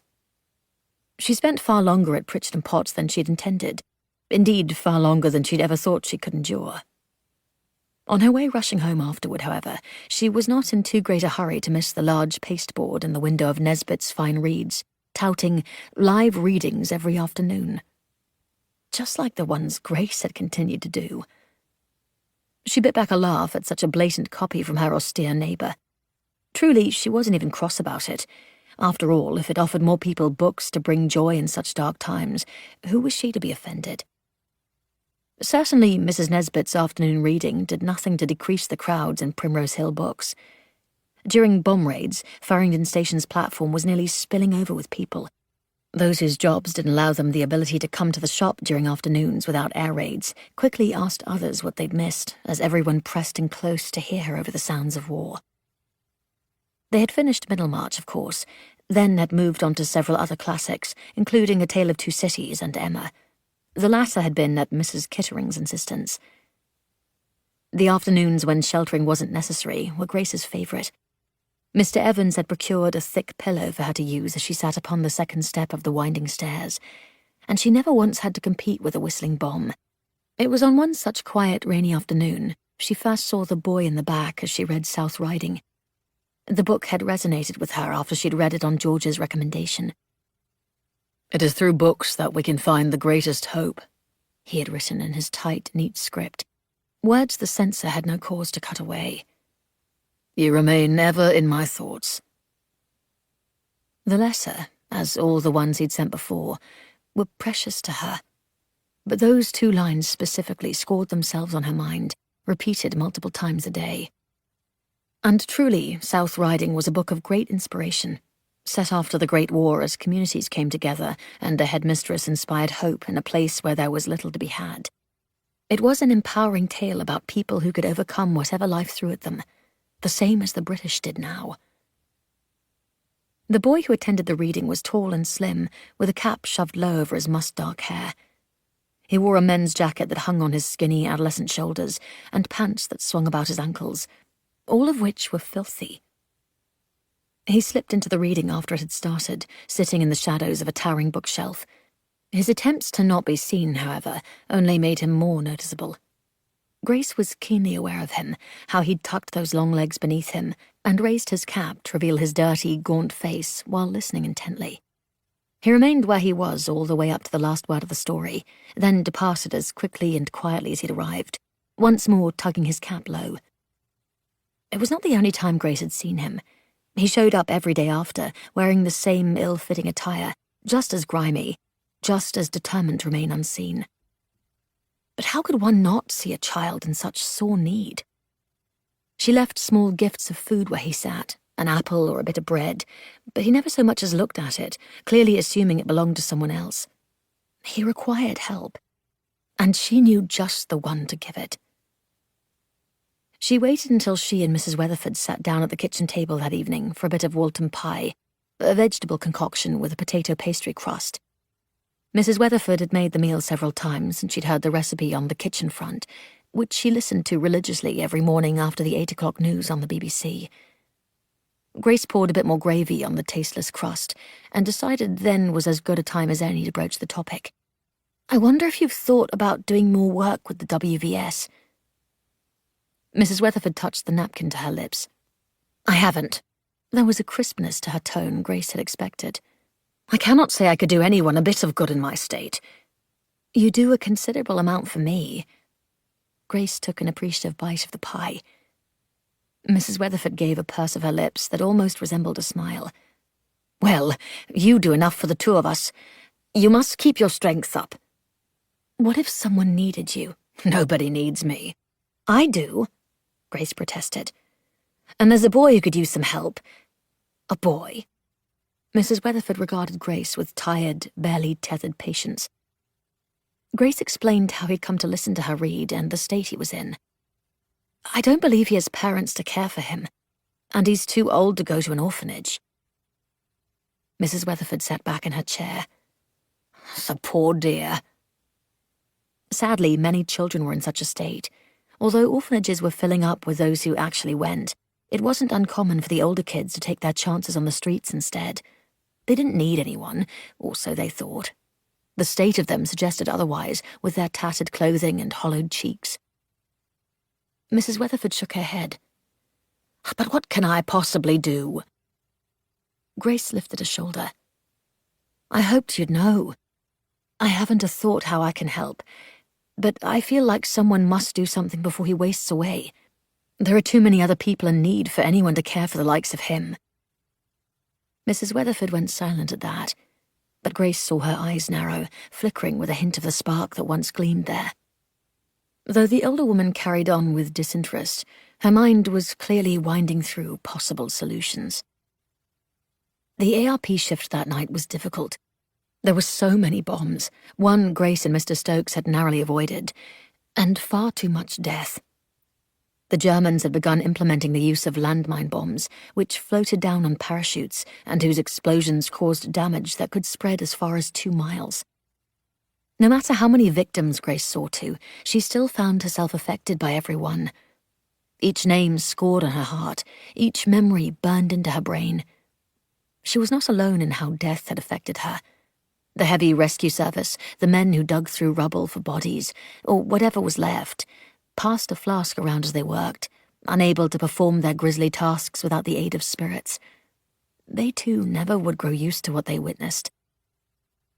So when Grace, weary and soul-worn, came home that morning to the scent of baking bread, it did much to lift her downtrodden disposition.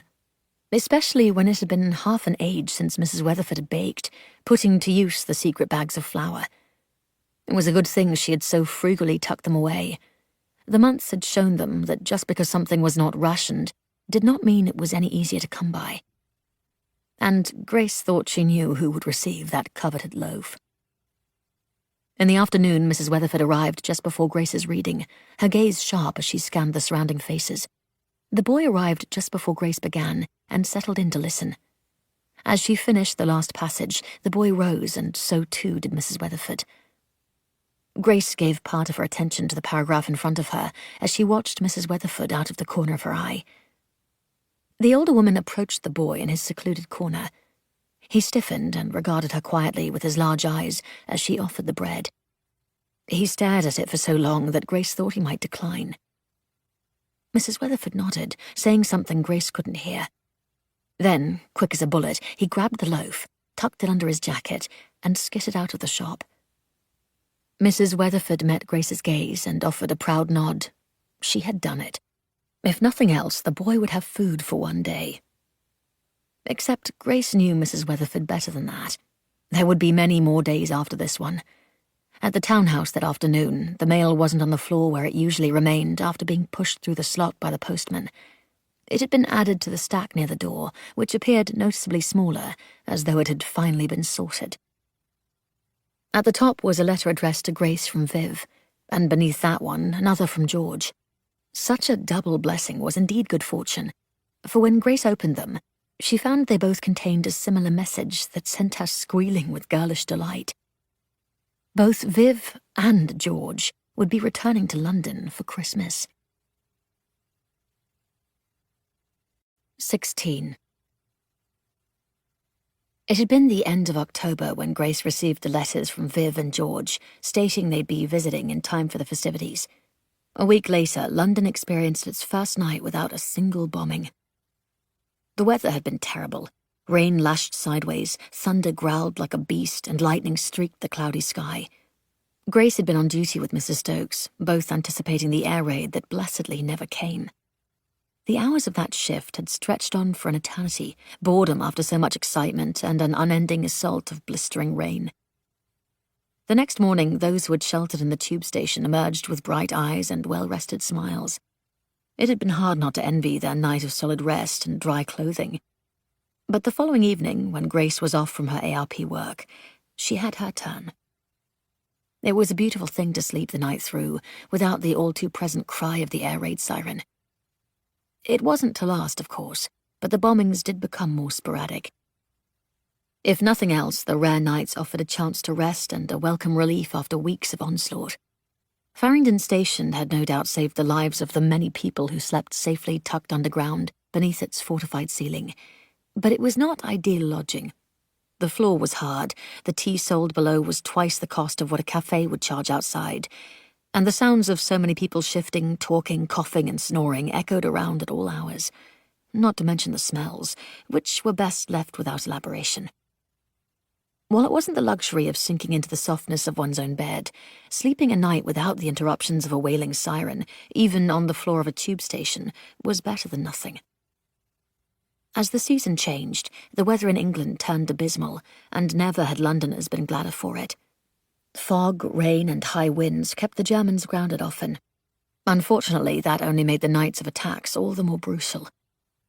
Newspapers were filled with information on bombed areas that offered censored details, citing a blanket statement of tragedy when they could not. And all the while, they reminded Londoners that children could still be relocated to the country free of charge. Grace could not imagine what it must be like for a child to experience the constant bombings, like the boy who came to her readings. The adolescent slowly became less skittish around Mrs. Weatherford. Her patient kindness reminded Grace of Colin, handling the frightened child with the care he'd shown with wounded animals. It was recollections such as those that struck the tender place inside Grace she knew would never heal. Nothing could replace Colin. But it was good to see Mrs. Weatherford slowly coming back to life. It wasn't until midway through December that her perseverance finally paid off, as the boy lingered after the reading to speak with her. Grace approached the two cautiously, worried she might run him off. "He knows you're with me." Mrs. Weatherford waved her over. "Come meet Jimmy." The boy doffed his cap and lowered his head, revealing the sorry state of his greasy hair, dark with dirt. His eyes lifted and met hers, brilliant, clear blue, and large in his skinny face. "Thank you for all the readings you do, and for the food." Behind the boy, Mr. Evans lifted his furry brows, as if to ask if his assistance was needed, but Grace gave a discreet shake of her head. "It's our pleasure to help," Mrs. Weatherford replied. "Might I inquire as to where your parents are?" Jimmy shifted from one foot to the other. "Dead." Though Grace had been expecting the answer, she couldn't help the squeeze of sorrow. He was too young to be on his own. "What happened to them?" Mrs. Weatherford prodded. The boy lifted a shoulder. "They went out one night, just before an air raid, and never came back. Bombs, I suppose," he replied in a soft, almost childish voice. He rubbed his jaw where a sprinkling of soft, dark hair had begun to show. "They told us—" His eyes bulged at his slip. They told me they'd be back soon and never returned." But Mrs. Weatherford never was one for part of a story. "Us?" she pressed. "Come now, Jimmy. You know we mean you no harm." He toed the floor with his scuffed shoe. "My sister, Sarah, and me." He flicked a bashful glance at Grace. "She likes your stories too. I worry bringing her out, with her being so young, but I share what you read when I go home." "Come to our home for Christmas," Mrs. Weatherford said. "Bring your sister. I have some clothes you can have." The latter part of her statement was said flippantly, but Grace knew it to be poignant. Those weren't simply some clothes. They had been Colin's. The boy glanced about with obvious unease.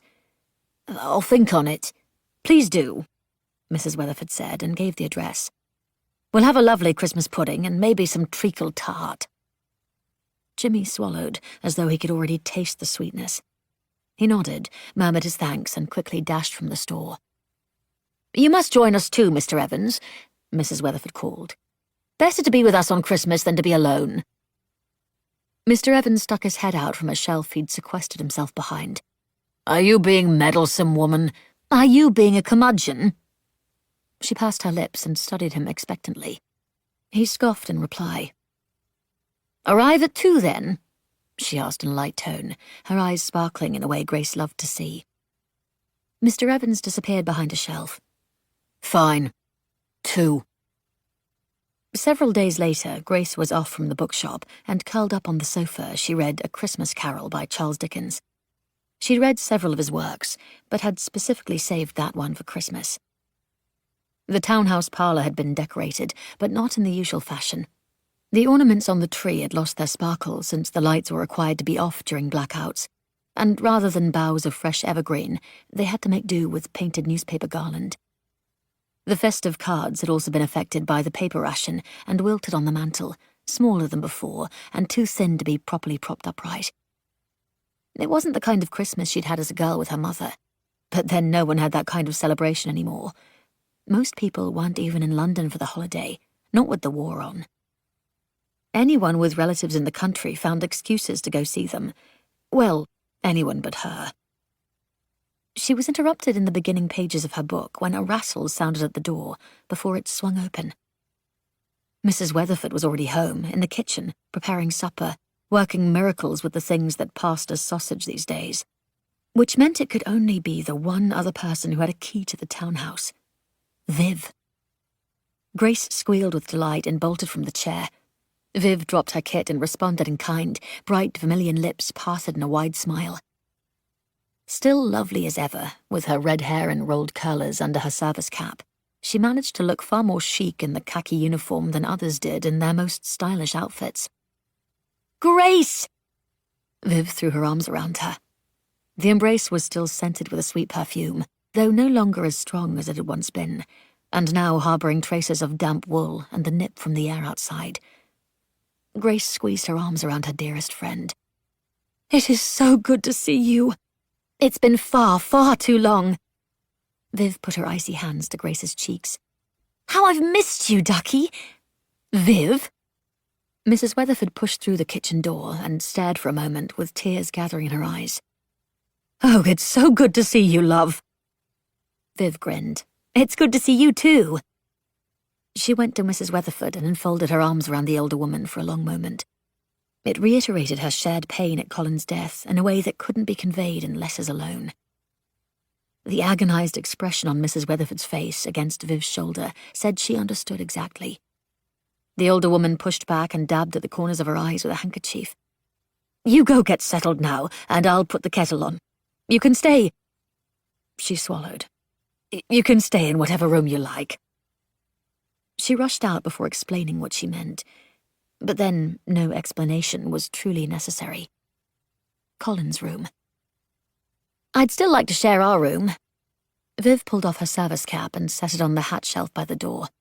"After all, I've been sharing a room with 3 other ladies in the ATS all this time. That is, if you haven't become too used to having all that space to yourself. It's been far too lonely."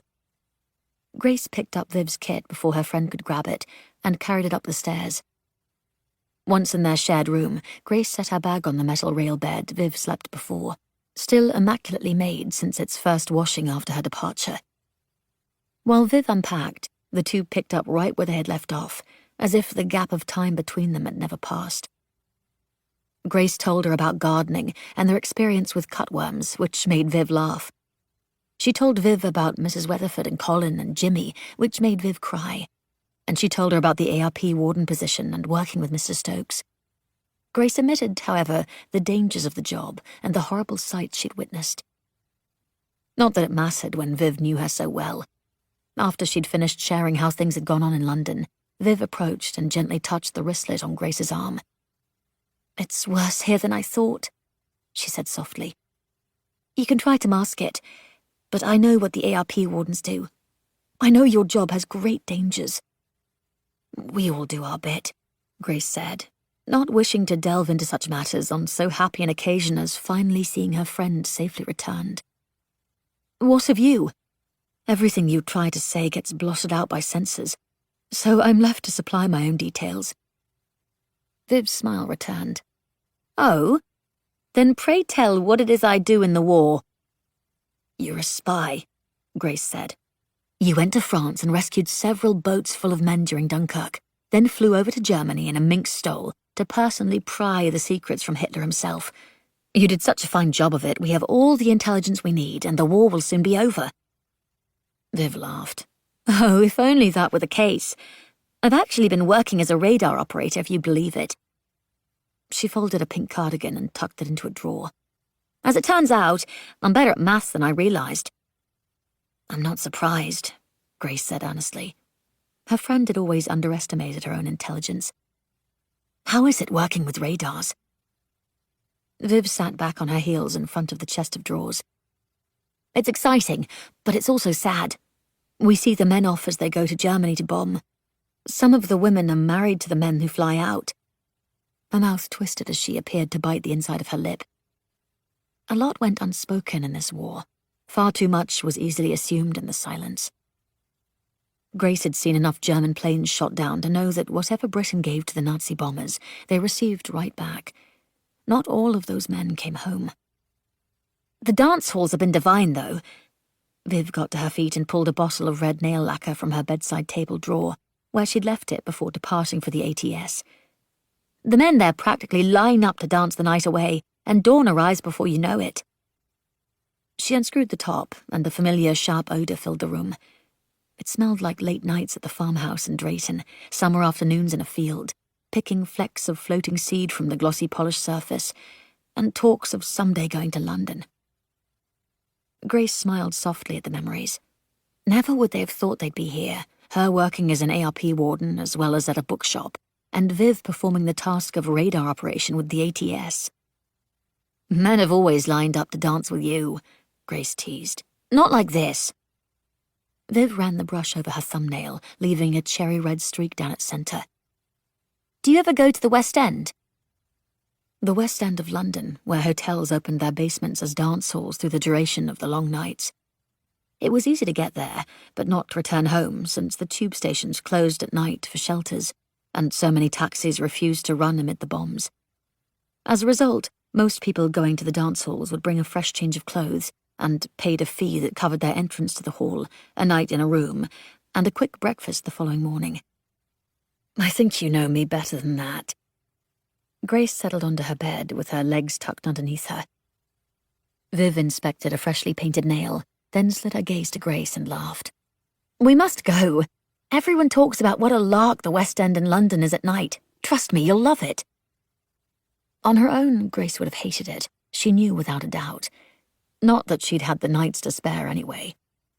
But with Viv, she could see the possibility for a jolly good time. Grace nodded. "Let's do it then." Viv beamed. "You'll have the best time, I promise." She wasn't wrong. The next night, Grace found herself at the Grosvenor House Hotel for one of their 2-shilling cocktail dances. They donned their best swing dresses, Viv in a bright red confection with a crimped skirt that matched her nails and lips, while Grace borrowed one of Viv's in ice blue with folded sleeves. They bundled up in warm coats against the bitter December freeze and took a hack to Park Street. The Grosvenor greeted them with a mound of sandbags piled high around its perimeter, and its windows blacked out against the darkening sky. They left their overnight bags at the front desk and were shown to the great room where the pulse of jazz reverberated off the glossy floors and high ceilings. People toward the front of the room whirled about on the dance floor, stockinged legs kicking out with the jitterbug, and ladies swishing their hips with such enthusiasm their knickers peeked from beneath their swirling skirts. Excitement pulsed through Grace, penetrating that ever-present fog of exhaustion that had encased itself around her in the past months. Viv ordered 2 French 75s and met Grace's questioning look with a grin. "It's my favourite," Viv shouted over the blast of lively music. "They say it has more punch than a French 75mm, meaning it will even get you out on the dance floor, ducky." The beverages arrived in tall glasses with bubbles dancing up their sides. The drink was tart and sweet, with a fizz that tickled Grace's tongue and set a warmth glowing through her. It took only one to melt away her inhibitions and pull her toward the beat of the live band playing their souls out on the stage. Grace and Viv danced on and on through the night, with soldiers, with men who had jobs that kept them from conscription, and even with each other. By the end of the night, Grace's cheeks hurt from laughing, and her veins were still buzzing with the electricity of the night, the drinks and the joy of dancing. It was the first time since the start of the Blitz, as the papers termed the interminable onslaught by Germany, that she'd been able to set it all aside. She didn't once think about the bombs or the destruction they caused, or how, no matter how hard she worked, she could never make the world right. She was alive, she was young, and she was having fun. This was what life in London was supposed to be for her and Viv. A celebration of youth and happiness, and everything she'd set aside for far too long. The effervescence of it all kept the smile hovering on her lips through the following morning, after they freshened up and stepped out of the Grosvenor, into a world of snow flurries and smoke. In the daylight, the familiar odour of war hit Grace like a punch, and all the exhilaration crushed out of her. Rubble and fragments of broken glass littered the street just beyond the immaculately swept entryway to the hotel. Several fires still burned in the surrounding buildings, the oily scent on the air indicative of incendiaries. It was then she realized the flecks whirling in the air weren't snow at all, but ash. "Would you like me to ring you a taxi?" one of the hotel's attendants asked. "How could this have happened while we were inside?" Grace asked through numb lips. "I never heard any of it." "The sandbags." The attendant puffed his chest proudly. "We've so many, it blots out the bombings completely." A chill threaded through Grace's veins that had nothing to do with the bite of icy wind. They were never informed of an air raid being sounded. It was all too easy to imagine what a bomb would have done to such a large room full of people. Everyone dancing, carousing, oblivious. A shudder rippled down her back. The realization was immediately replaced by the heavy press of guilt. While residents were outside being bombed, losing their homes and their lives as volunteers worked all night to save who and what they could, Grace had been dancing. A pain lashed through her. She could have been out here helping. She could have been able to offer first aid, comfort, advice to the rescue crews on who might be where and in need. She could have manned a stirrup pump to help with dousing the flames. She could have... Viv tucked Grace's arm in the crook of hers. "Come, let's go to the station." I could have helped. Grace let herself be led away, barely acknowledging the attendant's warning to mind their step. "You could have been killed," Viv said, sharper than Grace had ever heard her speak. In truth, they all could have been killed. Thick walls and sandbags didn't do much, even underground. She'd heard of too many shelters whose occupants thought themselves safe, only to be bombed or buried in rubble. And the hotel had never even told them of the air raid. Their feet crunched over broken glass, and heat wafted toward them from a pile of shattered bricks, with flames still burning somewhere within. "You walk outside while this is going on?" Viv asked quietly. "Of course." Grace frowned. "I should have been out here last night." "No." Viv stopped in front of Grace and met her eyes. "You were working yourself ragged. You needed the distraction at least for one evening, and I'm glad you took it." She looked around in horrified awe before turning her attention back to Grace. "Good God, the things you must see!" Then she threw her arms around Grace and squeezed her in a hug that smelled like the old Viv, all sweet floral perfume that overwhelmed the acrid odor in the air. "You're so brave," Viv whispered. "So very brave." Brave. The word took Grace aback. She wasn't brave. She was simply doing what any ARP warden would, what she'd been trained to do. Of all the words Grace might describe herself with, the last would be brave. When Viv straightened, she wiped the underside of her eyes and looked up, fluttering her lashes with a self-deprecating laugh. "I'll ruin my makeup going on like this. Come, let's get home so you can have a proper rest before this afternoon." Warmth flushed over Grace's cheeks at the reminder. George would be by to pick her up later that afternoon for a date. It had been over a year since she'd seen him last. Several men she'd danced with the night before had asked her to dinner, or for her to write. A few had even boldly asked her to kiss them, declaring hers might be the last lips they'd ever taste. She'd turned every one of them down, though as gently as possible, and took care not to dance with anyone more than once, lest they mistake her interest in them. That afternoon, after a bit of a nap and a lot of fuss from Viv over exactly what dress to wear, they'd agreed on a cherry-red sheer dress in a silk Grace thought far too fancy, and Viv insisted was exactly perfect. This was paired with matching pumps and a black purse with red piping. Her hair was styled in the latest fashion, courtesy of Viv, with reverse rolls curled back from her face.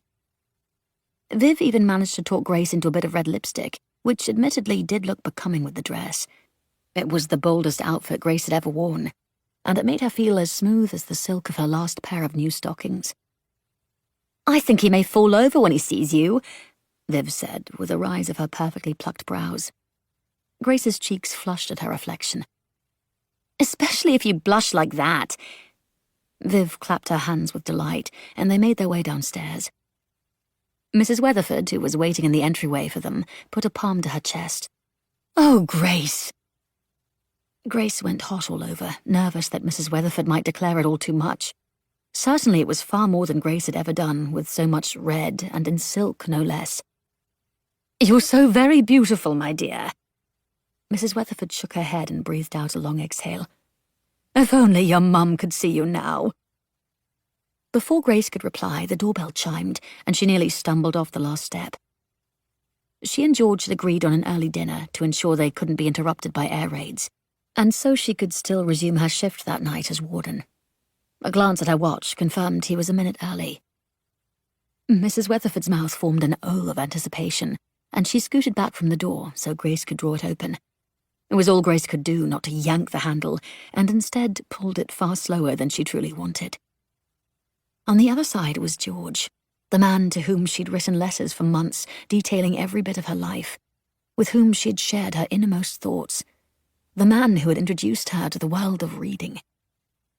And now, for the first time in over a year, she was finally seeing him again. 17. Grace's pulse tripped over itself as her gaze found the striking green eyes of George Anderson. After so many months, there he was, in person, with his dark hair neatly combed to the side and wearing a crisp blue RAF uniform, his arms tucked patiently behind his back like a soldier at ease. His mouth opened as he took her in, but he didn't utter a single word.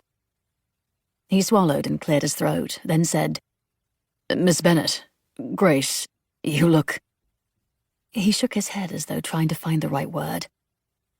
Never had she seen him at a loss for what to say. In their previous interactions, he'd always been so smooth and confident. That she had rattled him gave her an undeniable thrill. "Stunning," he said finally with a lopsided grin. "You look stunning." He brought his arm from around his back and extended a book toward her. The royal purple cover was embossed with a gold image of a man standing on a barrel amid a group of people with the looping title in gilt at its top. Vanity Fair. "I would have arrived with flowers, but it appears they've all been replaced with cabbages." He tilted the book as though reconsidering it. "So I brought the next best thing. I thought you might enjoy it, and you hadn't mentioned reading this one yet in your letters." "I haven't." Grace took the book, feeling suddenly shy in front of this man whom she'd shared so much of herself with. "And this is far better than flowers." Grace turned inside the townhouse to set the book on the small table by the door and found Mrs. Weatherford and Viv watching with raised brows and wide, expectant smiles stretched on their faces. Grace laughed. "Let me introduce you to my dearest friends, Mrs. Weatherford and Viv." George stepped into the townhouse and was introduced first to Viv, who politely greeted him. Then, once he'd turned to Mrs. Weatherford, she fanned herself with open-mouthed appreciation.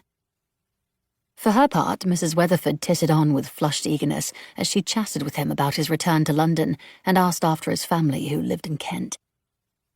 Once introductions had been made, George returned to Grace and offered her his arm. He led her outside, and together they walked to a waiting taxi. Her jittering nerves prior to his arrival melted into a blissful, electric happiness. There was something about knowing one another's intimate musings and considerations. After all, it was so much easier to share oneself by pen than voice, and it had established between them an undeniable connection. While it might be only their first proper date, they knew one another. What's more, they understood one another.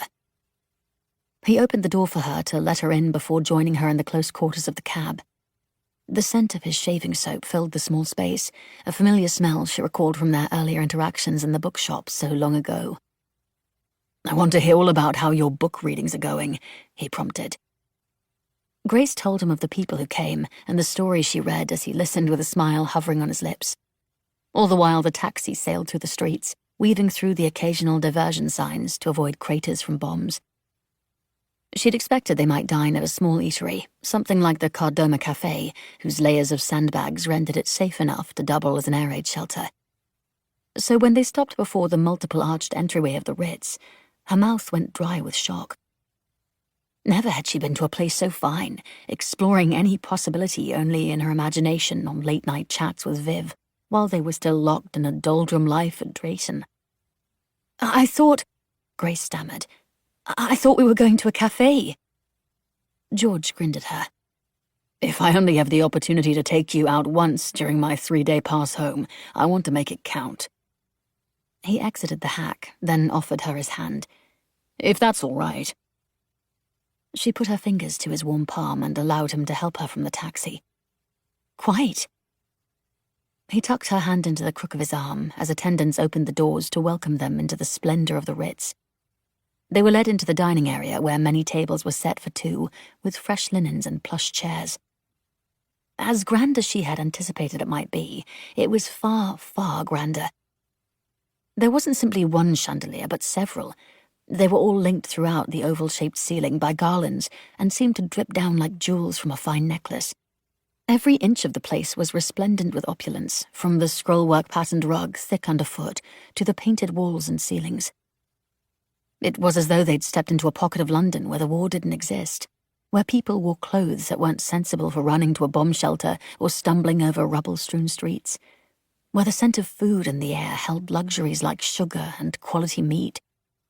Somewhere unseen, a pianist's fingers danced effortlessly over the keys, producing the most delicate tune that made her think of summer and laughter. At the head of the room was a stately Christmas tree, with not a scrap of painted newspaper to be seen among its glittering ornaments. They were shown to a table set for two in the corner, with a small bunch of what appeared to be dahlias in a vase on the table. George grimaced at the flowers. And all I could find were cabbages. Grace laughed, giving way to the giddy rush racing through her. You're not the Ritz. The waiter arrived and presented them with the menu. At the top, in a fine looping script, was Le Woolton Pie. Grace smiled, imaging Mrs. Weatherford's face when she found out the Ritz was serving Woolton Pie with a fancy name. Grace opted to forgo Le Woolton Pie and chose a perfectly cooked roast beef instead, which emerged succulent and tender, a refreshing change from what they managed to purchase from the butcher, which often seemed more fat than meat. George ordered the same, with a carrot salad to start. Carrot salad? Grace made a show of raising her brows. Is it true that they help you see in the dark? The government says they do. He winked. Various posters had appeared recently encouraging carrot consumption and touting their ability to help people see in the dark, especially pilots. And what do you say? Though Grace asked the question playfully, she was indeed curious. After all, she'd been eating more carrots than usual, and had noticed little different when on patrol in the blackout. He grinned. It works well enough for the Germans to start feeding them to the pilots too. Truly? He laughed, and she realized he was intentionally edging around her question. It was something he did when it came to his efforts in the war. When she'd asked if he'd been in France, he'd replied with one word, Dunkirk. The guarded look on his face and the understanding of what he must have seen kept her from asking any more. He was stationed at Acklington in Scotland with 13 Group as a fighter pilot who flew a Hawker Hurricane, and he'd been at Dunkirk. Outside of those few bits of information, she knew little else. With the sensitivity of sharing details about the war, especially regarding the RAF, Grace was well aware there was a lot that couldn't be said. After all, loose lips sink ships. Be like Dad and keep mum, and all those other slogans about staying silent. Now tell me, how did you know I would love the Count of Monte Cristo? She asked. This was a topic he could speak on freely, as was evidenced by the way his handsome green eyes lit up. Everyone loves the Count of Monte Cristo. It seems you did especially. She trailed off her words and took a sip of wine, hoping he would fill her in on the story behind the old book. My grandfather gave it to me. Tenderness touched George's smile. Every year when I was a boy, we would take the train to Dorset to stay in his cottage. It's on one of the cliffs, overlooking the sea. There's an extensive library. He widened his hands to reflect its enormity. It takes up half the house and is filled with classics, but that one was always my favorite. Once I attended university, I couldn't go anymore, so he had the book mailed to me. Dorset? Grace leaned back in her seat and gave a wistful smile. I've heard it's beautiful. It is. George curled his fingers around his wineglass, his head tilted and musing. I miss it, the way the wind smells of the ocean, and how it tugs insistently at my hair and clothes when I stand near the edge of the cliff. On fine days, we would go down to the beach where the sand is hot and the water is cold. Grace could imagine herself there in that moment, the pull of the fierce coastal breeze at her own hair and clothes. It sounds lovely. Maybe someday you'll have to go. He lifted his glass to her in a silent toast and drank a sip of wine. The waiter appeared then with the most decadent meal Grace had ever been served. While they ate, she recounted how life in London had changed, and he told her about 2 other pilots he'd become friends with back in Scotland, sharing what bits and pieces of his life that he was allowed. Grace glanced at the blacked-out window beside their table. It doesn't even feel as though the war is on while we're here. George gazed around the room. We could pretend, if you're game. Pretend. Grace smiled even as she repeated the word. She hadn't pretended at anything since she'd been a child. It felt so silly and impractical that it immediately drew her appeal. Oh, yes. He took a sip of wine, his head tilted in consideration. As though the war never happened. You're working at a bookshop, a lovely store assistant with a sharp mind and a keenness for good books. Grace couldn't help but chuckle.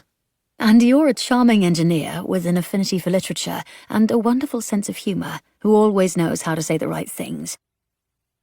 He gave a laugh that made his smile look almost boyish. I'll take it.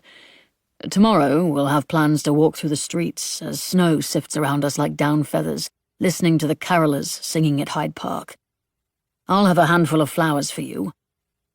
He lifted a brow and eyed the small vase of purple-red dahlias pointedly. Roses, I think. And we will find a theatre that's playing A Christmas Carol, she added. I love that book. George paused as a waiter approached to ensure they had all they needed. It might be a bit childish, but I read it every year around this time. I'm actually in the middle of it now. I am too, Grace confessed. I was saving it for just before Christmas. Charles Dickens always writes a thoroughly detailed and memorable tale. Charles Dickens happened to be a particular favourite of Grace's as well, and the mere mention made her sit forward with excitement. Have you read the Pickwick Papers yet? His eyes narrowed in thought. I'm sure I have, only it's been ages. I can't say I remember it. Oh, you must read it again. Grace leaned closer to him in her enthusiasm. Mr. Pickwick and several of his companions, the Pickwickians, go on a journey through the English countryside. It's quite the adventure, with so many laughs, like... She put her fingertips to her mouth to suppress the scene she'd been about to recall. I don't want to spoil it. You'll have to read it and be surprised all over again. His whole face smiled as he watched her, his eyes practically twinkling. Consider it done.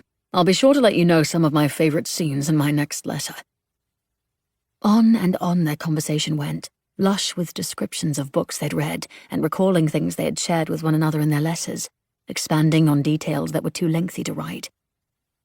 It was so easy to put off the bombings in such company, in such a lovely room, to forget the ration's meagre meals when dining on fresh beef and a hearty, aromatic sauce, to dream away the world outside when she was so focused on George. All too soon, their date drew to a close as Grace needed to return for her ARP shift that evening, and George had to catch one of the last tubes back to Kent to spend Christmas in Canterbury with his parents. As Grace and George rode home in a hackney, the flow of conversation ebbed to a companionable silence, as if they were both savouring the connection between them one last time, until their next meeting. George saw her out of the vehicle and up to the doorway, where the full effect of the blackout cloaked the stoop of the townhouse in a curtain of privacy. Grace paused at the door, little more than half a step from him. It was the closest they'd been all night, save when they were side by side in the cab. She luxuriated in his clean scent and tried to sear every second of the magical night into her mind forever. "Thank you for the most wonderful evening," she said, her voice breathier than usual. But then, how could she possibly speak normally when she could barely breathe? I confess, I've thought of this night for many months. George's hand found hers. It was a gentle touch in the dark, followed by the intentional curling of his warm fingers around hers. Her skin tingled with anticipation, like the moment of static in the air before a lightning storm. As have I. I've enjoyed our letters, he said, his voice low, intimate. However, I know war can be difficult. If you would prefer to leave yourself open for a man in London... No, Grace replied too quickly. They both laughed, shy, nervous chuckles. I look forward to every letter you write. She ran her thumb over the back of his hand, exploring the newfound closeness. And whenever I encounter something quizzical or amusing, you and Viv are the first ones I think I must share it with in my next letter. I have no right to ask you to wait for me. He closed the half-step between them, and the air became nearly too thin to breathe. We don't know how long this war will go on. You're worth waiting for, George Anderson. Her pulse raced. He lifted his free hand, gently touching the left side of her cheek, and lowered his mouth to hers. It was a sweet, tender kiss that robbed her of all thought. He wasn't as eager as Simon Jones had been back in Drayton, and she was glad for it. George wasn't that kind of man. He was thoughtful and careful and put his soul into everything he did. Though the kiss was gentle and light, it touched her in a deep place she knew would forever belong to him. Good evening, my beautiful Grace. He swept his forefinger down her chin, lingering a second before regretfully falling away. I look forward to your next letter. Promise me you'll be safe. Only if you do as well. She gazed into his eyes, already lost in them. I'm eager for your return already. He grinned at her, a flash of white teeth in the darkness. Grace pushed through the front door, startling Viv and Mrs. Weatherford, who had been curiously close in the entryway. Mrs. Weatherford looked guiltily at the ceiling as Grace shut the door. Taking tea in the entryway, Grace teased. Oh, do stop. Viv waved her hand. You know full well we were trying to listen in on you. It was quite rude of you both to speak so softly that we couldn't hear a word. The hack's engine outside rumbled, carrying George away. Who knew when they'd see one another again? Months, if they were lucky. She touched her fingers to her mouth where the warmth of his lips still lingered. She would wait those months happily for him, years even, if that's what it took. There wasn't another man like George Anderson. Well, Mrs. Weatherford puffed with impatience, do tell us. With the older woman being in better spirits than Grace had seen her since before Colin left for war, she couldn't help but share all the details. Well, nearly all. She left that kiss tucked closely against her heart. For her, and her alone. Christmas lacked many of the luxuries Grace had enjoyed in London the previous year. Carolers were absent from the streets due to the constant bombing. All the theatres that might have once been open were now few and far between, many having been rendered inoperable by damage.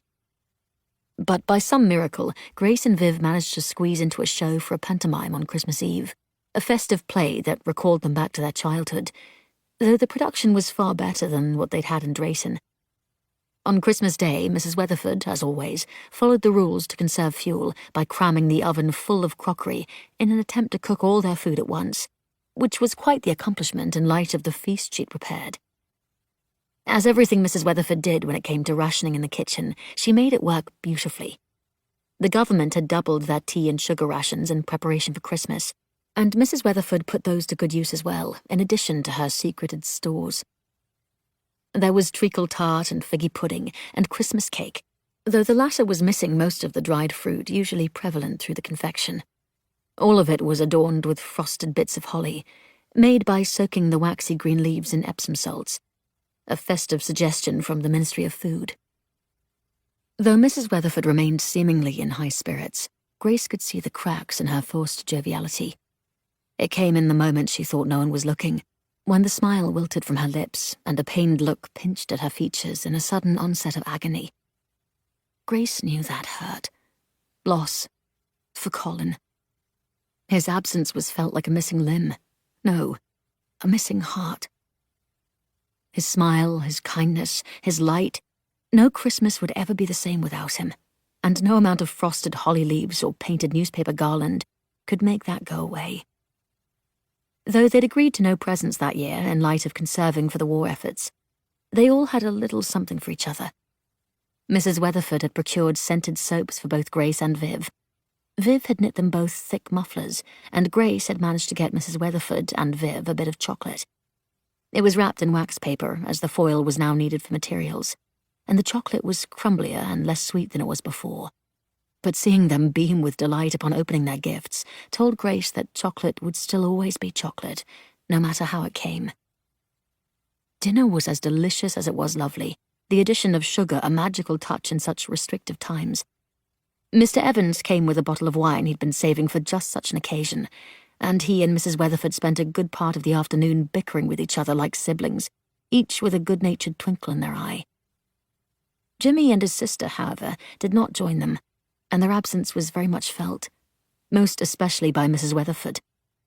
The package under the unlit tree with Colin's old clothes, altered to accommodate Jimmy's skinny frame, was left where it lay, alongside another bundle of several girls' dresses and a coat Viv had tailored for his sister.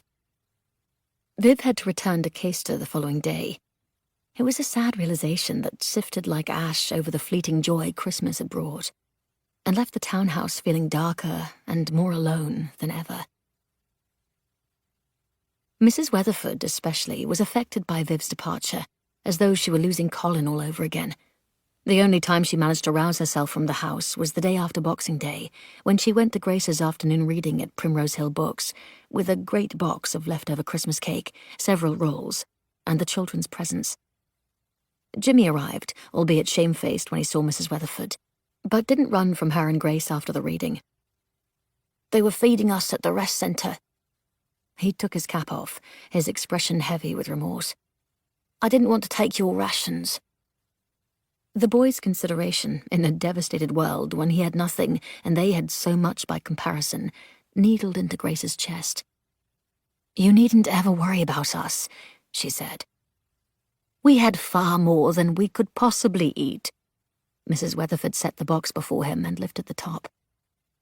She'd set the Christmas desserts in a large glass bowl, nestled beside the wrapped presents for Jimmy and his sister.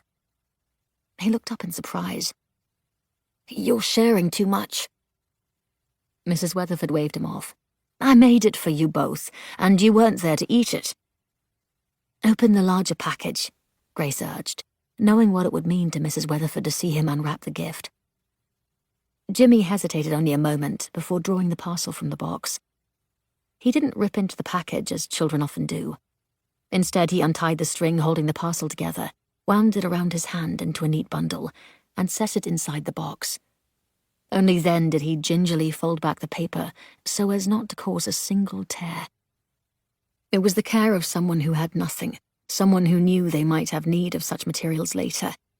It wasn't only the item inside that was the gift, but the wrapping as well. He stared for a long while at the clothes. 3 collared shirts, 3 pairs of trousers, 2 pullovers, and a thick coat. All at once he sniffed hard and swiped at his nose with the sleeve of his dirty jacket. "It's too much," he croaked in a thick voice. He lifted a watery gaze at them, his mouth pressed hard together. Mrs. Weatherford shook her head. "It's not nearly enough." That afternoon, Mrs. Weatherford cast off the weight of her sorrow and marched back to the WVS to resume her aid. This time she homed her focus in on seeing to the orphans of the Blitz. She went at the task with fire and purpose, which was as true a Christmas miracle as Grace had ever seen. 2 evenings later, Grace was preparing herself for another shift for the night period with Mr. Stokes, when the air raid sirens screamed through the peaceful quiet. The sound of it nearly startled Grace. The nights since Christmas Eve had been quiet in London, an unspoken ceasefire. Overhead, the thick clouds indicated the night was not ideal for bombing, especially not so early in the evening. Though it was only a few minutes past 6, Grace led Mrs. Weatherford to Farringdon Station to join the queue of people waiting to get in, and rushed to the ARP post. After all, there was no sense in being in the shelter for less than an hour, especially when an opportunistic entrepreneur might claim her spot on the tube station floor and try to sell it to a tardy soul later for 2 shillings. Mr. Stokes was already at the post when she arrived, clearly having had the same idea. He smirked when he saw her, his thin lips stretched beneath his moustache. "The German planes are early tonight." It would have been polite to at least wait until our night shift started. Grace buckled her tin hat under her chin with a leather strap. Mr. Stokes grumbled his agreement. Outside, the vibration of passing planes reverberated with such intensity, Grace could feel the engines humming through the soles of her shoes. This night would be bad. She left the safety of the sandbag-laden post and went out into the wet chill of a late December night. However, it was not blackness that met her eyes, but a glow of orange in the distance, where a nearby part of London was on fire, close to the Thames, by St. Paul's Cathedral. The planes rattled by overhead, emptying their bellies to strike an area several streets over. As objects fell, they spilled out small cylinders, and a familiar sound met Grace's ears. A swish, followed by the tapping of dozens of these sticks crashing through roofs and striking the pavement, violently sputtering flames upon impact. "Incendiaries!" Grace called out to Mr. Stokes as she slung the coil of tubing for the stirrup pump over her shoulder. She didn't have to look behind her to know he followed closely. They both knew there were mere minutes between them and the many new fires that could easily flare out of control.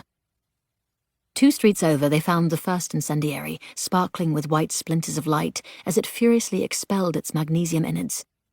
Nearly all doorsteps now had either a bucket of water, sand, or even sandbags set out in preparation. Grace grabbed a sandbag, hefting its weight before her face to protect herself, and dropped it atop the glare of light. As the bag burned, it would spill out the sand and douse the sparks before they could do any damage. There was no need to wait to see if it would be effective, not when there were so many more. "Miss Bennet!" Mr. Stokes called. Already he had his foot set on the stirrup pump beside the bucket, with the hose extended to Grace. She grabbed it and ran toward the nearest house where several bushes were on fire, pressing the switch on the nozzle to go from jet to spray until the flames were extinguished. As always, they had to have a care to avoid the magnesium, which would explode upon contact with water. This was only a concern in the beginning of the fire, when the incendiary was casting out its brilliant green-white sparks, but one that was exceedingly dire. On and on they repeated their actions down the length of the street, putting flames out with sandbags and spray, alternating at the stirrup pump lest one of them tire too quickly. Finally, they managed to control all the fires. Panting, they sagged against the wall of a building they'd just extinguished, tired and hot despite the December night, but victorious. Another barrage of planes buzzed overhead. Swish. Grace's stomach slithered to her toes. Plop. The first incendiary struck the pavement several yards from their feet and sputtered to life with a hiss of sparks. Plop. A second fell not even a breath later. It was no longer possible to identify an individual incendiary falling, not when so many clattered around them, like Kirby grips being dumped from a tin. All at once, Grace and Mr. Stokes were fighting a fresh wave of magnesium flames that lit up the street like daylight. They turned the corner of the block as they battled the blaze, and Grace realized they were on Aldersgate Street, near the fire station. Except it too was on fire, its firefighters outside the burning walls with water jetting from a wheeled water tank. In the distance, toward the mouth of the river, came another familiar drone, another swish, and the raining of more incendiary bombs upon London. The firemen battling for control of their own station would be of little help. There was nothing for it but to fight, no matter how long that battle may be. Grace and Mr. Stokes managed to put out the fires in their sector while the blaze near the river grew brighter. They'd passed Primrose Hill Books several times to ensure it remained secure, confirming it had indeed. Mr. Evans had taken to keeping Mrs. Weatherford company in Farringdon Station. At least Grace could be at ease knowing they were both safe. While the sky glowed with orange and red intensity, the bookshop remained quietly tucked in the shadows of the blackout. It was on one such check-up that they came upon a fireman, his face streaked with soot and glossy with sweat. "If your sector is clear, we need help." His gait increased to a run as he pointed in the distance. "Paternoster Square. Bring whatever you can." 18. A chill prickled down Grace's spine despite the heat caused by her exertions. What of the booksellers' district on Paternoster Row, which connected to the square? What of Simpkin Marshall's, who so readily provided all the books to the bookshop? What of the printers and publishers and all the many stores? Grace and Mr. Stokes wasted no time. Armed with their stirrup pump and an empty bucket, they followed the firemen, running several blocks. The blaze became more visible with each step, glowing as if it were one solid inferno with firefighters on all sides, spraying the flames from their taxi-drawn wagons. The thundering report of the ack-ack guns firing at the Germans was louder too, along with the whistling of dropping bombs and the inevitable explosions that followed. The closer Grace and Mr. Stokes drew to Paternoster Square, the hotter the air became, until it was like trying to breathe in an oven. "Grace, we need to stop." Mr. Stokes panted at her side, bending over to catch his breath.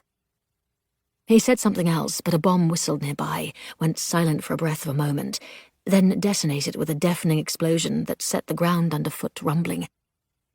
"We can't stop now!" She picked up her pace, running at full tilt, rounding the corner of Paternoster Row and stopping. Where holy men once blessed the streets, hell had descended. Choking plumes belched up from the flames and singed pages scattered through the debris-ridden street like the feathers from wings that had been ripped apart. The street glowed red with the consuming conflagration, yet several buildings remained untouched, most likely those whose owners employed fire watchers on their roofs, though they were few and far between. The stores full of dry books were like tinder waiting for a match. Most had fire crawling across their slate roofs, dancing wickedly over their costly wood interiors and stretching out from their shattered windows, the exterior paintwork blackening with soot. Simpkin marshals, who often touted their stock of millions of books, burned like a funeral pyre. The building to Grace's right blazed brighter, as though it were igniting from within. Inside, shelves of books were being licked apart by flames as they raced with greedy delight over rows and rows of neatly organized spines. The building seemed to pulse as if it were a breathing beast, set on devouring everything in its path. Someone called her name, and the beast of a building roared, powerful and terrifying. She couldn't move, couldn't tear her gaze from the horrific scene before her. So many books, millions, gone. Something solid collided with her, knocking her to the ground. She landed hard as a blast of blistering heat rushed at her. Bits of sand and dust stung her cheeks and the backs of her hands. Dazed and momentarily bewildered, she blinked up to find Mr. Stokes covering her with his body. The heaving building was now rubble, its tumbled bricks glowing red. "Are you hurt?" Mr. Stokes shouted over the cacophony of war. Grace shook her head. "We need to find water." He looked around sadly. "We need to find survivors." He was right, of course. The fire was too great to contain. All around them, firemen were emptying their tanks into the blaze to no effect. Pritchard and Potts was only several shops away from Grace, one of the few that was absent flames, though a chunk appeared to be missing where a blast had caught its right side and demolished the shop beside it. Fortunately, Paternoster Square wouldn't have many people in the buildings, with most having gone to the country, intent on returning in the new year. But some had nowhere to go, like Mr. Pritchard. He would be in his flat above Pritchard and Potts, without a doubt, especially when he had so often decried public shelters, complaining about those who littered the floors of the tube stations and bricked-up buildings. Grace rushed over to the shop and found the door missing, blown off by the bomb that had struck it. Inside, the bookstore was dark, lit only by the glowing flames coming in through the shattered windows. Books had been thrown from their shelves and littered the floor, splayed and broken like fallen birds. A whistle sounded outside, followed by a crash that made the entire structure tremble. Plaster sprinkled down from the ceiling, and several more books tumbled from their shelves. "Mr. Pritchard!" she called out. He did not reply. This was no time for decorum. She found the door leading to his flat and didn't bother to knock as she rushed up the stairs. Even as she did so, the building seemed to sway slightly, unsteady on its foundation. By the flickering orange light from outside, she searched the flat, its state in as much disrepair as the shop below. Her breath caught as she noticed what appeared to be a skinny leg jutting from beneath the tipped curio cabinet. "Mr. Pritchard!" she said again. When she received no response, she knelt by the cabinet, confirming it was indeed the old man beneath. She shoved at the furniture to no avail. A bomb crashed somewhere nearby, and the building shuddered as if it wished to crumble in on itself. It very well might. But the cabinet did not matter, not after she tried to find a pulse in the limp, slender wrist. There would be no saving Mr. Pritchard. He was already dead. Another bomb crashed, this one with such force Grace's balance faltered. That's when she heard it, a pathetic, mewling cry. She rushed to the sound, straining, and looked beneath the sofa to find a very frightened Tabby. She scooped him up with such haste he did not bother trying to fight her. Instead, he clung to her as she raced from the building. Outside, Mr. Stokes was standing in the middle of the street, while fires raged on either side of him. Men with the AFS pointed their hoses into the flames, their uniforms soaked with runoff from the brass nozzles. But still, they didn't move from their position. Mr. Stokes glanced at Tabby and said nothing. "Any other survivors?" The image of Mr. Pritchard pressed lifelessly beneath the cabinet flashed in her mind. She hugged Tabby a little tighter and shook her head. Wind swept through the narrow alley, fanning the flames into wild excitement and sending flecks of sparks shooting every which way. The heat around them expanded, pressing in on Grace until she felt as though the marrow of her bones was melting like wax. When she was a girl, she'd thought the glowing embers in the fireplace beautiful, like fire fairies. There was nothing beautiful or magical now. The flames were cruel in their greed and merciless in their destruction. "We need to leave." Mr. Stokes's face glistened with sweat, and his eyes darted over the swelling fires. "They've no water to spare. There's nothing we can do here." She took Tabby with them, as there was nowhere to leave him, depositing him at St. Paul's Cathedral, which remained blessedly free of flames thus far. One of the parishioners who sought refuge there offered to mind the cat for Grace, enfolding the small, frightened feline into her arms. After that, Grace and Mr. Stokes returned to the blazing streets. The planes were overhead still, not visible in the haze of smoke, but audible with their droning engines and the repeated dropping of bombs and the maddening plop, plop, plop of incendiaries. A firefighter stood in front of a burning building, the hose in his hand limp and empty. "They've bombed the mains," he said as they approached to help. "What of the water relays from the Thames?" Mr. Stokes asked. The water relays were there as a safety measure in the event the bombings cut the water mains that fed the hydrants. The Thames could then be tapped as a water source. The man didn't turn from where he watched the fire devour the building, his gaze bright with helplessness. "The tide is too low." Grace's skin prickled with the intense heat. "You mean—" The man lowered his head in defeat. "There's no water. We have no choice but to let these fires burn themselves out." And burn themselves out they did. While Grace and Mr. Stokes went on to try to help any people who might have survived, the firemen could only watch as the flames consumed building after building with insatiable greed, jumping from one to another the way it had done nearly 300 years prior during the Great Fire of London. The inferno had rendered central London to char and ash then, and appeared to be doing so again. She shuddered to recall the scene she'd read in Old St. Paul's by William Harrison Ainsworth, when the Great Fire devoured London. Except she couldn't stop it as the main character had. Grace and Mr. Stokes continued to rescue who they could as the longest night of her life pressed onward. Through it all, she drew from a stream of desperate energy she didn't know she could possess when so thoroughly fatigued. After what felt like a lifetime, the morning came, bringing with it an end to the hours of bombing and perpetual dropping of incendiaries. Smoke still hovered in a thick blanket over the ruined buildings that crackled with fires that could not be extinguished. Exhausted and defeated by so much destruction, Grace made her way towards St. Paul's in the hopes of collecting Tabby. Dread gripped her in its icy grasp as she strode toward the cathedral through smoke too thick to discern if the old church still stood. She held her breath, hoping it too hadn't fallen prey to the attack, as the rest of Paternoster Square had. Suddenly a gust of wind blew, its chill startling against the heat of smouldering brickwork and flames. The plumes shifted and rolled as they cleared away to reveal a patch in the sky, and the miraculously unmarred dome of St. Paul's Cathedral.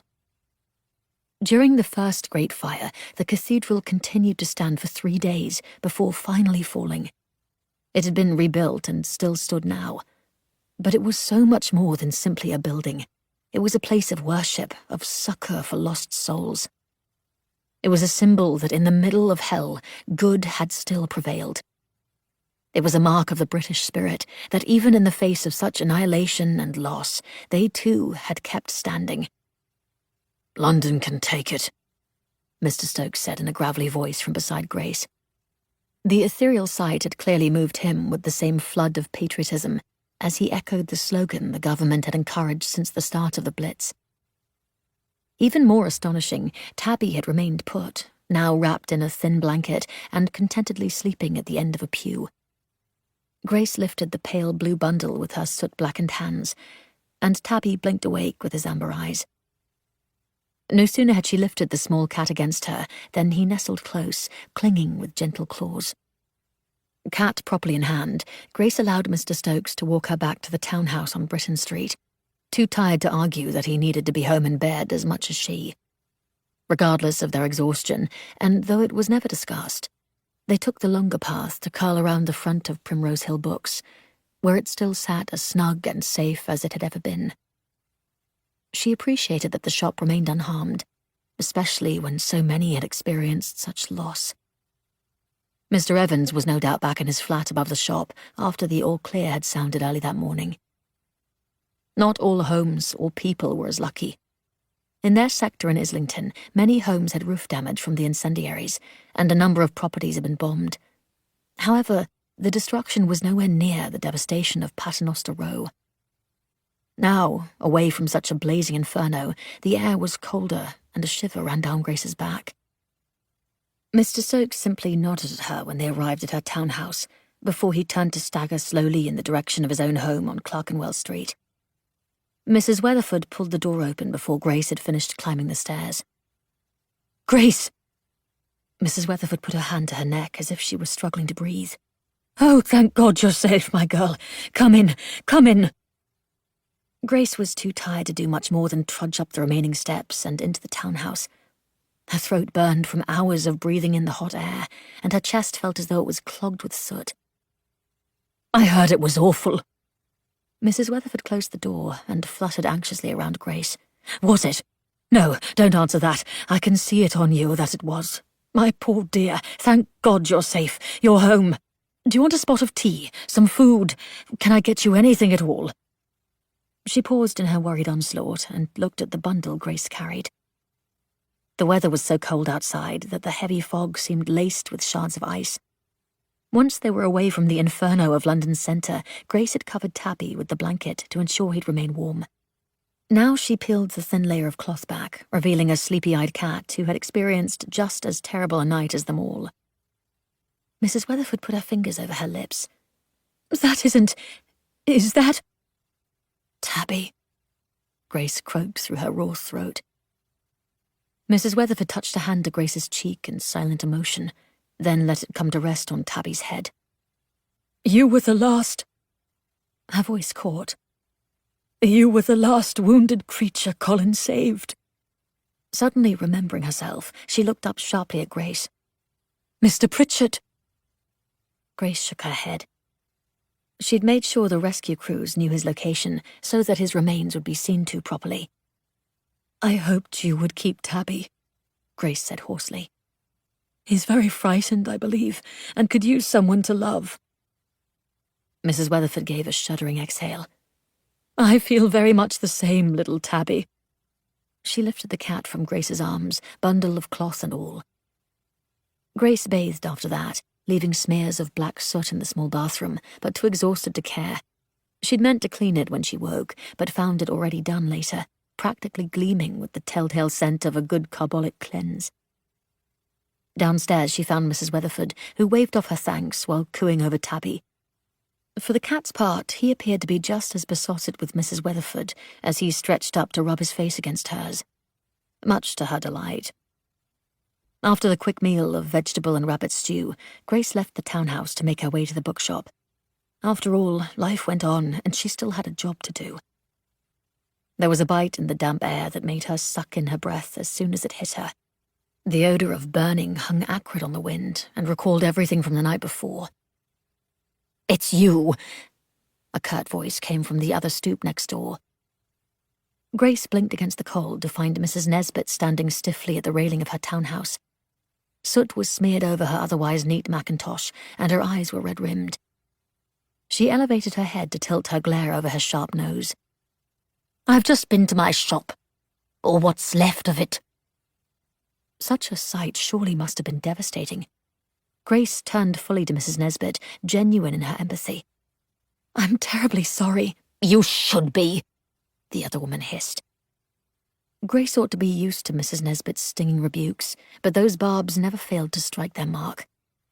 "I beg your pardon?" "You were out there last night." Mrs. Nesbit pinched at her gloves, angrily removing them, one finger at a time. "You could have done more. Were it not for the stock I keep here at the townhouse, I would have nothing left.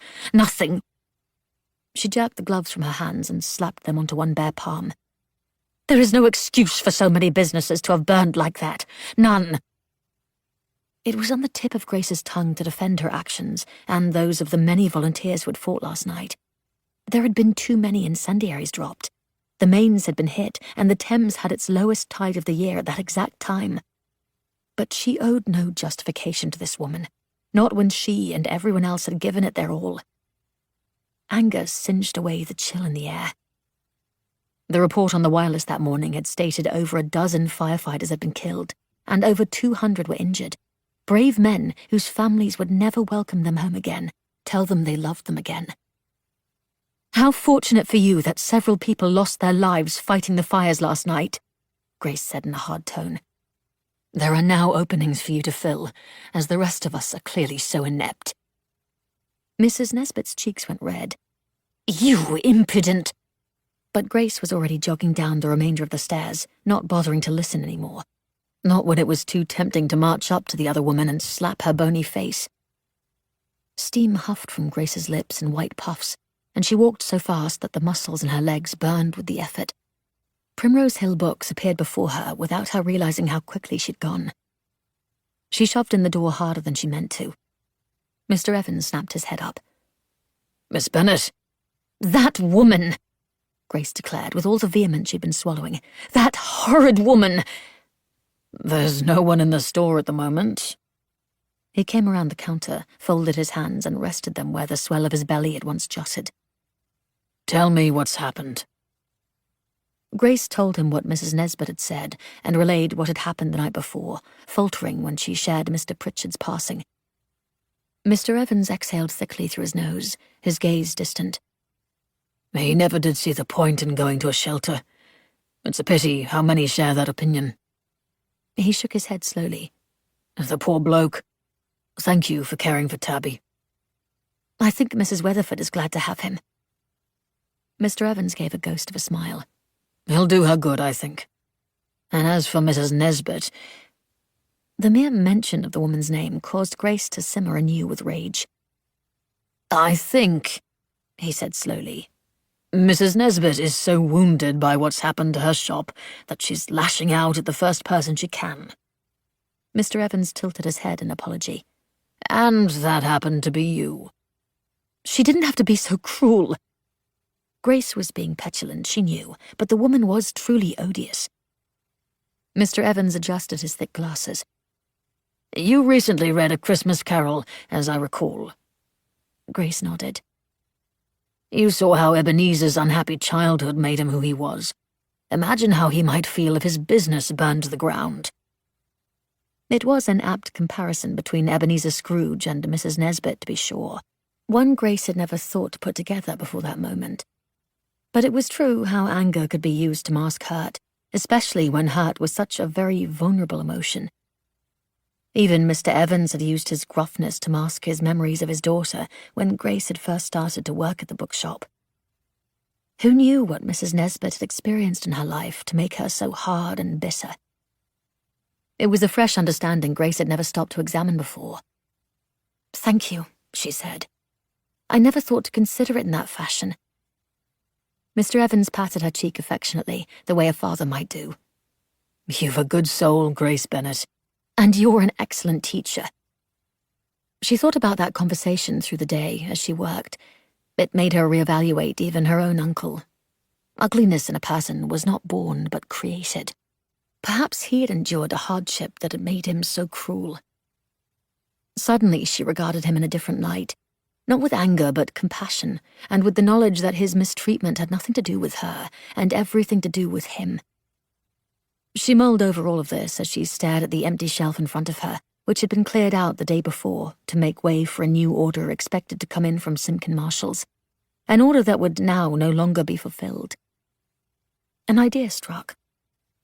"I wonder," Grace said aloud, "if we might set up a small area of the shop for the booksellers of the Paternoster Row bombing." Mr. Evans, who was engrossed in a book some paces away, looked up at her over the rim of his glasses. "How so?" "We can offer space to any of the shops who have books that weren't burned, and can keep track of whose stock they belong to when sold." After all, she and Mr. Evans had tailored their record-keeping into an immaculate art. "Then the owners can still generate a profit from at least some of their stock." It might be a difficult task to take on, Mr. Evans hedged. Do you doubt me? Never. Mr. Evans's face broke out in a grin. Take all the shelves you need. He allowed Grace to leave early that afternoon, to set off on her mission to see how best to get in touch with the owners from the bookshops on Paternoster Row.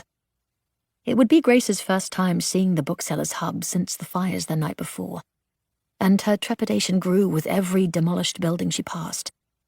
The odor of smoke preceded her arrival, and her stomach sank at what would meet her eyes. 19. There was hardly anything left of Paternoster Row. Its remains lay beneath a shroud of smoke where fires still smouldered deep within the wreckage. The once busy street was nearly levelled. Buildings that had risen high on either side were now little more than bricks and dust, while several single walls stood uselessly with empty squares where windows had once been. Grace approached a man in a suit, pacing before a flattened plot of land that had once been an elegant shop with glossy green paint lettering on its sign, and small newspaper birds hanging from the interior of his display windows. "Are you the owner of Smith's?" He looked at her, dazed with a numb expression she saw far too often in her ARP work. His nod was almost imperceptible. "Smith's was such a lovely shop. I'm so sorry." She approached him carefully. "I'm with Primrose Hill Books on Hosier Lane." She regarded the devastation that had most likely been the man's livelihood. "We are setting aside shelf space to aid the bookshops impacted by the bombing. You can—" A band of emotion tightened at her throat. "You can bring any of your stock to us, and we'll ensure you receive the profits when they're sold." She handed him a small card where she'd written the information for the bookshop. He accepted it wordlessly and stared. "I'm so sorry," Grace said again, feeling helpless once more and hating it. "I wish there was more I could do." Thank you. He spoke softly and turned his sad gaze from her to the rubble of his establishment. She saw only one other person to whom she made the same offer and received the same bewildered response. Not that any of it mattered. Surely no books had survived. Dejected, she turned from the remains of London's book district and made her way home to give in to the fatigue grinding at her eyes like grit. On the way to Britain Street, however, it occurred to her that she knew of exactly one bookshop owner who did have a supply of books that were unmarred by the night's conflagration. Mrs. Nesbit. A war played out in Grace's mind, with one side arguing that it would be the right thing to do, fighting with the spiteful side that had been hurt by Mrs. Nesbit's sharp words and wanted to retaliate with more spite, exactly as Mrs. Nesbit had done. It was that final thought that made up Grace's mind, for she would never allow herself to become so bitter, even to the likes of Mrs. Nesbit. Grace was halfway up the short steps to Mrs. Nesbit's townhouse when a familiar voice called out to her. "Grace, are you confused?" Mrs. Weatherford asked. "It isn't even blackout, and you're going into the wrong home. You need more sleep, dear." Mrs. Weatherford wore the grey-green uniform of the WVS, indicating she'd likely just returned from a meeting. Her cheeks were flushed, and her eyes were bright with the spark of life. Grace stepped down and quickly explained what she intended to speak with Mrs. Nesbit about. Mrs. Weatherford's back stretched a little taller, her shoulders squared. "Then I shall go with you." Before Grace could decline, Mrs. Weatherford shushed her. "I'll not let you tackle that beast alone, especially not when you're going to her with such goodness in you."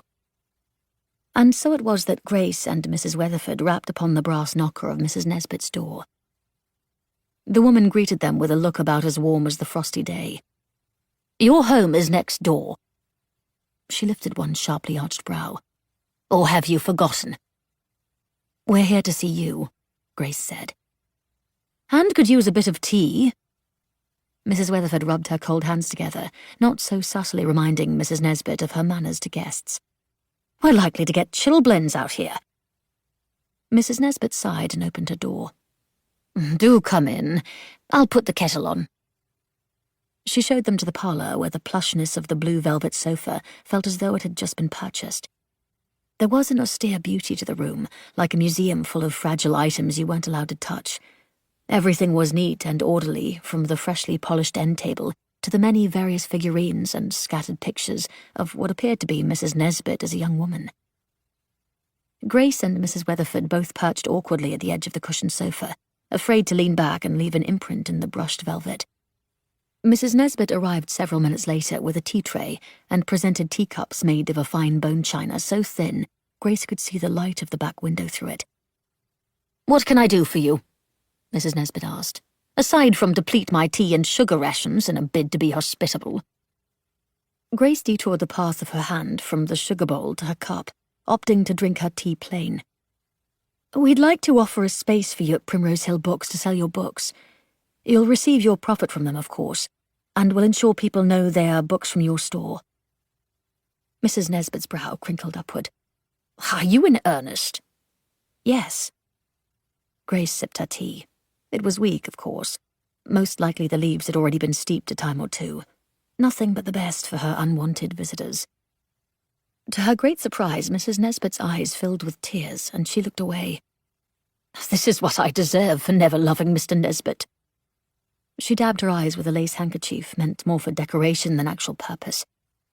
"I only ever married him for the bookshop, to have my father finally take notice of me, to—" She caught herself and regarded Mrs. Weatherford and Grace as if they were interlopers. "Do you not see? God is punishing me." "Are you truly so arrogant to assume that God would have London bombed just to take a jab at you for a selfish act?" Mrs. Weatherford heaved a sigh. "Mrs. Nesbit, I suggest you put some sense into your head and take advantage of a good offer when it's sent your way." Grace nearly choked on her tea. For Mrs. Nesbit's part, she sputtered with indignation. "How dare you come into my house and say such things? Because someone needed to." Mrs. Weatherford plopped half a spoonful of sugar into her tea. "You need to apologize to Grace and tell her you'll accept the generous opportunity. Then you'll prepare yourself to come to the orphanage with me to read." "The orphanage?" Mrs. Nesbit blinked in stunned disbelief. "To read? You did daily readings at your shop, did you not?" Mrs. Nesbit slid a glance toward Grace, then lifted her head and sniffed. "Yes. Your schedule appears to be clear, and there are children in sore need of books." Mrs. Weatherford stirred her tea. "Well?" Mrs. Nesbit tossed her head. Grace and Mrs. Weatherford looked at her expectantly. Mrs. Nesbit made a show of slowly adding a bit of sugar to her tea, before taking a sip with one pinky elegantly elevated from the slender handle. She set the cup onto its matching saucer with a plink and took a breath. "I shall take you up on your offer, Miss Bennet." She stared at the luxurious thick pile carpet underfoot as she spoke. "Thank you." "And the orphanage?" Mrs. Weatherford prompted. Mrs. Nesbit lifted her gaze.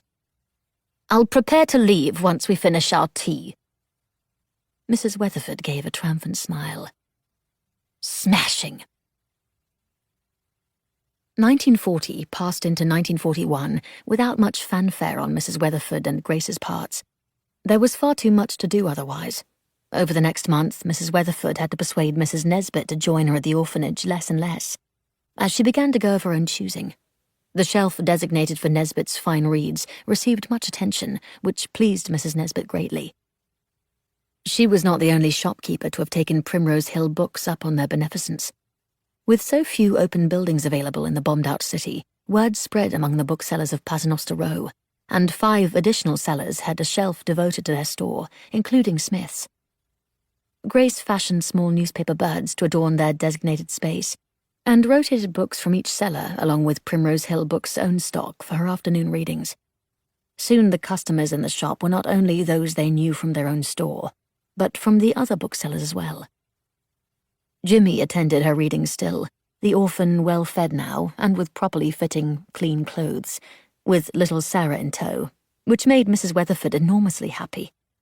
The people who listened to Grace read at the tube station also continued to come, along with several of their friends and the owners of other bookshops, along with their patrons. The offer to give space to the other stores had helped not only the booksellers, but inadvertently benefited Primrose Hill Books by keeping their stock from being depleted too quickly. Not only was Simpkin Marshalls no longer able to provide books, but finding a new supplier had been difficult with the paper ration on. What's more, customers who came in to support other sellers often purchased an item from their shop as well. Grace wrote to George about Paternoster Row and how Primrose Hill Books had become such a popular place for readers to linger in discussion of literature. Hearing their conversations made her miss him terribly, to long for the ease with which he so eloquently described books and enticed her with new story plots. He expressed an eagerness to attend the shop upon his next visit to London, which he hoped would be in the next several months. I long to be among the familiarity of Primrose Hill Books again, he confessed, where the literary conversations are ubiquitous, and a particularly beautiful assistant brings stories to life with her lovely voice. It had warmed her heart to read those words, and yet the idea of reading in front of him made her anxious as well, the same as the first time she read aloud in the tube station. Viv's letters had also been brimming with anticipation, especially since her duty station would be shifting to London in several months, as she was being considered for a new assignment she couldn't elaborate on. Her exuberance lit the entirety of the letter and had Grace eager to see her friend once more. One rare quiet morning at the bookshop, Mr. Evans was at the counter tallying up a row of numbers in his ledger. You told me once I was a good teacher. He set the pencil in the spine and glanced up at Grace. Well, I want you to know I've learned a good bit from you as well. Grace tossed him a skeptical look and replaced a book from Stephen's booksellers into a gap. Look what your compassion has done. He indicated the shelves of books designated for other stores. You give every part of yourself to help others, not just with what you do with the ARP, but here, with the other booksellers, with the people you read to. Out there, you save lives. In here, you save souls. Heat spread across Grace's cheeks at such praise. I think you might be exaggerating. She murmured her reply, but truly the pleasure of his words ran through her with a glow of warmth. Judging from the tender smile on his face, he was well aware. Mrs. Nesbit pushed through the door with her usual air of self-importance, but this time she didn't look herself. Gone was the dark mackintosh belted at her thin waist, and a pillbox hat stabbed through her hair with a wicked hatpin. In their place was a dull green WVS uniform and cap. Oh, come now, don't look at me as though you've never seen a woman in a WVS uniform before, Miss Bennet. Mrs. Nesbit strode toward her shelf of books, her sensible low-heeled shoes clacking over the floor. Grace said nothing as she admired the change Mrs. Weatherford had wrought in Mrs. Nesbit. I just finished the accounts if you'd like to see. Mr. Evans lifted the ledger in preparation to show Mrs. Nesbit the neat row of numbers she'd typically asked for on her visits. No, thank you, she replied airily, as she lifted a bright yellow children's book from the shelf. I only came to collect a few things to bring for the orphanage. Their stock of books is abysmal, truly. She selected 5 more, then rattled off their titles to Mr. Evans. Have these removed from my stock. They'll be staying with the children. Mr. Evans lifted his bushy brows with incredulity at Grace. Consider it done. He pulled the pencil from where it lay nestled in the spine and jotted the titles across the page. Thank you, Mr. Evans, she replied in a crisp tone. It isn't me you should be thanking. He nodded to Grace. Mrs. Nesbit paused before Grace and studied her thoughtfully. Her hard features softened, if only for a moment. Thank you, Miss Bennet, for everything. With that, she lifted her head, haughty once more, and departed from the shop. The next month flew by in a whirlwind of activity, with Grace's daily readings growing in popularity along with the bookshop. Where foils continued to attract celebrities for their infamous teas, Primrose Hill Books had become distinguished for Grace's readings and the many discussions about the books afterward, as people clustered together to rehash what they'd heard. Mrs. Weatherford came every day in her WVS uniform, her sharp gaze picking out any orphans in need of care to tuck under her wing. She had once more resembled the woman she'd been, albeit with more threads of silver in her neat hair.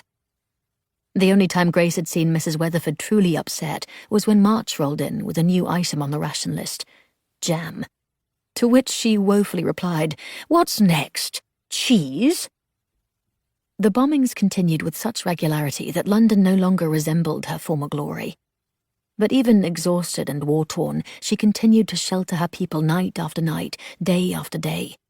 Lorries maneuvered around craters in the road, housewives queued for rationed food they made stretch into many meals, and people brushed debris from their doorways in the morning when they collected their milk bottles. Life went on. The weather had been horrendous with heavy fog, intermittent snow and ice, but little sun to be seen. The people of Britain had come to love that abhorrent weather and the reprieve it promised from bombers. The Germans were so put out by the overcast skies, they'd come to do what was referred to as tip and run, in which they'd pass over the city, loose a few bombs without aiming, and depart quickly. The damage from such haphazard attacks was often minimal, and the loss of life far less than it had been in previous attacks. Grace continued to write to Viv and George, though finding posts that were still functional to mail them could prove difficult. Oftentimes a postman stood with a sign stating simply, "Post office here," with a counter lit by a candle thrust in a bottle. Telegram boys had it even harder, running about in their smart uniforms with pasteboards slung on a string about their necks, declaring they were accepting telegrams. Those wishing to send one would then use the boys' back as a makeshift table to write out their messages. Work with the ARP was no less taxing, but far less frightening. One could only see so many planes or be near so many bombs before the trigger of fear stopped firing. When air raids went off now, Grace and Mr. Stokes took their time, not bothering to rush until the drone of planes could be made out, or the cracking ack-ack gun informed them the Germans were near. April offered a new month to begin planting. This time, Mrs. Weatherford expertly labelled the garden before she began planting. Tabby had certainly found a close companion in Mrs. Weatherford, as the two were nearly inseparable. So it was no wonder that when the older woman went out to the garden to plant, along came Tabby trotting after her, batting about at bits of dirt. "Don't worry, Grace," Mrs. Weatherford said after the seeds had all been sown into the rich soil. "I didn't bother to plant any lettuce." In the days that followed, as shoots began to push up from the earth and the weather turned mild despite the rain, the bookshop continued to thrive with new customers. However, it was around then that Grace noticed Mr. Evans had begun to seem rather unwell. It started with a small box he brought from the back room. He staggered under the scant weight, huffing and puffing for breath by the time he arrived at the front counter. Grace had asked after him, but he'd waved her off. Several days later, she found him in the small back room with his hand to his chest, his face flushed a purple red. She'd insisted he go to the doctor, which of course he did not, the stubborn man. Just after the first week of April, on a chilly morning that left frost dusted over the slate roofs like sifted flour, Grace found Mr. Evans leaning heavily over the counter upon her arrival. "Mr. Evans?" He didn't look up. Instead, he issued a tight groan and flexed his left hand. Grace pushed the door open to scream for help from passers-by on the street, dropped her handbag, and ran around the counter as she shrugged off her jacket. Her body went through the motions that had been trained into her as a warden, even as her mind reeled that this time she was helping Mr. Evans. She eased him back to the floor, bracing herself against his weight. "Try to remain calm and breathe evenly." She spoke in the soothing voice she used when working with bombing victims. Only this time there was a tremble there, a break in her composure. Mr. Evans flailed and gasped as though he could not find air, his face set in a hard grimace of pain. This man who had always been so strong, so unflappable, to see him in such a state, feeble and unable to breathe, it was too much. A tidal wave of emotion that threatened to drown her if she let her head go beneath the surface. A sheen of sweat glistened on his brow, and his face was unnaturally white, his lips a pale blue. Whatever was wrong with Mr. Evans was happening inside his body, something that required a physician. The aid she was used to offering was for a visible trauma she could address. Powerlessness clawed at her with a frantic desperation. All the reassurances in the world wouldn't help him. His hand caught hers, ice-cold and damp with sweat. "Alice," he ground out.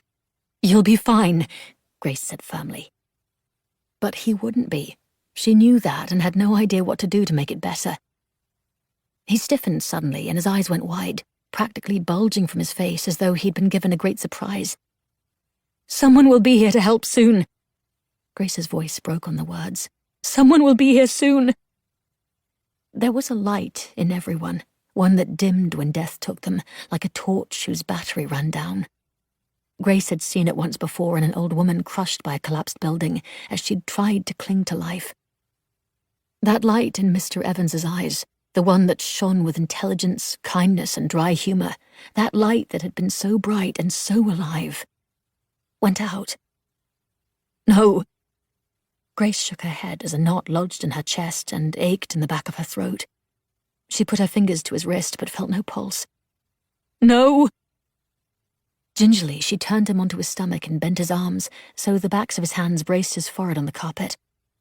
She couldn't fix what was broken inside him, but she had been well trained on the procedure to restore someone when they were no longer breathing. She put her palms between his shoulder blades and slowly pushed her weight onto him for the length of an exhale. Next, she pulled his arms back by the elbows as she inhaled, willing him to do so as well. Over and over, she did this in an effort to force him into breathing once more. The doorbell chimed, a sharp, ugly sound in light of such unspeakable pain. "Is someone in need of help?" a man's voice called. "Here!" Grace cried out. The man wore a suit and carried a black leather bag at his side. His salt and pepper hair was disheveled, and exhaustion bruised the undersides of his dark eyes. Grace explained what had happened with the efficiency of an ARP warden relaying her efforts to medical staff. Only now she knew the person. She loved him like the father she'd never had. And this time, that person was dead. The physician put a hand to her shoulder. "You did everything you could. There's nothing more that can be done." His brows pinched with genuine sincerity, despite the many times he'd no doubt said those words. "I'm sorry." Sorry. It was such a paltry word for the enormity of such an event. A life snuffed out, one that had been so integral in Grace's world. He had been a mentor, a friend, a father figure. And now he was gone. Forever. Sorry. Mr. Evans was taken away, leaving the shop unnaturally silent. For the first time since the start of the war, Grace closed Primrose Hill books early and wandered home, her feet carrying her without thought. She opened the door to the townhouse to Mrs. Weatherford's exclamation. "Dear me, where is your coat?" Mrs. Weatherford drew up short. "What is it, Grace? Is it Viv? Dear God, please tell me it isn't Viv." Grace shook her head, though she scarce felt the action of doing so. "Mr. Evans?" Mrs. Weatherford's face crumpled, and the two women clung to each other through yet another devastating loss. Yet even so, Grace opened the store the next day, and the day after that, and the one following as well. Customers asked after Mr. Evans, and while their concern showed their love for the man who had meant so much to Grace, each question dug into the open wound of her sorrow. Her mind felt rubbery and unwieldy in its grief. Every time she unlocked the door to the shop, she expected to see Mr. Evans there, marking meticulous notes in the ledger while offering a distracted greeting. And every time the emptiness of that space behind the counter hit her like a fresh knock to the heart. No matter how much she failed to grasp the reality, no matter how much she didn't want to believe it, Mr. Evans was gone. It took attending his funeral for her to finally accept his loss. That moment where his casket was lowered into the ground. It had rained that day, and was as if the world was mourning the enormous loss of such a man as Percival Evans. She still did the readings every afternoon. Getting through them might not have been possible if he wasn't in her head, encouraging her with that proud smile.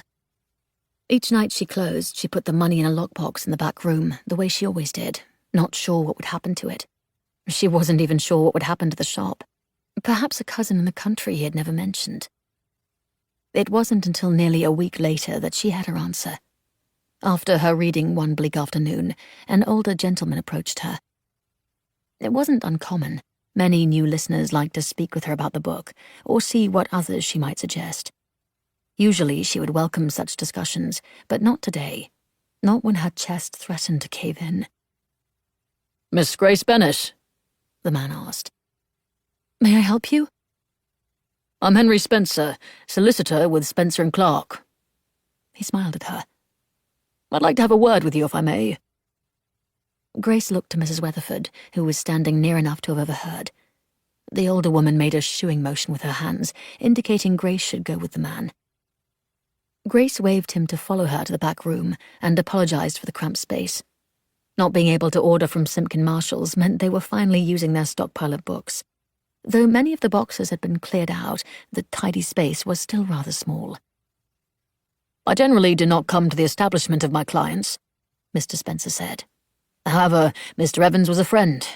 I wanted to ensure I had a chance to speak with you privately." An ache clenched in Grace's throat. "Mr. Evans had no family, as you know." Mr. Spencer reached into his pocket and withdrew several keys. "He has left it all to you. The shop, the flat above it, everything he owned is now yours." Grace blinked in surprise. Me? "Yes, Miss Bennet. From what I understand, you've made Primrose Hill Books what it is. I'm sure he knew no one would care for it like you." He handed her the keys and had her sign a document, which she did in a trembling script caused by hands that shook too hard. She recognized the key to the shop, which was a mirror of her own. "What are these other two for?" she asked. He indicated the larger one. "This is for the flat. I'm not sure about the other."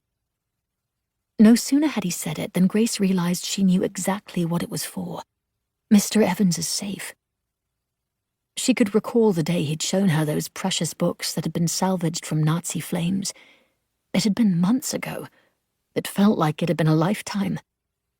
And yet, it also seemed like it had been only yesterday, with him imparting his wise words, sharing a greater piece of himself, not only with her, but with the world. The bookshop was now hers, and she found herself more determined than ever to make Primrose Hill Books shine, no longer for herself, but for Mr. Evans. 20. Grace closed the cover on The Odyssey, one of the books she'd seen Mr. Evans thumb through often when he was alive, and one she now read aloud in the afternoons. Were it not for the bookshop, the passing of the last month would have been much more difficult to endure. She had lost herself in books, in the selling of them and the reading of them. "Are you getting on well, dear?" An older housewife, who always wore a string of pearls at her throat and was called Mrs. Smithwick, put a hand on Grace's arm. Grace nodded, the same as she always did when asked how she'd been faring. "Reading through the books I know he loved really helps," she replied honestly. "Thank you." "I never thought books that ancient could be so interesting." Mrs. Smithwick gave a conspiring wink. "Nor did I." Grace smiled lightly to herself. Mr. Evans had loved them all, though. "I'm glad we've given this one a go." "Keep reading them all," Mrs. Smithwick said with encouragement. "And we'll be here to listen." Grace nodded her thanks and set the book behind the counter to ensure it wouldn't become mixed up with the others. It was one she had taken from the massive bookshelf in Mr. Evans's flat above the shop. The pages were worn soft at the edges from the countless times he'd read through them. One corner of the cover was dented, and the ink inside had several smears, as if he had rested his fingers over a certain passage. It was careworn and precious. There had been little time to clean out his flat between her running of the shop and her long hours as an ARP warden at night. The bombs fell with less frequency now, but her efforts were still needed. She'd been too exhausted to do much with Mr. Evans's effects, let alone prepare the small residence to move into. Truthfully, she had been glad for the option to stay on with Mrs. Weatherford for a spell longer. Grace didn't feel strong enough to be on her own just yet. There had been so much death. Too much. Her mother, Colin, Mr. Evans, Mr. Pritchard, all the bombing victims she'd seen in those harrowing months. There had been so much loss in so little time. It built up inside her like a tidal wave, battering at a weakening dam. The more it swelled, the harder Grace worked. Mrs. Weatherford didn't like what she saw and commented often on Grace's worn-down appearance, always shoving food toward her to get her to eat more. But Grace didn't have an appetite for anything. Not Wilton pie, which they'd taken to calling low Wilton pie ever since her date at the Ritz. Not even poultry when it could be found. How could she with so much destruction and loss around her? Every day homes were destroyed and people were killed. The nights were blanketed in darkness, their food was bland and marbled with gristle. Through it all was the ever-present wail of the air raid siren, reminding them that this state of things would continue on and on and on, with no end. The war had been interminable and felt as though it would last forever. After announcing Mr. Evans's death, Grace had been slow in her replies to Viv and George. The only words that she could summon were far too heavy for war letters. It wouldn't do to weigh them down with her burdens. She went through the motions of reorganizing the display in the front window, letting her focus drift to the aesthetic, where she didn't have to consider the numbness inside her. A familiar face appeared at her side. Mrs. Nesbit's gaze skimmed the neatly arranged books amid paper flowers made from painted newspapers. They were meant to represent the incoming spring despite the dull, drizzling weather. "Are you putting up another display?" she sniffed. "Is that not your second this week?" Grace lifted a shoulder. "It may bring in more customers, which will benefit us all." Mrs. Nesbit hummed with an argument she was too disinterested to share, and picked at a stray bit of string on her WVS jacket. "Having you drop dead from exhaustion will benefit none of us." Grace offered a mirthless chuckle. "I don't speak in jest," Mrs. Nesbit said dryly, "but with sincerity. Miss Bennet, no amount of work you do will bring him back." Of all the hurtful things Mrs. Nesbit had thrown at Grace, this bite had the sharpest teeth. Tears burned in Grace's eyes. "Please leave. You've told me things I needed to hear in the past, and I'm now returning the favor." Mrs. Nesbit's demeanor softened. "Though it does pain me to do so, whether you believe it or not." As much as her barb had stung, the sudden compassion of the irascible woman only made the ache in Grace's chest grow worse. "I can assist you, if need be, by working a day or two until you hire an assistant." Mrs. Nesbit sighed at the great sacrifice she was suggesting. "But you can't keep going on like this." It was the same thing Mrs. Weatherford had said to Grace. It struck her suddenly where Mrs. Nesbit's true motivation must have originated. Mrs. Weatherford herself. "Did Mrs. Weatherford put you up to this?" Grace asked. Mrs. Nesbit scoffed. "I have eyes, my dear, and you are a stiff wind shy of collapsing." Grace diverted her attention from the woman, not wanting to acknowledge what had been said. Mrs. Nesbit offered nothing further, and instead turned on her heel to leave. That evening, Grace was fit to be tied with frustration over Mrs. Weatherford sending Mrs. Nesbit, of all people, to chastise her for working too much. She pushed open the door, ready to confront the woman she'd always known to be a friend. "Grace," Mrs. Weatherford called out in a morose tone. "Grace, is that you?" Her footsteps sounded in the kitchen, followed by a cooing change to her voice that indicated Tabby was close at her heels. Mrs. Weatherford pushed through the kitchen door. "Oh, Grace," she lamented. "They've added cheese to the ration list now. Cheese!" Her eyes shifted heavenward. "Did you send Mrs. Nesbit to speak with me?" Grace asked, trying her best to keep the sharpness from her voice. Mrs. Weatherford snorted. "I'd never send that woman to see to my personal business." "So you didn't tell her to approach me about working too hard?" Grace put a hand to her hip, skeptical. At least until Mrs. Weatherford gave a bark of laughter.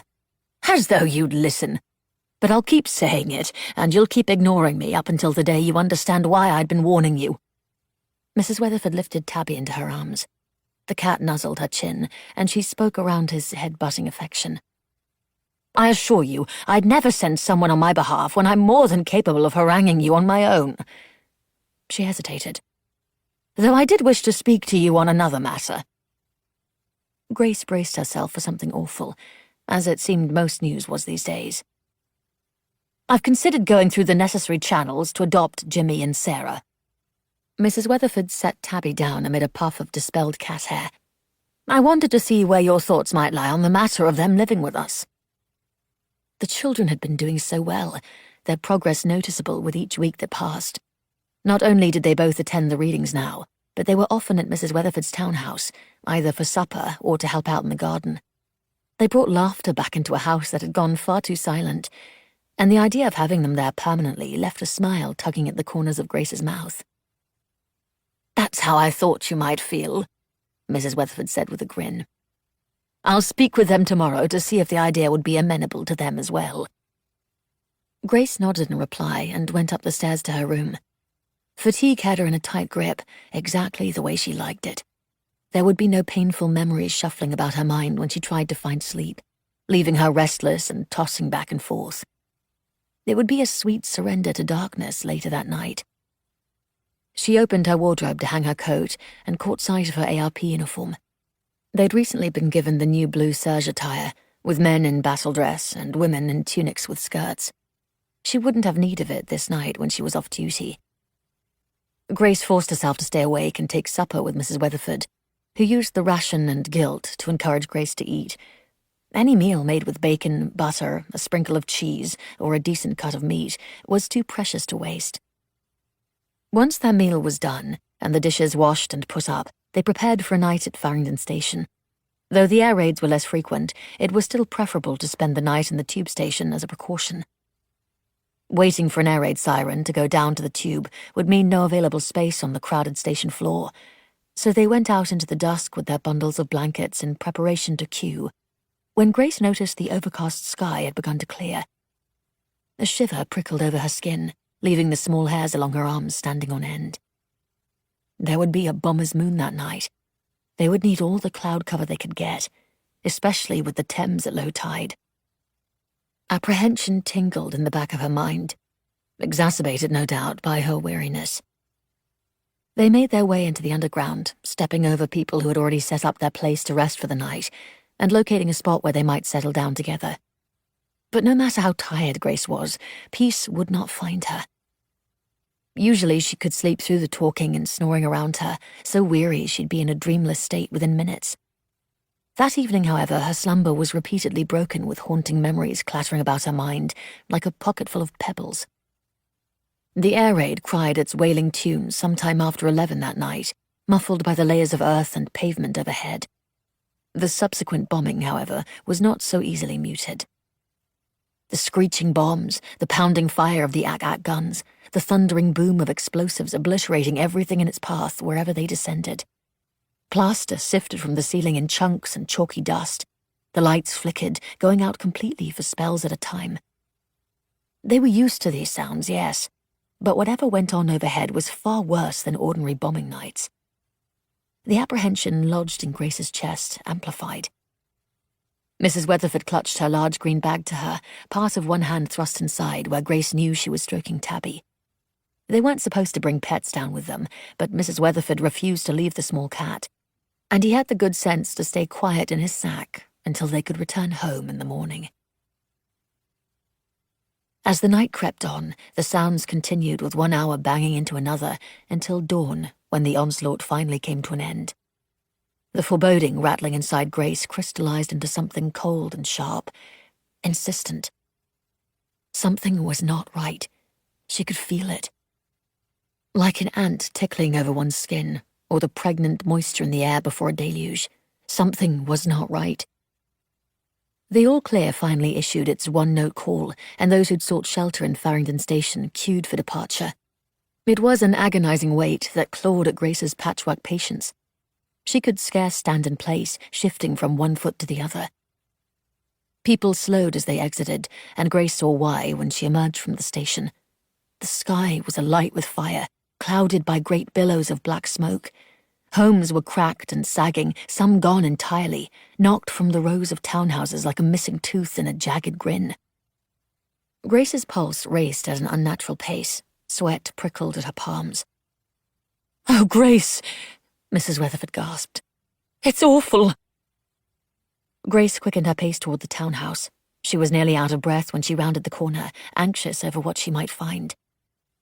Mrs. Weatherford huffed behind her. "I can't run with Tabby." But Grace wasn't listening as she studied the tidy line of townhouses on their street. Their home was intact, just the same as it had ever been, save for the tomatoes sprouting from the window boxes rather than the former purple and white petunias. The sense of dread inside her yawned wider. Ice chilled the blood in her veins. The bookshop. "Go on without me," Grace said to Mrs. Weatherford. Before the older woman could ask what she meant, Grace was sprinting toward Hosier Lane, with her bed bundle clutched to her chest. The acrid, smoke-filled air burned her throat and stung her eyes, but she didn't slow as she darted around people returning home from a night hunkered in the tube station. She had to reassure herself that it was safe, that it had survived the brutal onslaught. After all, Mr. Evans had entrusted her with the shop. But with each step closer, the band of unease tightened. When she rounded Hosier Lane, she stopped short, discovering why. The street smouldered with extinguished fires. The building to the right of the bookshop had been struck in a blast, demolished to piles of broken brick. Primrose Hill Books still stood, but was not intact. Glass had been blown out of every window, and shredded pages limped in an unseen breeze among the detritus on the pavement. The door was missing, and the contents inside were a scattered mess. Overhead, part of the roof had detached, and the stucco near it scorched with flames that luckily had not consumed the structure. Grace's heart seemed to shrink inside her chest, sucked into a realm of pure dread. She stood, numb, unable to shake herself from the sight. A gust of wind rustled her skirt and carried with it a flurry of ashes and heat from a nearby fire. The shop was inoperable. The source of her strength had been torn inside out. Grace dragged herself into action, stepping towards the damaged building as the bedroll slipped from her hands. The world around her crackled from nearby fires, and the crunching of glass underfoot mingled with the ragged draw of her breath. Any hope that Primrose Hill Books might look better up close was dashed as she stopped before the place she had poured her soul into, the culmination of a lifetime of Mr. Evans's hard work, and the community she had built around the world of reading. Grace struggled to find her breath, gasping around the pain that shattered open inside her, white-hot and visceral. A small painted newspaper flower she'd designed for the window display rolled over bits of broken glass and dust, stopping at the toe of her shoe. She bent to pick it up. Its twisted paper stem was cool and hard where she pinched it between her fingers, its pink petals as immaculate and clean as the day she made it. She had to go inside, to see for herself. If nothing else, to ensure the precious books within the safe had survived. She entered the gaping doorway and walked slowly through the mess, careful to not tread upon the fallen books. They would need to be salvaged, if they could be. In her bewildered state, she wondered how she might sort her books from those belonging to the other bookshops, remembering belatedly she'd stamped their names inside with blue ink. Thank goodness for the organized detail with which she'd handled everything before. Not that it would help the other shop owners, as the bookshop was now almost as useless as theirs. None of them would have a place to go. Tears prickled in her eyes at that realization, at her inability to help those who had come to rely on her. The back room door was missing, and the small table had been mangled into a ball of metal in one corner. The safe was fortunately still lodged within the wall. She wrestled with a cabinet drawer and withdrew a torch. With shaking hands, she unlocked the safe and held her breath. Mr. Evans's legacy was in those precious books he saved and collected. The door groaned open, and an exhale whooshed from Grace's lungs. The books that had once been rescued from the flames of Hitler's hatred had again survived a near demise. They were safely tucked inside the wall safe, framed on all sides within a shell of thick metal. She had a mind to draw them out and bring them home with her to Brisson Street, but thought better of it, knowing they were best left in their iron box. She was beginning to close the door when a slip of paper caught her eye. An envelope. A corner of it jutted from between two books, whose German title she couldn't read. She plucked it from its location and read her name on its back in Mr. Evans's slanted writing. Her breath caught. She slid her finger beneath the flap and drew out the neatly typed letter within. Dear Sir or Madam, I'm writing you to recommend Miss Grace Bennet's services to you.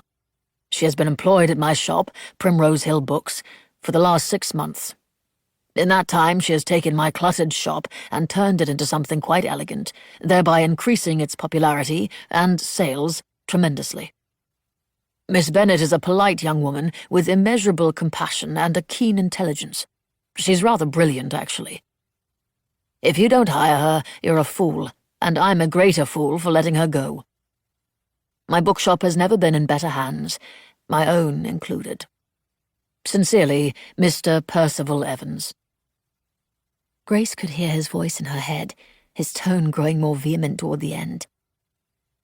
My bookshop has never been in better hands. The wreckage around her said otherwise.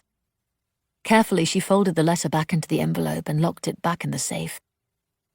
She would be letting everyone down without the shop.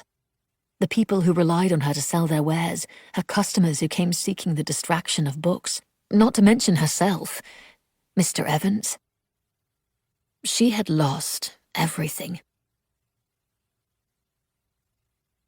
21. There was nothing for it but to go through the debris and see what could be salvaged. Grace clicked off her torch to save the battery and left the small back room, careful to avoid tripping on any fallen items, of which there were many. Books, glass, bits of shelves that had splintered apart, all beneath a fine sifting of dust and ash. The slim figure of a man filled the doorway of the main entrance. She slipped back into the shadows, regretting not having at least had her ARP whistle on her. It was far too common for looters to slink into ruined shops and homes, especially after heavy raids like the one they'd just experienced. It was a sad thing when a family returned to a ruined home to find their remaining belongings had already been picked over. Most of the pilfering fiends scared away easily after being called out, but some were bold and remained where they stood. "What are you doing here?" Grace said sharply, hoping the man might retreat. The figure didn't move. She wrapped her hands tighter around the torch. If nothing else, she could hit him about the head if he came too close. Miss Bennet? Mr. Stokes replied. Is that you? Grace exhaled a sigh of relief and stepped into the open where he could see her. The electric mains had been turned off prior to her departure the night before, as always.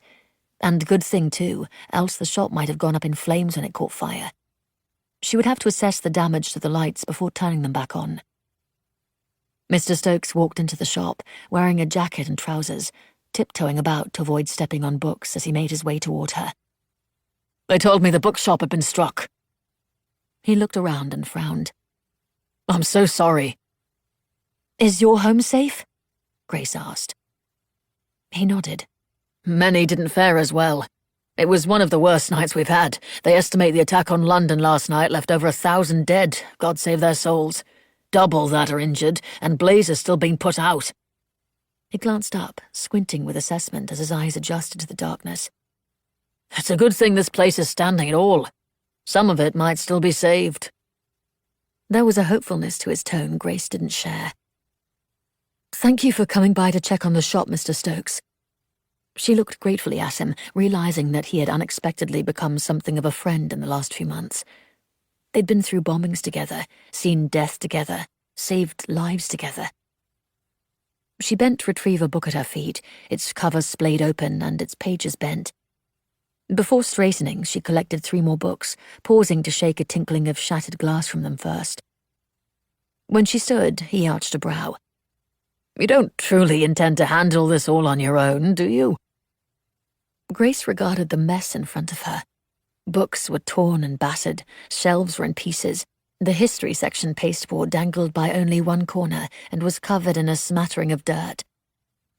When she turned back to Mr. Stokes, she found him standing in a salute. Mr. Stokes, light recovery crew, reporting for duty. He lowered his stiffened hand from his brow. After all, these matters are best not done alone. How could I possibly say no to that? You can't, he answered, grinning. The 2 of them worked through the morning and well into the afternoon. The damage to most of the books was not as bad as expected, and though the roof was not fully intact, the flat was, which provided shelter enough for the bookshop. For now. It was a fortunate thing indeed she'd been so slow to clear out Mr. Evans's flat, and was still living with Mrs. Weatherford. Grace and Mr. Stokes swept up the glass and gathered the unsalvageable shelves to set outside for collection, pausing only to have a spot of tea and some fish and chips Mr. Stokes had procured. The snatches of sleep Grace managed the previous night, however brief they might have been, provided enough energy to get her through the task. Her shirt dress was covered in a layer of dust and soot, and her hands were gritty with filth. As they cleared the last of the wreckage from the shop floor, Grace looked to the pile of books. It was a haphazard stack, with some spines facing outward and some turned in or on their side. It wasn't sorted by bookseller, let alone category, and would be a hefty undertaking to put to rights once more. But then, so too would the shop. It would be like starting from her first day at Mr. Evans's shop, except he wasn't there and the whole world had so drastically changed. Emotion bubbled up in Grace, confusing and overwhelming, leaving her uncertain if she wanted to laugh or cry. In truth, she was nearly compelled to do both at once. "We've been able to save a good bit," Mr. Stokes said encouragingly. "What's happened?" Grace turned at the familiar voice to find Mrs. Kittering. A glance at Grace's watch confirmed that it was nearly time for the afternoon reading, which meant Mrs. Kittering would not be the only customer to show. In the next several minutes, doubtless there would be dozens more. She rushed forward to Grace, her large, soft brown eyes going wide as she took in everything. "I'm so sorry to see this. After everything you've done, after everything you've made of this shop." The woman's sympathy lodged deep in Grace's chest, echoing the hurt already radiating inside. "I'll sort it out," Grace replied with as much courage as she could muster. Admittedly, it wasn't much. But she was British. What's more, she was a Londoner, baptized as such by the firestorm of war, by bombings and incendiaries. Behind Mrs. Kittering, several more people had begun to enter the shop, gazing in awestruck bewilderment as they beheld the damage. Mr. Stokes squeezed Grace's shoulder. "Thank you for your help, Mr. Stokes." She smiled gratefully at him. "I can stay longer if you like." Despite the generosity of his offer, exhaustion darkened the undersides of his eyes. Still, he hesitated to leave. "Go on home, Mr. Stokes. I'll take it from here." Mrs. Weatherford's soft voice chimed into the conversation. He gave her a resigned smile. Even he knew better than to argue with her. With a final salute, he left the shop, no doubt to fall into a deep, dreamless sleep. "Grace, dearest." Mrs. Weatherford took her arm. The support she offered was kind, but it was too much when Grace was so fragile. It would be too easy to fall into the comfort of Mrs. Weatherford's maternal embrace and shatter her. Instead, she offered a grateful smile and shook her head. Every now and again, Mrs. Weatherford backed down when she knew it was best to do so. Fortunately, this was one of those moments. She lowered her head in acknowledgement and returned to the step where Jimmy and Sarah waited for her with wide, questioning eyes. Grace went through her large handbag with the gas mask tucked inside and withdrew the book she'd been reading aloud, Jane Eyre. "Miss Bennet, you don't need to do that," Mrs. Kittering said. "Not today." But her protest only steeled Grace's spine more, as her mother had always encouraged. "Of all days, I think we need this now more than ever." Or at least Grace certainly did, as a reminder of what she might hopefully rebuild again. Someday. Somehow. She made her way to the second step at the stairs, which hadn't yet been brushed off, and swiped at it to clear the debris. A handkerchief appeared in front of her from Mrs. Smithwick. Grace smiled her thanks. The stair was near enough to the window that she could make out the type on the page well enough to read without the aid of her torch. She sat down and looked at the faces of those gathering around her with uncertainty. It was then she realized she ought to say something. But what? That she didn't know how long it would take to repair such damage, especially when another raid might crumble what little was left, or the first downpour might leak through the flat above and destroy the entire shop. As if the cruelest of fates had her thoughts, a low rumble issued forth from the broken windows, indicating the likelihood of a storm. Despair pulled at her like an undertow, threatening to suck her down in a dark abyss. "Thank you all for coming," she said in an uncertain voice. Jane Eyre sat on her knees, an emblem of what had brought them all together, of what had unified them in the face of war and danger. Jane had courage, a considerable amount for all she'd faced, and Grace tried to draw as much from the book's protagonist in that moment. "As you can see, Primrose Hill Books has been struck by last night's bombing, as were many, many Londoners." Grace folded her hand around the cover of the book. "I cannot tell you when we will be back in proper form again. I do not know—" Her voice caught and she cleared her throat. "I do not know if it will even be possible to continue. She looked out at the sea of faces she'd grown to know so well.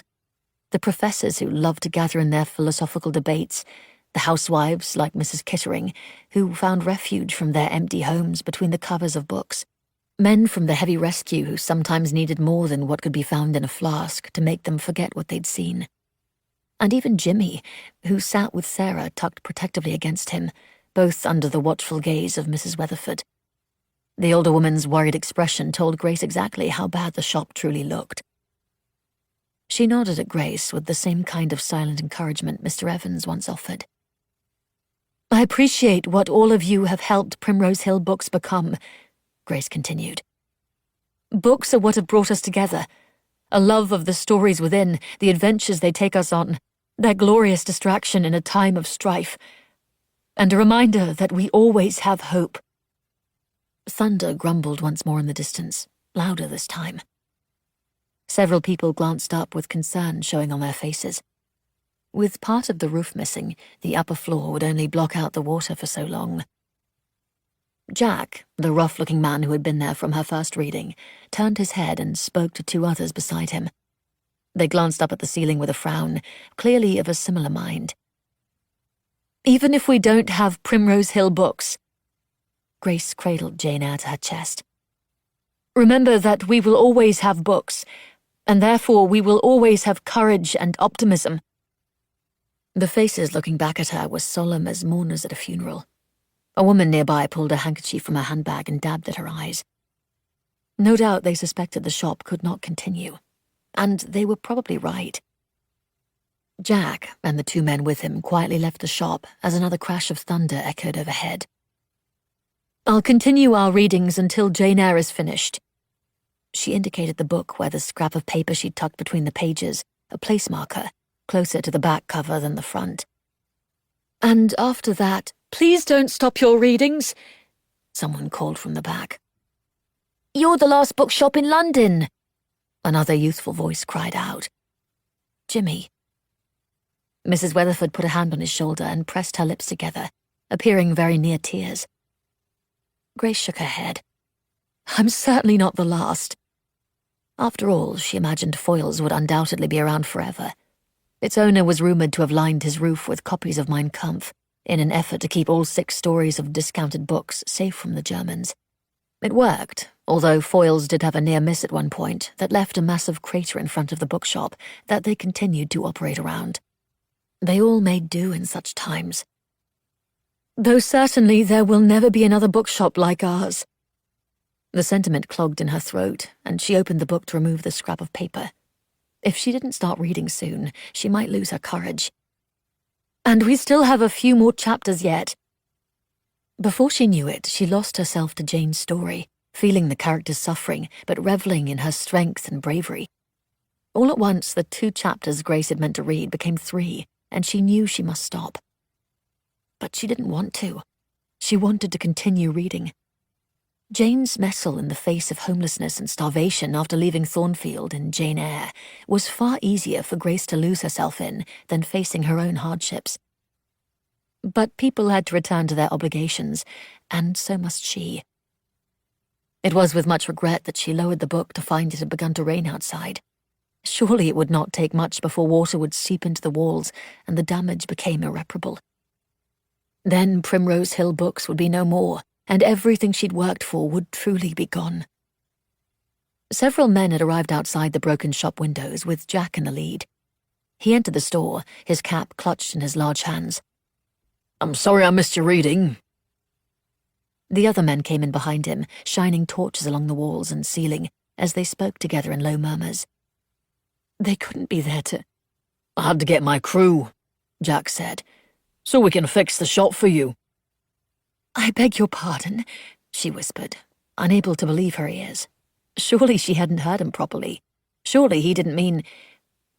"We're here to fix up your shop." He called out several orders to his men.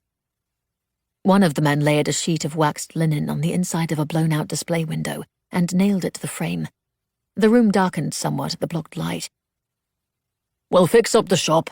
Then you can keep reading." He winked. "These blokes haven't heard your readings yet. Now they're interested." Grace gave a little laugh that was somewhere nearer to a sob than she cared to admit. "I'll read them any book they'd like." They were hoping you'd say that. He turned to his men and issued a series of instructions before turning back to her. Please get some rest, Miss Bennet. Your shop will be in safe hands. We've worked out a system to keep watch so looters can't come in, even through the night. Jack. Words stuck in her throat then, all the gratitude and genuine awe at such kindness. Thank you.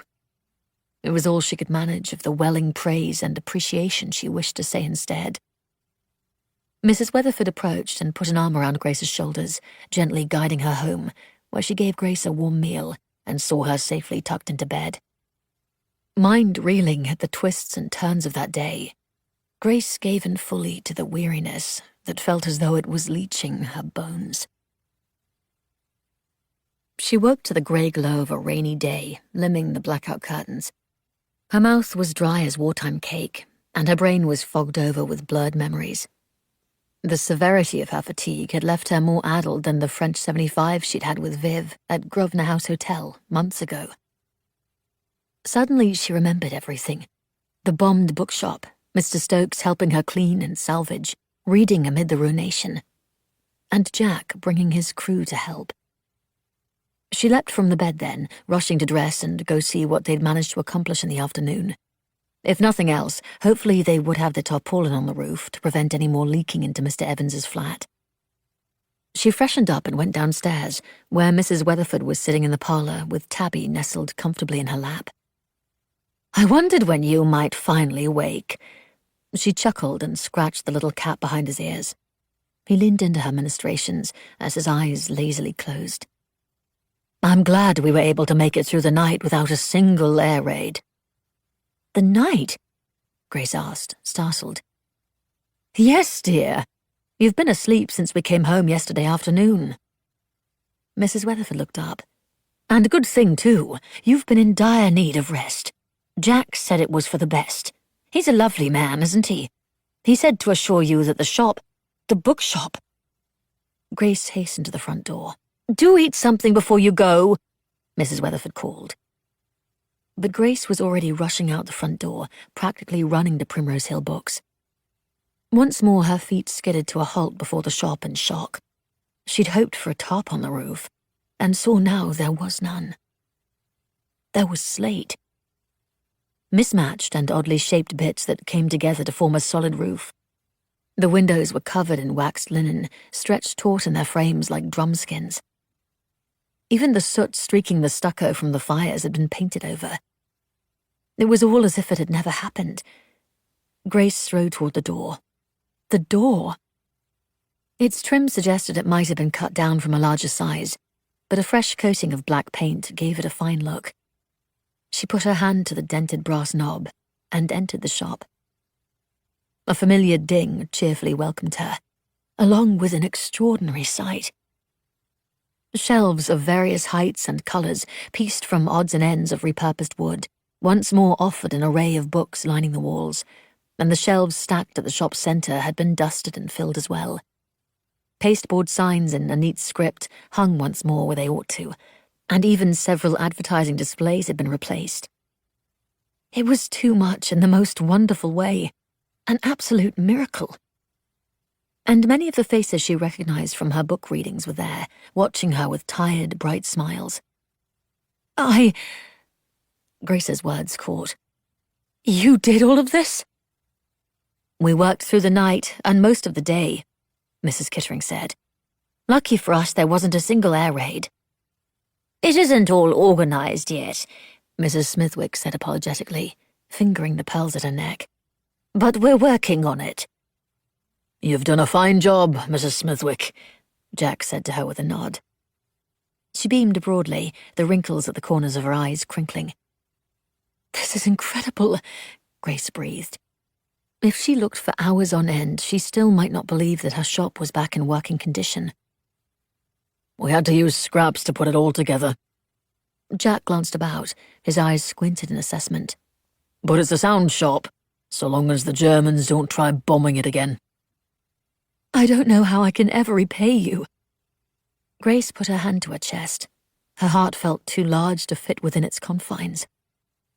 Everyone wanted to do their bit to help, Jack said with a nod to the group. He moved back and little Sarah took a step forward. Grace recognized the blue and white polka dot dress as one Mrs. Weatherford had sewn from some of Viv's spare fabric. Sarah sucked in a deep breath and announced in a very loud voice, much like an actress, Every day you read to a crowd, but they're not just stories. For many of us, they're a sanctuary. She said the last word slowly, and Jimmy gave her a thumbs up. She twisted with apparent pride, as children are wont to do, and took a deep breath again, meeting Grace's eye. And you're not just someone who reads to us. You're a hero. Such words rendered Grace speechless. She wavered on her feet, light-headed with gratitude. Jack approached her. You saved my life, Miss Bennet. Were it not for your readings, I'd have been blown to bits at Marble Arch. Thank you. He didn't wait for a reply and stepped back, lowering his head with gratitude. Mrs. Kittering replaced his position at Grace's side. I was in a dark place when you found me sobbing in your store. You gave me the light to keep going. Thank you. She departed and Jimmy stepped forward. I couldn't have cared for Sarah the way you've done, along with Mrs. Weatherford. You gave us food and clothes when we had none. And now a home, Sarah said as she peered shyly from his side. Thank you. That makes me so happy, Grace said, realizing the children had agreed to come live with her and Mrs. Weatherford. They left together, hand in hand, and Mrs. Smithwick stepped forward. My Tommy was killed in the war, and so was my Donald. She looked down and discreetly glanced over her shoulder. You don't know it, but you saved my life as well, she said so softly Grace nearly didn't hear. By my own hands. You showed me that when all seems lost to the enemy, one can always find a friend. On and on they all came forward. A man whose leg Grace had bound after a blast, with whom she'd shared by memory the details from the Count of Monte Cristo, distracting him from the pain. A professor who had been seeking a welcome place to find fellow readers, having discovered them at Primrose Hill Books. A shop owner who had lost everything with the Paternoster Row bombing. And even Mrs. Nesbit, who apologized for her past transgressions and offered her thanks for everything Grace had done. Last came Mrs. Weatherford, who stepped forward with a watery smile. You saved me, Grace Bennet. When I lost Colin and thought I had nothing left, you reminded me there was a purpose to my life. What's more, you pointed me in the direction I should go. She glanced at Jimmy and Sarah, the latter of whom waved with a vigorous affection. I knew your mother better than anyone on this green earth, and I tell you right now, she would have been so proud of your sacrifice and your courage and your strength. She caught Grace in an embrace. And I'm proud of you too, my dear, she whispered. When they broke apart, Jack was standing at Grace's side, with his hands jammed in the pockets of his overalls. Begging your pardon, but we need your approval on something. Grace shook her head, overcome with affection and appreciation for the efforts so many had gone through, not only with her shop, but for making her feel so valued. She followed him outside, where two men in working overalls waited, weary and paint-smeared. They held a large beam of wood lengthwise between them.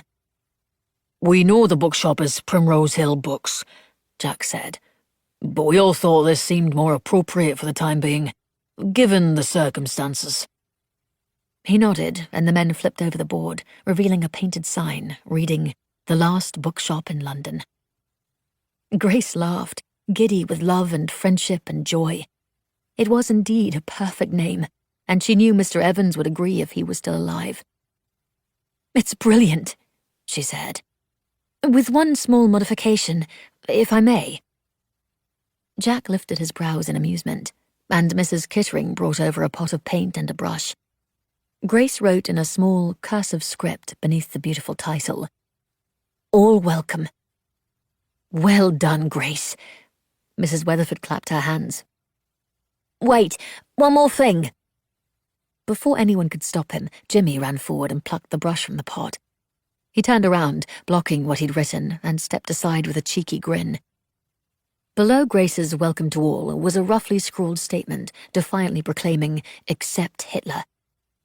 They all had a fine laugh at that, while the men put the new sign above the door to the shop. Sarah tugged at Grace's skirt. "What is it, dearest?" she asked of the child. Sarah gazed up at her, bright blue eyes imploring. "Will you read to us now?" But it wasn't only Sarah who looked at Grace with expectation. So did everyone else, tired but eager. Nothing would make me happier. Grace led them all to the glossy black door. "Ladies and gentlemen, it gives me great pleasure to welcome you to the Last Bookshop in London." Amid the cheer that rose up, she led them into the store, where she took her place on the second step up. She hesitated a moment there, scanning all the faces who had made not only the bookshop whole, but also her heart. Her gaze flicked to the history section where Mr. Evans had often sequestered himself, and for a fleeting moment she felt him then as surely as if he truly was there. She smiled through her tears, opened her book, and began to read, bringing them all along with her to a world where there were no bombs. There might be loss, and sometimes there may be fear, but there was also courage to face such challenges. For in a world such as theirs, with people of spirit and love, and with so many different tales of strength and victory to inspire, there would always be hope. Epilogue. June 1945. Farringdon Station was filled with soldiers and civilians, the latter of whom had arrived in their best clothes, which wasn't saying much with the ration of clothing that had been going on for several years. Grace was no different as she waited in a blue dress with a dusting of small white flowers along a hem that had begun to fade. She didn't often leave the bookshop, especially not when it had become so busy. While the Last Bookshop in London had great sentiment behind it, she had officially renamed the shop to Evans and Bennett, now painted on a robin's egg blue sign which hung over the doorway. The store had maintained a strong following through the war, with most she considered more friend than patron. Today, however, was worth having Jimmy mind the shop in her absence. He'd become a talented assistant, eager to help and almost as voracious a reader as Grace. It wasn't uncommon for him to slip off between the shelves to lose himself into a story. The act reminded her so much of Mr. Evans that she couldn't bring herself to reprimand him. Grace checked her watch. The luminescent paint flecks on the small ticking hands, once so integral to her former position as an ARP warden, were a greenish-white in the daylight. At night, however, it had served her well through many air raids. 5 minutes until 3. That fateful night when Primrose Hill Books had fallen and Evans and Bennett rose from her ashes was the last of the Blitz on London. Bombing still had happened from time to time through the next 4 years, until finally, just last month, on May 8th, 1945, when the war came to an end. The celebration had been tremendous. Couples danced in the streets, people pushed up their trousers and held up skirts to splash through fountains, grocers spilled open their reserves of sugar and bacon, neighbors came together to enjoy a feast they hadn't seen in years, and the anti-aircraft spotlights, which once hunted their enemy in the skies, now swirled over the clouds in victory. Grace and Mrs. Weatherford took Jimmy and Sarah to Whitehall amid a press of eager crowds to witness Churchill's speech touting their success in defeating Germany. The King and Queen appeared on the balcony, resplendent and regal to show their appreciation for the people and their pride for such triumph. The Princess wore her ATS uniform, which had made Grace cheer all the louder, if such a thing were possible. Britain had taken it and come out a hero. At the tube station, Grace checked her watch again. As 3 o'clock ticked closer, the group on the station platform increased in number until the air practically hummed with anticipation. Soldiers were coming home now with frequency, those who had been conscripted among the first to arrive, nearly all of whom were women. Without the war on, their efforts, which had been required to win, were no longer required. This was not met with enthusiasm by all, especially those like Viv, who had poured everything they had into their jobs. She had been part of the first mixed battery of men and women manning the anti-aircraft guns, stationed in London these last 4 years, in the East End, where she was billeted with several other women in her unit. At least until she'd been given notice that her service was unnecessary. The telegraph from Viv had been brief, stating only the time of her arrival at Farringdon Station and asking Grace to meet her. Viv would be coming home. The telegraph was all Grace needed to know Viv was not happy with her abrupt departure from the ATS. They had seen one another on many occasions with Viv's day passes, but never once had she asked Grace to meet her. Finally, the train pulled to the platform, and the doors hissed open, spilling forth a good many soldiers into the waiting arms of their loved ones. Viv was easy to spot in the massive uniforms, but then she'd always stood out with her red hair and bright smile. Some things never changed, not even after 6 years of war. Grace called to her friend, who rushed toward her, embracing as if they hadn't seen each other in years. "Are you all right?" Grace asked. Viv took a deep breath and nodded, her red lips drawing tight against one another. Despite her attempt to remain optimistic, disappointment lined the corners of her mouth. All around them, people jostled, lost in the bliss of their reunion or rushing to get home. "I really did a great job out there," Viv said. Grace squeezed her with one last hug. "You really did. We both did." Viv slung her kit bag over her shoulder and took Grace's hand in hers. "Do you miss your work with the ARP?" "I miss the excitement of it," Grace replied.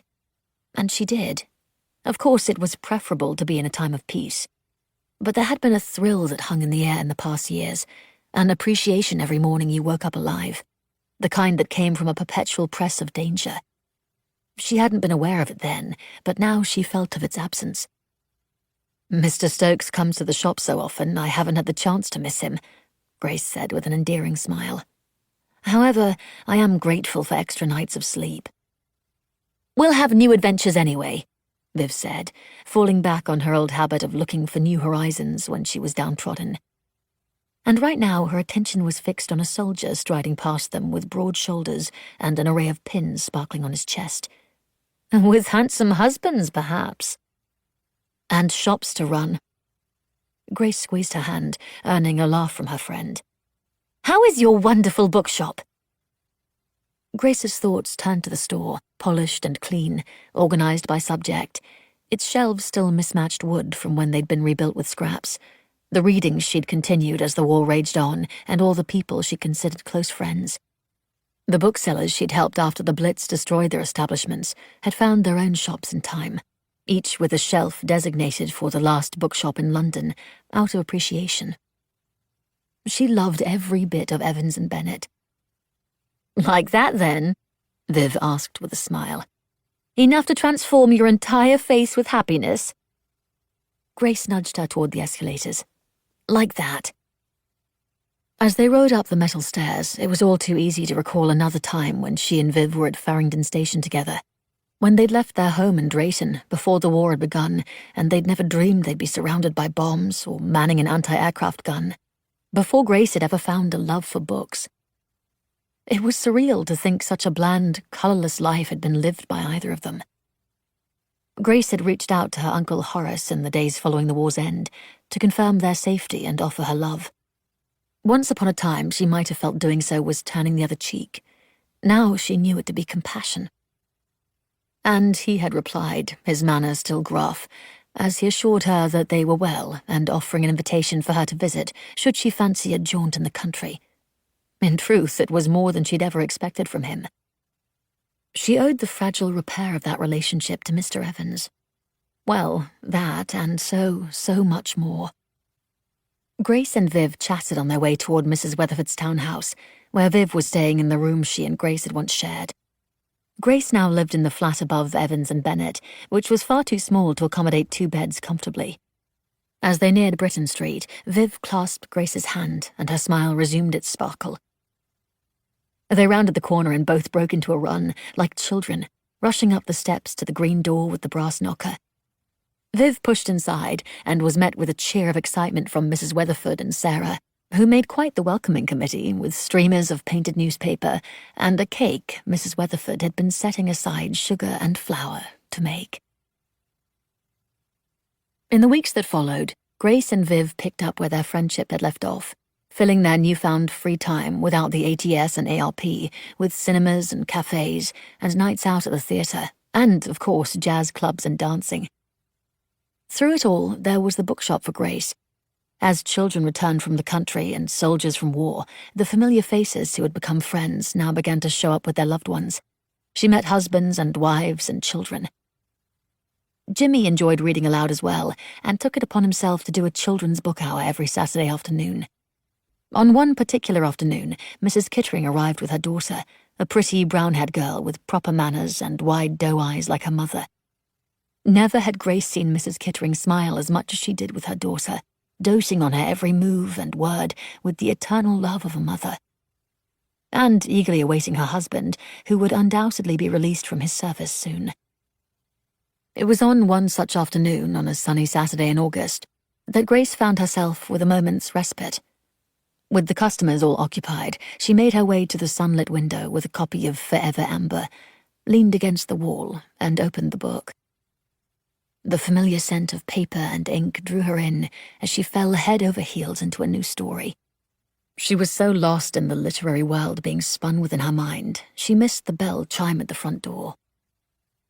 "I never thought reading could be more beautiful," a familiar, rich voice said. "Until this moment."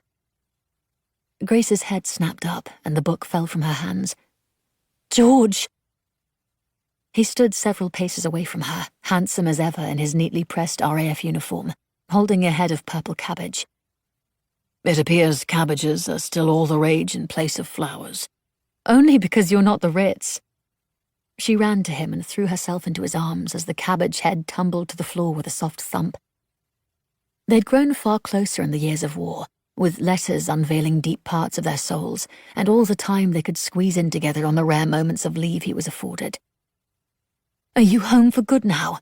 she asked, gazing into his eyes, never able to get enough of him. She enfolded a hand into the warmth of his, in an attempt to convince herself he was real, truly standing before her. "I am." He stroked a finger down her cheek.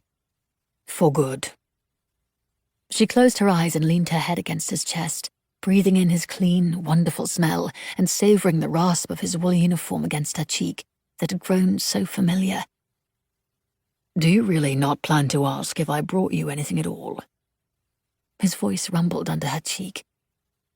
She looked up in surprise. "I couldn't possibly think of anything more that I'd want."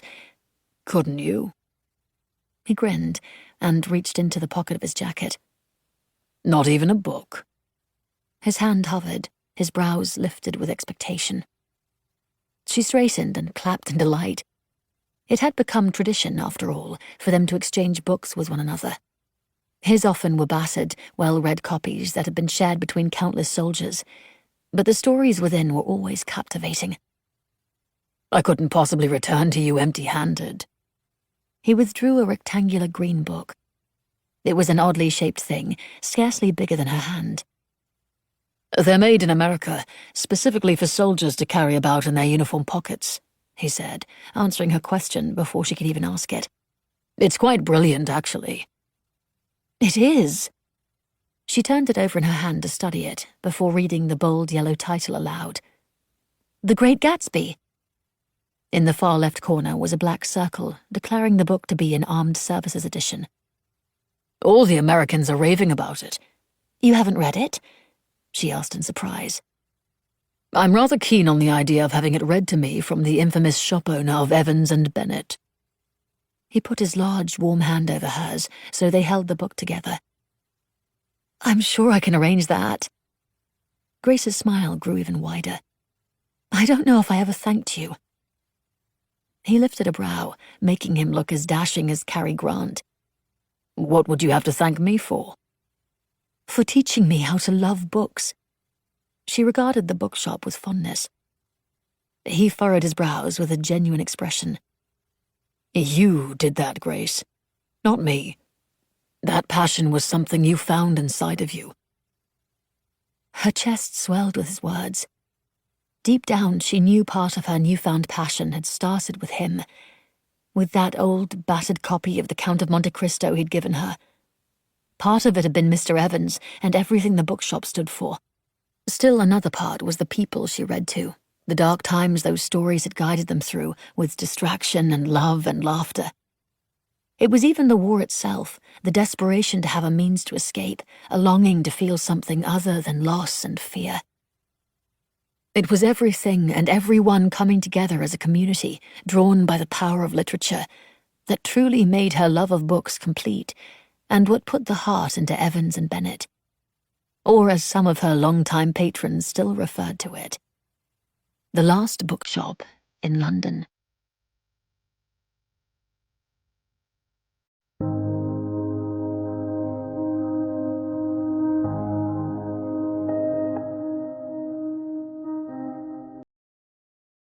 This is Saskia Malaveld. We hope you've enjoyed this unabridged production of The Last Bookshop in London, a novel of World War II, by Madeline Martin, presented by Hanover Square Press and Harper Audio. This program was produced by John Marshall Media. Executive producer, Jennifer Lopes. Text copyright 2021 by Madeline Martin. Production copyright 2021 by Harlequin Enterprises Limited. Used under license with Harlequin Books S.A. All rights reserved. Thank you for listening.